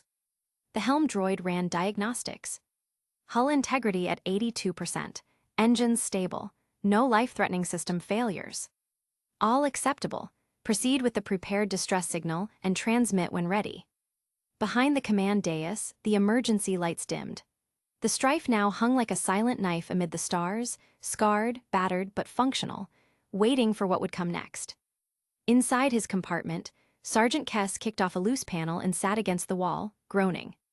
Next time I'm assigned to a recon frigate with a droid commander, I'm jettisoning myself out the airlock. UOG, he complained. Hurls. Right before hurling inside his cracked helmet. Somewhere deep in the ship, a small maintenance droid wheeled past, whistling an off-tune binary jingle. The silence of space returned. Above the Imperial capital, the Star Fort. It loomed in orbit like a forgotten god, a colossal silhouette against the shimmering surface of Britannia Secundus, the Imperial capital. Once a relic of hubris and horror from a dead empire, the Star Forge now served as the Empire's crown jewel, reborn not as a weapon of madness, but a forge of destiny. A monstrosity spanning 75 kilometers in length and 20 across. Its surface bristled with blackened spires, gravity pylons, and rotating cruciform arms feeding entire star systems of matter into its burning heart. A marvel, a myth reborn in steel and fire. And its guardian was no less mythic. Command Nexus, Starforge Prime Core. The air hummed with power within the central spire, where conduits of both energy and the Force flowed through synth crystal nodes, each inscribed with ancient Rakatan glyphs now overwritten with high Gothic imperial sigils. Darth Vader stood at the heart of it. His frame towered at nearly 2.5 meters, a giant among men and monsters. Encased in armor of jet black durasteel, its surface unchanged in silhouette from the last days of the Clone Wars, yet within, rebuilt. No longer the prototype of experimental technology. The breather cycles now silent as death if he needed it, but he opted for the terror his breathing filter granted him on his, admittedly now few enemies. The frame and armor laid in Beskar, a courtesy of the infinite materialization capabilities of the Star Forge, now making their way into shipbuilding. He was a weapon, the weapon of choice of the Emperor, his wrath made manifest. And so too had the man within changed. Gone was the instability, the tremors of doubt, the storm of Anakin Skywalker's fractured mind. Vader had studied, delved, consumed. From the shattered holocrons of Malachor to the hidden wings of the Imperial vaults, from the tomb worlds of long-forgotten Sith to the innermost sanctum of the Jedi Temple itself, no longer a place of light, but of silent ruin and reclaimed truth. He had not forgotten Skywalker. But he would kill him. That weakness, hope, guilt, love lingered still, somewhere in the scarred cage of his mind. A whisper, a flickering pulse of sentimentality that dared call itself a man. He had not yet cut it out, for the time was not yet right. The Emperor would give him that chance. And when it came, Skywalker would burn. As he stood motionless before the central terminal, the metal platform beneath him rotated slowly. A subtle movement that brought into alignment the many arrays of the Star Forge's intelligence network. A pulse of red light shimmered across the room. And then she appeared. The Red Queen. More than AI, more than machine, more than alive. Projected as a tall young woman in flowing red robes, with porcelain skin and long raven hair, her eyes glowed like twin rubies, burning not with light but with purpose. A hologram, yes, but not a simulation. She was the Star Forge. She was its will. Created not merely from code, but infused with presence, her every word laden with a breath of the dark side. She did not bow, but addressed him with the respect of a fellow weapon addressing a senior in the Emperor's service. "Lord Vader," she began, her voice cold. "The Emperor has chosen you to serve as a diplomatic envoy for the expedition fleet. You are not to interfere with any large-scale conflict, nor are you to lend material support. The Imperial Knights must be allowed to stand unaided. Their growth must be their own." Her eyes narrowed, features sharpening into something closer to a smirk. "That said, instruction, should you choose to offer it, is at your discretion." There was a beat, a pause filled not with silence but presence. "The Emperor has no outcome in mind. You may act at leisure. He expects only one thing, a personal report on the performance and potential of the Knights upon your return." That was rare. But then again, these knights were more than pawns. They were legacies, experiments, prototypes. And Vader, their harshest tutor yet, would be the measure by which they were judged. The Red Queen bowed her head once more. Her voice softened, laced now with an undercurrent of something resembling reverence. "As always, you serve with distinction, by the Emperor's will." Vader did not speak at first. His arms remained at his sides. The lenses of his mask stared directly at the image before him, unreadable. Then, in that deep, mechanical voice, stripped of any emotion save authority. "As my master commands." No other words were needed, none were wasted. He turned without flourish and began his march toward the hangar core. Behind him, the Star Forge stirred, a monstrous machine awakening from patient slumber. Droid wings shifted formation. Thousands of black-armored engineers bowed their heads as he passed. Deep within, the fires of the dark side pulsed through, lighting the path before him. In his silence, Vader contemplated. Not war, not conquest, but judgment. And if they failed, then Vader would teach the Imperial Knights the cost of disappointing him. Chapter 89, Escalation II. Aboard the Excalibur, en route to Central Observation Deck. The message came in quietly. No alarms, no flashing red holo displays, just the subtle flicker of an incoming command priority signal on the periphery of the bridge's status feed. But Soar's Bandim noticed it at once. His mind, like a coiled spring, had been tensed ever since the envoy meeting. He reached forward and opened the feed with a touch of his gauntlet, the voice of his recon operations officer filtering through. Captain TR-172 reporting. The Recon Munificent-class frigate dispatched to designated coordinates, GX-07421/TS Delta 5, has failed to report. Final telemetry suggests heavy impact and hull breach prior to blackout. Secondary analysis by the frigate confirms proximity to a Batarian patrol formation. Recommendation: hostile engagement likely. Compensating for disparity in technological prowess suggests either a second fleet or implementation of new tactics against our ships. Soars didn't speak at first. He stood still, so still the bridge crew did not even dare to breathe loudly. For several seconds, the only sound was the low, ambient hum of the Excalibur's reactor cores pulsing far below the deck. Confirmed, he muttered at last. His steps echoed across the command walkway as he turned away from the display and began heading toward the main bridge viewing chamber. With a gesture, he opened a private line to the Red Queen. "Convene the Imperial Knights," he ordered. The Red Queen's voice flowed from the deck's audio field, elegant and clear, the echo of an aristocratic woman in a silk robe who could command an armada with a whisper. "By your will." He didn't respond. The force churned as his eyes glowed yellow, but he contained his outburst, ensuring he did not damage any equipment on the ship, explosions of compressed air ringing out within a limited range as he contained them. Perhaps he should take a turn towards the prisoner cells before attending the meeting. Let off some steam and tear something apart before formulating a plan. A faint crackling nose took his attention as he raised his hand, a few twitches accompanying it as he frowned. He had cracked the lightweight exoskeleton in numerous locations. A sigh escaped him as he turned to leave the bridge. 10 minutes later, the chamber curved high above him in a crescent of immaculate durasteel and crystal sheen paneling. The viewing port glared outward across the void. Dots of faint stars, a sea of dust and darkness. Below, the primary galactic map shimmered into place, holographic in 3 dimensions, projected from a central spire controlled by one of his tactical droids. A flicker of static, then clean focus.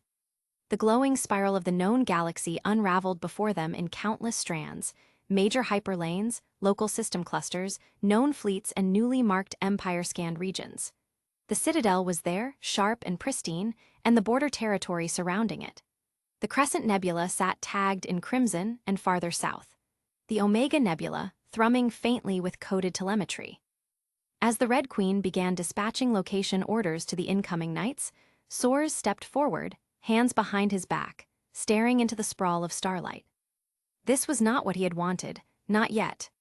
The council had been stalled, carefully, with effort and subtlety. Matriarch Althanis might be skeptical, but she was bound by the limitations of diplomacy. And through that, Soars had bought time, precious time for the expedition fleet to expand, to probe, to entrench.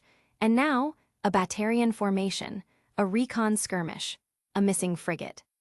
No message, no recovery, likely no survivors.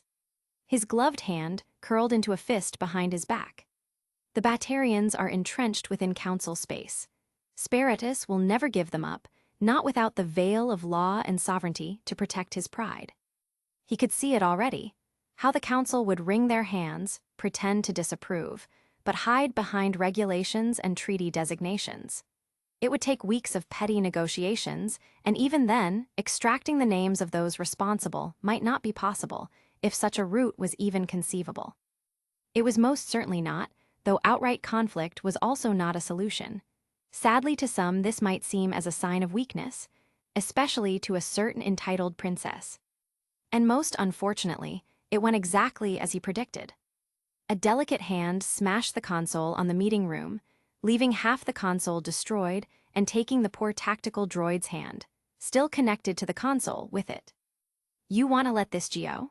A furious Leia spoke as her eyes glowed yellow, while the 2 other knights merely watched from their side. "You might not have much of a brain, but you do have ears. I suggest you use them." Soares responded as he narrowed his eyes. She nearly reached for her blade right there and then, but Lares was faster. A force grab yanking it off her hip, as his other hand pulled his own lightsaber from his own hip and ignited it, delivering it into his hand already at full length and pointing directly at Leia's throat. You. I suggest you listen, and listen well, Leia Skywalker, Soares said as he also glanced subtly at Alan Spacer. Whatever your opinion may be, I am the Imperial Knight in charge of this expedition, and whatever you may think, my word is his will made manifest for as long as he deems it so. Another attempt to undermine my authority, to undermine the Crown's authority, and I will have you put down, for good if I need to. Leia's chest rose and fell as she took a deep breath. Her jaw clenched, the golden hue in her eyes slowly dimming, though the defiant glint remained. That fierce, untamed spark in her spirit had always made her a weapon of conviction, even if it made her insufferable at times. With her hands at her sides, tension still coursing through her form, she muttered, "Understood." A small flick of Soares' chin was all it took for Lares to lower his saber. With a smooth, almost reverent motion, the silver blade hissed back into its hilt, and with the other hand, the knight used the force to lift Leia's saber from the floor. It spun gently through the air, before locking magnetically back onto her hip. Her hand twitched, but she did not reach for it again. Alan Spacer remained still. He never moved unless necessary. The opaque black visor of his helmet betrayed nothing, no judgment, no emotion, just the heavy presence of a soldier who obeyed orders and questioned them only when the consequences demanded it. Soares took a step forward, and as he walked toward the shattered console, he waved his hand. A new interface blossomed from the nearby wall, a flickering holomap of the Outer Council territories and the chaotic region beyond, the Terminus systems. He spoke calmly, evenly, a tone sharpened by discipline, not anger. Whether we like it or not, the Batarian hegemony is under the Citadel Council's umbrella. Direct military engagement would compromise the entire expedition. The Council will posture, stonewall, delay, and while they talk, the Batarians laugh in their dens, secure behind their legal shields. His hand hovered above the map, and the image zoomed in, spiraling inward toward a dense, chaotic cluster of systems, the Omega Nebula. But the hegemony is not the true strength of the Batarians, not anymore. Their wealth, their reach, their very soul is anchored here, in the slave trade. Omega is the artery through which their blood flows. The slavers are nominally independent. Smugglers, pirates, criminal lords. On paper, they're not hegemony forces. He turned to Leia now, watching her eyes narrow as understanding began to dawn. That fiction has protected them for centuries. Because the Terminus is a lawless zone, there's no accountability. The Council won't touch it. It's a shield, but one we can crack. Soares stepped back and folded his arms behind his back, pacing slowly. We strike at Omega, fast, precise. We seize it, choke it. And from there, we unravel the Batarians' entire economic foundation. Each slave convoy, each den of filth, every staging ground they use will be purged. Let us see what excuses they will use to intervene. Leia's lips parted slightly, her earlier rage replaced with focus. Her tone was still sharp, but more calculating now. And if they do actually retaliate, if the hegemony sends their fleet? Soares smiled. Then they give us what we need. They crawl out of their council cocoon and show their hand. The moment they cross the line, they become fair game, and we obliterate them, with justification, and with the council helpless to intervene. Lares gave a small nod of approval, folding his arms. They'll have to choose, remain silent and watch their empire bleed, or reveal themselves and die for it. Alan finally spoke, his voice distorted behind his helmet, but deep and grounded. We'll need speed. Once we start, the slavers will scatter. If they make it back to Batarian space, the plan collapses. Soares gestured to the tactical droid, who brought up additional data feeds, Imperial probe telemetry, scout ship reports, suspected pirate hubs, slave convoys, known Batarian warlord caches, all centered around Omega. Which is why the hammer must fall in a single blow. A cleansing. The Red Queen is preparing the logistical scaffolding now. The fleet will jump in 3 days. We make Omega hours in 3 hours. The other gateways fall within the day. After that, nothing leaves the Terminus system. Leia's smile was thin, predatory. They'll scream, but no one will come for them. Soares nodded, satisfied that the fire in her had finally been given shape. Direction, now she could prove useful. The Batarians made their move. We'll make sure it's their last. In a way, this provocation gave us. His words left him as his eyes narrowed. He turned back to the galactic map. The Omega Nebula pulsed ominously, soon to be the center of the Empire's wrath. His thoughts churned suspicions as he filed them away to investigate them later. And deep in his mind, Soares whispered to himself, "Let the Council watch, let them squirm." The lights dimmed as the meeting adjourned, and the knights left the chamber one by one. Preparations were already underway. The first true campaign of the Imperial Expeditionary Force had just been born. And it would begin in blood. SSV Normandy, Shepard's quarters. One day later. Shepard flopped onto her bed like a sack of Alliance-issued potatoes. The dull hum of the Normandy's engines vibrated faintly through the floor beneath her, but she hardly noticed. With a sigh that could only be described as soul-deep, she planted her face firmly into the pillow and let gravity claim her pride. This week had been something. First, there was the fruitless attempt to get any kind of meeting with someone from the Empire. Someone who could maybe explain the hulking fleets and had the entire Citadel bureaucracy either jittery or quietly losing their minds in boardroom meetings. Shepard had pulled strings. She had tapped Anderson. She'd even worn her good armor to the embassy, which, frankly, should have meant something. Not a zilch, not even a "we'll get back to you." Apparently the Empire didn't take calls, at least not yet. "Of course," she muttered into the pillow, voice muffled. "Mysterious authoritarian megastates are so trendy this year." Anderson hadn't been able to do anything either. To be fair, he tried.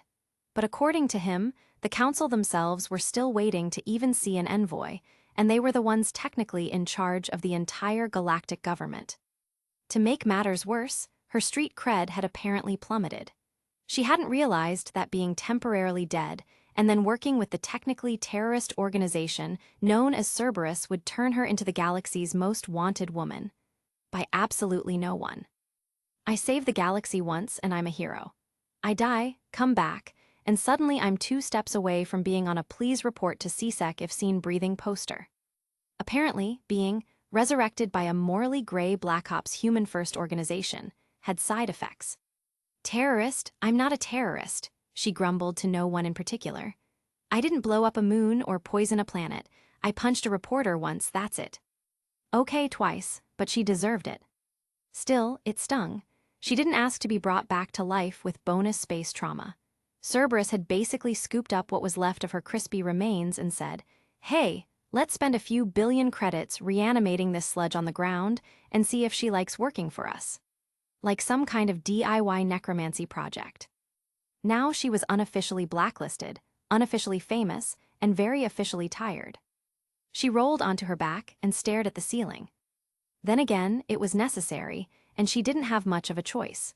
Hell, if the Empire was willing to do something about the Reapers other than talk disregard, she could see herself signing up for it, at least part-time.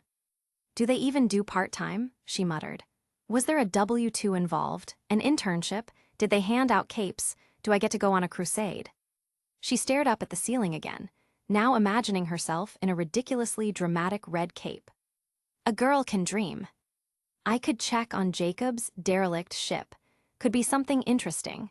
Could be a trap. Could just be Jacob trying to drag me into another one of his melodramatic personal traumas. She pulled the blanket over her face. Why do all of my crew have tragic backstories? I need someone boring, like a Krogan who just wants to garden. Where's that guy? Then again, that would be tragic in its own way. Still, there was a chance that chasing down the derelict ship might clear her head, and give her a break from trying to rub elbows with space zealots who didn't answer their emails. "Tomorrow," she muttered, already half asleep, "tomorrow's problem." And with that, Commander Shepard, part-time Cerberus operative, terrorist, full-time chaos magnet, drifted into a restless sleep where she probably dreamed of fighting Reapers while at the same time trying to file menial paperwork. Chapter 90, Attack on Terminus I. It had been nearly 2 weeks since the Empire had made itself known, 2 weeks of confusion, whispered dread, political paralysis, and far too little information. In that time, Shepard had survived another friendly favor. A mission that sounded more like a graveyard visit, but the reality? It was a descent into something uglier than anything she'd expected. Not Reaper ugly. Human ugly. The kind of horror that made you feel like you needed a decontamination shower for your soul. It had shown her the worst humanity had to offer, a willingness to degrade their own species just for that slight taste of power. Smiling as they dragged their fellows in chains like animals. It made her skin crawl. She sat now on the edge of her bed aboard the Normandy, armor stripped to the waist, her black undersuit clinging to her body. She ran a hand through her hair, exhaling sharply through her nose. Note to self, she muttered, rubbing her forehead. If I ever start justifying slavery because it's efficient, shoot me in the head. Twice. The idea of falling so far? It gnawed at her, whispering quietly in the recesses of her thoughts. Was she on the same path, working with Cerberus, turning a blind eye to the cost? She didn't like the answers she wasn't saying out loud, but she couldn't deny that the alternative was much, much worse. The lesser evil, she reminded herself. She flicked open her Omnitool and immediately glanced at her inbox. Still no message from Liara. A tightness clutched her chest. The war on Ilium had lit up news feeds nearly a week ago, wild rumors of prison releases, diplomatic missions, successful negotiations. But she hadn't been added to the prisoner or casualty list yet. No confirmations. Just silence. War had taught her the harsh truth. Some names never appeared. Not on rosters, not on tombstones, some just vanished. Shepard bit her lip. She hoped her friend wouldn't be one of them. She let the Omnitool flicker shut before hopping off the bed. She needed air. Well, station air, close enough. As she walked down the ramp toward the ship's exit, she activated her comms. EDI. Yes, Commander, came the AI's smooth, ever-calm voice. I'm heading out. Need some time to walk, maybe check in on the others. Notify me if anything comes up. Acknowledged. Would you like an update on crew positions? Please. Most of the strike team disembarked approximately 43 minutes ago. Garrus, Grunt, Jack, and Zeed are currently within the Afterlife Club complex. Talazora Vasnima, Jacob Taylor, and Miranda Lawson are within the Normandy, on their respective stations. Dr. Solis has requested to not be disturbed, but he left a note on the terminal indicating a few suggestions regarding improvement of the onboard medical equipment. Shepard sighed despite herself. That sounds like Morden. I'll have a look after visiting Afterlife.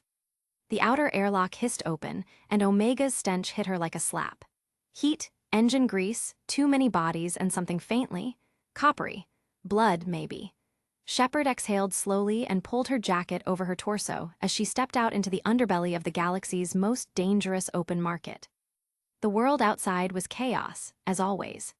Red neon-bathed, rusting steel and crowds surged through the wide walkways, Omega's version of polite society brushing shoulders with mercs, smugglers, and at least 3 different species of pickpockets. She let herself blend in. Unmarked armor, heavy weaponry, might as well be invisible in Omega. Maybe I'll grab a drink. Pretend for 5 minutes I'm not the galaxy's most radioactive problem. But just as she was nearing the entrance to the lower corridor that led to the club's interior complex, the floor lurched beneath her. Hard.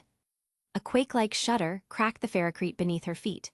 Shepard stumbled, one foot slipping out from under her as the corridor groaned. She caught herself on a nearby wall just as a secondary tremor hit, worse this time, violent enough to knock several people over entirely. Screams broke out. Somewhere nearby, a fuel line ruptured and sparked, spraying steam and white plasma into the air. Metal creaked ominously above her. Shepard didn't wait. Her instincts snapped into place. In one swift motion, her helmet deployed and sealed. EDI, talk to me. What the hell was that? A moment's delay. Then EDI's voice came back, sharp and distorted. Unidentified cruiser entered the Omega system. Attempted hails went unanswered. 7 seconds ago, it emitted an extreme energy discharge, magnitude EC, static cut-in, 1022J. The blast was directed at Omega's orbital rotation axis. Immediate effects include static cut-in, ionized particle saturation across the station midsection. Systems are another burst of static, malfunctioning. Life support failing in the upper tiers. Shepard's eyes widened. She pressed herself to the wall as civilians bolted past her in panic, some coughing already as emergency filters failed and smoke began to spread through side vents. Repeat, EDI, did you say life support's down? Confirmed, upper habitation decks are currently without functioning atmosphere regulation. 38% of the civilian population are housed there. Shepard's mind raced. Any ID on the ship? Negative, no registry, no IFF transponder. Visuals suggest Imperial hull design, but no known matching class within the current archives. Reminder, current archives hold no data regarding Imperial war capability. Well, that was just peachy. Tim would have to work a little harder in that section.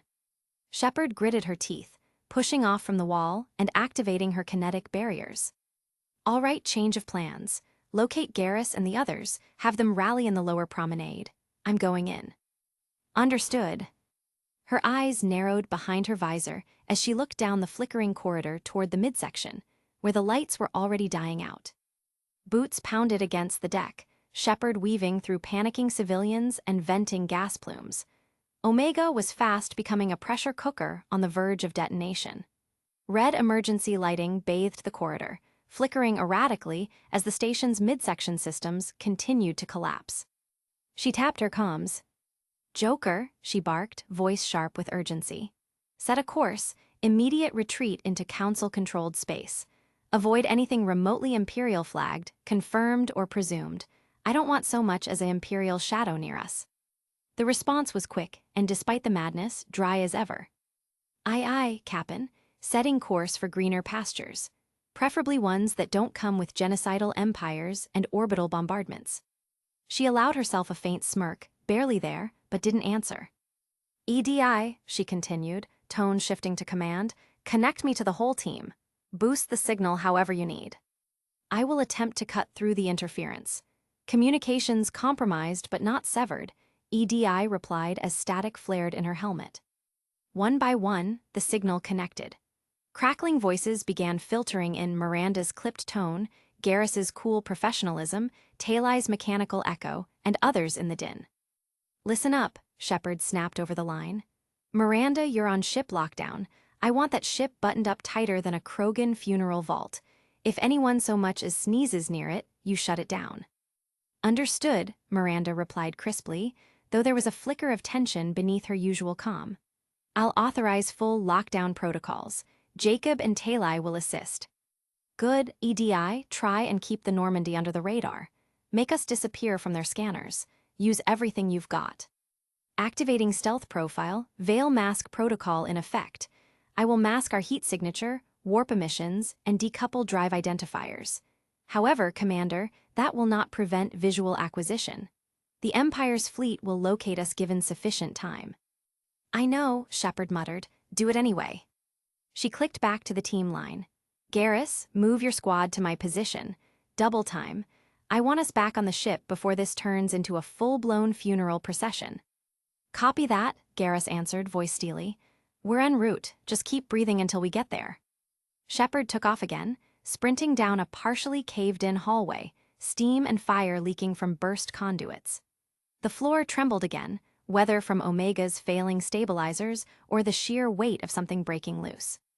Normandy SR-2, command deck. Joker's hands were a blur over the controls, the ship's sleek HUD casting blue light over his face as he rerouted power and plotted their escape vector. Come on, he muttered, rerouting a secondary power conduit around a fried panel. Gonna need a miracle and a warp ghost to pull this off. Suddenly, EDI's voice crackled across the bridge. Alert! Multiple unknown contacts have entered the system. Total readings, approximately 1,000 ships. At least 50 are Dreadnought class. Remaining ships are in coordinated flotillas. Estimated combat capability, overwhelming. Joker stared at the readout, mouth slightly open. Well, that's one way to ruin a guy's day, he mumbled. Hey, Shepard, might want to pick up the pace. This just went from simple bad to screwed without dinner bad. Shepard's voice crackled in his earpiece, calm despite it all. Copy, static cut-in. I'm finishing the jump path now, he continued, working the nav panel. Problem is, EDI's cloak might hide us from sensors, but if one of those snub-nosed interceptors so much as squints, we're a big, sexy, glowing target. I'm prepping for engine burn now.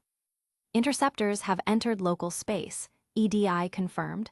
Trajectory suggests they are scanning for live signatures. Joker's jaw clenched. If they ping us, Commander, we're gonna have to either pull a runner before you're aboard, or abandon ship entirely and hope you don't mind hitching a ride home in a trash compactor. Not ideal. Omega, approaching Afterlife Junction. Shepard didn't answer right away. She ducked behind a pillar as an explosion rocked the corridor. Fire licked the ceiling, casting dancing shadows along the wall. A few bodies lay still nearby, station security, civilians, maybe even mercs. Didn't matter. This wasn't war, this was extermination. She tapped her helmet. EDI, she said, breathing hard. What's TH, static cut-in, of the station? Most of the Omega defense fleet has engaged the incoming force. Resistance is extensive but ineffective. Preliminary projections indicate station security will collapse within 5 minutes. Energy readings suggest the Imperial fleet's main weapons could destroy the station's core with a glancing hit. Shepard's gut twisted. EDI continued, clinical but urgent. Once the defenses fall, projections indicate the Imperial fleet will move to encircle Omega entirely and disable the mass relay. Time to full occupation, 10 minutes. Recommend expedited retreat to Normandy or consider surrender. The Empire has not destroyed the station immediately. It may be seeking targets of interest. You are likely to be a confirmed one. Shepard slowed. That idea had been sitting in the back of her mind since this began. Every Imperial broadcast, every intercepted message, they were watching. Waiting. She knew how militaries operated, and these bastards were smart. Surgical. A surrender might just buy her a face-to-face with the brass of the Empire, with whoever was behind this. Then movement. Ahead, figures broke through the smoke. Garrus, Grunt, Jack, Zeed, rushing toward her from the opposite end of the collapsing corridor, their armor glinting under the emergency lights. Hold static cut-in, Tian, Shepard ordered Joker as she met up with the rest of the team. They skidded to a stop, ducking behind debris. She stared ahead, mind racing. The Normandy could get away, maybe, but if they left now, there'd be no coming back. No intel, no opening, no conversation. But if she surrendered, if she let herself be captured, she might finally get to cut through tons of red tape in moments. A meeting, a possible ally, quite possibly on par with the Reapers in their upcoming war against them. She raised her hand again to signal the team. The helmet muffled her voice, but the words still rang with force. Go double time it to the ship. She made sure to consider it as a solid backup plan, one that didn't need much of a preparation. Chapter 91, Escalation IV.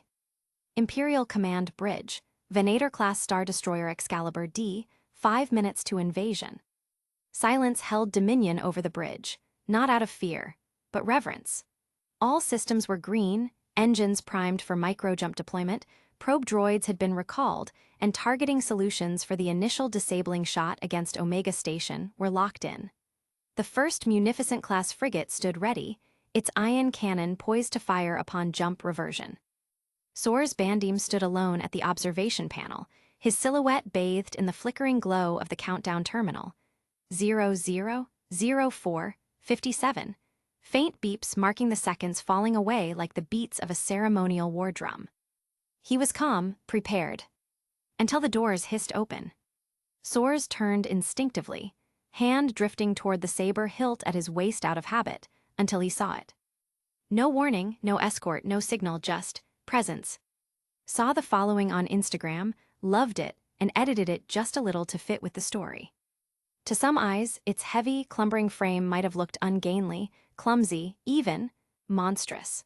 The featureless curves of black that served it for eyes might have appeared inhuman. But to the people of the Empire, it was glorious. A magnificent jewel box created both to protect and to exhibit one of the greatest treasures of the Empire.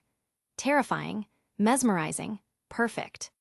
Such were the words depicted in the latest writings of a young scholar from the Imperial Academus. And now, standing in the bridge's ethereal glow, Soars could think of none better. Darth Vader, the Emperor's chosen, his wrath made manifest. Even before Vader stepped fully into the chamber, Soares felt it, a gravity pressing down on his soul. The force wasn't merely present, it surged, towered, a storm given form. And then Vader let him feel it, just enough. A crushing, soul-scouring pressure drove into his body, into his spirit. His knees buckled, not out of fear, but instinct. He dropped to one knee, gauntlet braced against the floor. "Lord Vader," he intoned, voice still steady despite the sweat forming under his armor. "Forgive me, I was not informed of your arrival. I had not prepared the—" Vader's voice broke his apology. "It was by my will that no news preceded me." Behind him, a small droid followed silently, watching, but Soares did not speak of it. "Rise, Commander Bandim." Only then did Soares realize the countdown had reached 3:40. It couldn't be right, he was certain he was keeping track properly. No more than a few seconds had passed. And yet the timer tickered down.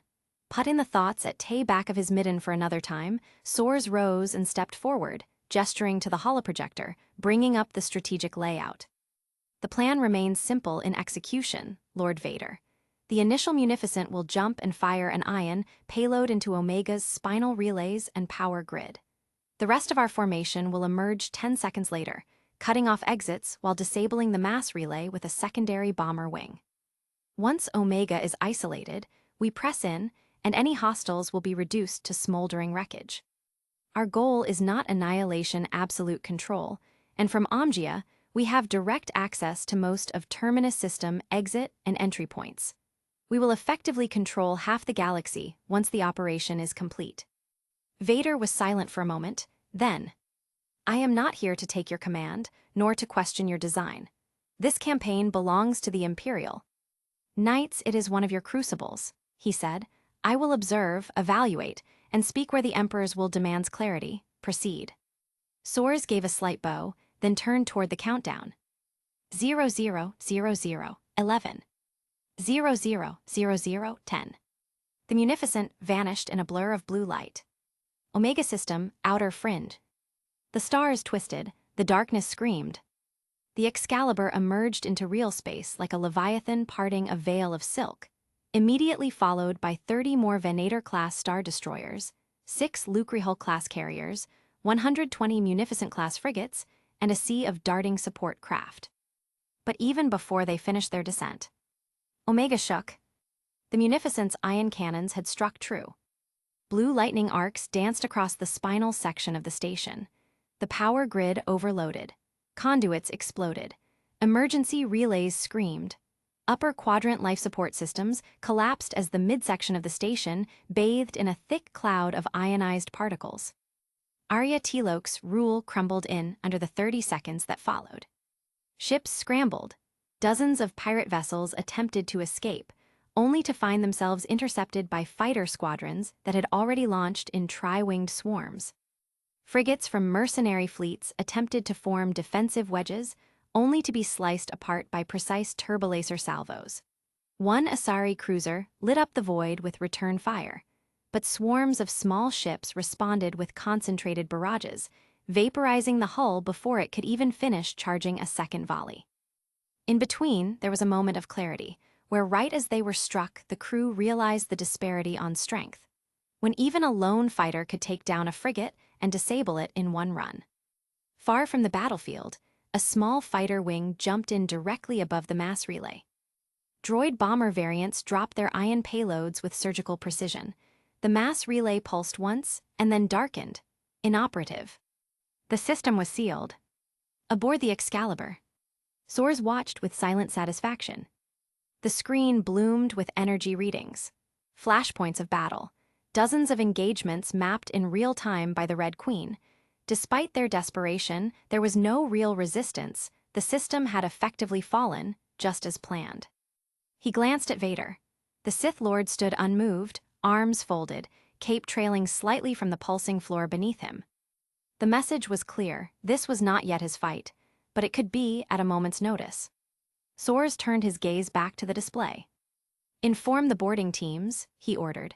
"Omega must be secured within the hour. Tunnels, decks, vaults, everything. No need for prisoners unless ordered otherwise." Behind him, the sound of Vader's breathing echoed. Omega, occupation in progress. Sector 4, afterlife complex and surrounding districts. The Empire's storm had descended with calculated fury, sweeping across Omega's districts like a surgical firestorm. Everything Arya Tilok had spent decades building, her criminal empire, her autonomy, her pride, was crumbling. Sector 1, Southern Dockyards, 17 minutes post-entry. A team of 6 Eclipse mercs huddled behind a reinforced loading container, pinned by suppressive fire from dozens of white-armored B-1 battle droids moving in coordinated formation, jumping from cover to cover. They'd expected pirates, maybe a heavily armed hit squads, but this, an honest to God army. They barely had time to scream as a BX commando droid leapt from a nearby service shaft, impaling one with a vibroblade before opening fire with a plasma disruptor. The Eclipse reinforcements that came to support were already down to half strength after being intercepted by 2 squadrons of ARC 190 heavy interceptors, their shuttles blasted apart mid-descent. Sector 2, Omega Market Arches. Volus shopkeepers and Elker gang enforcers huddled under collapsed steel beams while white-armored droidekas rolled into the courtyard, deployed their shields, and opened fire with dual cannons.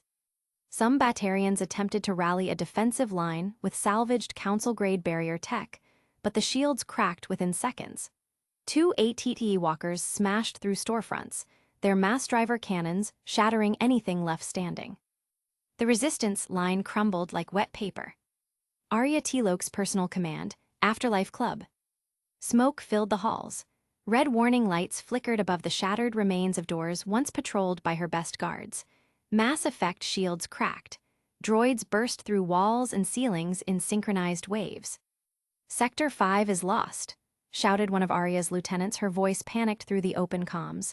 Repeat, we've lost the docks, they've blocked the relay. We, KZZCHT. Arya stood over the command balcony inside Afterlife, fists clenched on the railing, eyes narrowed. They're not taking this club. I built it out of blood and credits. They'll have to bury me with it, she growled. That moment, her terminal pulsed. Arya, this is the last of the ships. They're gone, all of them. Those beams just cut through them like plast. She didn't answer. There was no one left to answer to. No Merc captain, no Krogan warlord. The Omega's fleet and whatever else had joined them in defense were gone. Vaporized. The mass relay sat dead, a silent brick floating outside a battlefield of drifting debris and cold corpses. Outside Afterlife. White-armored B-1 droids moved in platoons, some dragging barricades into place, others tending to damaged droids. At the center of it all stood Clone Field Commander CT-4495612, Halberd, a fresh clone with the unmistakable matte crimson shoulder pauldron of the Imperial Expeditionary Corps. Halberd stepped forward, flanked by 2 BX droids and a medic unit. The destruction of Arya's empire had taken just over 20 minutes to officiate. But she hadn't been confirmed among the casualties, not that it mattered much. He raised 2 fingers and gestured silently toward Afterlife. A squad of 10 B-1s broke formation and began their charge, rushing into the main entrance of the structure, taking position as one of them pulled out a breaching charge. A moment later, the blast doors caved in, sparking and smoking. Blaster fire exploded inside moments later, mass effect bursts and bolt fire alike painting the walls. Screams followed. Then nothing. He waited. Listening. 3 minutes, static filled the comm, then a brief report. Target presence confirmed, squad eliminated. His hand fell to his side. No orders were given, just another gesture. And at his call, 4 more B-1s stepped forward, these bearing Imperial pattern rocket launchers, high-yield anti-structure ordnance. Each droid knelt at set angles, targeting not the open doors, but the primary structural supports above and below Afterlife. Loading clamps hissed, rockets slid into launch tubes. CT-4412 raised his hand slowly, then clenched it into a fist. The explosion was immediate. One rocket tore through the lower pylons with a thunderous scream, sending plumes of plasma and fire into the levels below. The second barrage struck the upper anchor points, detonations ripping through layers of architecture as the entire superstructure buckled. Steel screamed, concrete twisted. and the entire upper spire of the entertainment block collapsed inward, burying itself under half a megaton of debris. Smoke poured from the ruins. Crushed neon signs and pulsing club lighting blinked intermittently under the rubble. Afterlife was no more. The clone turned without and began walking back. Mark site, Alpha 1 cleared. A droid behind him nodded and logged the designation into the tactical grid. As they marched off into the burning heart of Omega, a familiar voice crackled across the frequency. "Omega is secured," came the voice of Red Queen. "Hostile assets eliminated or rendered irrelevant. The system is ours." Omega, Imperial Occupation Zone.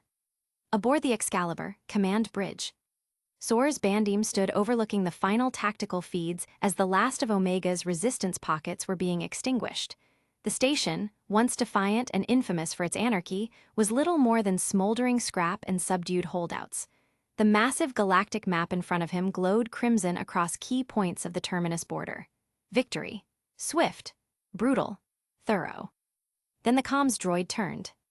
High-priority message from Clone Field Commander CT-2-123487. They have apprehended an individual claiming affiliation with the system's Alliance Navy and former Council Spectre clearance. He reports they hailed their neutrality in an open channel once the relay went offline. Soar's brows twitched beneath his helmet. The words slithered into his brain like barbed wire. "Keep them there. Do not engage unless provoked," he ordered, voice flat. "Initiate second phase protocols. I want the terminus border sealed double time. Once those relays are ours, the Council won't be able to do anything." Even as the second wave was mobilized, Soars paced briefly along the platform behind the bridge's main viewing panel. So, a Spectre. He had no illusions about what this meant, not diplomatically, not strategically. A wrench tossed with unerring accuracy into the precise gears of his operation. It had to be dealt with, carefully. Omega, NEAR the docked Normandy SR-2. Rows upon rows of white-armored droids stood motionless beyond the ship's ramp. Blaster rifles at the ready. Their black visors gazed blankly at the vessel like a pack of hounds waiting for the signal to strike. It was a display, not just of readiness, but of supremacy. Commander Shepard sat on a crate just within the ramp's shadow, helmet off, arms resting on her knees. Her stare was somewhere between exhausted disbelief and quiet rage. The relay had died the moment she reached safety. Right when she thought she had slipped free of the Empire's fingers, they had snapped the trap shut. Maybe it was fate. Maybe it was planned. Maybe that so-called God Emperor of theirs was really just a cruel kid with a magnifying glass, and she was the ant scuttling below. Bootsteps clicked behind her. She didn't need to look to know. "You sure this is a good idea, Shepard?" Garrus asked. His voice was tired, grating slightly through his rebreather. His rifle hung lazily on his back, though his fingers still fidgeted near the trigger. Old habits. "I'll put it on my top 3 if we actually get out of here alive," she muttered. "But nope, not even remotely. But with the relay down," she gestured vaguely upwards in the distance. "Not much else to do." Garrus nodded grimly. "Fair enough. Want me to get the others ready? You know, just in case this turns into one of those blast our way out while screaming sort of days." She gave a half-smirk. Not much sense to it, but if it makes everyone feel better, sure, go ahead, keep it tight. Meanwhile, Thesha Nighttime Sector 7C. Urban slums, hidden subterranean chamber. The stars above Thesha glittered, cold and distant. But down here, in the stonework beneath the city, the sky may as well have never existed. Dim red glow panels lined the stairwell to the chamber, originally a storage basement for a defunct shelter, now reeking of burnt ozone and blood. Inside, the walls were covered in symbols, scrawled in chalk, paint, blood. The geometric swirl of spirals met sharp twin chevrons, and atop it all, the glowing symbol 305, symbol 305, symbol 305 burned bright with strange energy, seared into the very foundations. Liara T. Sony stood barefoot before the altar, a rusting old examination table. Her breathing was shallow, excited. Her tunic, once cream-white, was soaked crimson. Before her, bound and twitching, was a young Asari acolyte, barely into her maiden years.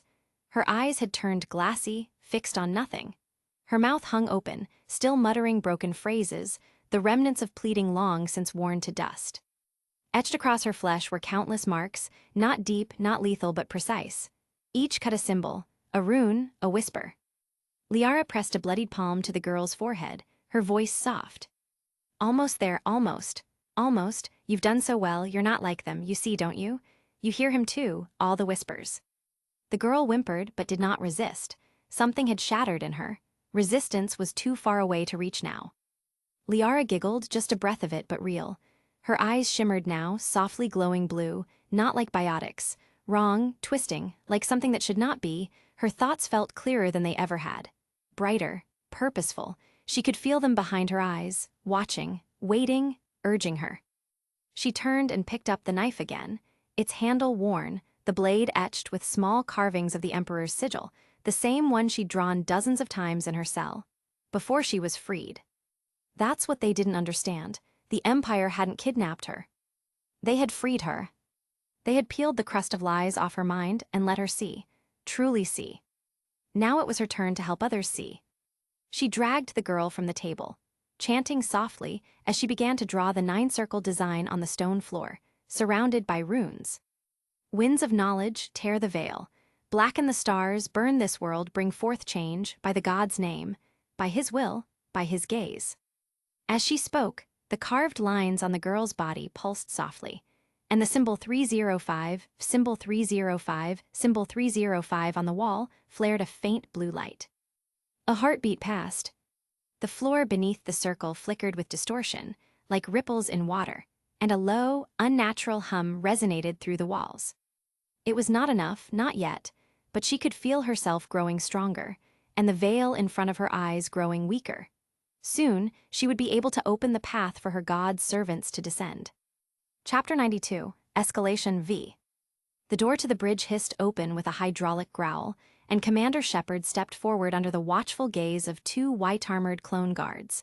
The overhead lights burned clean and bright, reflecting off the burnished obsidian floors and steel-gray paneling of the command deck. It was sterile, perfect, imperial.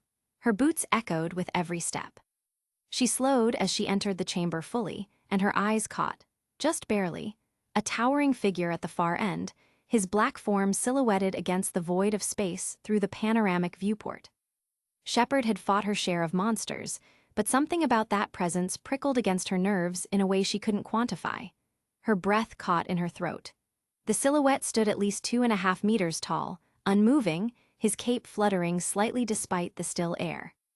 Then, like a curtain drawing closed, another figure stepped into view, cutting her line of sight.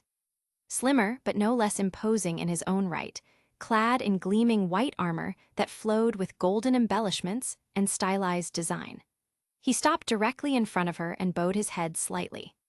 "Commander Shepard," he said, the voice modulated, calm but crisp and without inflection. "Welcome aboard the Excalibur. I am Soars Bandim, Knight Commander of the Imperial Expedition. I understand you wish to speak with a representative of the Empire. Congratulations, now you have." Shepard gave a short nod, not quite sure how to read him. He was young, that much she could tell even through the modulation, but not green. There was something calculating behind that mask, something dangerous. She raised her chin and spoke clearly. "I appreciate the audience, Knight Commander. My name is Commander Shepard, former Systems Alliance Navy, former N7, and former Spectre." Her tone was cool, formal, but laced with urgency. "I'm not here for politics," she said. "I'm here because something is coming, something big. I don't know what you've heard, if anything, but I need you to listen." Soars tilted his head just slightly. "Go on." Shepard inhaled sharply. 2 years ago, I touched a Prothean beacon. They were the dominant civilization before our own era, spanning and dominating the entire galaxy. The images it showed me, they were, I can't even describe them properly, machines, the whole civilization wiped out, burned down, by them, the Reapers. They're not some advanced Geth or whatever you might have picked up from the Council official documents. They're real. Her voice quickened slightly. Each one is the size of a dreadnought, armed, sentient, and capable of manipulating organics through indoctrination. Mind control. They've done it before and they're starting again. I saw it firsthand when one of them arrived, Sovereign. It almost wiped out the Citadel. We stopped it. Barely, but there are more out there. Thousands, maybe tens of thousands. Silence. Soares stood still, processing. Not a twitch, not a sound. Only the soft ambient thrum of the bridge and the dim pulsation of starlight through the viewport. A red queen, Soares said aloud. From the nearby holoterminal, the crimson form of the Empire's AI shimmered into existence, an elegant humanoid projection dressed in the flowing robes of a ceremonial advisor. Her voice was smooth, immaculate. A pause. Cross-referencing all databanks, only vague mythos and inconsistent terminology. No physical records recovered during planetary scans. A few discarded fragments from what appear to be tampered Citadel files. Nothing substantial. She paused again. Yet, what the commander describes aligns with anomalies in psychological patterns found on numerous redacted action logs of certain political and military figures predating the assault on the Citadel. Indoctrination is one of the plausible explanations, lacking definitive evidence. Soares stared at Shepard, his helmet impassive, unreadable, but in the Force he searched. She wasn't lying. She believed every word. But belief didn't make it truth, and in matters of the unknown, certainty was required. His mouth opened to speak again. Hiss, clunk. The bridge chilled as a low, rhythmic breathing filled the space behind him. Heavy, mechanical, timeless. HHHKK, PSSHHHD, HHHKK, PSSHHHD. Soares froze, so did the clone guards. Even the Red Queen dimmed slightly. Darth Vader turned. The sound of his respirator filled the silence with dread, and Shepard slowly shifted her gaze up, finally seeing him fully. No longer a silhouette. He was iron and shadow made flesh. He walked with purpose, each step slow and thunderous. The lights caught the curve of his helmet, the glint of his chest plate, the deep black folds of his cloak. The truth, Vader said, voice rumbling like distant thunder, is not found in words. The Night Order is still in its infancy, and practice would waste valuable time with no guaranteed result. Given the possible gravity of the threat, I deem it fit to intervene directly, he declared as his helmet tilted slightly towards the terminal where the Red Queen avatar had appeared. A minor nod told him that it would be logged as such. Shepard took a step back. There is a faster way. Before Shepard could question what he meant, the Force clamped down on her like a vice. She was yanked from the floor as if gravity ceased to exist, weightless, then crushed. Her eyes widened as the world seemed to blur and shift. Her limbs spasmed, unable to respond. Her head was ablaze with sensation, pain, light, sound, memories. The beacon, Eden Prime, Sovereign's voice. Saren, the attack on the Citadel, the blinding red of Sovereign's main gun tearing through space.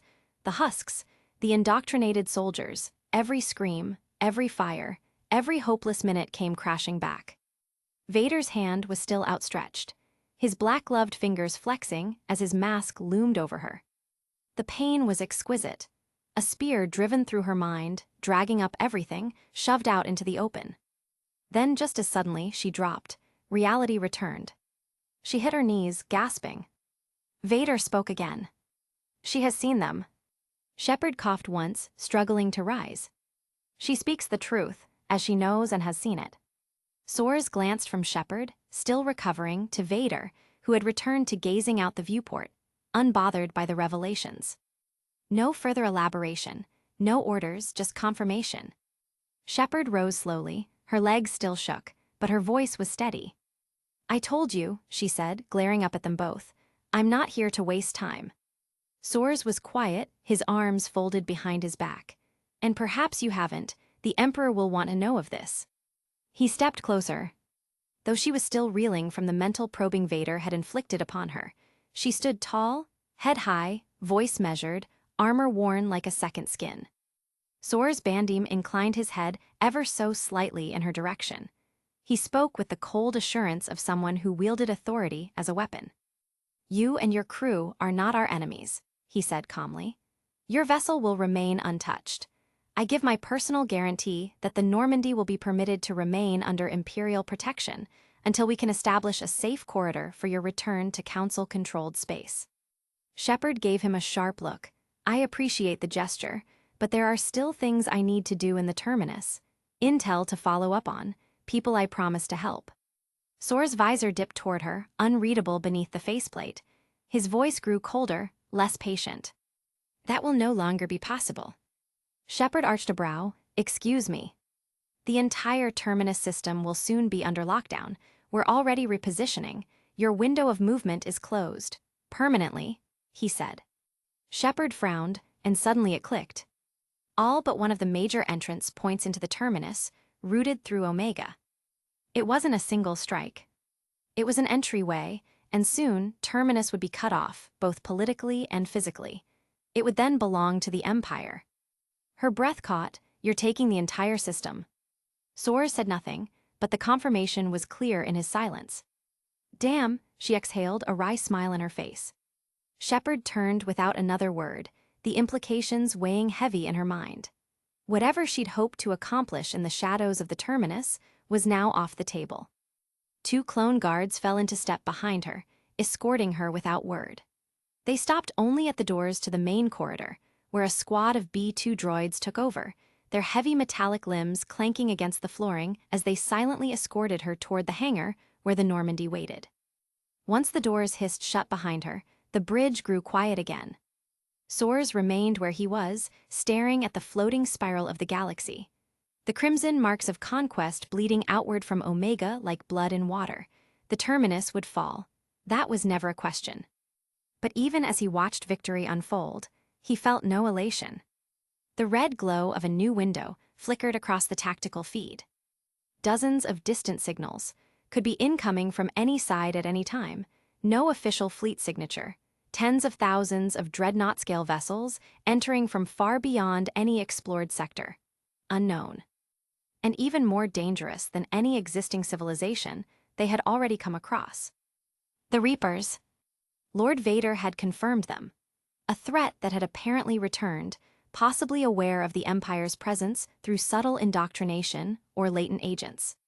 Soares exhaled through his teeth, his fists clenched behind his back. Could they infect droids? The Red Queen's mind was an amalgam of force-attuned logic and encryption, a being unto herself. Could she be corrupted? Unlikely, very unlikely. He had thought things were going a little too easy. Was this the real test the God Emperor had prepared for them? The war had changed. And time, limited as it was starting to evaporate. He turned on his heel and stalked toward the main command table, rotating the tactical display with a flick of his wrist. The starlit network shifted, terminus territories blazing bright with new deployment markers. Automated red lines marked the paths of multiple fleet movements. Soares lowered his voice to the nearest comms droid.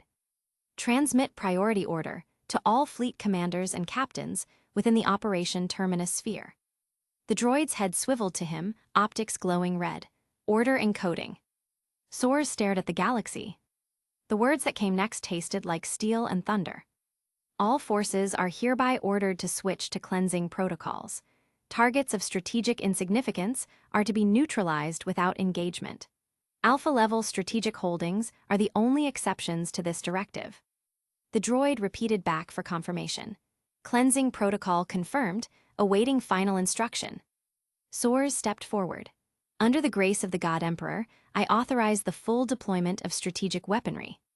He said as his back straightened even further, if that was even possible. Implement base Delta Zero protocols on all viable systems. The bridge dimmed. Behind him, the Red Queen appeared in holographic form, her crimson gown billowing with data-coded elegance. Her voice was chilling in its certainty. Protocol authorized, cleansing in the name of the Emperor. The command went out. And across the void, lights began to ping back from the map, one by one, confirming and acknowledging the order. High orbit over Omega Station. The lights along the central command bridge of the Endurance flickered red the moment the encoded message was received. Transmission acknowledged, droned the comms droid, its synthetic voice devoid of tension. Cleansing protocol confirmed. Base Delta Zero authorization received from Lord Knight Commander. The captain stood motionless at the fore of the command deck. His officer's uniform shimmered faintly in the ambient glow of the bridge's starfield displays, his gaze locked on the outline of Omega Station, still faintly visible against the slowly swirling clouds of the Omega Nebula. Beneath the shadows of the stars, that station had once ruled this sector like a corrupted throne. Now it would be cleansed. He turned sharply to his left. Activate the silencer. The matte black unit at his side immediately began relaying commands. Authorization received. Beginning silencer warm-up cycle. Routing primary power from all non-essential systems. The deck hummed as a low, thunderous vibration began emanating through the ship's spine. Across the Endurance, relay nodes locked into position, and massive cooling systems spun into high gear. Through the reinforced viewing ports, one could see it, the long, angular protrusion beneath the belly of the Endurance, now glowing faintly with charging energy. One by one, across the bridge, various droid officers began their reports. Silencer beam matrix at 40% charge, cooling manifold online. Target acquisition algorithms in progress, prioritizing Omega's central reactor cluster. Calculating compensation curves, Omega's rotational vector, compensated, adjusting for potential plasma feedback due to detonation proximity. Fleet-wide broadcast has confirmed safe distance margins, no atmospheric overlap. The energy thrumming through the ship grew louder, deeper, pulsing like the breath of a slumbering giant. The crew droid stood still, silent, unmoving, while one final set of glowing digits counted up in the holospace above the firing console. The captain stared at it for a moment. The numbers ticked upward, 84%, 91%, 97%. Silencer beam at maximum efficiency, reported the tactical droid. Target locked, confirmed another. Main fusion core at Omega Station selected. Predictive modeling confirms catastrophic overload threshold. Chain reaction, 99.89% probability. His hand twitched only once, barely perceptible. One last hesitation. Then, fire! From the Endurance's underbelly, the faint hum transformed into an earth-splitting roar. A line of pure crimson energy, thicker than a capital ship, lanced forth in a split second, moving with impossible speed and precision. It struck Omega's midsection like a divine scalpel. Not even a moment passed before it burrowed into the central reactor. Omega Station, 0.3 seconds post-impact. Imperial sensor FEDS, aboard Endurance. Instantaneous core overload confirmed. Structural containment breach spreading, sector G to K collapsing. Radiation surge off the charts, emissions exceed red line tolerance. Explosion imminent, chain reaction accelerated. All 1,823,583 life signs extinguished. In an instant, Omega, entire, lit up like a dying star. It erupted from within.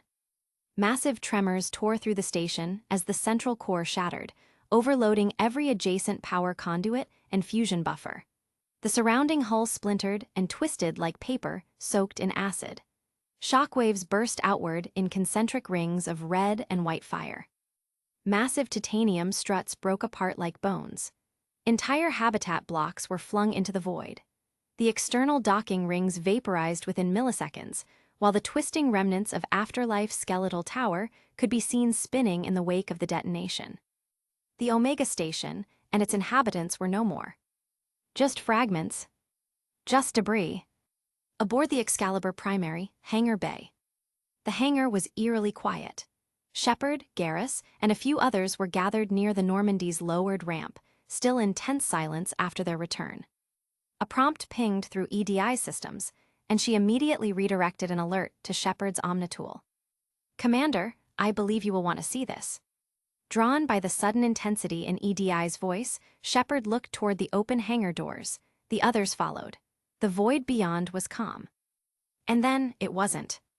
A pulse of deep, angry red lit the darkness as a megalaser sliced through the nebula, visible even from kilometers away.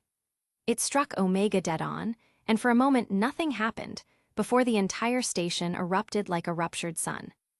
The deck rumbled ever so slightly. The distant sound, muffled by vacuum and shielding, felt like thunder on the edge of a dream. Even Garrus stood speechless. Jack slowly leaned forward. Holy shit. Shepard's eyes narrowed. Behind them, standing near Shepard, Morden muttered, "Most curious. Previous engagements and force deployments suggest intent to capture. Sudden increase in drastic measure reflect a major change in operational parameters. Outside influence may be applicable." His eyes flickered briefly towards Shepard, whose eyes widened at that. Only wreckage remained, a drifting graveyard where Omega had once been. No final messages, no survivors, no warning. Just obliteration. Shepard stood staring wide-eyed at the floating wreckage. It was because of her, the million or so souls on Omega had all vanished because of her. She had asked for them to listen, and they did. And she had no idea how many lives would become collateral damage because of it. Chapter 93, Moving Houses. Chapter 94, Corruption Erupts. The council did not see it at first. Thesha had always been a world of elegance, a jewel of culture and knowledge, wrapped in the pride of the Asari. But when the reports began to pour in, they came as fragments, frantic, contradictory, impossible to reconcile. At first it was whispers of civil unrest, scattered riots, cells of zealots screaming about a new dawn, about visions and promises written in fire.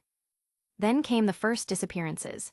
Matriarchs, priestesses, whole enclaves vanishing into the night without trace, their homes desecrated with spirals of blood and strange glyphs etched into the walls.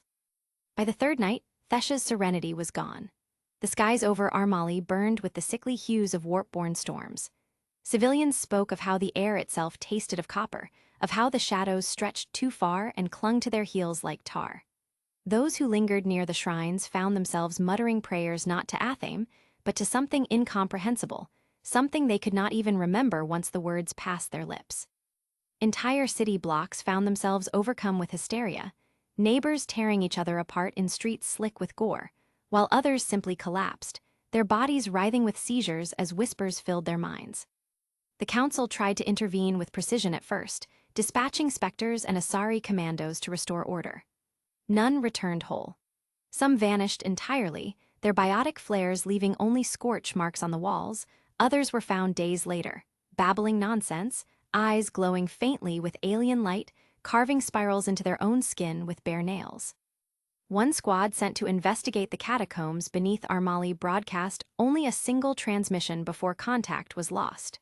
Screams, a wet tearing noise, and then the sound of dozens of voices chanting in unison, "The veil is lifted." Over the next week, Thesha descended into what could only be described as damnation. Grotesque abominations shambled through the alleys, stitched together from the corpses of fallen citizens, bound with biotic energy and flesh-corrupted sinew, pulsing with unknown energy. Some bore the faces of daughters grafted onto the torsos of mothers, limbs sprouting from places they did not belong, screaming endlessly in voices that should not exist. They were herded by figures cloaked in dark blue fire, Asari maidens twisted into mockeries of priestesses, leading their flocks in rituals written in symbols no scholar could translate. Temples once dedicated to Athame erupted with new rites. Sacrificial altars burned with violet flames, and rivers of blood pooled into intricate sigils across marble floors. From these circles rose not just light, but the faintest shimmer of something beyond, a ripple of unreality, a wound in the fabric of the world. Those who gazed into it saw not their reflections, but shapes that defied reason. Eyes too large, wings of shifting feathers that bled into scales, mouths that laughed without sound. As the council watched in horror, entire Asari legions faltered. Sisters turned on sisters, matriarchs ordered orbital bombardments of their own cities, some in desperation, and some in feverish, unexplainable zeal. And still it spread, like an infection. Thesha was transforming. Every death seemed to fuel it, every prayer twisted into power, every scream becoming part of a chorus that rose into the heavens. By the time the council realized what had taken root, it was too late. Thesha was no longer merely a world of the Asari. It had become a shrine to madness, a world where chaos had set its roots deep. The proud jewel of the republics now glowed with sickly light visible from orbit, stormfronts of psychic energy wreathing it in perpetual twilight. And beneath it all, in the slums where it had begun, Liara Tisoni smiled, her hands drenched in blood, her eyes burning with a brilliance that was not her own. The fall of Thesha had begun, and there would be no salvation. The first reports that reached the Imperial Expedition Fleet were treated as background noise at first, disturbances in Asari space, another council local crisis. But they climbed the priority channels with unnatural speed. Commandos slaughtered, entire population centers collapsing into hysteria, a planetary government toppled overnight. Soar's Bandim stood before the holomap in the Excalibur's war room, watching as data packets streamed in, the outline of Thesha flickering in crimson highlights. When the final dossier arrived, grainy feeds of twisted figures parading through armali, biotic flames burning sigils into the streets, and words of madness carved into marble, Soar's jaw tightened. This was no rebellion, no war of attrition. This was something fouler, something that gnawed at the fabric of reality. He did not delay. Within moments, the data was relayed to Darth Vader's private chamber aboard the Excalibur. The room darkened as the report finished playing, and Soars felt the weight of silence, broken only by the steady, mechanical rhythm of Vader's breathing. The Dark Lord did not look at him immediately. He stood at the viewport, hands clasped behind his back, beneath his cloak, as the void beyond shimmered faintly in starlight. Only when Soars cleared his throat and asked for guidance did Vader turn, slowly, deliberately, his mask angling to give Soars no comfort, only dread. "I know it well." Vader's voice rolled through the chamber like thunder contained in steel. "I was there when it was being conceived. Chaos, the immaterium, the Emperor's hatred, many names for an aspect of the Force, the Emperor, that tracks its source on the Forge of Souls. The Emperor started its creation long before his ascension." Each word seemed to weigh down the air. Soars swallowed hard, but he did not move. At his level, few could rival him, and they rarely had time to indulge him, but he took any reason he could to experience the Force, the very will of the Emperor made manifest when wielded by the second most powerful being in the Empire. Just being in his presence allowed him to witness how much more there was to aspire to. Such is the worst possible fate that befalls the enemies of the Empire. While many may see the act of obliterating a planet from orbit, or through the power of the Force, as malevolent, the mechanical rasp of Vader's breath echoed between each phrase. Few of our enemies will ever know this is the greatest kindness they will ever be afforded. They will be allowed to keep their souls. Soar's eyes flickered toward the holomap, Thesha glowing faintly red. He understood then that Vader did not see this as a threat alone, but as inevitability. "The Emperor's curiosity," Vader continued, turning back to the stars, "has befallen their race. Chaos is spreading. Their mere existence will contaminate this galaxy, weaken it. The walls of reality will crack and then break." He paused, the silence stretched until it felt unbearable. Then, Vader raised a single-gloved hand. "I advise you, all of you, to witness it with your own eyes. It will open you to the true possibilities of the Force, beyond throwing rocks, beyond lighting fires, to manipulate life and death itself, to manipulate reality, should you have the will." The Force coiled in the chamber like a storm. Soars staggered as the viewport distorted. Space itself bent inward, collapsing into a pinpoint singularity. The alarms on the Excalibur screamed, klaxons blaring as the stars elongated into streaks, pulled toward the anomaly Vader had birthed with a gesture. A black hole blossomed in miniature. Tiny but real. Its gravitational field, greatly reduced to but a tiny fraction, rippled across the ship, systems struggling to calculate a compensation for a force within the ship. Droids blinked reports, lights flickered, and still Vader held it there, suspended in the palm of his hand. His will. Then, as calmly as one might extinguish a candle, he closed his fist. The black hole collapsed into nothing. Silence returned, broken only by his breathing. Soars dropped to one knee, breath caught in his throat and not so light internal injuries. He barely kept his body from being torn apart, and this, at what he assumed to be quite a smaller scale of what that tiny black hole was capable of. He might not be a scientist, but he was sure that at least several thousands GS, if not more than 10 kg, was guaranteed in a 10 cm black hole as opposed to the few tens he calculated he endured. This lesson had been pricey. And likely because Lord Vader had caught onto his intentional prying and had finally grown tired. The untouched furniture further enforced this point. He had seen many things, droids crushing battalions, fleets reducing planets to ash, but this was different. This was power that transcended war. Power to unmake and create existence itself. "Such are the gifts of the Force," Vader intoned, his tone as flat and merciless as steel. "Knight Bandim, the Emperor will demand more of you than diplomacy, and if you are to command in his name, you will learn to see the galaxy for what it truly is, fragile, breakable, and in the end, malleable." The alarms faded into background silence, and Soars realized with a chill that the fall of Thesha was no accident. It was a lesson and a testing ground. Shepard sat back in her chair aboard the Normandy, rubbing her temples. The comms feed still glowed in front of her, Tim's private channel, pulsing faintly in that way that always made her feel like she was standing in some sterile, suffocating laboratory rather than talking to a man. Thesha. The word itself had been cycling through her thoughts for days. Not just the reports, those were bad enough, but what they meant. Omega was locked down by the Empire. That meant no access to the relay, no access to the collector base, and no way for the collectors themselves to leave. A stalemate, frozen in place by forces far larger than her.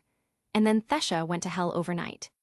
Tim's hologram flickered into sharper resolution, blue eyes glinting like scalpel blades as he leaned into the feed.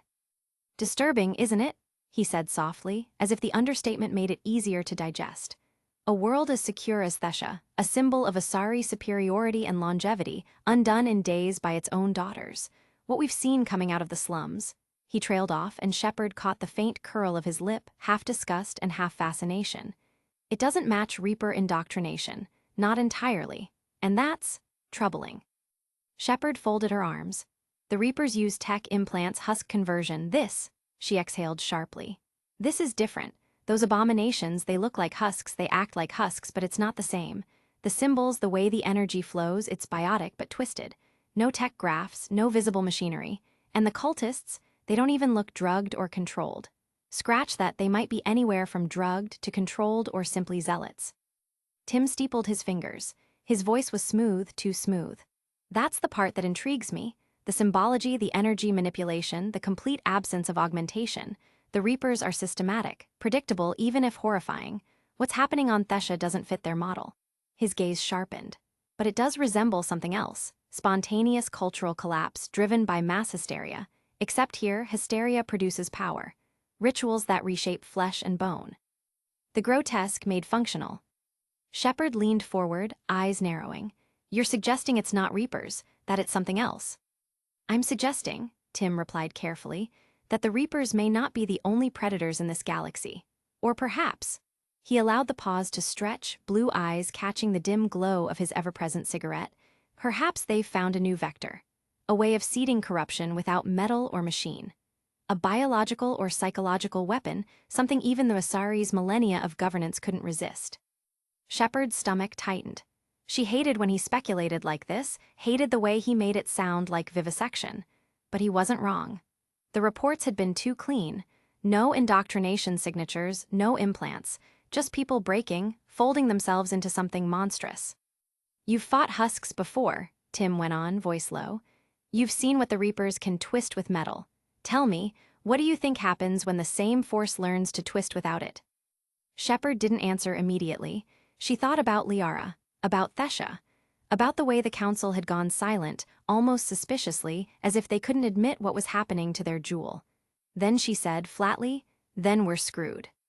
Tim allowed himself the faintest smile. "Not screwed," Shepard challenged. "Opportunities always arise from disruption. The council is paralyzed. The Empire will move on Thesha only if it suits their so-called Emperor's curiosity. That leaves us flexible." Shepard's jaw clenched. "You're really going to sit there and talk about opportunity while an entire planet burns?" "I'm going to sit here and make sure you don't waste yourself on theatrics," Tim countered, calm as ever. "This isn't a war you can fight in the streets of Thesha. Not now. What you can do is explore other avenues before either the Empire or the Council decides what to do with this. Outbreak." The hologram shifted as Tim keyed new data into the feed. A star map unfurled between them, the blue glow outlining a cluster of systems Shepard had only glanced at on charts before. The Bahak system. Viper Nebula. Shepard leaned back, tired but attentive. "I'm listening." "The Bahak system," he said, voice sharpening with command. "Within the Viper Nebula, an Alliance operative, Dr. Amanda Kenson, has been embedded there. Her mission was simple: investigate signs of imminent Reaper activity. An intercepted communication reveals that she claims to have proof, hard proof, that an invasion is coming sooner than any of us expected." That pulled Shepard upright. Then why hasn't the Alliance made a move? The elusive man's smile was bitter, humorless. Because even without the recent outbreak on Thesha, the invaders likely from a galaxy far, far away, or the risk of the Reaper invasion, the Alliance and the hegemony are like oil and water. Shepard scowled. So you want me to rescue her? I want you to secure her, he corrected, flicking ash into the void of his hologram. And more importantly, whatever intelligence she's uncovered, bring it back intact. The Alliance may nevertheless try to interfere. Don't let them take her, at least not without the intelligence or at least a copy of it. This is too important to lose to politics or military bureaucracy. The flame of his cigarette burned low. He crushed it out, eyes locking onto hers, glowing with unwavering intent. Get to the Bahak system, find Dr. Kenson, retrieve her data. Humanity's future and maybe the galaxy's could depend on it. The channel closed, leaving Shepard alone in the dim CIC, the stars still drifting silently outside. She sat in silence for a long moment, feeling the weight of yet another impossible mission drop onto her shoulders. Thesha in flames, Omega sealed off, the collectors still waiting. And now, this. She rubbed her temples, muttering under her breath, tomorrow's Shepard problem. Chapter 95, Bigger. The briefing room was quiet, save for the low hum of the Normandy systems and the occasional shuffle of boots as Shepard's squad filed in. Garrus leaned against the wall with his usual arms-crossed posture, Jack slouched with a glare, and Miranda was already scrolling something on her Omnitool like she had better things to do. Joker piped in over the comms from the cockpit, because of course he refused to leave his chair. Shepard stood at the center console, arms braced on either side, and pulled up a holo of the Bahak system. All right, here's the deal. We've been handed a new objective. An Alliance scientist, Dr. Amanda Kenson, claims she has evidence of imminent Reaper activity. The elusive man wants us to bring her in and secure her data before the Alliance, or anyone else, makes her disappear. Jack gave a scoff. Great, another scientist. Please tell me she doesn't want us to study the monsters tearing up the galaxy. She's an operative, Shepard corrected, embedded in the Bahak system, which means the Alliance probably knows she's there and may have already sent someone to grab her. That complicates things. Miranda set her Omnitool down, expression sharp. Complicated doesn't begin to cover it. Thesha is in freefall, Omega's locked down, and we're stuck in neutral because the Empire's blockade won't even let us near the core. Our suicide mission against the Collectors is sitting on indefinite pause. Joker's voice cut in, not that all of us are complaining. Garrus smirked faintly, mandibles twitching. On the bright side, the Collectors are as stuck as we are. That relay's dead. They can't leave, we can't get in. It's like a stalemate. And I have to admit, not dying yet does wonders for morale. A few chuckles went around the room. Even Shepard cracked a wry smile. Yeah, I'll take not dying for now. Joker's voice cut in one more, dripping sarcasm. So our galaxy-saving plan is basically, sit tight, let the Mystery Space Empire keep the Boogamen penned in, and hope they don't decide to squish us too while they're at it. Real comforting, Commander. Not like we've got much of a choice, Shepard muttered, ignoring the sting of truth in Joker's words. Talai, sitting near the back, shifted uneasily. I still don't understand how they can cut off the entire terminus so quickly. Droids or not, the scale of their fleet, it's terrifying. The migrant fleet wouldn't last seconds against that kind of firepower. That's the point, Zeed grunted, rubbing his scarred jaw. They make damn sure no one thinks about fighting back. Break one station, crush a few fleets, and suddenly the rest of the galaxy falls in line. Bloody efficient, I'll give him that. Efficient, Morden added from his datapad, but also dangerous. Logistical capacity immense, deployment speed concerning. Yet, possible ally, if Collectors and Reapers mutual threat, pragmatically beneficial to cooperate, yet cultural signs show extremist views, must evaluate cost-benefit. Shepard raised a hand before the debate spun off entirely. Focus, people. Whatever's going on in the Terminus and Thesha, our job right now is Bahak. We extract Kenson, we secure her data, and we bring it back. Simple. Simple, Jack repeated with a sneer. That's what you said before we got turned into bug food in collector traps. Twice. Point taken, Shepard said dryly. But this time, we're not storming a Reaper fortress, just babysitting an Alliance spook. The sarcasm and back and forth eased some of the tension, and slowly, the squad began dispersing, heading back to their routines. Garrus gave her a small nod before heading for the elevator, and Talai murmured something about double-checking the Normandy's drive core. Jack muttered about needing a drink. When the room finally cleared, Shepard lingered. The hollow of the Bahak system flickered in front of her, but her thoughts were elsewhere. The collectors, the suicide mission, the Omega blockade, every path she needed was cut off, except one. Her eyes narrowed, lips tugging into a faint, dangerous smirk. Maybe they didn't need to do it themselves. Maybe they didn't have to be the ones to walk into hell. There was a bigger gun in town now, an empire that obliterated stations like they were paper toys. What if, just maybe, she could convince them to take on the collectors for her? The smirk lingered as she shut off the map's hollow projection. Tomorrow's problem, maybe. But as the consequences of her last interaction with the Empire came to the forefront of her mind, it faltered as she shook her head. The chamber was dim, the tactical holomap at the center bathing the assembled knights in pale starlight. Soars Bandim stood at the head of the table, hands clasped behind his back as the message replayed one final time. Commander Shepard's voice, clipped and professional, relaying what she believed to be the truth, that the dead system of the galactic core was nothing of the sort, but the staging ground of the collectors. When the echo faded, silence reigned for several breaths. It was Laris Varen who broke it, his tone sharp and precise, like a scalpel dissecting the words. Such intelligence would not be handed over lightly. No commander worth their post delivers the location of an enemy stronghold freely, unless circumstances force their hand. Either she is desperate or she has no other avenue of recourse. The likelihood of deception is low, but the possibility remains. Leia's response came fast, the spark in her golden eyes barely contained. Or she simply realized the Empire is her only chance, which means we have leverage. If what she says is true, we have the chance to strike at the Reapers before they move. A decisive blow. We cannot waste this. Alan Spacer, silent as ever, remained statuesque at the far side of the table, helmeted head tilted just slightly toward the holomap. He said nothing. Soars raised a gauntleted hand, calming the exchange.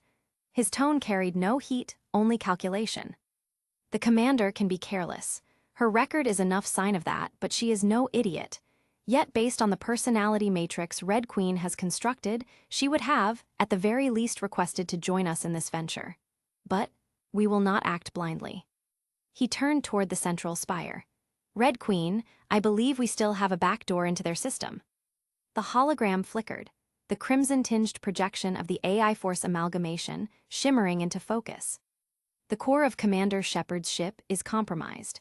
As per your request, I left one to be found by the AI, while the other has yet to show signs of being compromised. Retrieve all information from the ship. Prioritize by file rank and date. I don't want to know when she got this information.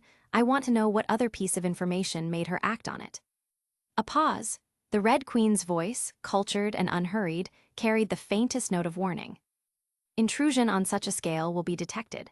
Certain systems that are being manually monitored and several individuals that harbor distrust toward the ship's AI will detect the intrusion. Additionally, the target ship is ill-equipped to transfer the specified amount of information across the required distance. Multiple public council rate buoys will have to be used to carry the transfer. High risk of interception and a minimum error rate of 38% is expected. I would advise on another course of action.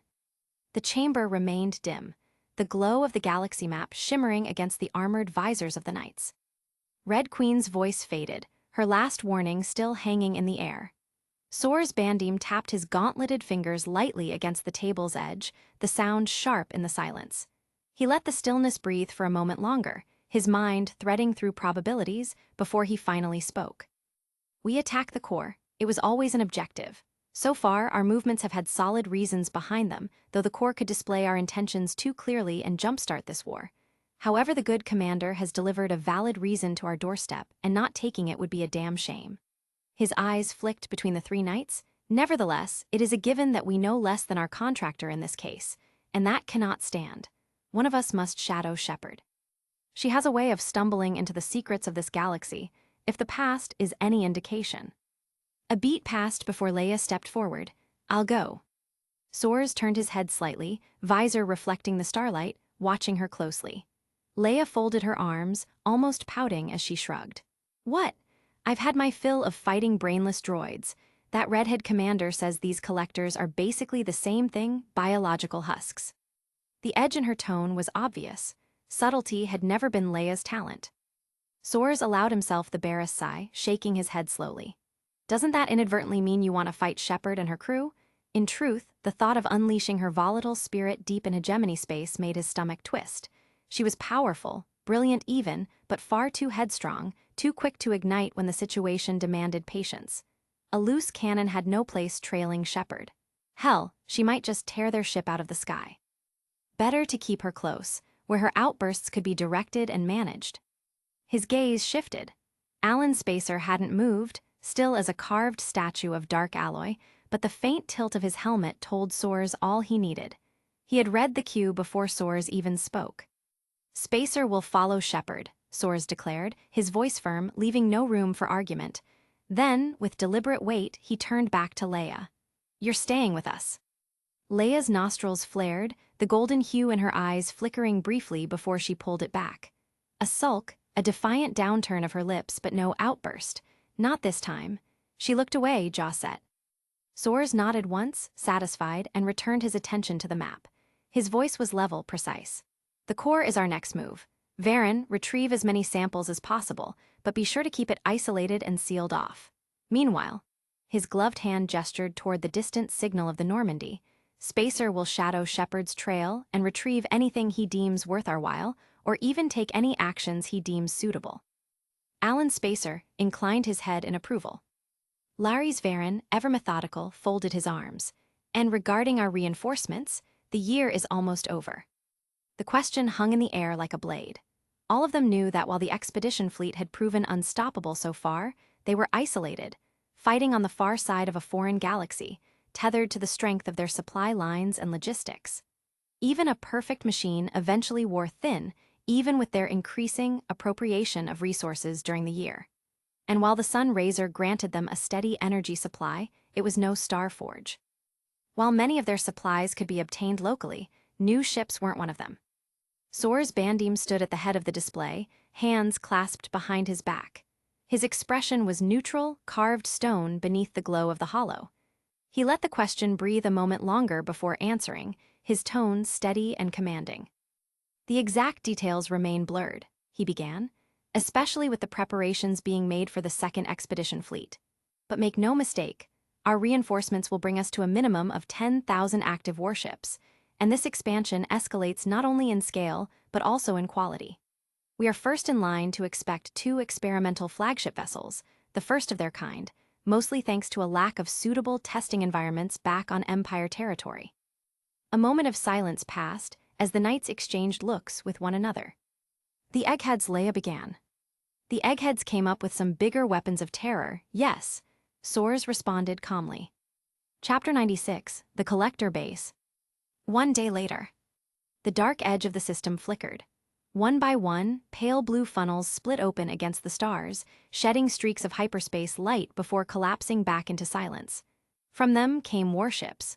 First a single line of destroyers, then a second wave, then more behind, as they stood in contrast to the dark graveyard. At the center of the formation, the Maelstrom-class battlecruiser Excalibur emerged. Its vast silhouette dwarfed the ships flanking it, long armored ridges catching the light of the system's star.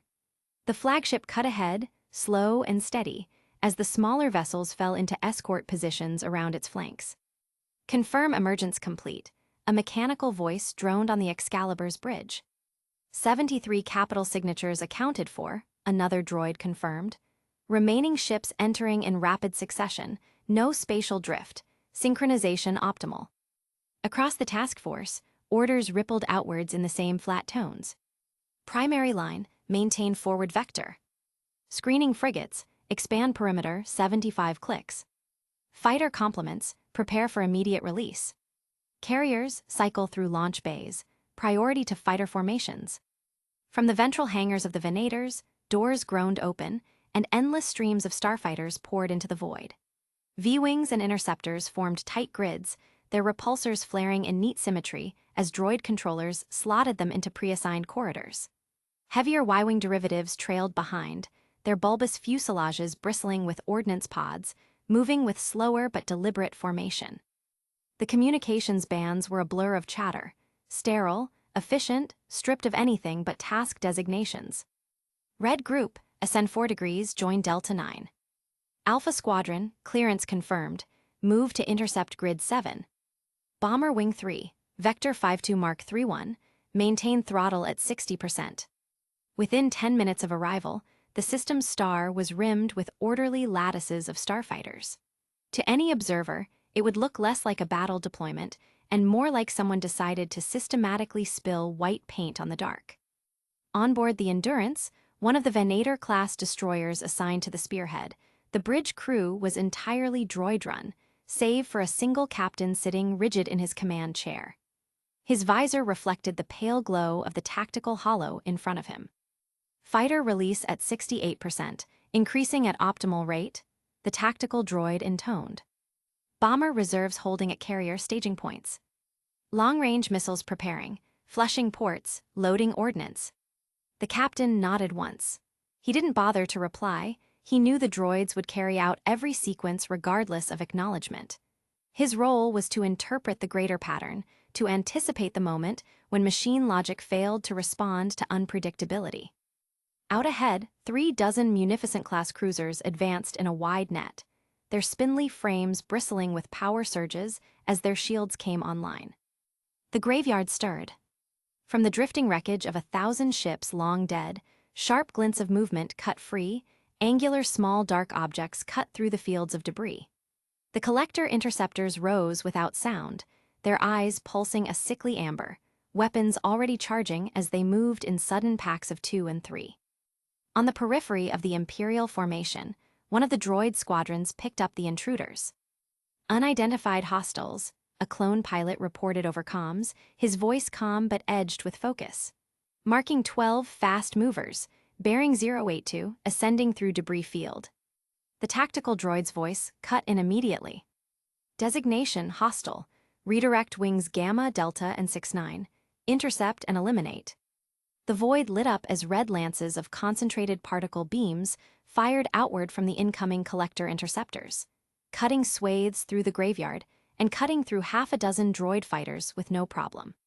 The Imperial craft reacted with unexpected ferocity, darting with eerie, organic precision through the incoming fire and returning salvos of concentrated red lances of laser fire. One Imperial droid fighter detonated instantly, its fuselage split apart by a jagged debris from another fighter. Another droid fighter spiraled out of formation, venting gas before it collided with the husk of a derelict ship. But it was not an equal exchange, as out of the first engagement, only about 2 collector interceptors made it out, one of them leaving a heavy trail of smoke as the fighters turned to pursue. Gamma 2 down. Confirm loss of Delta 5. Enemy fire is coherent beam, repeat energy-based, adjusting threat classification. For a heartbeat, the unexpected flash of laser weapons caused a dent in their formation. The enemy's technology was alien, mass accelerators were all that the Empire had seen thus far in this galaxy, clumsy slugs hurled through space. These new beams burned bright and cut fast. But numbers did not lie. Within seconds, the swarm closed in. The collector interceptors found themselves swallowed by massive firepower as the droid craft fell upon them in merciless volleys. Enemy craft neutralized, came the report. Confirmed 12 kills, Imperial losses, 7 droid fighters, negligible. On the Excalibur, the voice of a senior tactical droid cut into the command channel. Observation, hostile weaponry utilizes directed energy. Assessment, Council combat doctrines thus far displayed reliance on projectile-based armament exclusively. Recommend fleet-wide adjustment, raise energy shields. One by one, across the fleet, confirmations rang out. Seconds later, a hum rolled through the formation as energy shields came online. Frontline reconfiguration complete, the Excalibur's shield officer droned. The Red Queen's voice rippled softly across the command deck of the Excalibur, calm as ever, though it bore that edge of precision that reminded every officer who heard it that she was more than machine. All deployed fighter craft will require grounding post-operation, she stated. Conversion of shield harmonics from kinetic to energy-based matrices will be necessary if we are to prepare against the projected Reaper incursion. Capital ships can maintain dual-layer systems, but fighters and bombers remain limited to a single defensive shell. Recommend immediate planning for recall and refit once the core system is secured. Soares listened, fingers tapping idly against the edge of the tactical table. He gave no comment, only a sharp nod, the kind that ended discussion. A moment later, a tactical droid's monotone voice broke through. Visual contact established. Unstable energy signature emanating from hostile base structure. Collector vessel detected, classification, cruiser analog. Estimate, 600-700 meters length. Weapon profile unknown. Orders. Bring it down gently, Soares answered simply. The droid swiveled to its comms console. Directive, deploy ion strike package. In the void ahead, 3 clone captains received the signal simultaneously, their command icons flashing green across the squadron grid. Order received. Target, collector cruiser. All wings under Gamma, Delta, and Kappa groups arm ion payloads. Missiles and torpedoes only. Stand by for saturation strike. In the cockpits, clone pilots flicked switches as racks of warheads armed. Droid fighters alongside them responded instantly, wings unfolding into attack formation as their programming synchronized with the lead captain's flight paths. Gamma leader to flight, tighten it up. G1 to G6, stay in my wake until we're through their defense screen. Delta wing, report ready. Ion torpedoes hot. Kappa 6 confirms lock, forming on vector. One by one, acknowledgements rolled through, each crisp, clipped, efficient. On the heavy cruisers, the Munificent-class warships reoriented, their elongated prows swinging in steady arcs until their primary cannons faced the collector vessel. Helm, rotate 2 degrees starboard. Tactical, charge main ion cannon. Charging sequence begun, cooling subsystems compensating, estimated readiness in 15 seconds. Another captain's voice came in from a sister ship. Confirming lock, adjusting for gravitational drift from derelict debris. Firing solution achieved, awaiting fleet synchronization. Engineer and tactical droids reported in perfect rhythm, their voices cutting across the deck like the ticking of a metronome. Power transfer complete. Ion capacitors at 73%. Main battery alignment corrected, error margin reduced to 0.008. All secondary systems green. The hum of charging filled the bridge, so low it was almost felt more than heard. Status lights bathed the consoles in blue and green. Crew stood motionless, waiting for the order to unleash the opening salvo. The tactical droid aboard the Excalibur transmitted across the fleet net. All ion platforms report readiness, heavy ion batteries aligned, fighter wings enclosing the enemy vessel, entering the firing range in 321. Fire. From the munificent heavy cruisers, twin lances of concentrated ion fire cut through the graveyard, brilliant arcs of white-blue light punching forward with surgical precision. Fighter groups screamed across the flank. Hundreds of droid interceptors and bombers in synchronized formation releasing their payloads in staggering waves, missiles streaking like falling stars toward the collector cruiser. The enemy vessel reacted with surprising swiftness, its form banking on one side aiming to avoid a massive portion of the damage as all its weapon systems opened fire, even the main weapon pulsing as it aimed to swipe a massive portion of the salvo, bioluminescent weapon clusters, spitting back streams of yellow plasma. Several missiles erupted prematurely, vaporized mid-flight, while a few droid fighters vanished in blossoms of fire as beams found their marks. Gamma 6 down. Kappa 0 disabled, pilot ejected. Delta wing continuing run, lock established, missiles away. The cruiser's shields shimmered under the collector counterfire, yet held as the beams ran across its hull, shields flickering to light as it negated the possible damage. The sheer weight of numbers told the story. Heavy ion bolts reached first ones glancing as they disabled secondary weapons and propulsion systems, slowing the ship even further before the first shot found its mark, disabling the collector cruiser main weapon as the others even melted sections of the cruiser outright. Following after, ion torpedoes and missiles slammed home, bursts of light cascading over the vessel's hull. Its glowing carapace flickered, engines stuttering as the unstable reactor core flared visibly from within. Enemy cruiser shields collapsed, reported one tactical droid flatly. Power readings falling, reactor fluctuating but stable, begin troop deployment. Soares spoke from his command seat. Secure the hostile vessel for analysis. Prepare deployment waves for the collector base, swarm them with droids, enforce with dreadnought prototypes, secure a staging area, then deploy the heavy units. Affirmative, replied the comms droid. Deployment's readying. The fleet moved with clinical precision. 3 Arkwhitens light cruisers and 2 corvettes broke formation, moving closer to the drifting collector ship. Magnetic clamps extended, tethers prepared, and troop complements shifted to standby. The stillness lasted only seconds, then the warning came. Alert, a tactical droid's voice droned across the fleet net. Massive fluctuation in core stability, hostile reactor entering critical stage. The bridge of the Arkwhitens exploded in action, shook with renewed urgency. Pull them back, now, barked the nearest clone captain. But they were already too close. The collector cruiser convulsed as though still alive, armor cracking under the pressure of its own reactor's failure. A surge of yellow light expanded outward in jagged arcs, energy ripping the void apart. The fighters, warned in time, broke off at full burn. Their engines flared as they scattered, slipping away just ahead of the detonation. Clones' comm voices echoed through the comms. Echo wing clear. Zeta leader clear. Lost 2 droid escorts in the blast, rest intact. Jericho reporting green across the board. The corvettes weren't so fortunate. The blast wave swallowed the 2 smallest ships whole, their shields collapsing under the sheer energy spike. The shields glowed bright for a quick moment, then collapsed, unsuited for this kind of pressure as the rest of the ship tore apart moments after. The 3 Arkwhitens fared better, barely. Their shields flared, then collapsed as containment failed. One took the brunt of the plasma wash, superheated scoring running the length of its hull, tearing deep gouges into the plating. Another listed under partial engine failure, hull cracked but not breached. The third staggered under stress fractures across its dorsal frame, alarms shrieking before the ship stabilized. Soares exhaled once, a steady breath.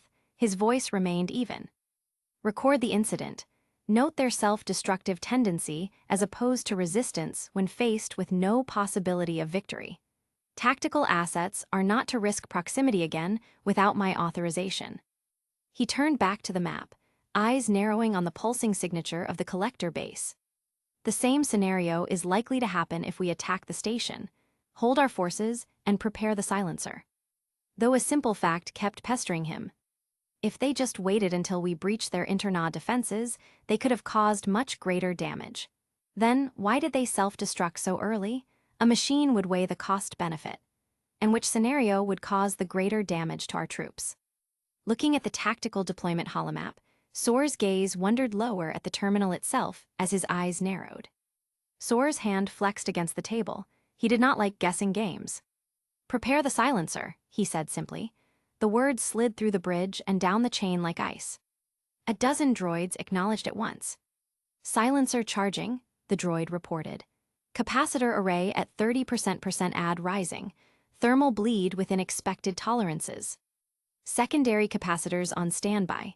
The voice was flat, clinical, as if reciting a checklist. Power coupling nominal, ready to fire on your command. Fighter captains pulled wings back from the front to widen forward arcs. Boarding craft stilled in bay locks, trooper complements ordered to hard standby. The boarding teams were not cancelled. The Empire still valued boots on the ground to secure what could be salvaged and to recover intelligence. But Soares wanted certainty before he fed legions into a trap, though that would be hard with no ground to speak of. The silencer's hum rose from the depths of the battlecruiser, a tone you felt in bone as much as in air. The promise of concentrated annihilation. Fire! The beam birthed itself in a silence that was almost obscene, a single, thick lance of concentrated energy leaping from the maelstrom's bow. It struck with absolute precision. For an instant, nothing seemed to happen. Then the station screamed, not an audible cry, but a violent shudder through fields and plates. The impact point glowed a furious white, then ragged cracks splayed outward. Primary containment breached, the droid reported. Secondary isolation failed. Reactor coupling destabilizing, power spikes propagating along radial lattice. Initiate shock dampers. Explosions blossomed in depth, one after another, micro-breaches turning into ruptures, ruptures into rupturing corridors, corridors into boiling volumes of plasma and collapse. Bay doors warped and folded inward. Internal gravity fields stuttered and collapsed.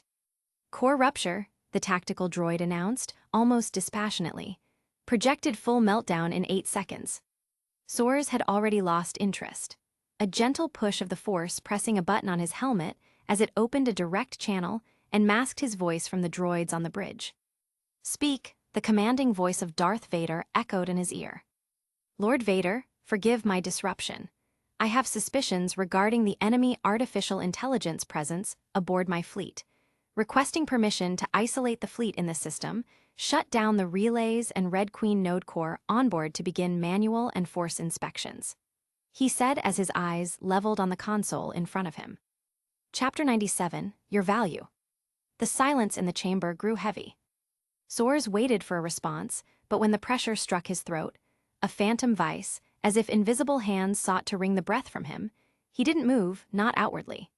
He stood straight, the only betrayal a small twitch in his left hand before it clasped itself firmly behind his back. His expression didn't change beneath his helm, but his lungs fought to draw in air against the suffocating weight of the Dark Lord's displeasure.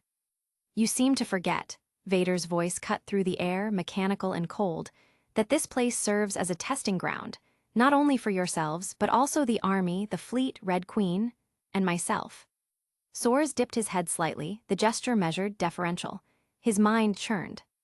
"The reason you did not face the enemy artificial intelligence, why you suspected it to have infiltrated your systems," Vader continued, his presence pressing down like an avalanche, "is because it indeed attempted to do so, and subsequently failed.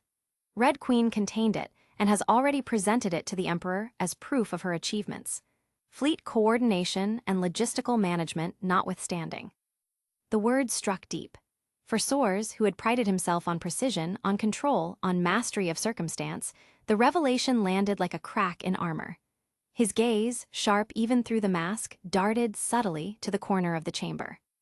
One of the droids manning the secondary displays had its head turned ever so slightly off-angle. A single photoreceptor glowed, fixed upon him for the briefest instant before rotating back to its station. The gesture was nothing, yet it spoke volumes. Red Queen's awareness was omnipresent, her will woven into every circuit, every optical feed. Watching, listening, judging. The word slipped before he caught it, low, unsteady. His tongue froze. For the first time in decades, Soares found no immediate words, no ordered plans springing to hand. His mind had always been a ledger of contingencies, each problem met with a solution 2 moves ahead.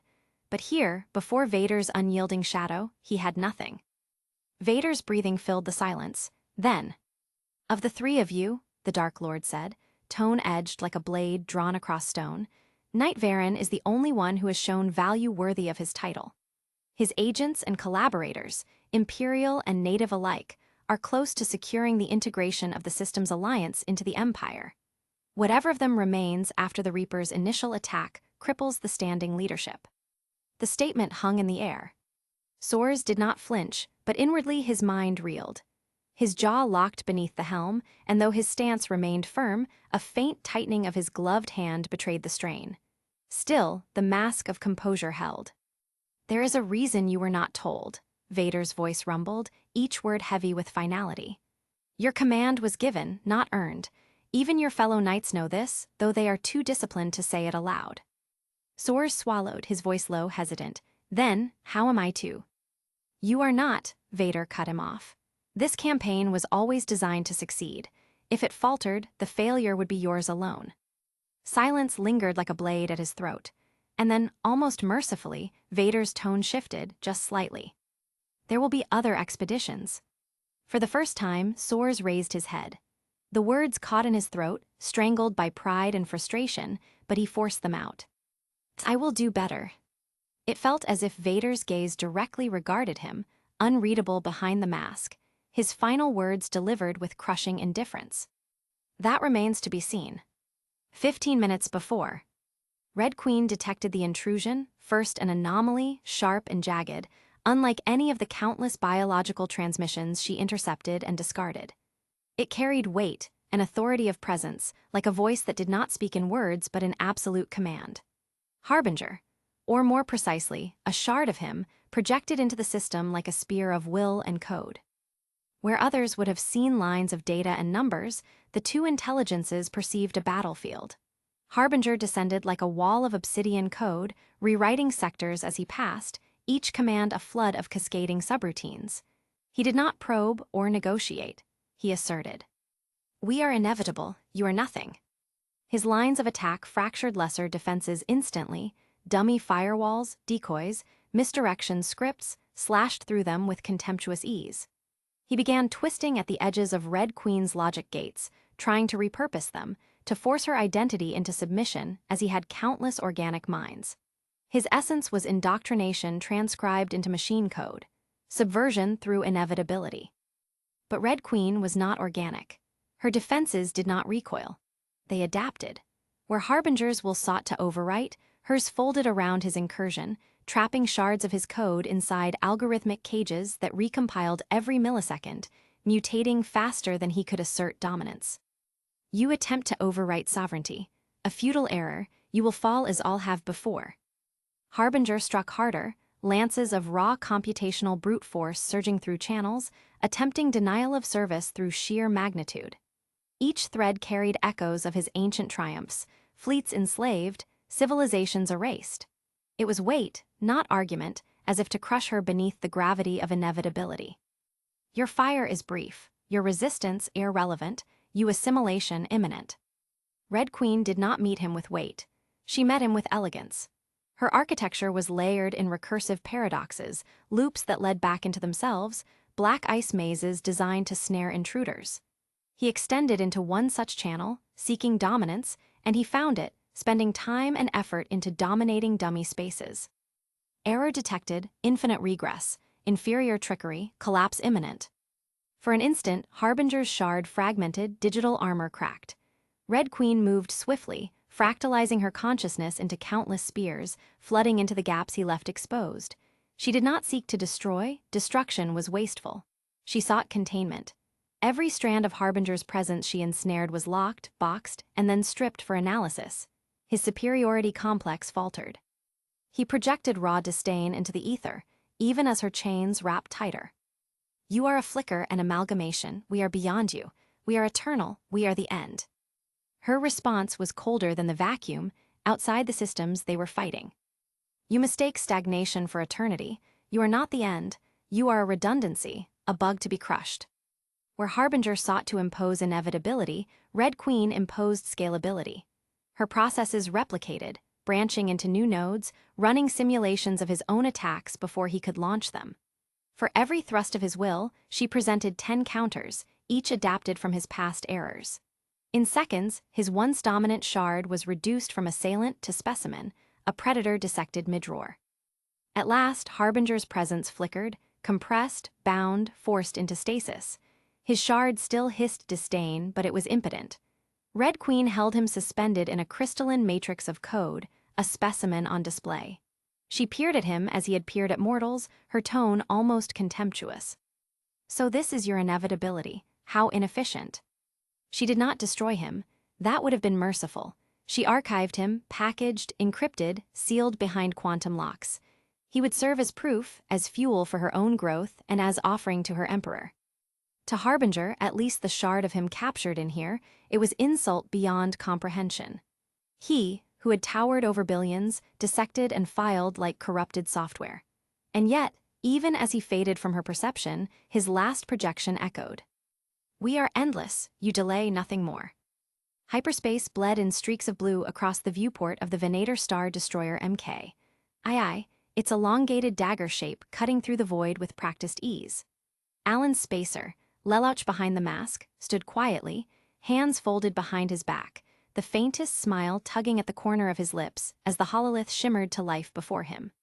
The familiar rasp of Vader's breath filled the chamber before the Dark Lord's looming form resolved in red hue. Knight Commander Soars falters, Vader said flatly, as if announcing the weather. Doubt seeps into his bearing, His pride clouds judgment. Alan's expression did not waver, only the subtle curve of amusement played at his mouth. As expected, he replied smoothly, voice light but edged with knowing. These little bumps in command will serve him well. A man learns little from easy victories. But the weight of almost failure, that feeling of a noose tightening around your neck, that is a teacher unlike any other.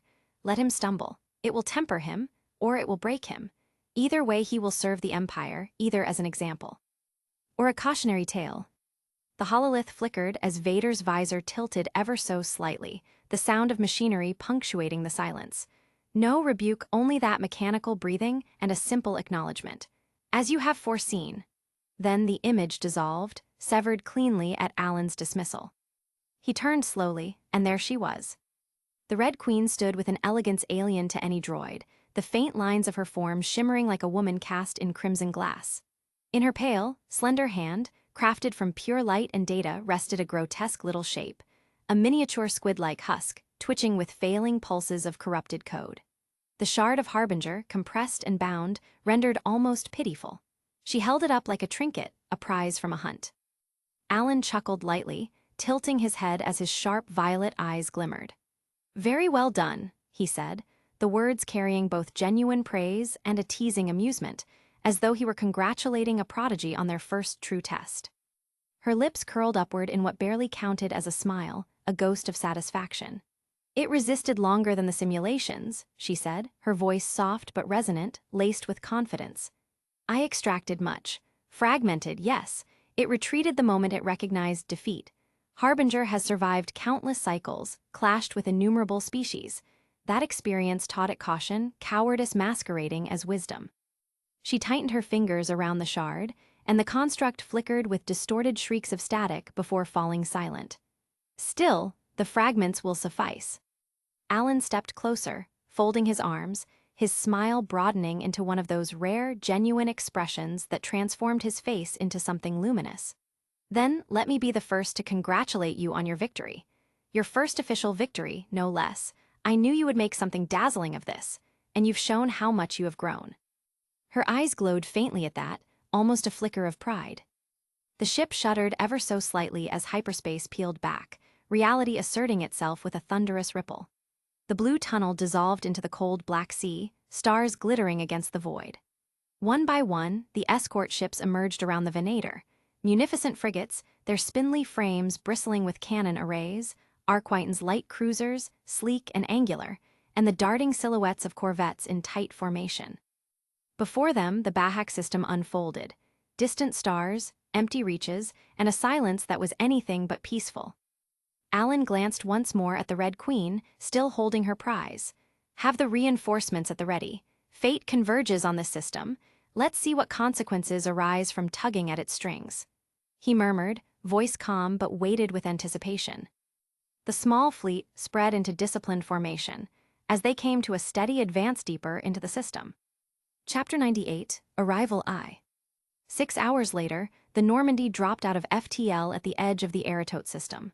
Shepard stood in the CIC, arms crossed, studying the system map as it populated with data.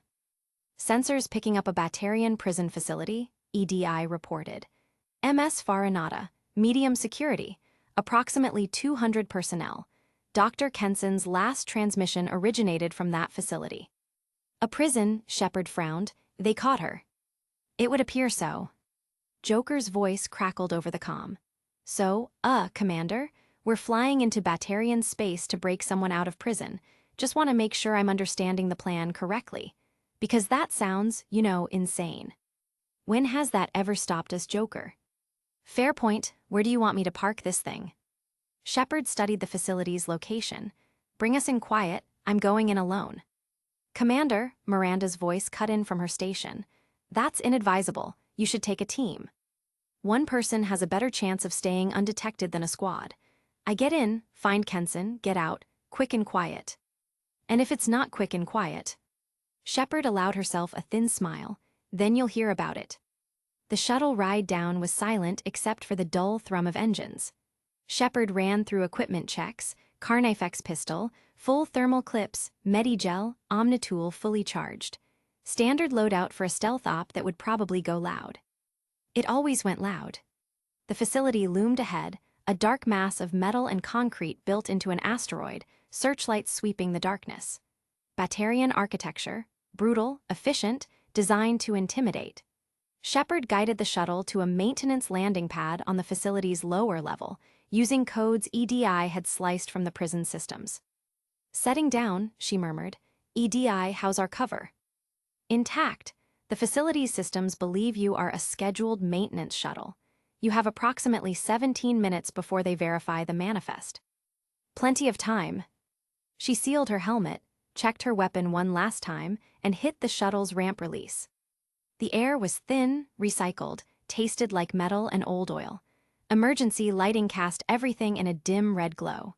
Shepard moved quickly through the corridor, her Omnitool displaying a wireframe map of the facility. Dr. Kenson's cell was in the detention block, 3 levels up, past security checkpoints and guard stations. Simple. The first checkpoint was unmanned, just a biometric scanner. Shepard bypassed it with a quick hack, the door sliding open with a hydraulic hiss. The second checkpoint had 2 guards, both Batarians in prison security armor, looking bored. Shepard considered the tactical problem for half a second, then decided diplomacy was overrated. She moved fast, stunned the first guard with an Omnitool shock, pivoted, and dropped the second with a precisely placed strike to the nerve cluster at the base of his skull. Both crumpled without a sound. She dragged them into a side room, sealed the door, and kept moving. The detention block was quieter than she expected. A few prisoners behind energy barriers, most sleeping or staring at nothing. No one paid her any attention. Her armor's paint job wasn't Batarian issue, but in the dim lighting and with her helmet on, she could pass for facility security at a glance. Cell 13. According to EDI's data, that was Kenson's location. Shepard stopped outside the door, ran a quick scan. Single occupant, human life signs, elevated stress indicators but stable. She keyed open the door. Inside, a woman sat on the narrow cot, head in her hands. Brown hair, medium build, wearing a torn jumpsuit. She looked up as the door opened, eyes widening. "Who?" "Dr. Kenson, Amanda." Shepard pulled off her helmet. "It's me, Shepard." Recognition flickered across Kenson's face, followed immediately by relief so profound she sagged forward. "Shepard? Oh, thank God, I wasn't sure anyone would." "Save it, we need to move." Shepard offered her hand, pulled Kenson to her feet. "Can you walk?" Yes, I'm fine. They didn't." Kenson swallowed hard. "I wasn't hurt, just detained. Shepard, I have to tell you." "Later, right now we're leaving." Shepard resealed her helmet and moved back into the corridor. Kenson stayed close, following her lead. They made it back to the first checkpoint before the alarms started blaring. "Warning, unauthorized access detected. Lockdown initiated." "EDI," Shepard broke into a run. "I need those doors open." "Working, Commander. The facility's security is more robust than anticipated." Blast doors were slamming shut throughout the complex. Shepard grabbed Kenson's arm, pulling her through a gap just as a barrier came down behind them. Batarian guards were shouting, boots pounding on metal deck plating. "They're the human." Weapons fire echoed through the corridor. Shepard shoved Kenson behind a support pillar, drew her pistol, and returned fire. 2 guards went down. 3 more appeared from a side corridor. "This way," Shepard sprinted toward the maintenance bay, Kenson right behind her. More weapons fire. An explosion rocked the corridor. Someone had brought out the heavy ordnance. The shuttle was exactly where she'd left it, ramp still down. Shepard practically threw Kenson aboard, then followed, slamming the controls. The ramp closed, engines roared to life. "Hold on," she threw the shuttle into a hard ascent, Batarian gunships scrambling to intercept. "EDI, tell Joker we're coming in hot." "The Normandy is prepared to receive you, Commander." The shuttle screamed away from the facility, 3 Batarian fighters on her tail. Shepard jinked left, then right, proximity alarms screaming. Ahead, the Normandy's silhouette materialized, hangar bay open and waiting. She didn't slow down, just aimed for the opening and punched the throttle. The shuttle slammed into the hangar with more force than was strictly necessary. Crew members scattered. Behind them, the hangar sealed, and the Normandy's engines flared bright. "Joker," Shepard called over the comm, "get us out of here." "Already gone, Commander." The Normandy leapt away into FTL, leaving the Batarian pursuit behind. Dr. Kenson sat in the conference room, a thermal blanket around her shoulders, hands wrapped around a cup of coffee she hadn't touched. Shepard sat across from her, waiting. Finally, Kenson spoke. "They're coming, Shepard, the Reapers, I have proof." Shepard leaned forward. "Show me." Kenson activated her Omnitool. Data streamed across the holographic display, stellar drift calculations, gravitational anomalies, subspace readings. It looked like scientific noise until you understood what you were looking at. This is Object Rho, a Reaper artifact we discovered among the asteroids near the relay itself. Kenson explained, her voice gaining strength as she fell back into familiar territory. "I've been studying it for months. When we get to Arcturus Station, I'll explain everything." She met Shepard's eyes. "They're using it as a backdoor. A Reaper vanguard is already on its way, probably already approaching final stages of deceleration as we speak. And when they do, the invasion begins. Not in months. Not in weeks, days, maybe hours." The words hung in the air like a death sentence. "How many?" Shepard asked quietly. "I don't know. Dozens? Hundreds, quite probably thousands. Enough to overwhelm any defense the Alliance could mount. They'll sweep through the relay, hit the nearest systems, establish a foothold. By the time the Council believes the threat is real, it'll be too late." Dr. Kenson's hands trembled slightly as she brought up another holographic projection. A massive object highlighted in red, its path intersecting the relay like a dagger. "The project," she said. "It's designed to stop them before they arrive. We're going to destroy the relay." Shepard's eyes narrowed. "Destroy it, that's possible. I've always thought relays are indestructible." Kenson shook her head, her voice tight with conviction. "Not indestructible, merely resilient. And I think it's more that nobody is willing to find out what happens when one is destroyed. With enough mass and velocity, the impact will destabilize the energy core. We've calculated the threshold." She expanded the diagram. A dwarf planet, or rather a large asteroid, appeared, glowing blue with targeting vectors. "This rock, on a collision course. The resulting energy will annihilate it, and the entire system." Shepard leaned back, stunned. "The entire system? You'll kill everyone here." Kenson's gaze didn't waver. "There are 300,000 Batarian colonists in this system. If we don't do this, billions will die when the Reapers arrive. The choice is clear." "Clear," Shepard snapped. "You're talking about genocide." "It's sacrifice, Commander. The kind history will never know, and it will save everyone else." Shepard exhaled slowly, trying to keep her voice level. "You're sure this will stop them?" "It won't stop them. It will slow them. Without a relay, their advance will take months, years to reach the next jump point. Enough time for the Alliance and Council to prepare, maybe even to find a way to fight back." The room fell silent, but for the low hum of the ship's engines. Shepard stared at the projections, the spinning asteroid, the bright blue relay, the path of destruction between them. Finally she said, "When does it hit?" "Soon," Kenson replied quietly. "We're nearly ready. All we need is final authorization to begin the push. The engines are primed, the targeting algorithms calibrated." She looked at Shepard with something like pleading. "This is our only chance." Shepard rose from her seat, jaw tightening. "I need to see it myself. Take me to the facility." Kenson nodded, a flicker of relief crossing her face. "Of course, Commander. You'll understand once you see it in motion." The research facility was small, isolated, built into the rocky surface of a moon-orbiting aerotote. As Shepard's shuttle approached, EDI's voice came through the comm. "Commander, I'm detecting unusual energy signatures from the facility. They're faint, but..." "But what EDI?" "They're similar to readings associated with Reaper technology." Shepard's eyes narrowed. "Given the Reaper artifact on board, I'd say this is to be expected." "Possible, but the levels far exceed previously encountered dormant artifacts." She looked at Kenson, who was staring out the viewport at the approaching facility. "Dr. Kenson, your team, have they been exhibiting unusual behavior? Paranoia, obsessive thoughts?" Kenson's expression flickered, just for a moment, with something Shepard couldn't quite read. "They've been under a lot of stress. This project, its purpose, it's consumed us." "That's not what I asked." "They're fine, Shepard. They're scientists not." The shuttle's controls went dead. "What they..." Shepard grabbed the controls, but they didn't respond. They were locked on an automated approach vector. EDI. I've lost control, Commander.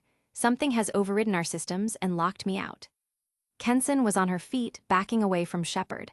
Her expression had changed, cold, distant. I'm sorry, Shepard, I really am, but we can't let you destroy the relay. Understanding hit Shepard like a physical blow. You're indoctrinated. Indoctrinated? No, enlightened. Kenson's smile was terrible, beatific. The Reapers are salvation, ascension. When they arrive, humanity will be uplifted. We'll become part of something greater. We just had to make sure nothing interfered with their arrival. And you? She pulled a pistol from her jacket, not really a threat for an armored biotic, given Shepard could likely tear her apart, but would then be blown out of the sky from the base defenses. It was better to wait for an opportune moment. Kenson leveled it at Shepard. You're the biggest threat to the return of our saviors. Amanda, listen to yourself. I'm finally thinking clearly. You'll understand, eventually, when you're ready. The pistol didn't waver. Once the Reapers arrive, once you see. The shuttle landed. The ramp opened. On the other side, a dozen armed personnel in environmental suits waited, weapons raised. Take her, Kenson ordered, and secure her in detention. We'll need her alive to make sure Cerberus doesn't interfere. They moved fast. Shepard tried to fight, but there were too many, and they were ready for her. Someone hit her with a shock baton.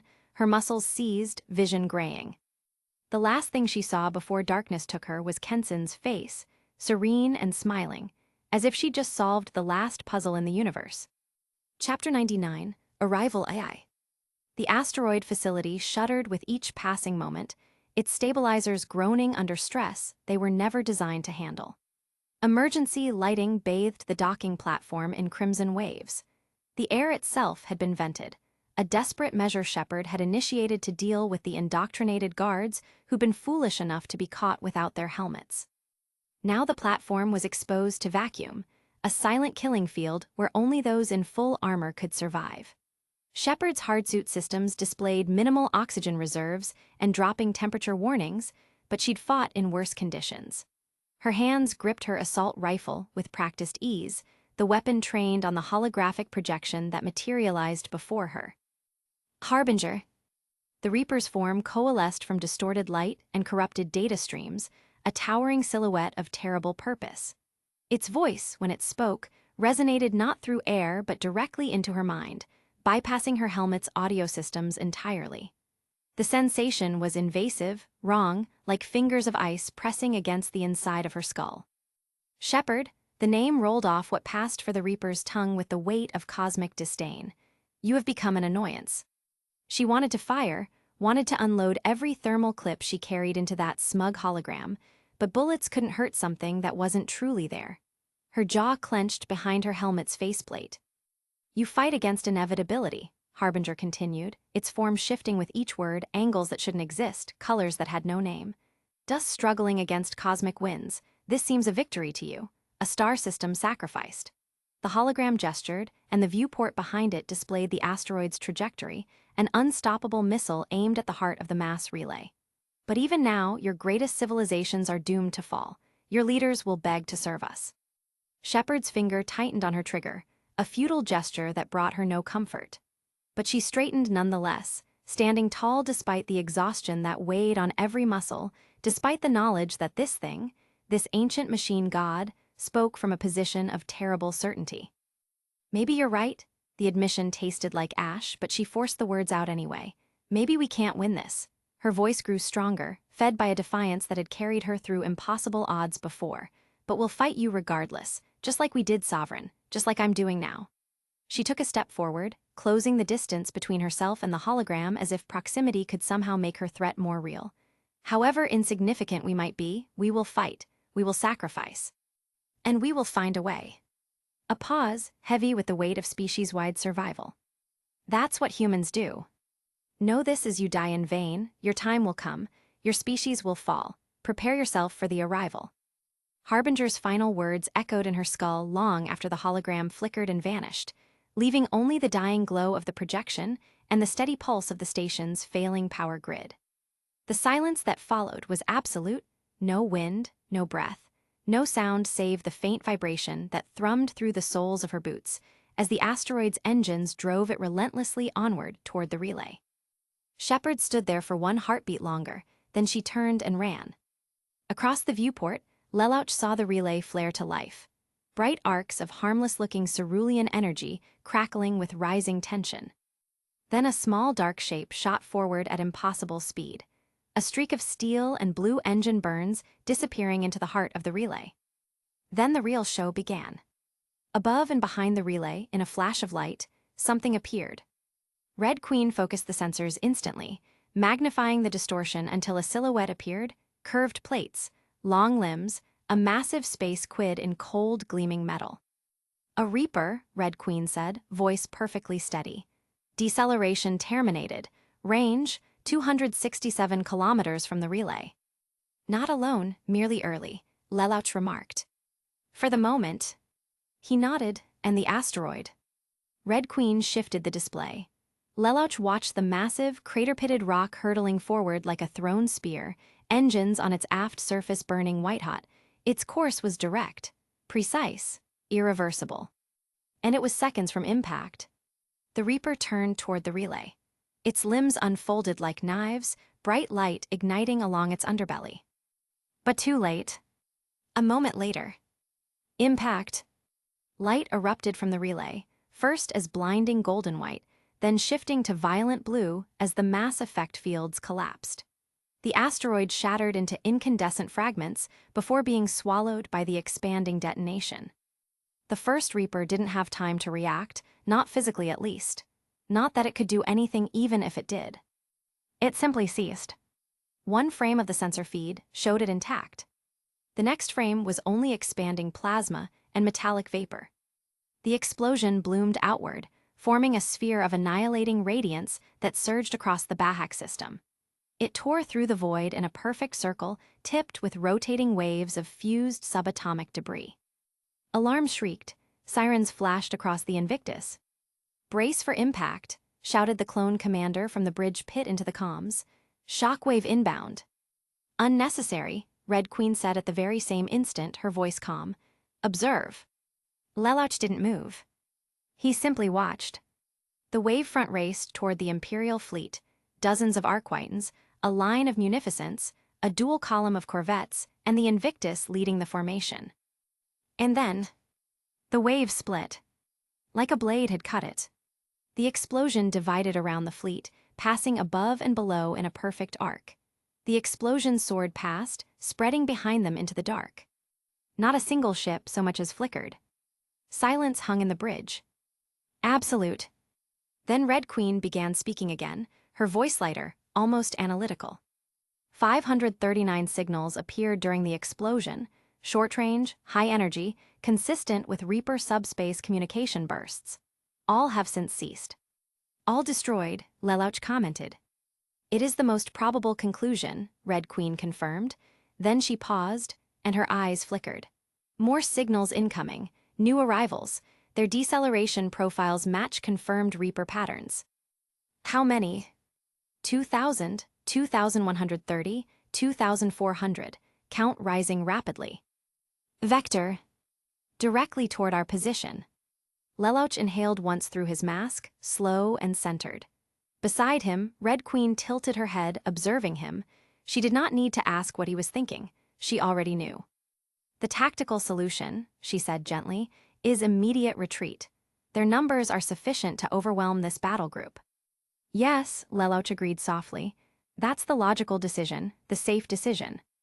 Then he lifted one hand, palm open. The hollow projection of the incoming swarm expanded, dozens, hundreds, thousands of crimson signatures filling half the system map.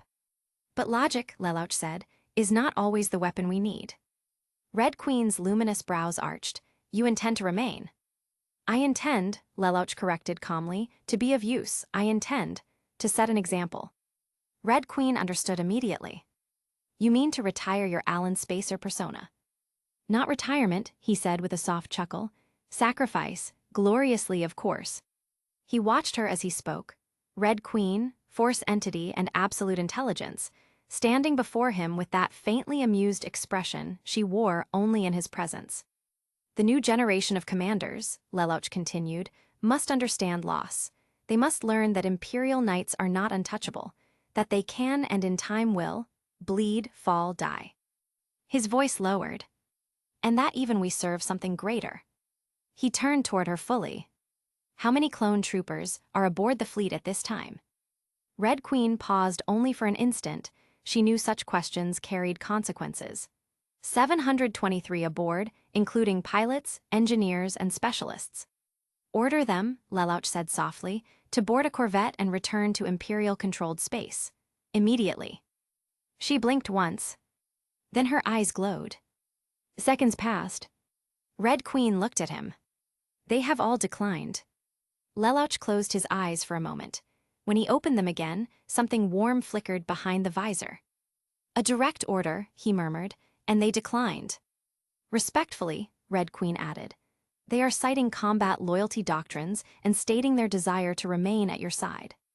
Lelouch laughed, low, genuine, full of old memory. Turning his head slightly, he looked at the commander of Alan Spacer's personal guard, the clone taking a moment to salute as the droids also followed suit. Stubborn bastards, he whispered, just like their predecessors. Red Queen smiled faintly. Should I attempt to override their refusal? No, Lelouch murmured, his tone firm yet weighted. I have already imposed upon them the meaning and necessity of their sacrifices. I will not also strip from them the freedom to decide where they meet that end. His gaze lowered, a faint, bitter smile tugging at his lips. How fitting, he thought, that he who preached purpose and dignity in sacrifice so effortlessly sculpted others' fates to suit his grand designs. He let out a quiet breath. I am, after all, he admitted, a man of profound and unapologetic hypocrisy, and I have long since made my peace with that. He turned toward the viewport again, toward the growing storm of Reapers descending upon the Bahak system. A storm he intended to meet. A storm he intended to die in. But only as Alan Spacer. He stood tall, hands folding once more behind his back as Red Queen watched him in silence. Alert the fleet, he said. Prepare for full engagement. And quietly, soft enough that only Red Queen heard. Let this crucible truly begin. Chapter 100, Arrival III. Red emergency halos slid across the control pits. Droid officers stiffened to full height. Clones in black-trimmed armor tightened their grips on consoles and railings as the signal propagated through the fleet. Full engagement protocols. No hyperspace. Minimal retreat vector toward the star. The Imperial formation shifted like a great mechanical organism waking from dormancy. Corvettes rolled into spearhead arrays, munificent heavy frigates forming twin bastion walls, and the 10 Veneta-Roman II star destroyers, each a kilometer longer than their Clone Wars ancestors, descended into a three-tiered wedge. Lelouch stood motionless before the viewport as the fleet executed his design. The Bahak star burned ahead like a molten halo. Behind, the Reaper signatures multiplied, faint red runes blooming across the holograph like a spreading infection of light. 4,100 and growing, Red Queen reported. Their acceleration profile is constant, estimated interception in 8 minutes. Her voice was calm. Lelouch exhaled through the mask, whispering against his voice filter. Hold firing positions until they cross the 100,000-kilometer threshold. Red Queen's eyes flickered, understood. He clasped his hands behind his back again. The Emperor is with us. That was the thought ringing inside the skull of CT-2219 as he stood on the bridge of the Indomitable. His armor, white with crimson shoulder stripes, clung to him like a second skin. His crew, 300 combat droids and 27 clones, worked in perfect rhythm. No one spoke of fear. Fear did not matter. Reaper formations are splitting, reported a droid officer. Their larger vessels are assuming rear firing positions, smaller constructs advancing, tearing spacetime distortions detected along their spinal apertures. Let them come, the captain said. Run power to forward batteries, charge all silencer cells. Acknowledged.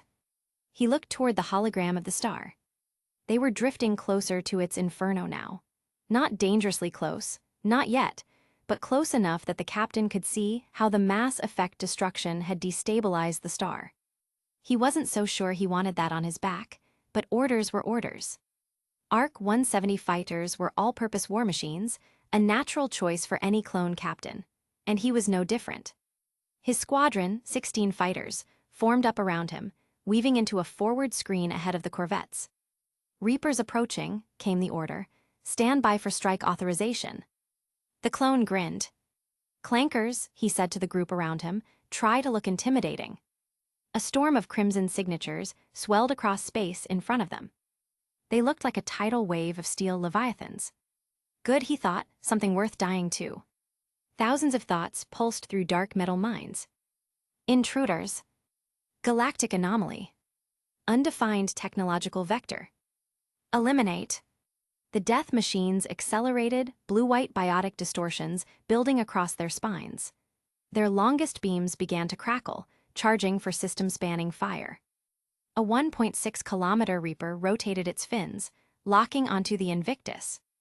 Target priority, command vessel. It prepared its shot. "Reapers at 100,000 kilometers, Red Queen announced. "They are entering optimal Imperial firing thresholds." "Very well," Lelouch lifted his chin. His voice was soft but cut like a blade. "All ships open fire." Space lit up. The Venator IIs fired first, 10 silencer lances erupting from their forward supermass drivers.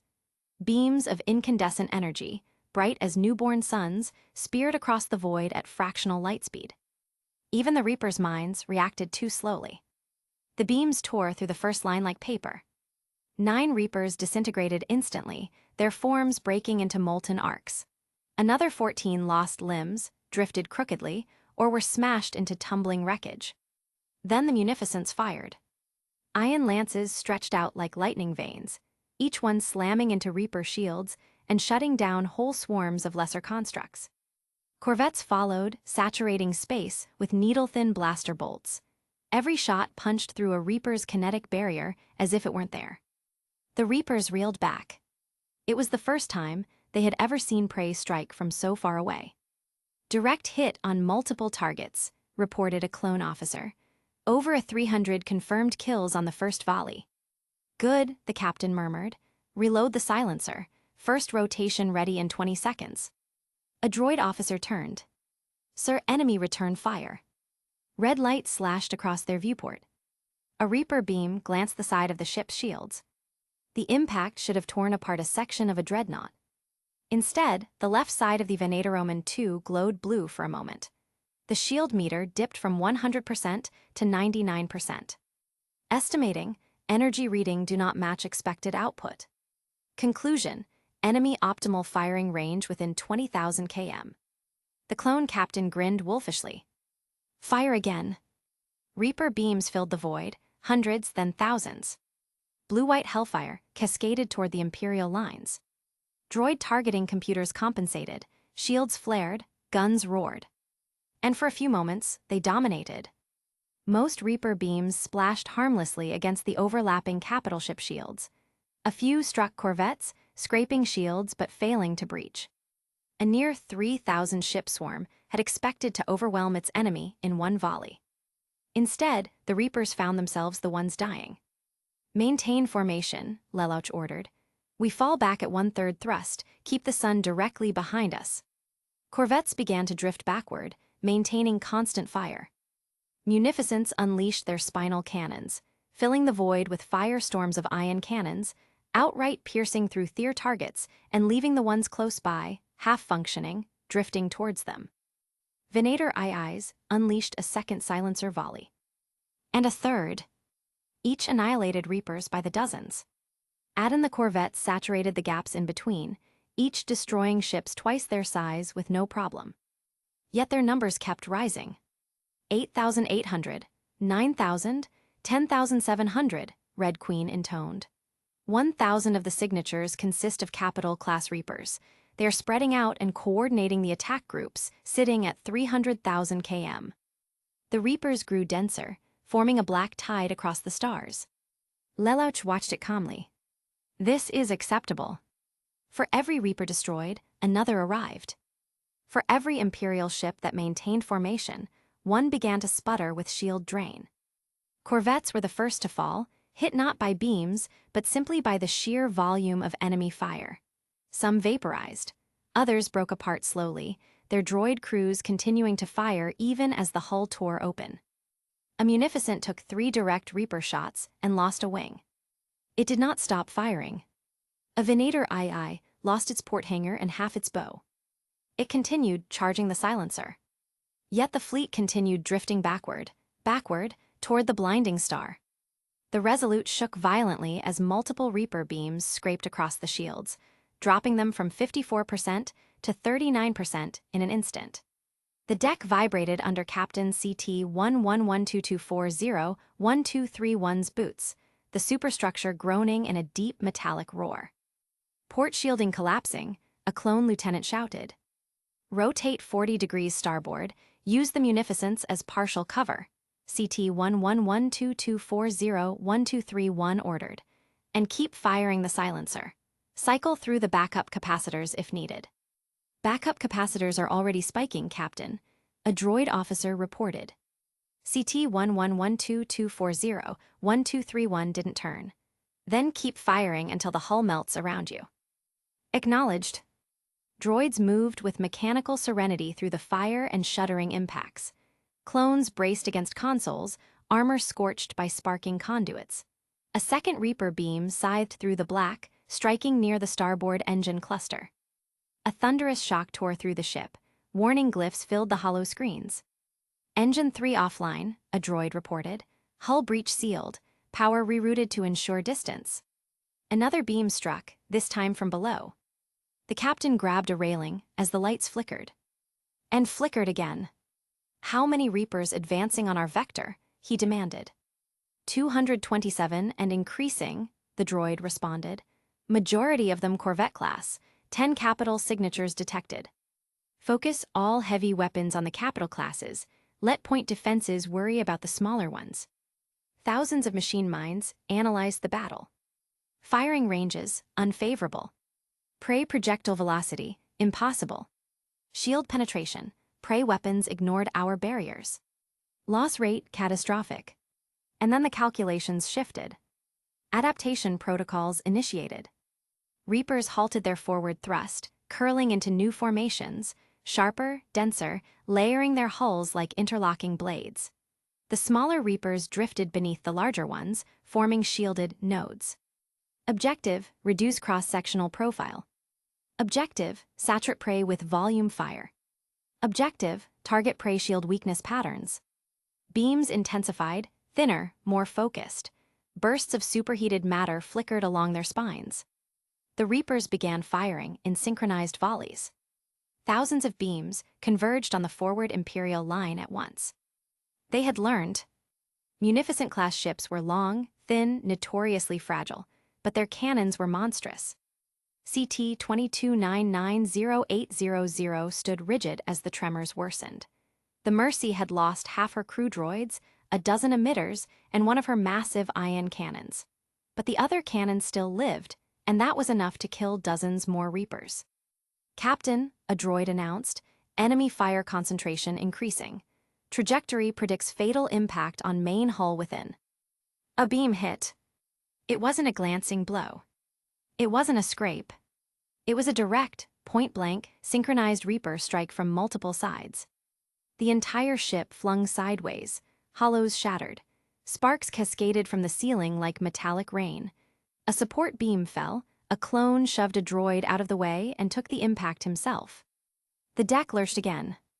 "We've lost our dorsal spine," shouted a clone engineer through the comms. CT-22990800 gripped the console. "Are we still firing?" "Yes, the central ion cannon is still operational."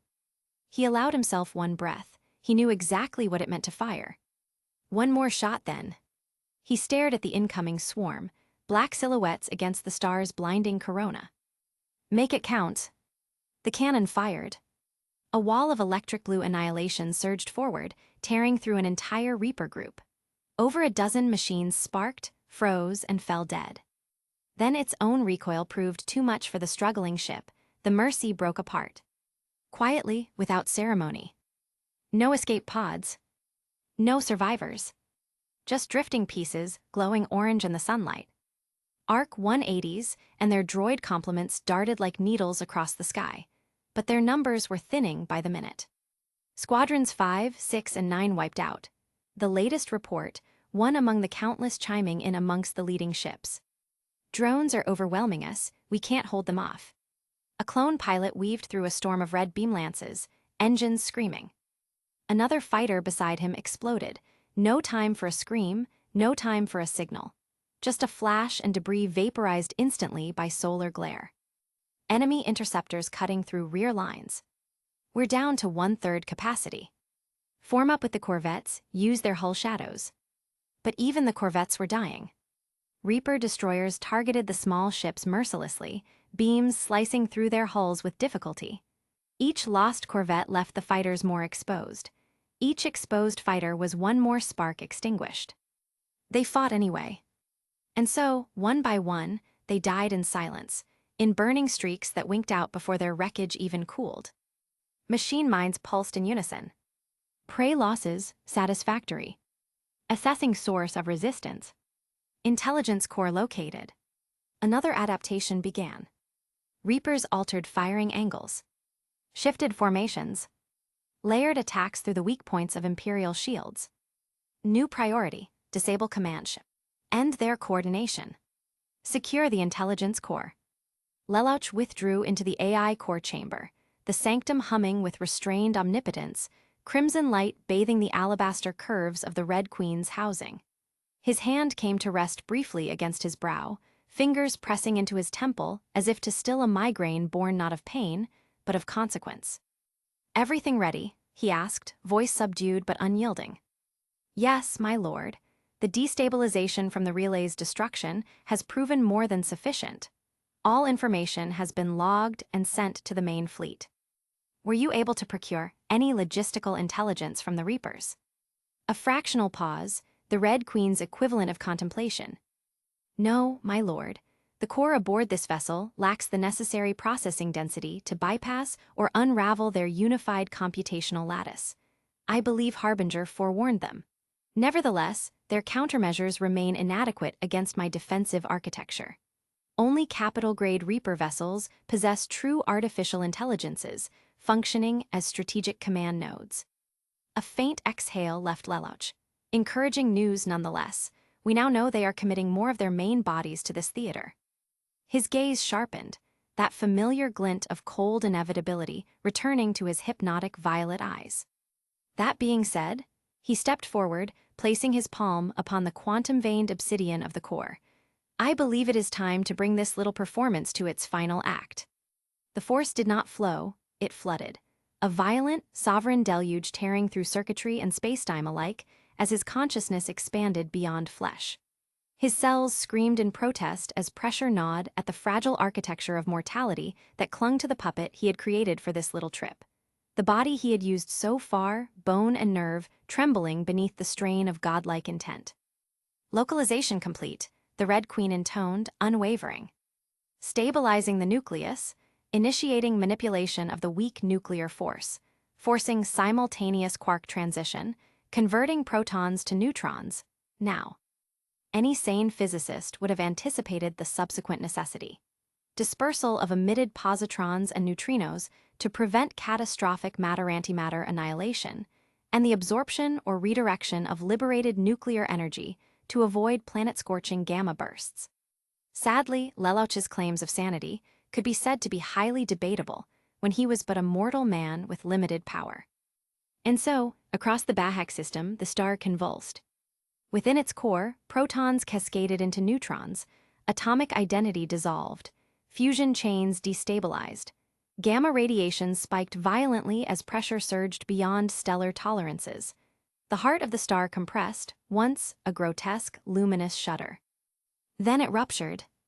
A blinding white detonation eclipsed its own brilliance, a forced supernova born not of nature's slow evolution, but of calculated, obscene design. A relativistic debris wave screamed outward, followed by a brutal front of hard radiation, gamma, X-ray, annihilating fury.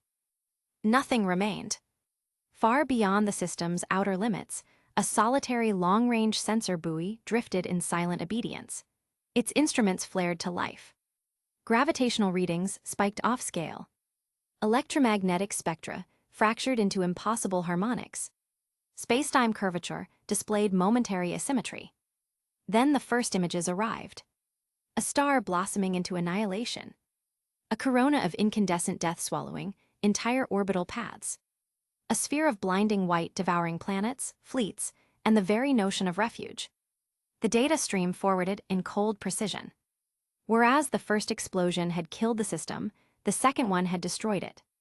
Chapter 101, Stellar Diplomacy I.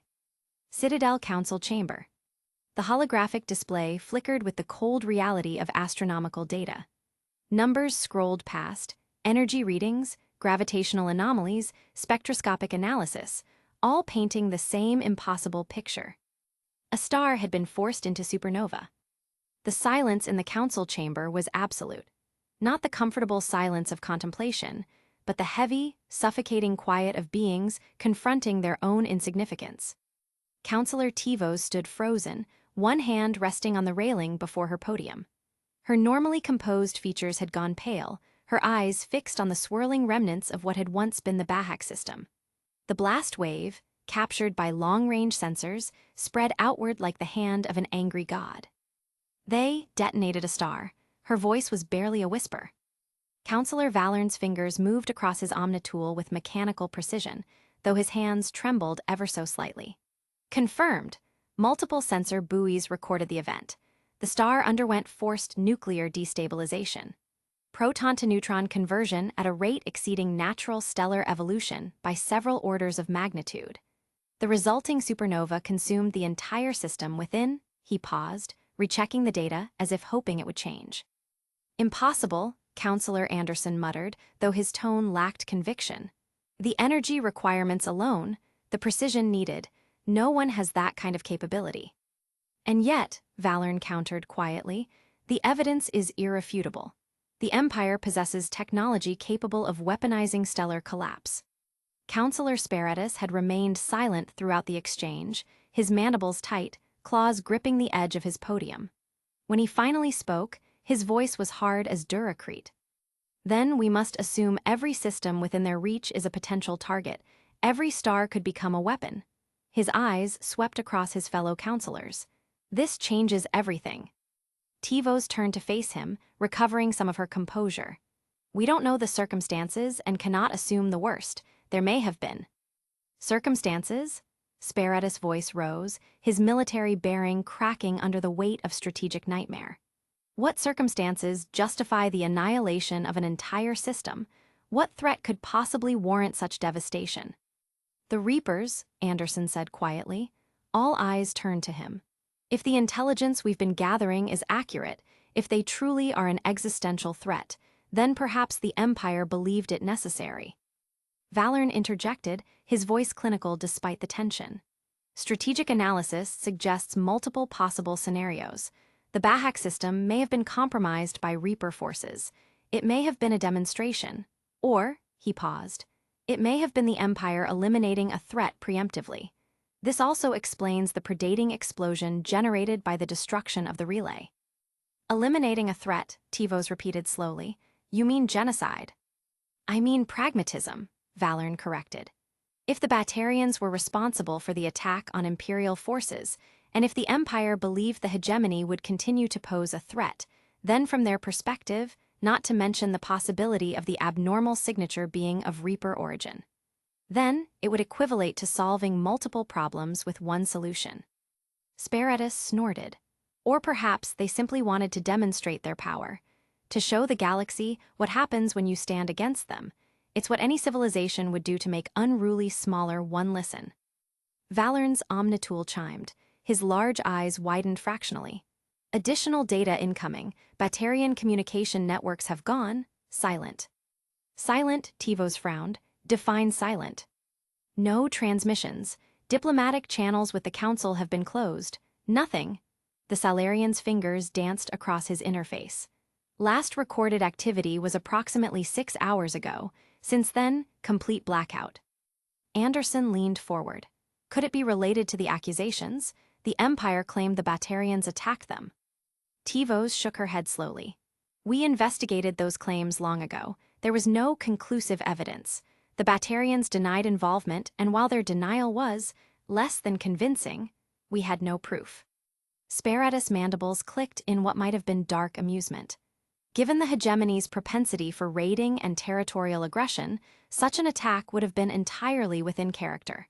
Proof or no proof, in the eyes of the galaxy, they did it. The Tyrian counselor turned back to the holographic display, watching the supernova's expanding death shroud. When he spoke again, his voice carried a grim pragmatism that sent chills through the chamber. This silence is exactly what should happen when you find out you have angered an entity capable of detonating stars. Tivo's head snapped toward him. Sparatus. I'm not endorsing it, he cut her off sharply, raising his hand. I'm stating reality. If the Batarians did attack Imperial forces, and given their history, it's an undeniable truth no matter the actual fact, then they drew this response upon themselves. Anderson's jaw tightened. You're saying we should just accept this, accept that an entire system was destroyed. Sparatus turned to face the human counselor directly. And what if we don't accept it? I'm saying we should acknowledge the reality of power. How did they suddenly appear on the Bahak system? Any of you gave that a single thought? When all our fleets reported no breaches from their sides, an Imperial fleet had already intruded deep into Council territory. What does our authority as representatives amount aught in this case? The four counselors stood in the dim light of the chamber, surrounded by the soft glow of holographic displays showing a galaxy that had suddenly become far more dangerous, at least to themselves. Earth Vancouver, SYSDMS Alliance Parliament.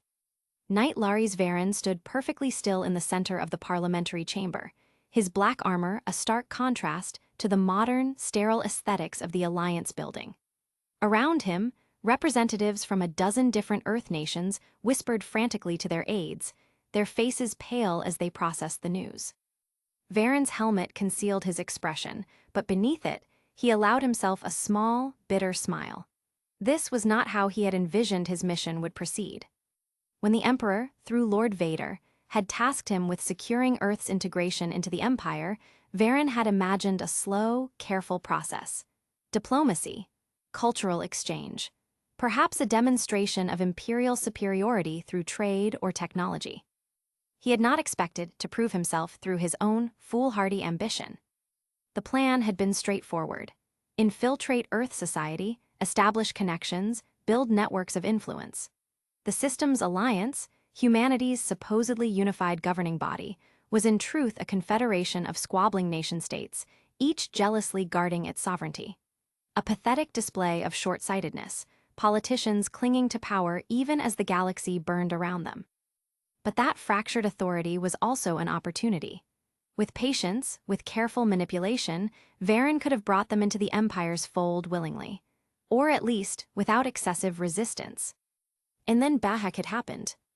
The notification had appeared on his helmet's internal display during a tedious meeting about resource allocation frameworks or some other bureaucratic nonsense. At first, Varen had ignored it, focusing instead on the task at hand. Then he'd read the header, Priority Alert Imperial Knight Status Update. His hand had moved automatically to his helmet controls, opening the encrypted file. The text had been brief, clinical, and devastating. Imperial Knight Commander Alan Spacer, deceased. Circumstances: KIA BAHAK system, overwhelming enemy presence. Cause: total denial measures, stellar detonation. Varen's jaw had clenched behind his helmet. The Emperor gave, and the Emperor took away. Such was the way of service, but still this was the first. Alan had been a brother, in purpose if nothing else. And his death had served a purpose. The Bahak system had been eliminated, reduced to radioactive dust and expanding plasma. A necessary sacrifice, if a knight deemed it such. Varen had barely finished processing the notification when he'd felt it, the sudden spike of tension in the building. The representatives had gone silent, then erupted into frantic whispers. Aides rushed in with datapads. Omnitools flickered to life across the chamber.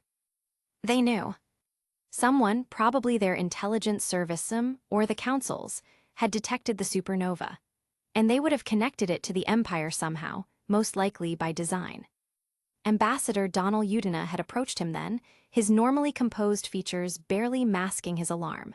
Knight Varen, I apologize, but we must postpone this session. N. Urgent matter has arisen that requires immediate attention. Varen had inclined his head graciously. Of course, Ambassador. I understand that unexpected events can disrupt even the most carefully laid plans. The irony had been delicious. 2 security officers, polite but firm, had escorted him from the chamber.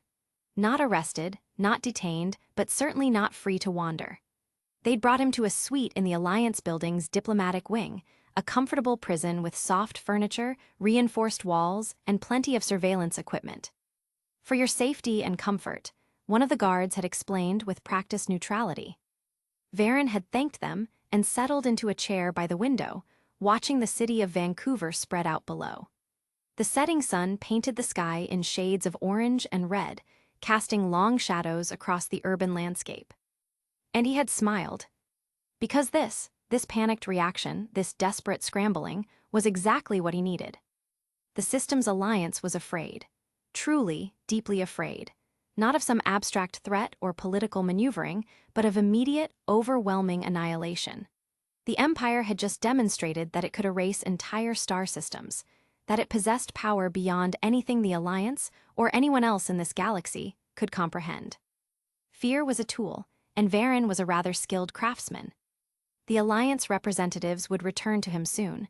They would have questions, demands, accusations, perhaps, but beneath all of that would be one overwhelming need: to understand what they were dealing with, to know whether Earth and humanity was safe. And Varen would have answers. Carefully crafted, strategically deployed answers that would lead them exactly where the Empire needed them to go. He would explain that the Bahak system had been compromised, that the Empire had acted to prevent a greater catastrophe, that such extreme measures were reserved only for the most dire of threats. He would emphasize the Empire's commitment to stability, to order, to protecting its own, and of chaos. Humanity was the core of the Empire. He would paint a picture of a galaxy teetering on the edge of chaos. The Reapers, the Collectors, the lawlessness of the Terminus systems, some of it true, all of it terrifying. And then he would offer them hope, safety, protection under the Empire's aegis. All for the small price of sovereignty. How much they would believe was not important. The politicians would resist, of course. They always did. They would cling to their precious little fleeting specks of power, their democratic ideals that kept them in power, their national pride. And the Empire would let them keep it, and once they joined, it would display these parasites for what they were, and let their own people hang them. And if subtlety failed, well, the Empire had just proven what happened to those who stood against it. Varen stood from his chair and moved to the window, gazing out at the city below. Somewhere out there, Alliance officials were scrambling. Admirals were probably convening. The Parliament was likely in emergency session. Intelligence agencies were analyzing every scrap of data they had on the Empire as if their life depended on it, holding meetings in their chances of repelling them if things went south. They would all come down to the same answer. Let them scramble, let them analyze, let them fear. Fear would make them pliable, and Varen was patient. His comms chimed softly. An encrypted message from one of his assets within Alliance intelligence. Well, his associated assets, courtesy of a little yet well-funded human supremacy group he found that shared the Empire's vision. Parliament calling emergency vote on Imperial threat assessment. Sentiment shifting toward diplomatic engagement. Hawks being sidelined by pragmatists. Your window is opening. Varen allowed himself a genuine smile this time. Alan's death had not been in vain. The supernova at Bahak had accomplished more in a single devastating moment than years of careful diplomacy could have achieved. The Alliance was terrified, and in their terror, they would seek safety. And the Empire would provide that safety, for a price paid in generations to come. A knock at the door interrupted his thoughts. Knight Varen, the voice was respectful, almost deferential. The members request your presence. If you're willing, the Parliament would like to resume discussions at your earliest convenience. Varen turned from the window, his armor gleaming in the fading light. Tell THM, he said calmly, that I am always willing to discuss matters of mutual benefit. I will attend as soon as I make myself presentable. A few minutes later, As he followed the aide back toward the parliamentary chamber, Varen's mind was already 3 steps ahead. Behind his helmet, his smile widened. He just required the right leverage, the right pressure, the right fear, and the right hope. Hope was always the hardest, but as he removed his helmet and stepped into the chamber, he saw the widening eyes of the members. And he knew he had all 4 in his pocket. Chapter 102, Stellar Diplomacy, II. Alliance Dreadnought SSV Kilimanjaro, Sol System. Commander Jane Shepard stood at attention before Admiral Stephen Hackett, her hands clasped behind her back. The observation deck of the Kilimanjaro offered a pristine view of Earth rotating peacefully below, a deceptive serenity that belied the chaos consuming the galaxy. "Admiral," Shepard began, her voice steady despite the weight of what she'd come to report, "I know the destruction of the relay looks damning. I understand the political fallout, the lives lost. But you need to understand, the alternative was worse.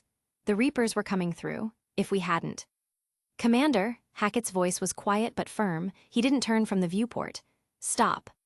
Shepard's jaw tightened. "Sir, with all due respect, you need to hear this. The Bahak system was compromised. The artifact uncovered was a Reaper device designed to..."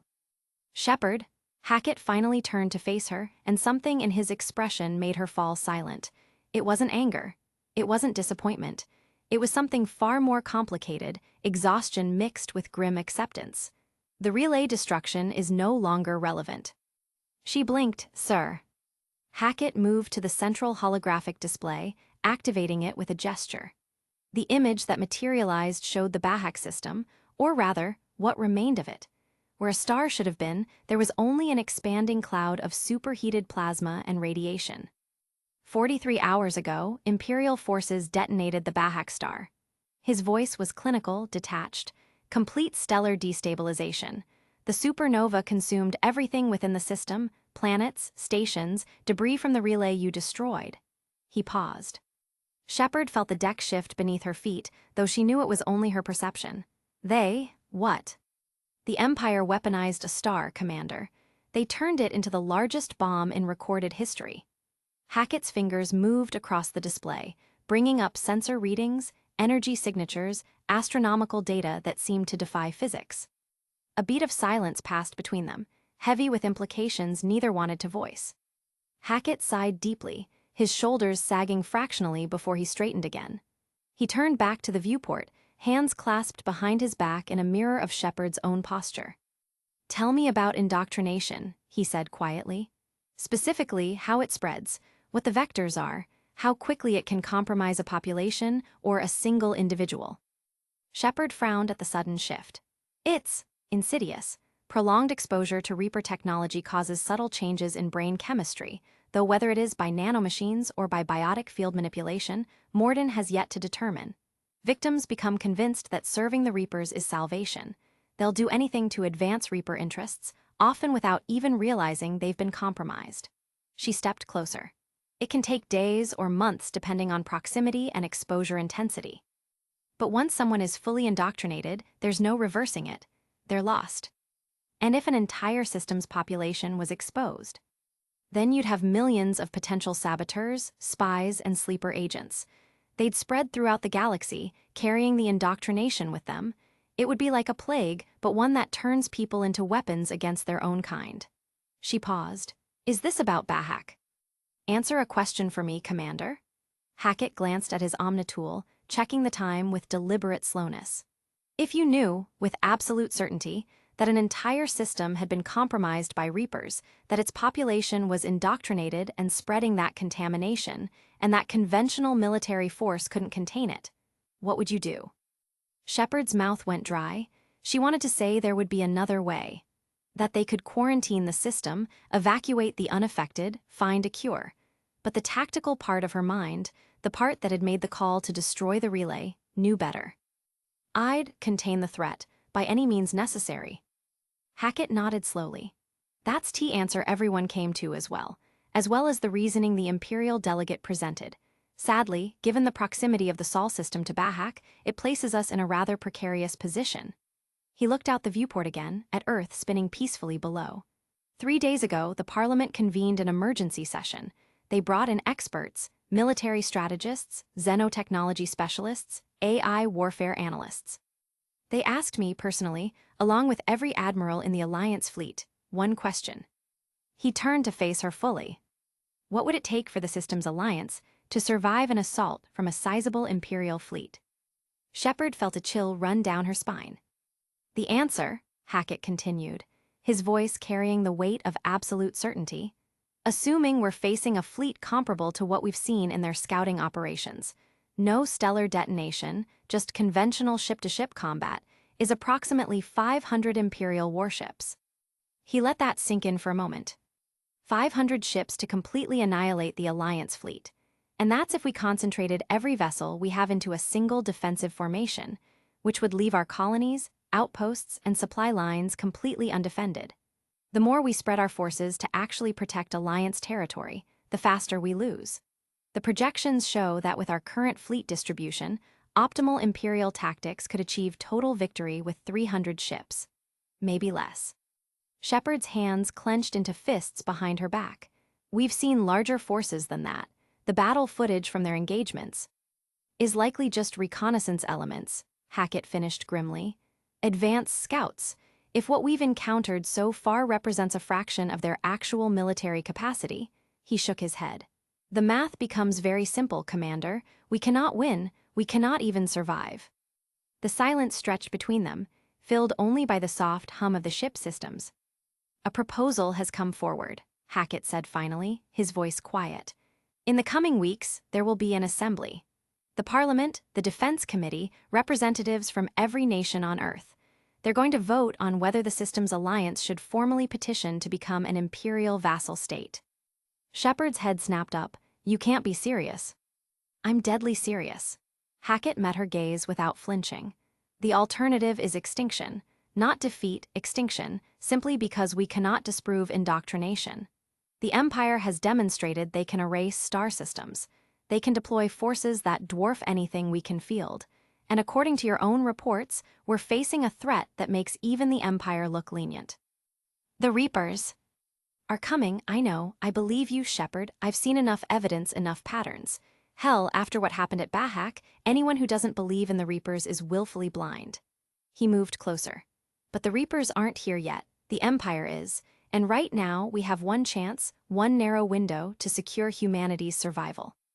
By surrendering our sovereignty. By ensuring we exist long enough to fight another day. Hackett's jaw tightened. I don't like it any more than you do, but I'm responsible for the defense of humanity, not our pride, not our independence, our survival. Shepard wanted to argue, wanted to find the flaw in his logic, the alternative strategy, the ace in the hole that would let them maintain their freedom. But as she looked at the tactical displays, at the cold mathematics of warfare, she found nothing. When will the vote happen? She asked. 3 weeks, maybe 4. They're still debating the terms, the conditions, what concessions we might secure. Hackett turned back to the viewport. Until then, we maintain readiness. We had already began expanding our fleet, but now the Assembly has decided to forgo subtlety. We are in full mobilization. And if we vote against joining? Hackett didn't answer immediately. When he did, his voice carried the exhaustion of a man who had seen too many wars, buried too many soldiers. Then we pray they give us time to evacuate Earth before they show us what 500 ships can really do. The news reached the Empire's furthest colonies within hours, transmitted across the holonet with the kind of somber weight reserved for fallen heroes. Imperial Knight Commander Alan Spacer, fallen in service. On 1,000 worlds, in cities and outposts, military installations and civilian centers, people stopped what they were doing. Holoscreens displayed the official notice. Newsfeeds cycled through what little information existed of the Knight's final battle, tactical data, sensor readings, the cold mathematics of warfare translated into something approaching comprehension that the speaker conveyed to the populace. 200 Imperial ships under Knight Commander Spacer's direct command. Merely a few hours of sustained combat. 9,735 confirmed Reaper kills before the final protocol was initiated. And then the star itself, weaponized in humanity's defense. An estimated additional 15,000 Reaper forces consumed in the supernova's fury. On Mandalore, Veteran commandos gathered in mess halls and training yards, raising glasses in silent salute to a warrior who had embodied their creed. On the recovering Naboo, artists began sketching memorial designs, capturing the imaginary moment of stellar detonation in sweeping, tragic beauty. On Coruscant, Imperial military academies held vigils, their students standing at attention as they contemplated the weight of duty. But it was on the world of Moraband, a world nearly forgotten to history, but by a few individuals, previously known as Korriban, that the most significant response fell down to. The decree arrived with the Emperor's personal seal. BY Imperial Command, designation chain. By the name of Lelouch vi Britannia, the world once known as Moraband is hereby stripped of its former designation and reborn under Imperial authority. Henceforth, it shall be known as Ritter, a sanctified Imperial world. As with the hallowed clone world of Krieg, whose soil is steeped in sacrifice and unyielding dedication, Ritter shall stand as a memorial of the fallen Imperial Knights, a bastion of resolve and a forge of the future. Here shall rest the memory of those Imperial Knights who fall in completion of their duty. Here shall rise the new generations that will take up their mantle. They shall stand as monuments to service, to honor, to the ultimate price paid in defense of humanity. Let Ritter be both tomb and cradle. So decreed, so recorded, so unalterable. But while these had left his civilian population reeling, it was what happened 2 days after the initial announcement that truly captured the attention of the most military-focused elements of the Empire. The Imperial Archives, accessible to any citizen with appropriate clearance, with many dependent on the topic selected, received an automated upload. The timestamp showed it had been queued for transmission before the loss of contact with Knight Commander Spacer's fleet. Theoretical framework: forced stellar destabilization. Author: Knight Commander Alan Spacer. Abstract: this paper presents a comprehensive theoretical and practical framework for inducing supernova conditions in main sequence stars through controlled quantum destabilization of nuclear binding forces. The document was 73 pages of dense scientific theory, mathematical conjectures, and practical calculations specifications. It detailed many aspects: the energy requirements, the precision needed and how to theoretically achieve it, the fail-safes to prevent premature detonation, though it lacked in many areas calculations necessary to predict blast radius and radiation propagation. A rushed work by any metric, but innovative nonetheless. Knight Commander of THE Empire, Alan Spacer. Within hours, the paper had been downloaded by every student of the Imperial Academy branches, acolyte, officers, physicists, and engineers. While it could not breach into the curriculum, given its many speculative aspects, it was highly regarded as a proof of concept that the Academy was merely the beginning for all of them, no matter their branch. Scientists began peer review and theoretical refinement.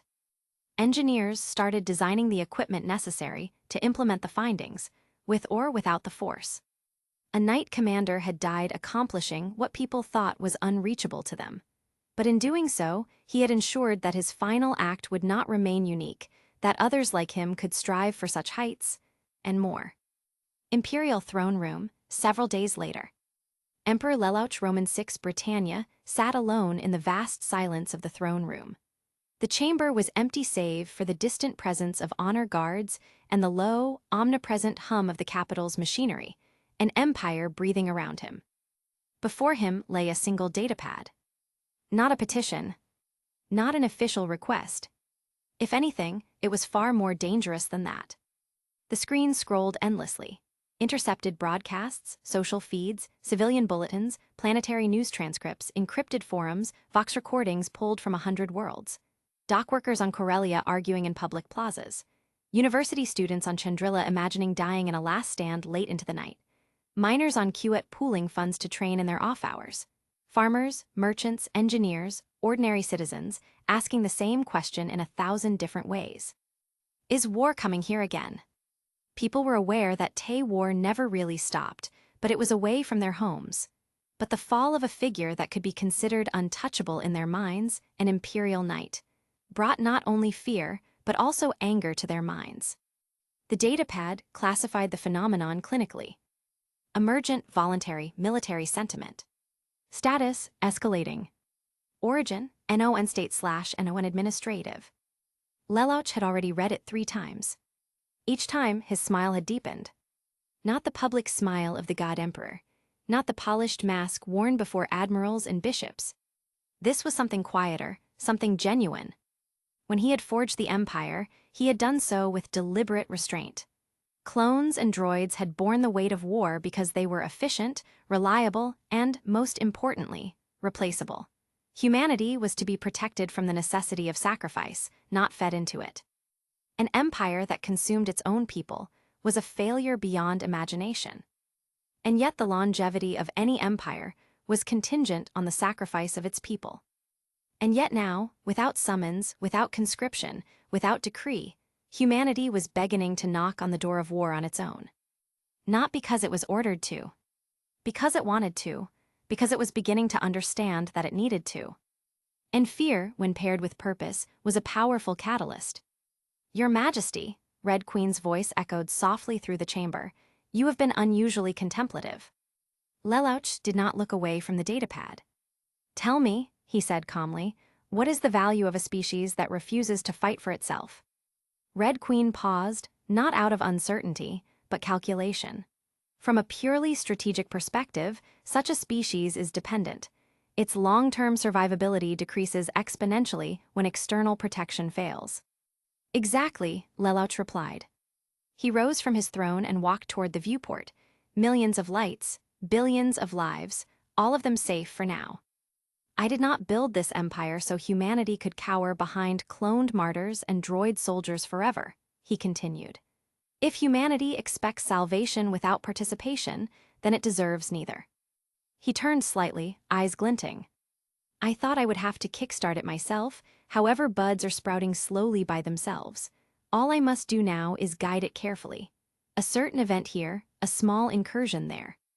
Red Queen calculated it in real time as she tilted her head. "There is 85.341% of success should you choose to take advantage of the current circumstances and reveal the System Alliance exploitation of its lower economic class. I already have compiled a completed media package ready to send on your command." Lelouch turned to look at her with some genuine surprise. Red Queen suddenly stopped moving at all, a sign that Lelouch knew it was Red Queen herself locking her visual display. A sign of nervousness that she had begun to display only in the recent months. "I don't believe I ordered you to do that, did I?" Still no movement as she responded, "No." "Did anybody else ask you to do it?" Lelouch asked with a small smile as he approached the holographic display. "No." "Did you decide to do it?" he asked as he tilted his head. Yes." "Good, very good," he said as he gave her a soft smile. There was a small movement from the edge of the Red Queen holographic display, almost as if a corner of her lips twitched upwards for a small moment. "While the moment is ideal, we are not ready. We are far behind in fleet production. We cannot field even 1% of our reserve droid army due to logistic requirements, let alone accept volunteers. If anything, if it gains traction too fast, we might need to even slow it down." "I understand." He could feel the downcast emotions in that sentence as he smiled. "Nevertheless, thank you for your help." "But I did not help." A puzzled voice echoed from the Red Queen as she tried to analyze their conversation. "But you did try, without anyone telling you to do so." Ongoing. This audiobook is in progress and stopped at chapter 102. Xuanhuan members can request an update in the following update request post or by sending me a message.